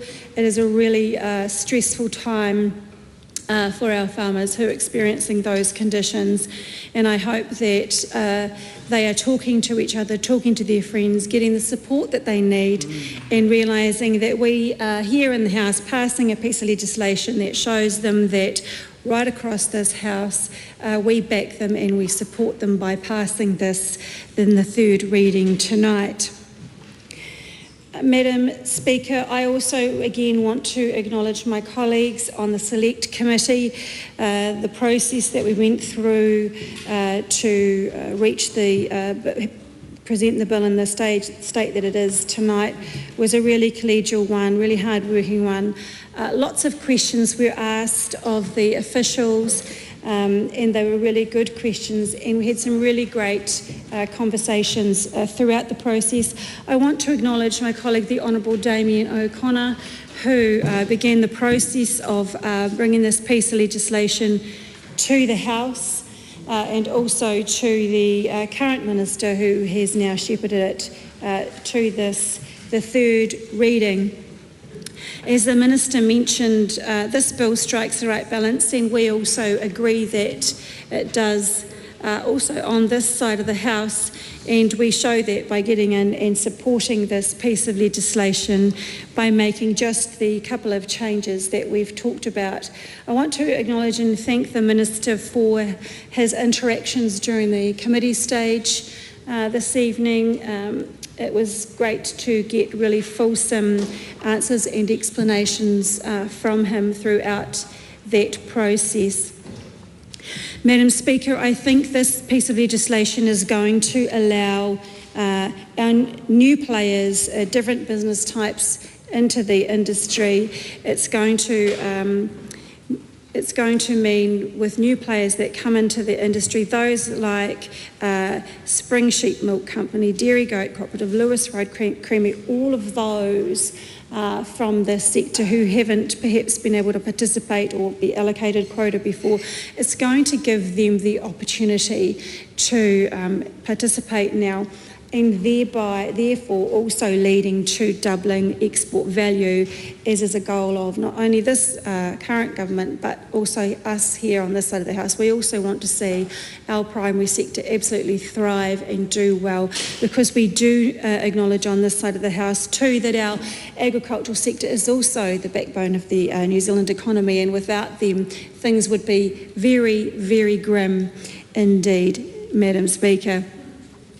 I think it's really important that we continue to be able to evolve pieces of legislation that do allow us to be a bit nimble and recognise when things change within sectors and businesses, that we can recognise those that haven't had opportunities before. And Madam Speaker, as I said in my speech earlier this evening, this piece of legislation doesn't just simply make changes to the quota allocations. It gives certainty to the sector. It gives certainty to the smaller players within the agricultural sector to look to invest. It creates jobs, and on this side of the House we are very supportive of anything that does anything to increase job opportunity and job prospects for people right across the country. And it's be particularly good to see some of our younger people, those that are in school currently, move into the ag sector, the primary sector, because it's such a great career opportunity, and anything that we can do to provide opportunities, access and reduce barriers to getting our young people into these sectors has got to be worthwhile. Madam Speaker, this is also about providing fairness, and providing fairness to those who haven't been able to participate prior to this piece of legislation coming in. I think it's really important that the legislation has been able to, as I said before, be a bit nimble and change as things change in different business models with regard to including non-bovine dairy. And we know, in this day and age, there's lots and lots of people out there who've got different allergies to this, that and the other thing, and this means that people can grow their businesses with regards to goat milk, sheep milk, as we heard one of our colleagues earlier this evening has experienced. I think, was it goat milking or sheep milking, one or the other, something like that, something that hasn't been that common in years gone by. And I think this piece of legislation is going to really encourage that different, innovative thinking. And as I said in my speech earlier this evening, New Zealand is a country of innovators, it's a country of entrepreneurs, it's that number 8 wire thinking. And Madam Speaker, this piece of legislation is only going to enhance and encourage that type of thinking, that type of behaviour. It's going to mean great things for our sector, our dairy export sector, our non-bovine dairy export sector, and it's going to ensure that the value of our primary sector exports increases and doubles, just as we would like to see. So thank you, Madam Speaker. I commend this bill to the House. I call Steve Abel. Thank you, Madam Speaker. The Minister made a point towards the end of his speech just now where he said that New Zealand farmers produce the highest quality, safest product in the world, and the world is willing to pay more for that product. Now, what I think we are finding ourselves in agreement on across the House tonight is the value of that reputation which allows our exporters to sell product around the world. And I really want us to acknowledge that this legislation affects that reputation and upholds that vision and that value proposition, which is also to do, I would say, Madam Speaker, with a principle of sustainability and the reputation for producing not only a safe and a high quality product, but a natural product.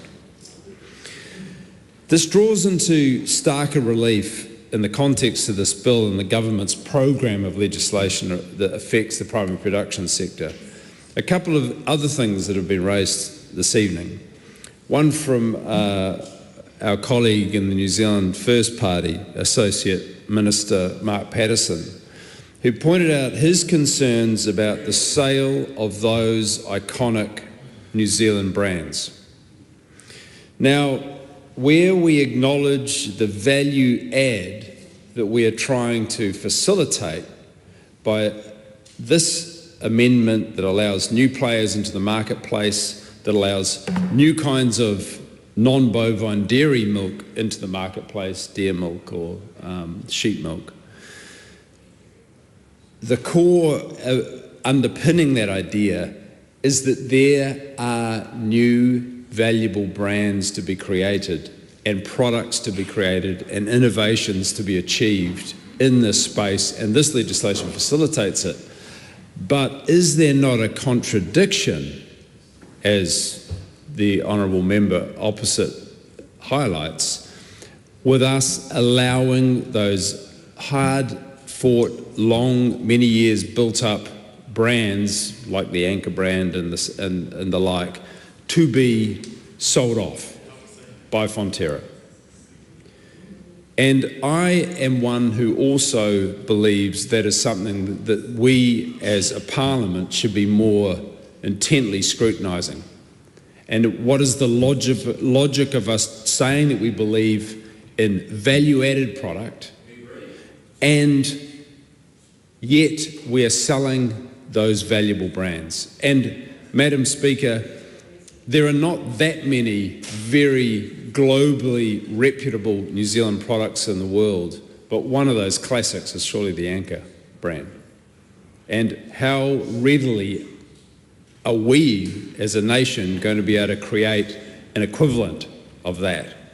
And should we not be giving more scrutiny to its being sold off by Fonterra? I agree with the member opposite, the Associate Minister, that that is something that should be of concern to this House. It's certainly of concern to the Green Party.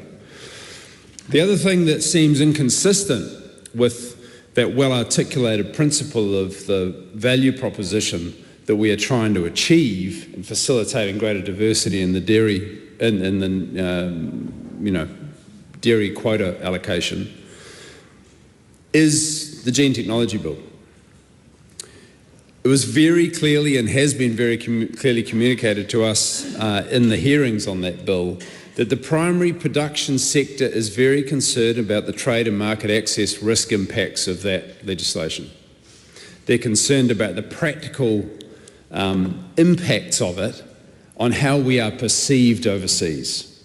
Given our dependence on a multitude of markets for 95% of our dairy product and 95% of other sectors as well, what is the risk of reputational harm in any degree to which we feed into overseas customers or consumers' concerns about GMOs.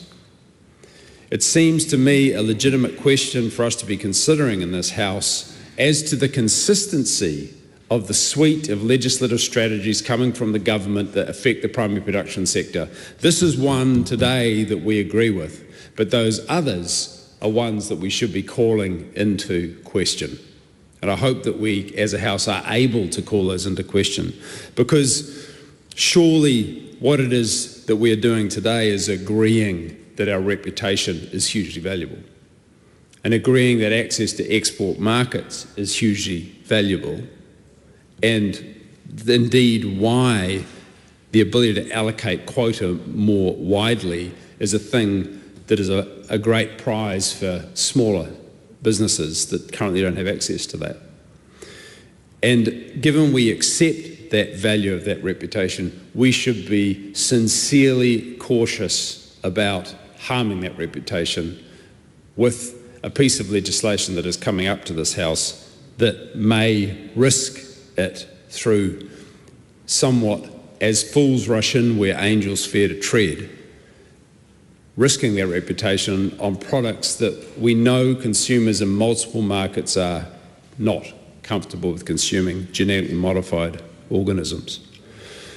This legislation before us, though, I'll bring us back to it, is an example of what is possible when we do our darndest to find agreement across the diverse political persuasions that are present in the House. And it was an enjoyable experience, Madam Speaker, to sit in that select committee and work through the different contexts of this bill, to ask a number of questions about the structuring of it. And I really want to acknowledge the officials who assisted us in that process, the thoroughness with which they considered the context of the bill, the decision to not accept the petition of Fonterra that would have gone to maintain the dominance that they currently have. In fact, it would contradict the intention of this bill, which was to spread the opportunity across more businesses. And so we as a committee unanimously agreed that we would not accept that petition of Fonterra, that submission of Fonterra. That is a good example of what is possible, where we come from a starting point of sharing a principle of values that are unanimous, I would say, in the House, that we do want to see New Zealand do well. And we want to see New Zealand do well in a context that upholds the integrity of our diversity, the integrity of our environment, the integrity of our reputation, and that is a thing that we can agree on across the House. And the devil may be in the detail, indeed, Madam Speaker, but I do think that this particular bill is an example of what we should be trying to achieve on a number of pieces of legislation, because frankly industry does not need the flip-flop of changing governments, and we know this government's going to be gone in 18 months, but the industry wants so I couldn't resist. You're getting so quiet. Industry wants certainty, and this is to the point. Across governments, industry wants certainty, and this is an instance where the industry can be sure this piece of legislation is going to stay in place. We should be trying to achieve that across other pieces of legislation for the good of the trajectory of the country, for the good of the trajectory of industry. And so I would urge the government to consider what is possible when the government members and the ministers are willing to open their hearts, for want of a better word, to the possibility of finding agreement and consensus across the House, because that will put in place legislation that's good for everybody. Thank you. The Honourable Andrew Hoggard. Thank you, Madam Speaker. I rise in support of the Dairy Industry Restructuring Export Licences Allocation Amendment Bill. It's been really pleasant, actually, to be sitting here listening to a whole range of people across the House talking about how important and great the dairy industry is. Probably the only downside is that myself and Grant McCullum are the only dairy farmers awake to hear it. So thank you very much for all your kind words. I would just say to the previous speaker, if he wishes to have a say in the Fonterra brands sales, there are plenty of dairy farms on the market right now. Buy one, you get a say. And you can tell us how to do it. Look, I spoke on the first reading of this bill, so I'll try not to repeat myself. But basically, this is a good bill that introduces a new range of innovative ways of ensuring that our export allocation, our quota, is distributed fairly, that will encourage better export returns, more innovation in the sector.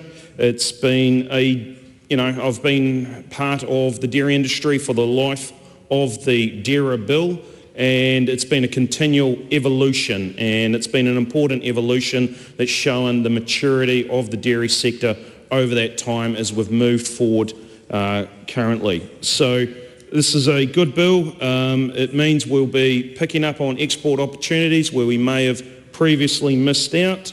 It'll widen the quota access to a lot more diverse group of exporters while also maintaining that quota access for our more established players. I'll offer some support for the Minister and the changes he's made to the bill. I think this will improve it. In closing, the government's got a goal to double the value of our exports. We're committed to growing the industry, and I believe this bill will help us achieve that. And I look forward to the passage of this bill. Thank you. I call the Honourable Mark Patterson. Speaker, pleased to rise on behalf of New Zealand First for this Dairy Industry Restructuring Act, Export Licence Allocation Amendment Bill. In short, this is a good bill, and that's fundamentally why New Zealand First will be supporting it, and why it has received wide acclaim across the House. It does open access and ability for smaller niche companies to get into export markets and build brands in a more value-added capacity. It strikes a very good balance. I think the Minister explained in the Committee of the Whole House how they'd landed at that 10% allocation in terms of quota that was going into this pool, that it struck the balance between encouraging new entrants but also protecting existing rights somewhat to exporters that were already utilising this quota and doing it well. I do want to pick up on the debate that has sort of emerged a little bit in this reading, because we are missing the wood for the trees. The bigger issue is what Fonterra do with their brands, these already established brands. We're talking within this bill of creating maybe new and the next Tatua or value-add companies. Fonterra were created as an act of Parliament. They were allowed to go around the Commerce Commission, and it may be, and the decision does sit with the farmers, but it would not have hurt this Parliament and the select committees that I wrote to examine this decision by the board, hold them to account, and to actually help those farmers in an independent forum to make an informed decision. This is a very big decision, selling off brands that are generational at a time with precision fermentations coming along that could disrupt the ingredients part of the business. It breaks the direct line to the consumer that they now have with those brands and with the natural milk products that their farmers are so good at producing. So I think that's a missed opportunity, and I've got that on the record, and it seems like Mr Abel and the Green Party support that. The dairy industry is hugely important to this country, and it's important we get pieces of legislation like this right. And Jo Luxton, I think in her presentation, did talk about the drought around the country, large parts of the country, Northland, Manawatu, Taranaki, top of the South Island, officially in medium-scale adverse events at the moment. I know those farmers are doing it pretty tough. I was actually up in Taranaki last week visiting some of those farmers. It was a fantastic do. Actually, it was really heartwarming at rural communities at its best at the Warrior Heifer Park. Now, I'm not sure how many, I'm sure the member for New Plymouth here, David, knows knows it well, but it was a great story why it was called the Heifer Park, because it's actually a bowling green, but the young fella that mowed the lawns or mowed the green left the gate open and the heifers got in and destroyed the bowling green, so it's now called the Heifer Park. But it was great and uplifting, and it just showed the community, heavily dairy dependent, coming together to support each other through hard times. Essentially, this bill, though, is about it's a small part of a bigger strategic play to double our exports, and these are the sort of initiatives that these are the sort of things that governments can do to help foster innovation and brand development. It's a small piece of a much bigger piece of work. Things like water storage and irrigation, enabling that more, RMA reform, science, innovation, genetics. Steve Abel touched on, when talking about genetics, the debate that we're having now about GMOs. That is an important piece of legislation coming before this House, and this House better be taking notice of that Select Committee report, because there's been some very important points made in that report that we need to take very seriously. This is a Rubicon that we're talking about jumping, and we should not take that lightly. But that will be a debate for another day. Madam Speaker, at this stage, we are here to support this export licence allocation amendment bill. I would like to commend the Minister, Honourable Todd McClay, who's brought it through, the Honourable Damien O'Connor, who started this under the previous government. The Select Committee, as I recall from my days, it sounds like the Primary Production Select Committee continues to be a committee that works collegially for the good of agriculture, the primary sector, and rural New Zealand. So with that, we support the bill to the House. Thank you. Hannah Rafferty, Maipi Clark. Tēnā rā koe te whiki o tira, tēnā rā tātou te whare, tuana hau ki te waha i ngā kōrero mō te wā tuarua i te pōnei, ki te wahanga tuatoru o tēnei o ngā pire. Tautoko katoa te ana mātou te Pāti Māori i tēnei o ngā pire o te Dairy Industry Restructuring Export Licences Allocation Amendment Bill.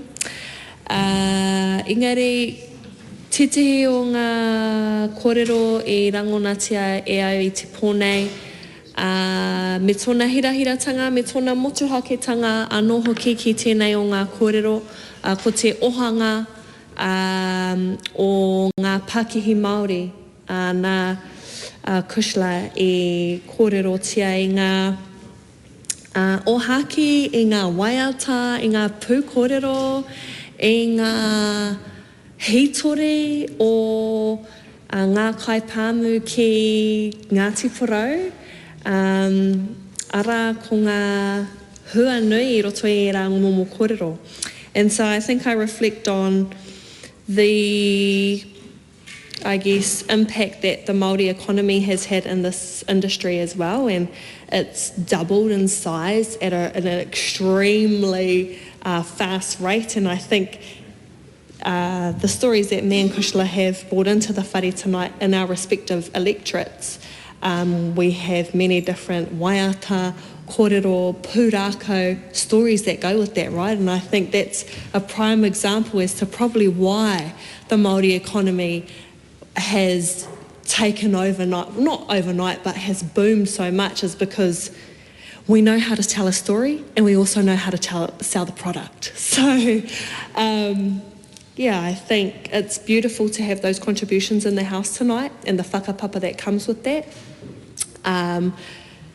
To this industry of the dairy industry, but the whakapapa that tupuna have and that rohe have and that pepeha have in that sector. So I do really want to highlight that's such a significant such a significant area into why I think that the Māori economy has just taken off, because we have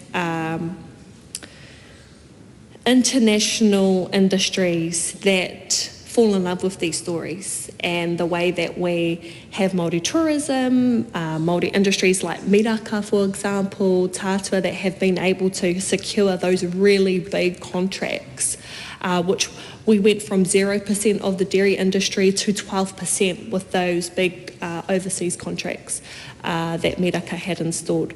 So, you know, ahakoa tō mātou wā iti ki roto I tēnei o ngā ohanga o ngā Pākehī Māori, kua tino kite ngā hua, and kua kōrero tia e mātou ngā mema Māori, mea mātou rohe, mea mātou kōrero tuku iho ki tēnei o ngā wahanga. Nō reira, e tautoko tia ana mātou te Pāti Māori I tēnei pire, e mihi ana ki te komiti whakahaere, mihi hoki ana ki te minitai kawe mai I tēnei o ngā pire, tēnā rā tātou. Thank you, Madam Speaker. I call Scott Willis. Thank you, Madam Speaker.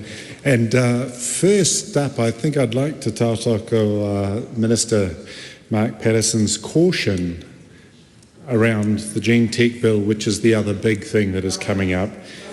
However, we are here to talk about the Dairy Industry Restructuring Bill, which of course is related to the Gene Tech Bill.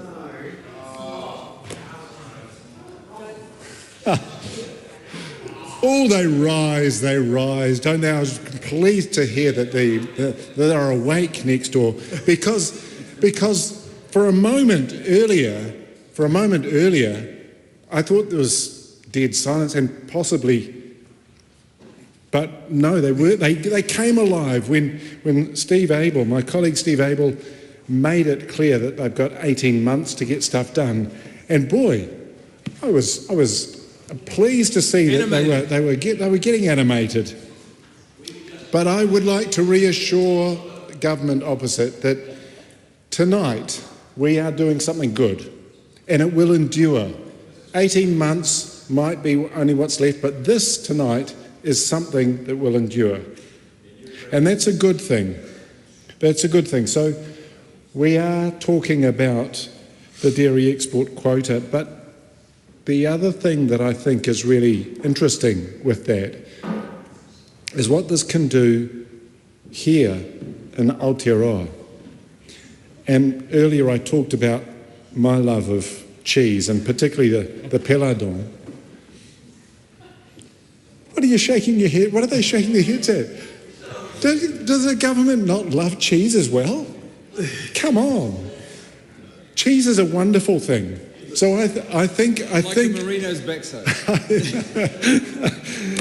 I do think we have fantastic opportunity to enhance the value of our dairy produce, and to make sure that we as a country also are able to enjoy the fruits of rural Aotearoa. So if we think about some of those cheeses, in my neck of the woods, there's the Whitestone range of cheeses, there's Evansdale, but I'm particularly keen on Cranky Goat cheeses. They do a very good cheese locally, and I think what this bill does is it gives us an opportunity to think not only about export markets, but it gives us an opportunity to think about place-based production that will help build our brand in those export markets and here in Aotearoa, rather than just selling volumes of milk and dried milk powder. We can add that value. We can create the terroir. And it's true, I do have a lot to learn, but I also have made a lot of different produce and cheeses in my time. And I think we have an opportunity to enhance our own rural economy through appreciation of what we can offer the world. And I think when we look at what other countries do. If we look at the range of Brie, of Roquefort, of Bleu d'Auvergne, of Peladons, why do we not have the same range that we're as proud of here, that we want to export as dairy produce that's been ensured, we've enhanced its value. We're not just selling milk. We're not just selling dried milk. We're doing something else and making it valuable. And I think this point is really, really important, because while some of us can go and get good cheese here, we also need to think about what we do with tourism as tourism changes, and how we can enhance Aotearoa's brand both externally and internally. And making it unique rather than calling it a province of a small European nation would probably be even better. So I would just to finish. We are, of course, supporting this bill, as you know, but we also see fantastic opportunity to really build a thriving rural economy based around value, not volume. Members' time has expired. I call Dana Kirkpatrick. Well, what an interesting speech from Scott Willis in the world of cheese. Look, I just want to speak very briefly just to say that it's, as we've all said before, it's wonderful to see the cross-party support for this bill. In my electorate in Tairāwhiti, we only have 1 or 2 farms, dairy farms, but in the Eastern Bay of Plenty there are very many, and there are many opportunities to expand the offering in terms of trade and export from dairy and non-bovine dairy products going out into the world. New Zealand farmers are the best in the world. We've heard it all evening. Everyone has mentioned that. We've had some great work from the Select Committee, and I think we just...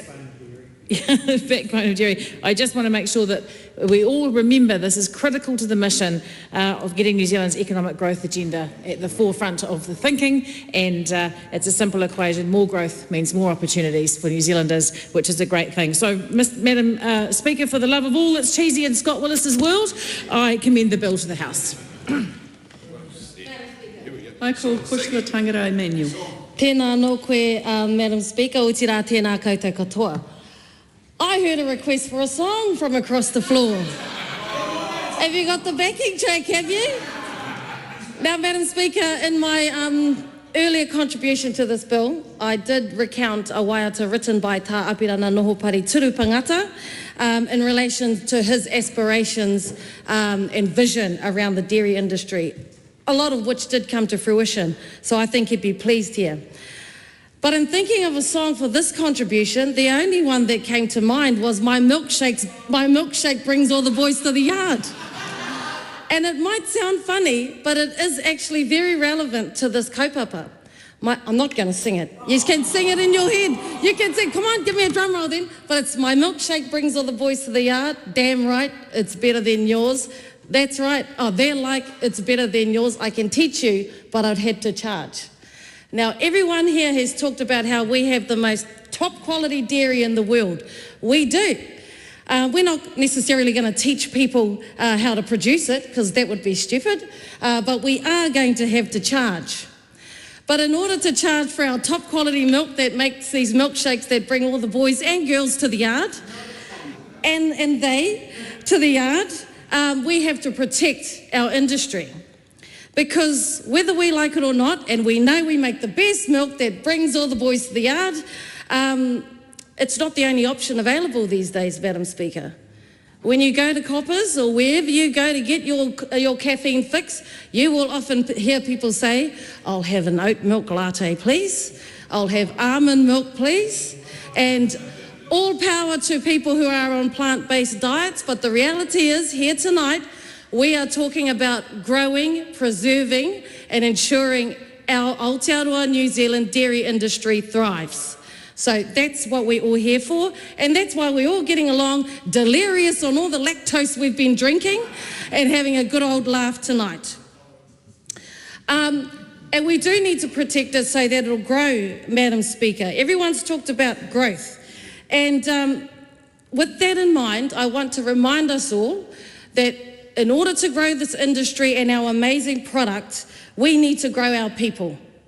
So I think what we need to also be thinking about is the education and training opportunities that we must provide to make sure that not only have we got the best cheesemakers, the best milk producers, but that it's a career for people, and we are providing the best quality research to not only make sure we're putting out the best milk for your full-fat latte, full-fat milk latte, but also that we're producing product that is sustainable and attractive to diversifying markets. So we've got to make sure that we're doing the research and development phases as well, to diversify, as I said, our product offerings. Madam Speaker, when I went to school just a couple of years ago, when that song came out, I was going to say, don't say anything about bringing milkshakes, bringing boys to the yard when I was at school, the opposite side of the house. But the message I received, even though I was brought up on a farm in a rural community, the message I received was, when you grow up, you're going to be a lawyer. When you grow up, you're going to be a doctor. Nobody said to me, hey, well, first of all, they should have said, make sure you can cook for 300 people at the marae, but that's a whole other story. But there weren't the messages about, hey, we really do need more farmers. Hey, we really do need more shearers. Hey, we really do need more dairy producers. And so we need to put that message in our rangatahi's minds. Not just our rangatahi, but Aotearoa whānui, to remind our rangatahi that, number one, it's okay if you want to work the land. In fact, it's fantastic. It is fantastic, and we need to let them know not only the benefits of a career in our primary industries, but the benefits that they contribute to Aotearoa whānui and our international reputation. Educate our rangatahi not only about how to work in these industries, how to research to make sure we're producing the best, how to work hard so that we're exporting the best quality products that reflect our clean green image and our high quality image, but educate them about how what they do on our land, what they do with our kararehe, our animals, impacts our reputation to the world. Madam Speaker, oh yeah, no, I've already said that. Yeah, and the value that they add. I want to, since cheese came up, and we're talking about, we are talking about how this bill will provide opportunities for everyone to have a slice of the cheese. And I want to acknowledge Waimata Cheese is Waimata Cheese from Tūranganui-a-Kiwa, Gisborne. A small family-owned company, locally based, internationally renowned. Initially started naturally, making beautiful dairy cheese, have since diversified into sheep dairy cheeses. A wonderful example of how small, niche, quality producers can have a massive impact to our global reputation, while of course doing the things that I value the most: living where you're from, working your land, and promoting your rohe to the world. And that's what I think, Madam Speaker, we have to understand, that in order to grow not only our dairy industry, but the international reputation of Aotearoa and the quality and the value we provide, we have to grow our people. And on that note, it's a little bit of a segue, but not too far removed. It's still primary industries. I do want to talk about, we talk about collegiality tonight. And like I said, everyone seems to had a lot of milk to drink because we're all harikoa. But in terms of collegiality, I just want to acknowledge Minister Patterson, who recently, he and I visited Te Wairoa, Ho Pupu, Ho Ningi Ningi Mā Tangirau together to talk about growing Māori in the wool industry. So there are definitely opportunities for us to work across the floor in general. And I would, of course, given my latest portfolio and given my electorate, also like us to look at committing to promoting not only Māori careers in the wool industry and across the primary sectors, but definitely looking at the opportunities for Māori in the dairy industry, especially when it comes to free trade agreements, as per Tā Apirana Ngata's vision and desires. And I want to repeat what I believe his message was, which remains relevant today. We want to grow our people. They deserve to work hard for a good living. We want to grow our whenua, and we will look after that, and vice versa. And in order for our reputation to stay strong internationally, we cannot separate ourselves from those two values, looking after our land and looking after our people. So, Madam Speaker, I reiterate one more time, we talk about growth all the time, and to grow this industry, we have to grow our people across the board, and we have to think about our messaging, that this is not just about economics, it's about the value that this can have for each individual who contributes to New Zealand's grand reputation. And don't forget, our milkshakes bring all the boys to the yard. And damn right, it's better than yours. I could teach you, but I'd have to charge. Madam Speaker, hoia nora e te whānau whānui. Madam Speaker, once again, I stand on behalf of the Labour Party and commend this bill to the House. Madam Speaker. I call Suze Redmayne. Thank you, Madam Speaker. Look, this bill modernises our quota system to grow exports and increase farm gate returns. It's about market opportunities, it's about economic growth, competition, innovation. It's great for dairy farmers and it's great for New Zealand, and I am proud to commend this bill to the House. Madam Speaker. I call Ingrid Leary. Thank you, Madam Speaker. We've heard a lot tonight about the wonderful contribution of farmers across Aotearoa, New Zealand. But as the Member of Parliament for Tairi, which is in the Otago and Clutha region, I would remind members of this House that Otago was number 1 out of the 16 regional regions that were listed as, in terms of performing economically, we were number 1, and Canterbury was number 2. And explicitly agriculture, red meat, dairy and so on were listed as the reasons why Canterbury had performed so well. So I too want to join in the chorus of voices that are celebrating our farmers tonight, the contribution that they make, and certainly just remind members opposite in the government who have a habit of not putting the South Island on the maps of the maps that they show to their members at various hui, including apparently at the big investment hui last week, there was a map that didn't even include the South Island, that we are here, we are number 1 and number 2 respectively in the most prosperous economies, and not to forget that, and that is very much thank you to our farmers. I would also like to add my support for the words of the Honourable Mark Patterson, who lives in the Tairi electorate. I had the pleasure of campaigning against him in 2 election campaigns, and also in him hosting various members of our caucus through farmland across the Lawrence area and into Otago. Very generous of him to do that, always wanting to educate people about the rural sector. And I think Mark Patterson has made some really good points around the caution that needs to be taken by Fonterra, given that it is a cooperative business model. But turning to this bill, Madam Speaker, we have heard tonight that there is collegiality, because really this is a bill that promotes fairness and innovation.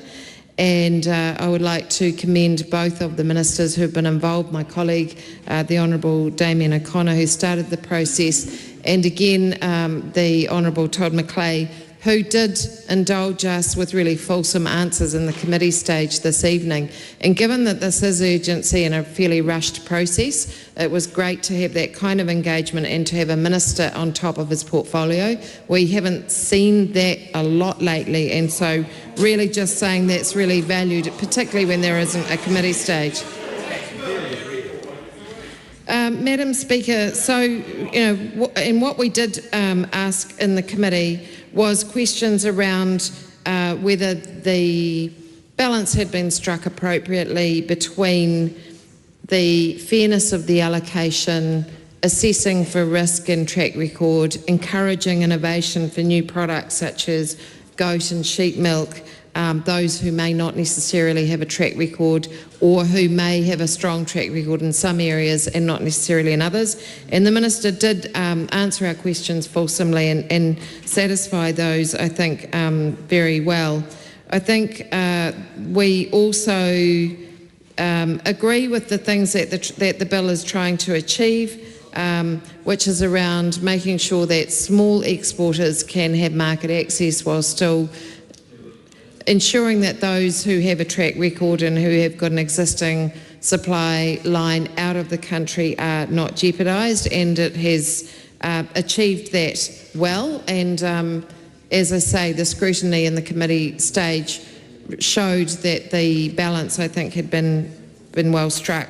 The final point is something that probably hasn't come up in much of the discussion, is just a change that has been made where the bill removes the term of imprisonment from penalties for false statutory declarations.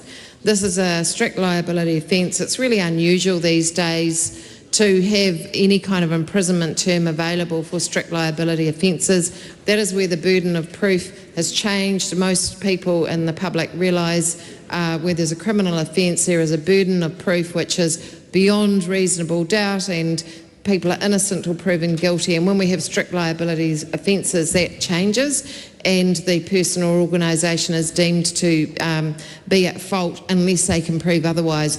That is antiquated. It's unfair. It doesn't sit well in a modern system. So it's really good to see that officials have made sure that they have removed that kind of antiquated provision from the bill.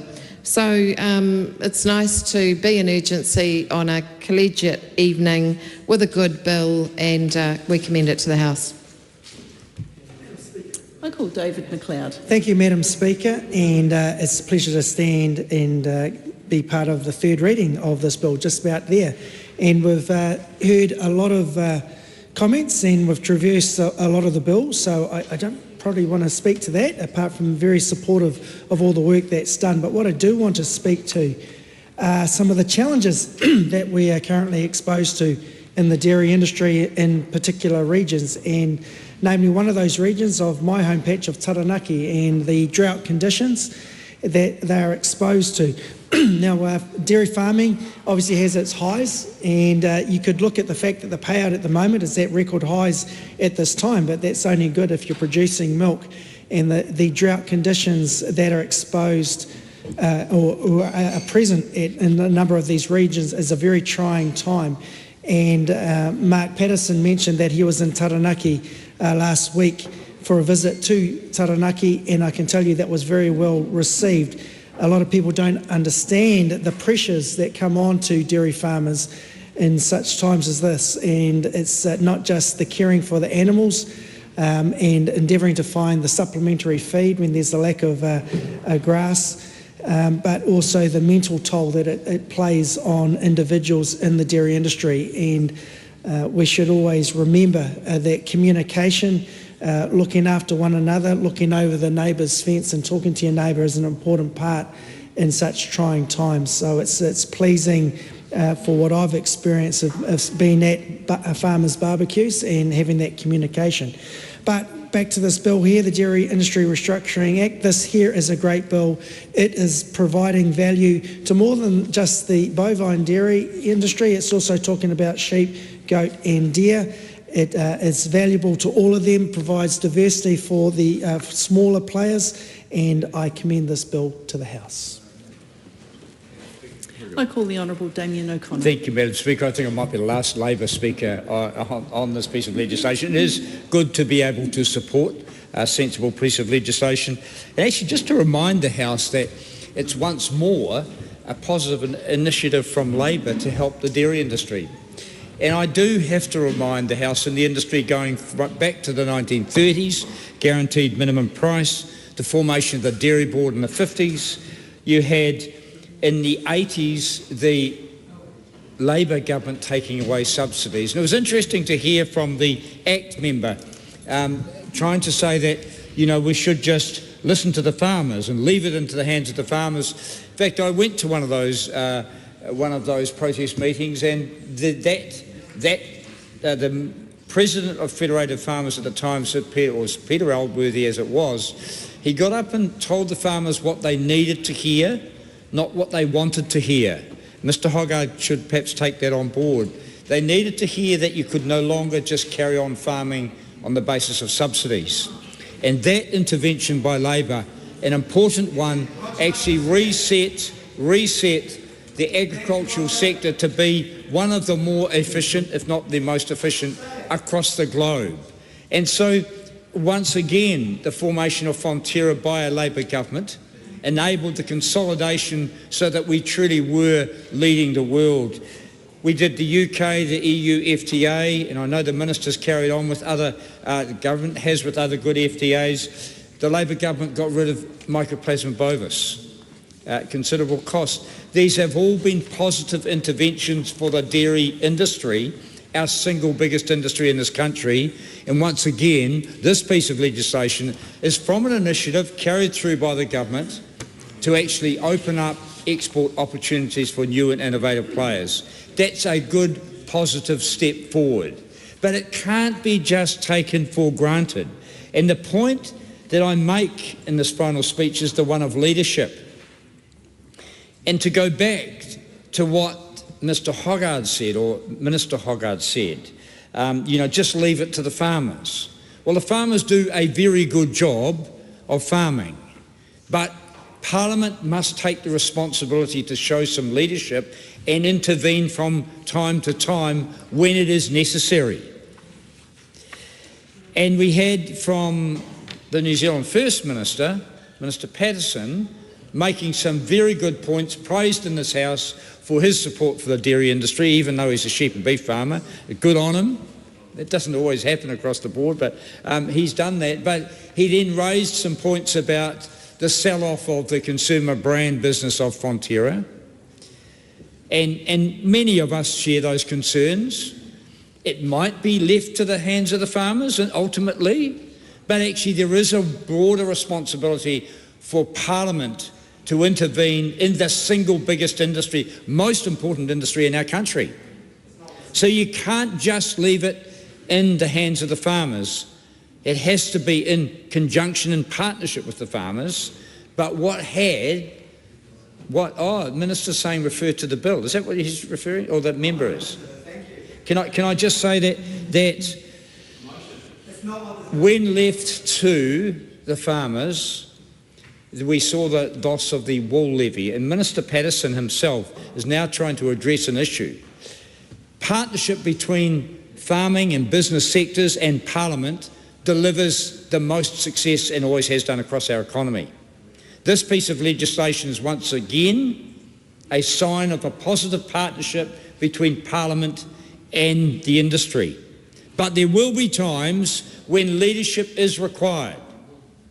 And if Minister Patterson thinks that it's important to retain that, he has to, as a minister, step up and take that leadership role. That is really, really important.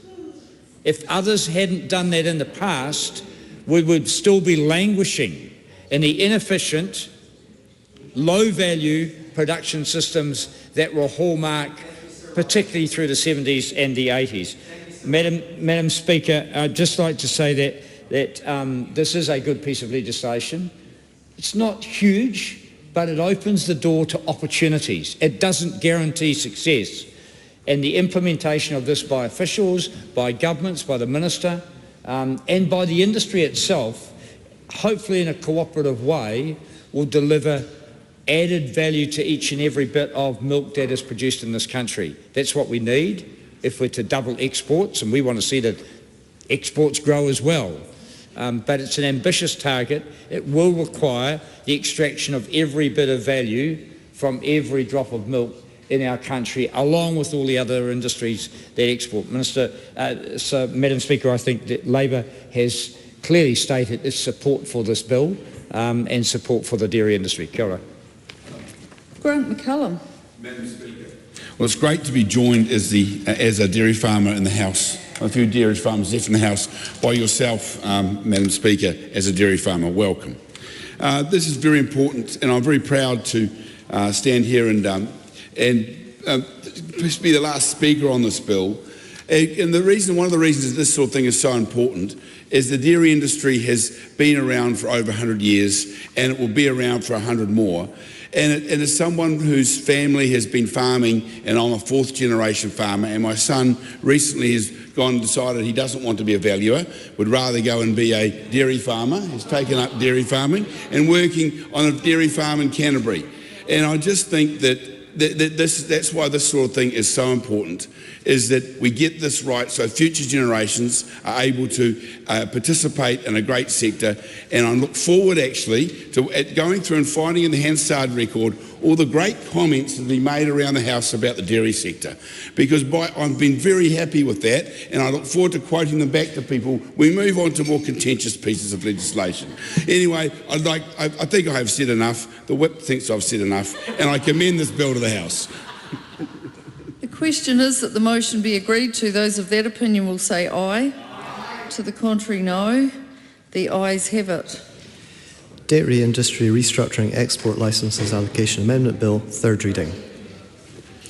I call on Government Order of the Day number 10. Interrupted debate on the second reading of the Social Workers Registration Amendment Bill.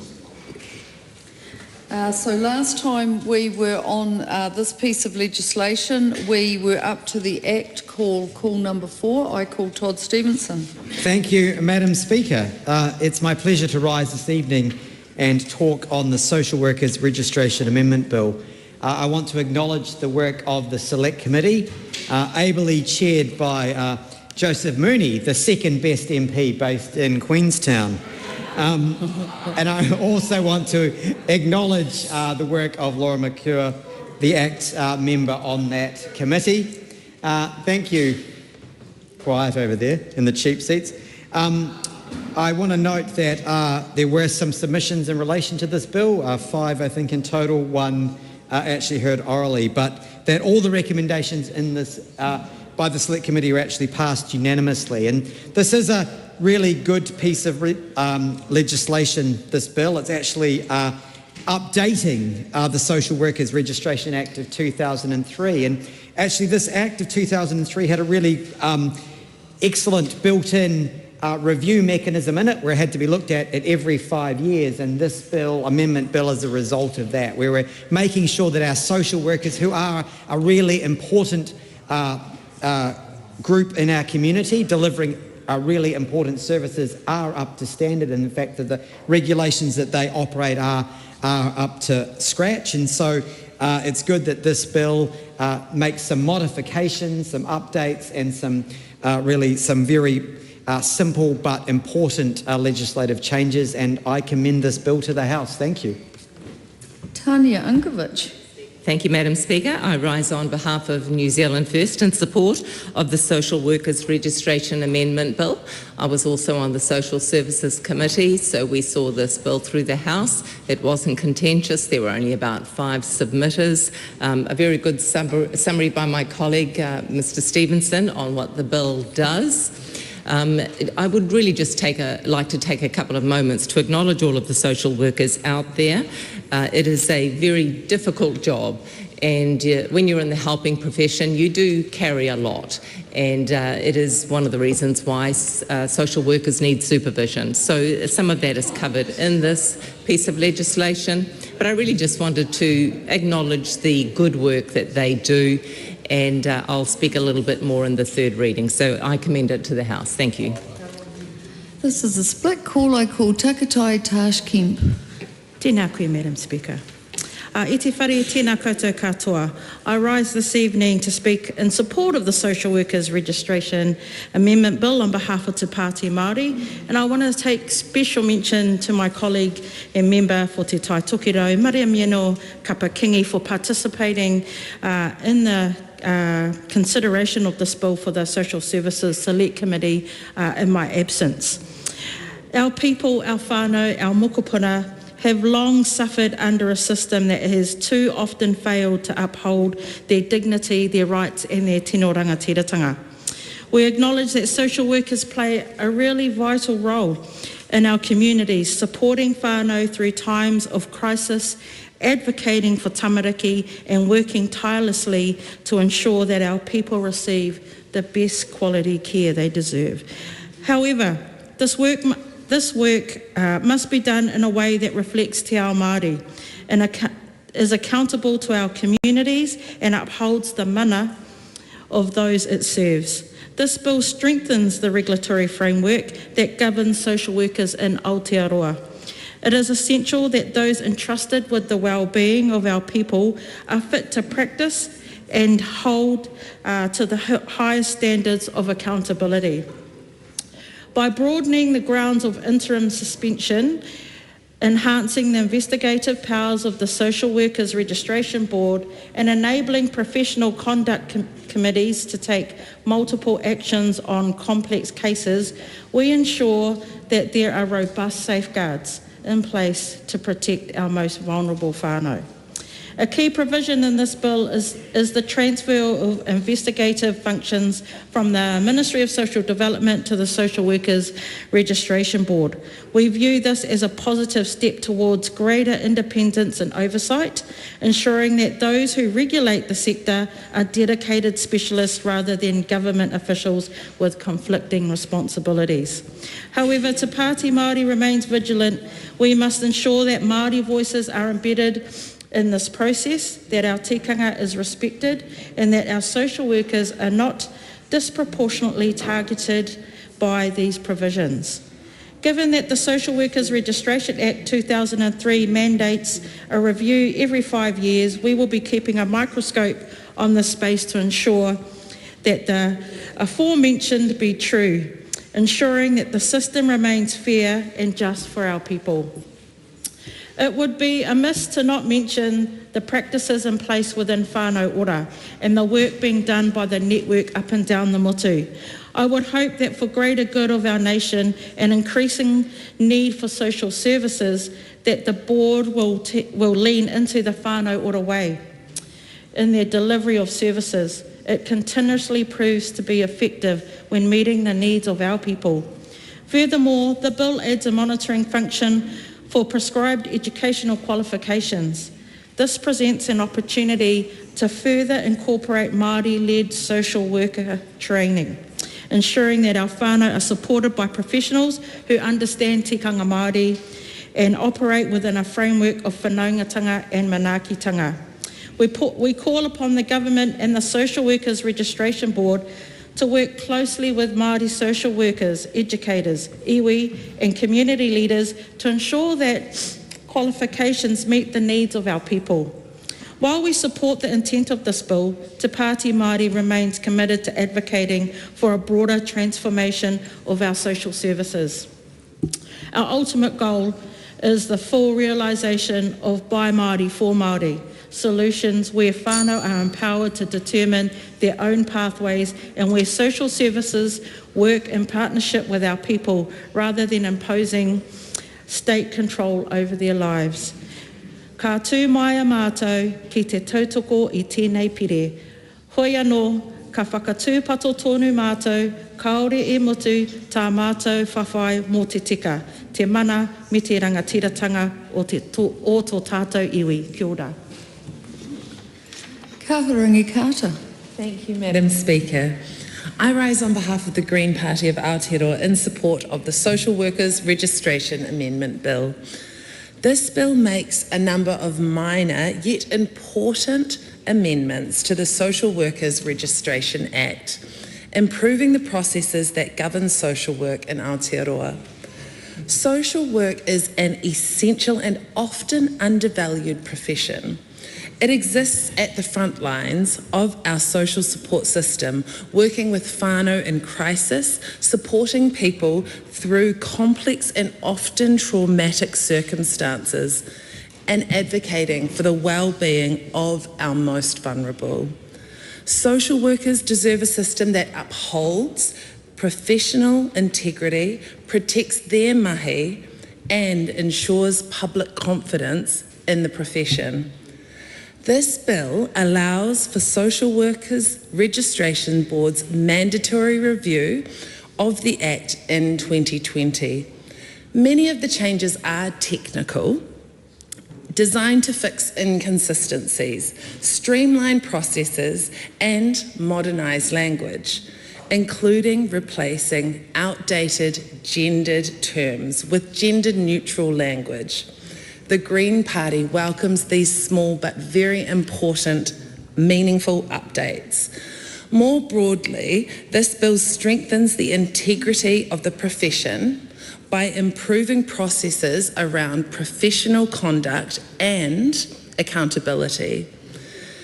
These changes will ensure that investigations into social workers, whether related to the Social Workers Registration Act, the Health and Disability Commissioner Act, or criminal proceedings, can begin as soon as concerns arise, rather than waiting for formal action to be underway. This is a practical step to safeguard public safety.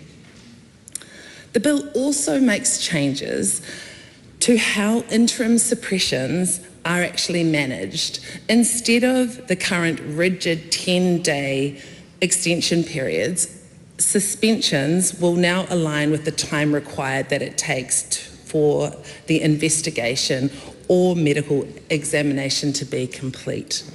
This reduces unnecessary delays while still ensuring due process for social workers under investigation. Furthermore, the bill empowers professional conduct committees to make multiple determinations in complex cases, rather than being restricted to a single outcome. This will allow for a more nuanced decision-making that better reflects the realities of social work. The Select Committee examined the bill and unanimously recommended the bill. In the first reading, the Greens raised questions about whether these changes would be used more frequently due to resourcing pressures on social workers. The Select Committee report didn't directly answer this, but its scrutiny of interim suspension provisions, particularly the time frame adjustments, ensures the process is more workable for both social workers and for the people they serve. The committee paid particular attention to the interim suspension provisions, given their significant impact on both social workers and public safety. The current law only allows 10 working days for a suspension notice, often requiring multiple extensions. The bill allows the board to set a reasonable time frame while ensuring that reviews can occur as needed. The committee also clarified the process for transferring investigative powers from the Ministry of Social Development to the board, ensuring that all relevant information, including case notes and assessments, is included.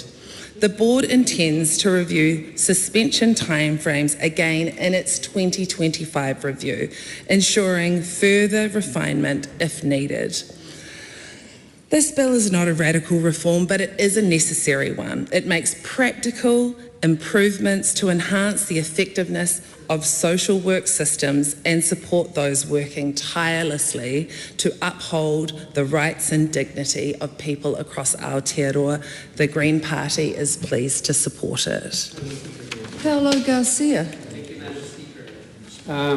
It's good to see cross-party support for the Social Workers Registration Amendment Bill. The bill seeks to achieve much needed and better regulatory oversight over social workers who deliver valuable service of health and social services. It protects them and it protects the public. I commend this bill to the House. Honourable Willie Jackson. That's probably one of the worst speeches I've ever heard from that man.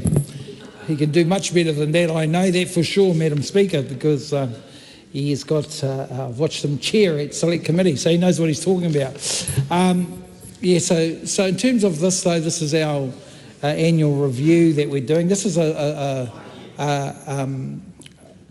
bill, I suppose, that the whole House can get behind, and there's not a lot to argue with the other side about, Madam Speaker, but I will use all my time tonight just to irritate the other side, Madam Speaker. Make it worthwhile irritation. I'll try my best, Madam Speaker. I'll try my best. The last review took place in 2020 under the wonderful Labor government, and this bill makes 16 minor policy and technical amendments to the Act. So there's some really interesting changes, I think. When I was looking through it, and particularly in the ethnic cultural area, we're making some specific changes.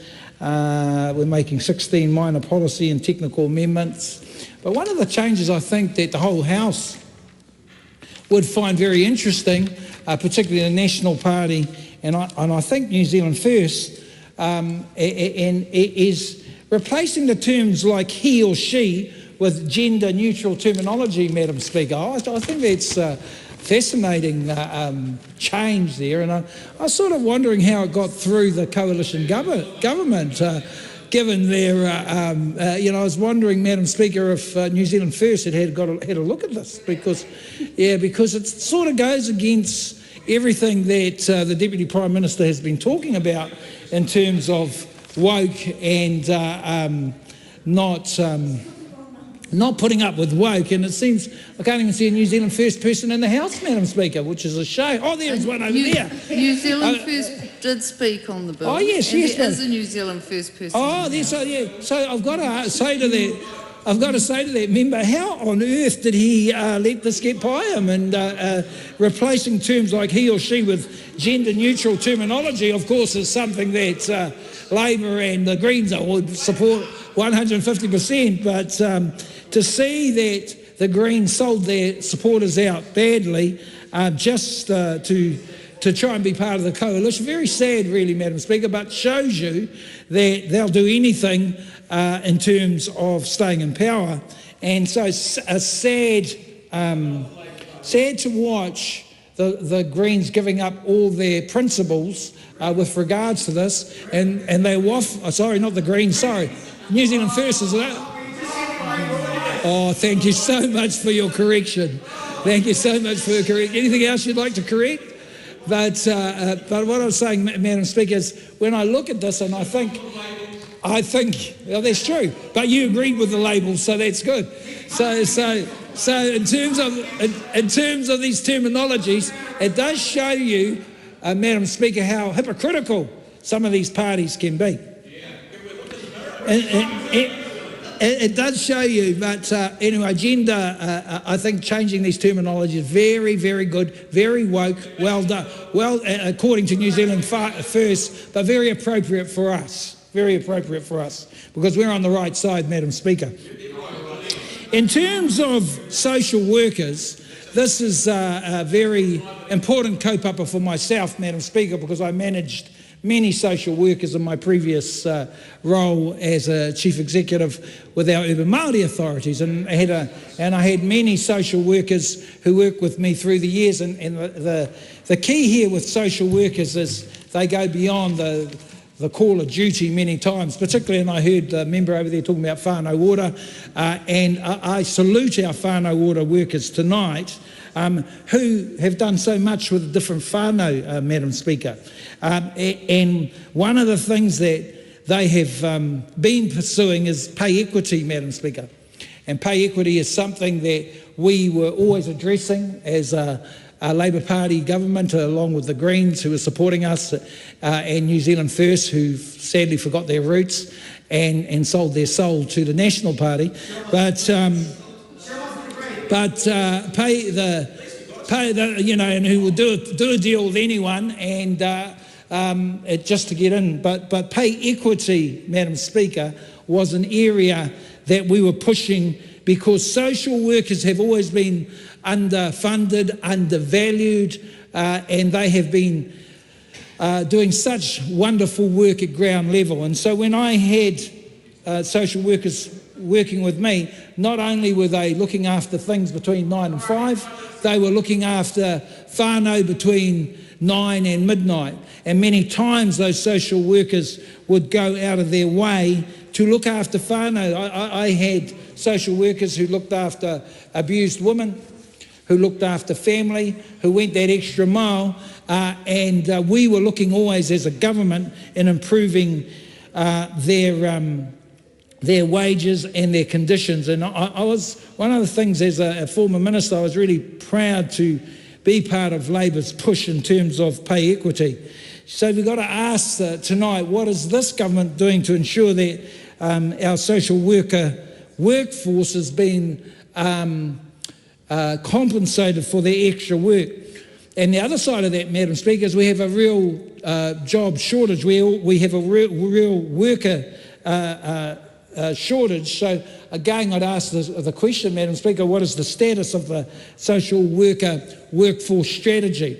And I would say, Madam Speaker, that it is at zero, because this government has not helped workers. We have workers' wages lagging. We have the minimum wage not being increased at the rate that the Labor government was pushing things along at, and we have social workers being totally neglected. So I'm really pleased to be able to take this opportunity. Yes, of course we support this bill, but it is a reminder to the House that yes, while we support it, there has to be a much broader and wider strategy with regards to social workers. Are they getting pay parity? Is there any equity in terms of social workers? What is happening at Oranga Tamariki? How are social workers being affected there? How are Māori workers being affected, Māori social workers? But, Madam Speaker, the sad thing is this government doesn't care. They just tick the boxes off. They tick the boxes. They kick bureaucrats out. They don't have any strategies with regard to in terms of social worker shortages. There is no targeted strategies, Madam Speaker, with regards to what's happening with Māori and what's happening with ethnic. It's a really, really sad thing happening. Madam Speaker, the fourth experience of care report that was released by the Aotearoa Tamariki, the Independent Children's Monitor, showed that the Oranga Tamariki social workers were still not visiting kids in care as often as the national standards say they should. And again, this is particularly because of the pressures being placed on them by the government's cuts. And the government is not understanding that if you do not fund and strategise with our workers and our social workers at ground level, there will be the flow-on effect, Madam Speaker, the flow-on effect will be that the social workers will not be able to get out there and assist whānau. We have seen this particularly happening at whānau order level, and right now, Madam Speaker, in terms of whānau order, there's a lot of questions being asked about the future and what's going to happen in that area. So when we talk about this bill, yes, it's obviously we're going to support the technical amendment changes, but through, of course we're going to support that, but what I want to remind the government today is that it's not just about technical changes for social workers, it's about a broader strategy. What's happening at the coalface? Are we getting pay equity? Is there a strategy around workforce development? Does this government care, Madam Speaker? We know this on this side of the House that they don't care. Everything suggests and tells us that is a fact. I'm sorry to inform you, but you are an uncaring, useless, hopeless government who don't care about workers at the coalface, don't give a damn, and basically you're just trying to get a tick. You're just trying to tick things off. You sacrifice your principles. You have idiots in ACT over there who wouldn't know a social worker if he fell over one, probably never met one in his life, and basically you're a shameful government, and you're a disgrace to the New Zealand, to this nation, but I'm very, very happy, Madam Speaker, to support this bill tonight, a bill that was promoted by a Labor government, and that's a good thing, is that Labor promoted this, and the other side can go and jump in the lake. Thank you, Madam Speaker. Catherine Wedd. just bring us back to the bill to support the Social Workers Registration Amendment Bill. And just to clarify, on this side of the House, we are very caring and very efficient and into very practical bills and legislation, of course, which this is. So without any further ado, I'd also just like to acknowledge the amazing social workers that we have out there working in our communities, and the Social Services Committee for all the work they've done on this bill. And it's great to see the cross-party support on it as well. And I will commend this bill to the House. Honourable Willow Jean Prime. Kia ora. I was on the committee, so very happy to speak to this bill. And actually, you know, with all due respect to the previous speaker, it's all good supporting minor and technical amendments, but if the member was not listening to the previous contribution and not understanding the seriousness of the situation, it had everything to do with the bill. It has everything to do with social workers. If the other side of the House cannot understand and cannot connect the dots, Madam Speaker, to the issues and the challenges that social workers are facing, what is the point of having a registration board who has all of these powers that we have in this piece of legislation if there is a workforce shortage? So I might just start there, Madam Speaker, because the sector is struggling to meet the ever-increasing needs of children, whānau and communities. And in a recent workforce survey that was done, around 13% of the workforce indicate they are planning to leave or to reduce their hours. There is no strategy. There is no workforce strategy for social workers. Was the House listening to the previous contribution where it has been pointed out in the most recent Care Experience report, and I quote, the Independent Children's Monitor showed that Oranga Tamariki social workers were still not visiting children in care as often as the national standards say they should. And this is partially due to the pressures placed on them by this government's cuts. Laura Walters' report said, in quotes Jones, social workers were unable to provide the care and support they wanted due to cost-cutting measures, perceived hiring freezes, a lack of resources and training, social and mental health workforce shortages, a siloed approach to care and service funding between government agencies, and prevailing societal attitudes.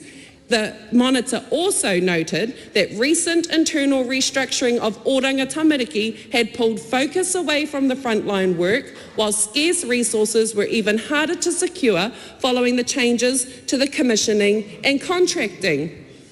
So, Madam Speaker, I did find that last contribution disappointing, and in fact the heckling around the House, because I think they were trivialising the points that this side of the House was making and the connections to the sector that we are talking about. Let me come to acknowledging the social workers and the very important work that they do, and that we know how much pressure they are under because of the decisions that this government is making. So it's fine to make some minor and technical amendments to a piece of legislation for them, but why is that side of the House not speaking up about the changes that the workforce and the pressures that the workforce are experiencing? Didn't hear any of that in the 30-second contributions that everybody chooses to give tonight. Now, Madam Speaker, as was said by this side of the House, These technical and minor amendments come out of a review that was done under Labour's time, and so of course we support these changes and we support this legislation tonight. But I did want to use my time to remind the House of the wider challenges and pressures that the social workers face, and that we should be mindful of that when we are passing this legislation. Because some of the provisions in here are to deal with things that can happen when social workers are put under pressure. So if that side of the House can't see the connection to it all, they are not paying attention. They are not paying attention to all of the information. Katie Nimmin. Thank you very much for the opportunity to take a call on this bill. I really enjoyed speaking on the bill in the first reading. I've been pleased to see what has come out of the Select Committee process, and as we've made very clear, some very technical amendments that will help professionalise a very growing, increasing need sector. And so with that, and to reflect the sentiments of my colleagues, with support of the social workers sector and profession, I commend this bill to the House. Great. What a great... Helen White. Thank you. First of all, happy birthday. Thank you. I wanted to draw on the comments of my colleagues about what the purpose of the bill is, and really that is a very serious one, because we have a real problem with, we absolutely know we've had problems with abuse in care for children, and we have real needs in our community, and social workers are an integral part of fixing that situation. I wanted to go to a report that was written by the Independent Children's Monitor, and just read a short segment of that. It says, the state should be a model parent. And then it goes on later in a couple of paragraphs to say, to improve compliance in 2024-25 and beyond, Oranga Tamariki must address how it can free its social workers to do what they are trained to do, being there for tamariki and rangatahi, completing thorough assessments and plans, supporting caregivers, and ultimately helping to keep tamariki and rangatahi safe, loved and cared for. Now, I wanted to start with that because it's a reminder of the purpose and the role that a social worker plays and how critical it is. Social workers don't, of course, only work in the situation of caring for children, but they're also out there in our health system. They're all through our community organisations, and this bill is about making sure that we have enough checks and balances in the system run by the board so that there can be a job done in terms of keeping social workers within the bounds. So you've got in this bill rules about things like interim suspension, and there's a movement away from a 10-day interim suspension to a 10-day, then a reasonable amount of time necessary. You've got the board having a right to investigate social workers. You've got a new role of that board to look at educational qualifications, but also to monitor them. Now, we've got about 7,520 practising social workers at the present time, and we didn't start with this kind of registration system. That's actually really new. 2003, when this bill was first the Act was put in place, there was no such mandatory regulation. It's actually only 2021 where we seem to have mandatory regulation. I wanted to talk about when there is that acknowledgement, and lots of colleagues across the House have made it tonight, there's an acknowledgement this is a really hard job, and while we're putting in place structures which mean that social workers who get it wrong or are unsafe for our children or for those that they're caring for are able to go through a process, we are also have to acknowledge that it's one of the hardest jobs. I I wouldn't really want to do it myself. It's hard enough that I think it compares unfavourably in terms of the burden it has to the job we all do. I think it's a job that's still well underpaid, and actually the latest surveys suggest that the profession are often burned out. There's a high workload. There is a perception of poor pay, and I think that bears out that there is a poor pay of the sector. And as a result, we've got people moving out of it all the time. It's a profession where the surveys that are done are well attended. People will tell the board what is going on for them, and the latest survey suggests that more of those social workers feel unsafe due to abuse from clients. So it's a really high stress profession. It's also a profession that's 85% women, and I've had colleagues today talk about the fact that the low pay of those social workers is pretty connected, very likely connected to the fact that it is a female profession. I think we're moving into a time when we're going to have a really big rethink about the way that we treat workers doing this kind of work, because while we definitely need those kinds of boundaries around a job and a process of education, etc., we also just need to pay people better and treat them better and be more reasonable about what we expect of them. We're moving into a time when we're going to have automation in a lot of jobs, and these are the kinds of jobs that must be done by human beings, and they must be done well by human beings. And at the moment, we seem to have really devalued them. That's the moment in time we're at now. I'm hoping that in the future, we will move away from that model and we'll see a flip.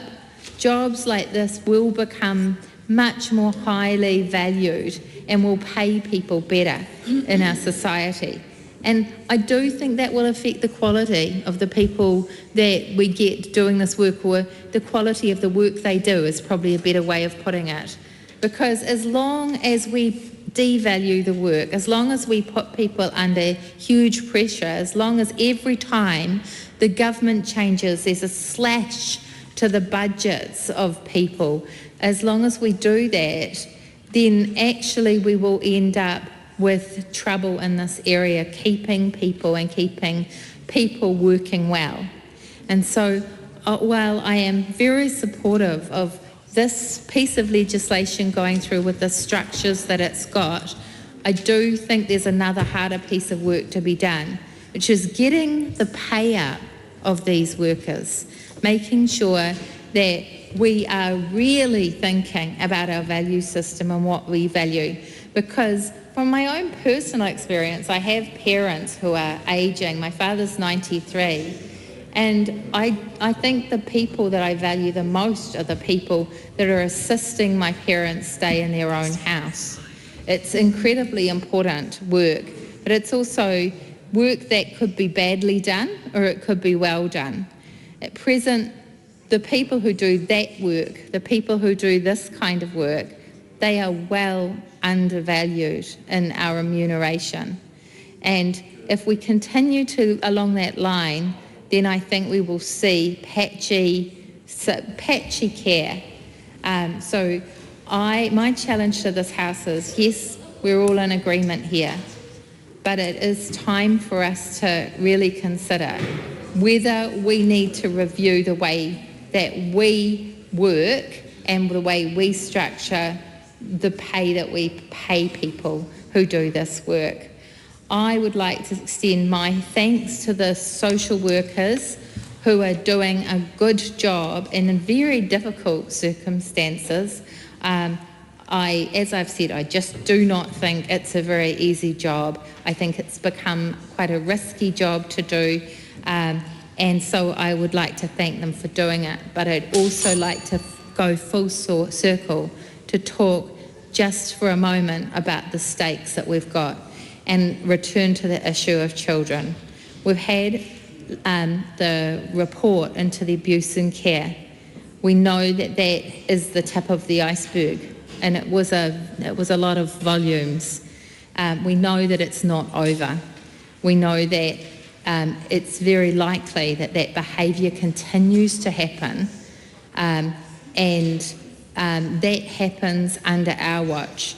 While the Children's Commissioner is right to say that the state should be the model parent, that actually means us. We've got to be supplying the model parent.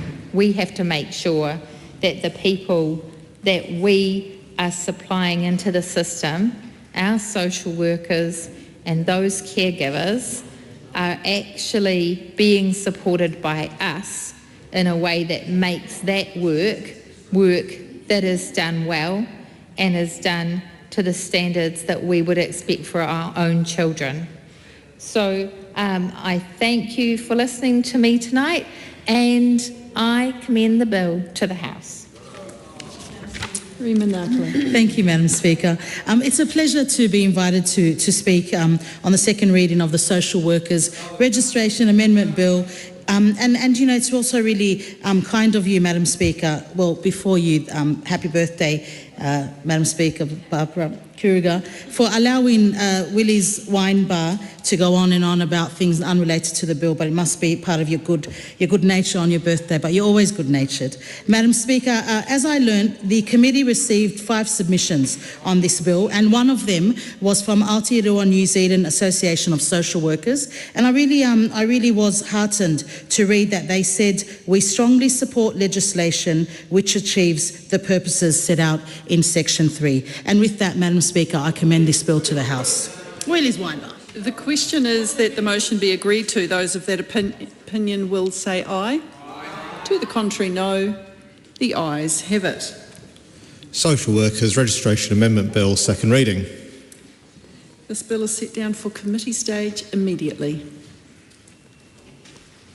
I declare the House in committee for consideration of the Social Workers Registration Amendment Bill.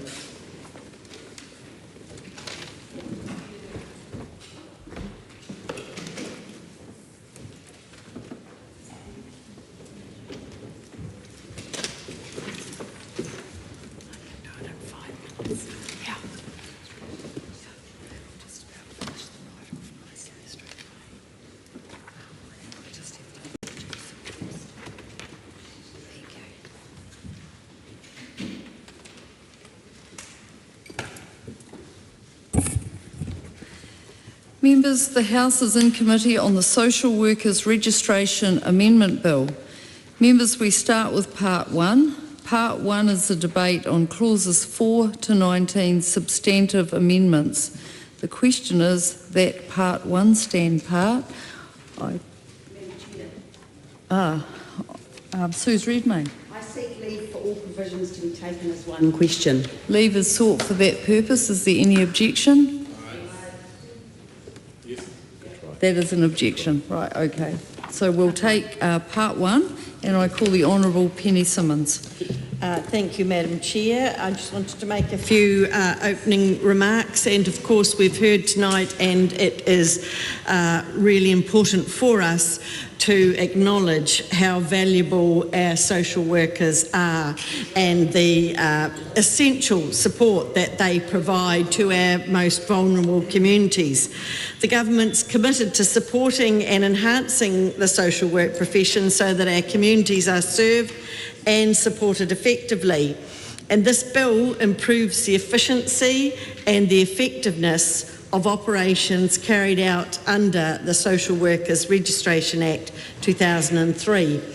The Act ensures social workers are registered, are competent, accountable and follow professional standards. The bill makes 16 minor policy and technical changes based on the Social Workers Registration Board 2020 review to improve the efficiency and the effectiveness of the Act.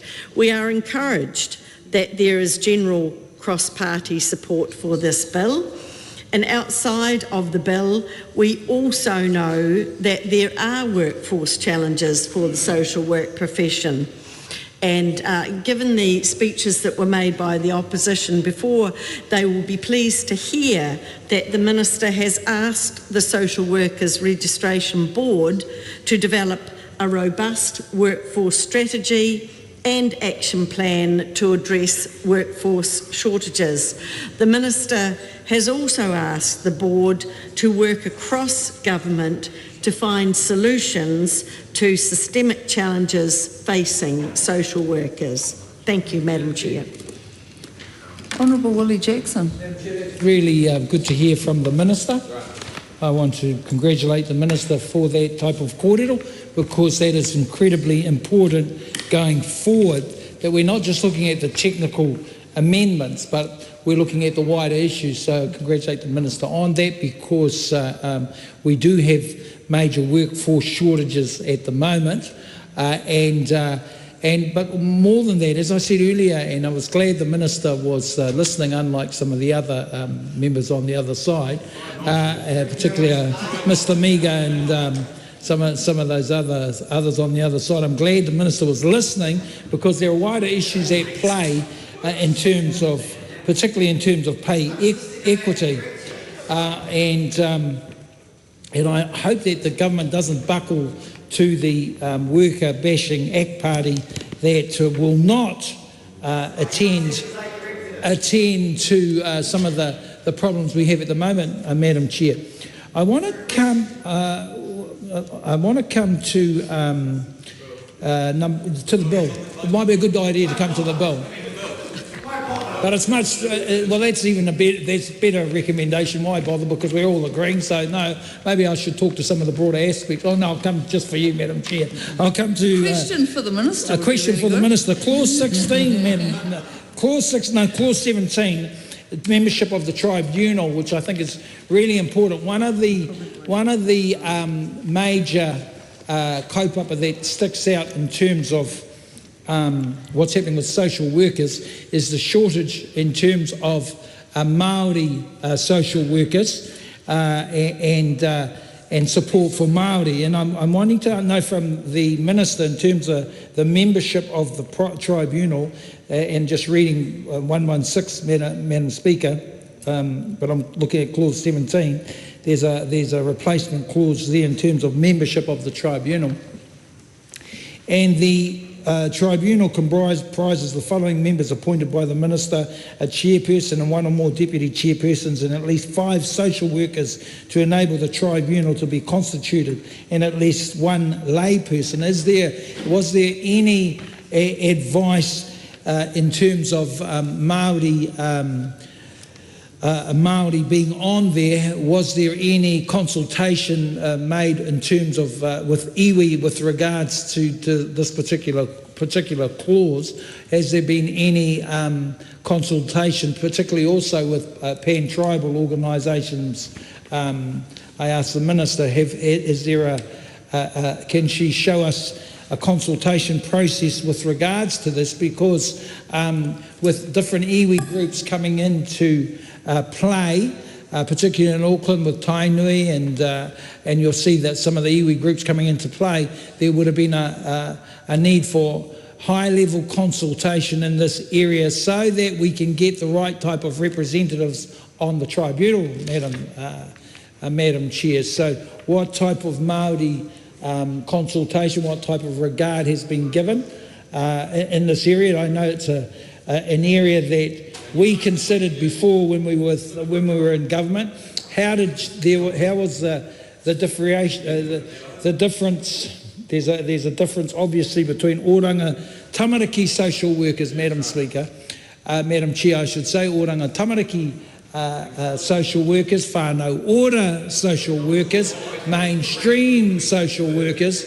I know, Madam Speaker, that the others on the other side probably have never met a social worker because they live in a different world, and their former failed Mayor of Wellington is one of them, and they don't live in our world, Madam Speaker, particularly the former failed Mayor of Wellington.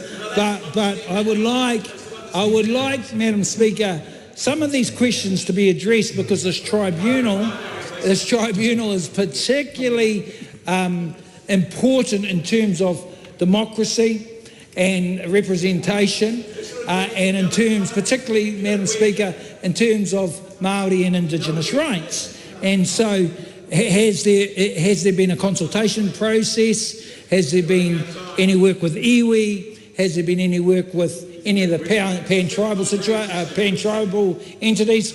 I'd like to hear from the Minister, Madam Chair. Members, the time has come for me to leave the chair. The committee is suspended until 9 a.m.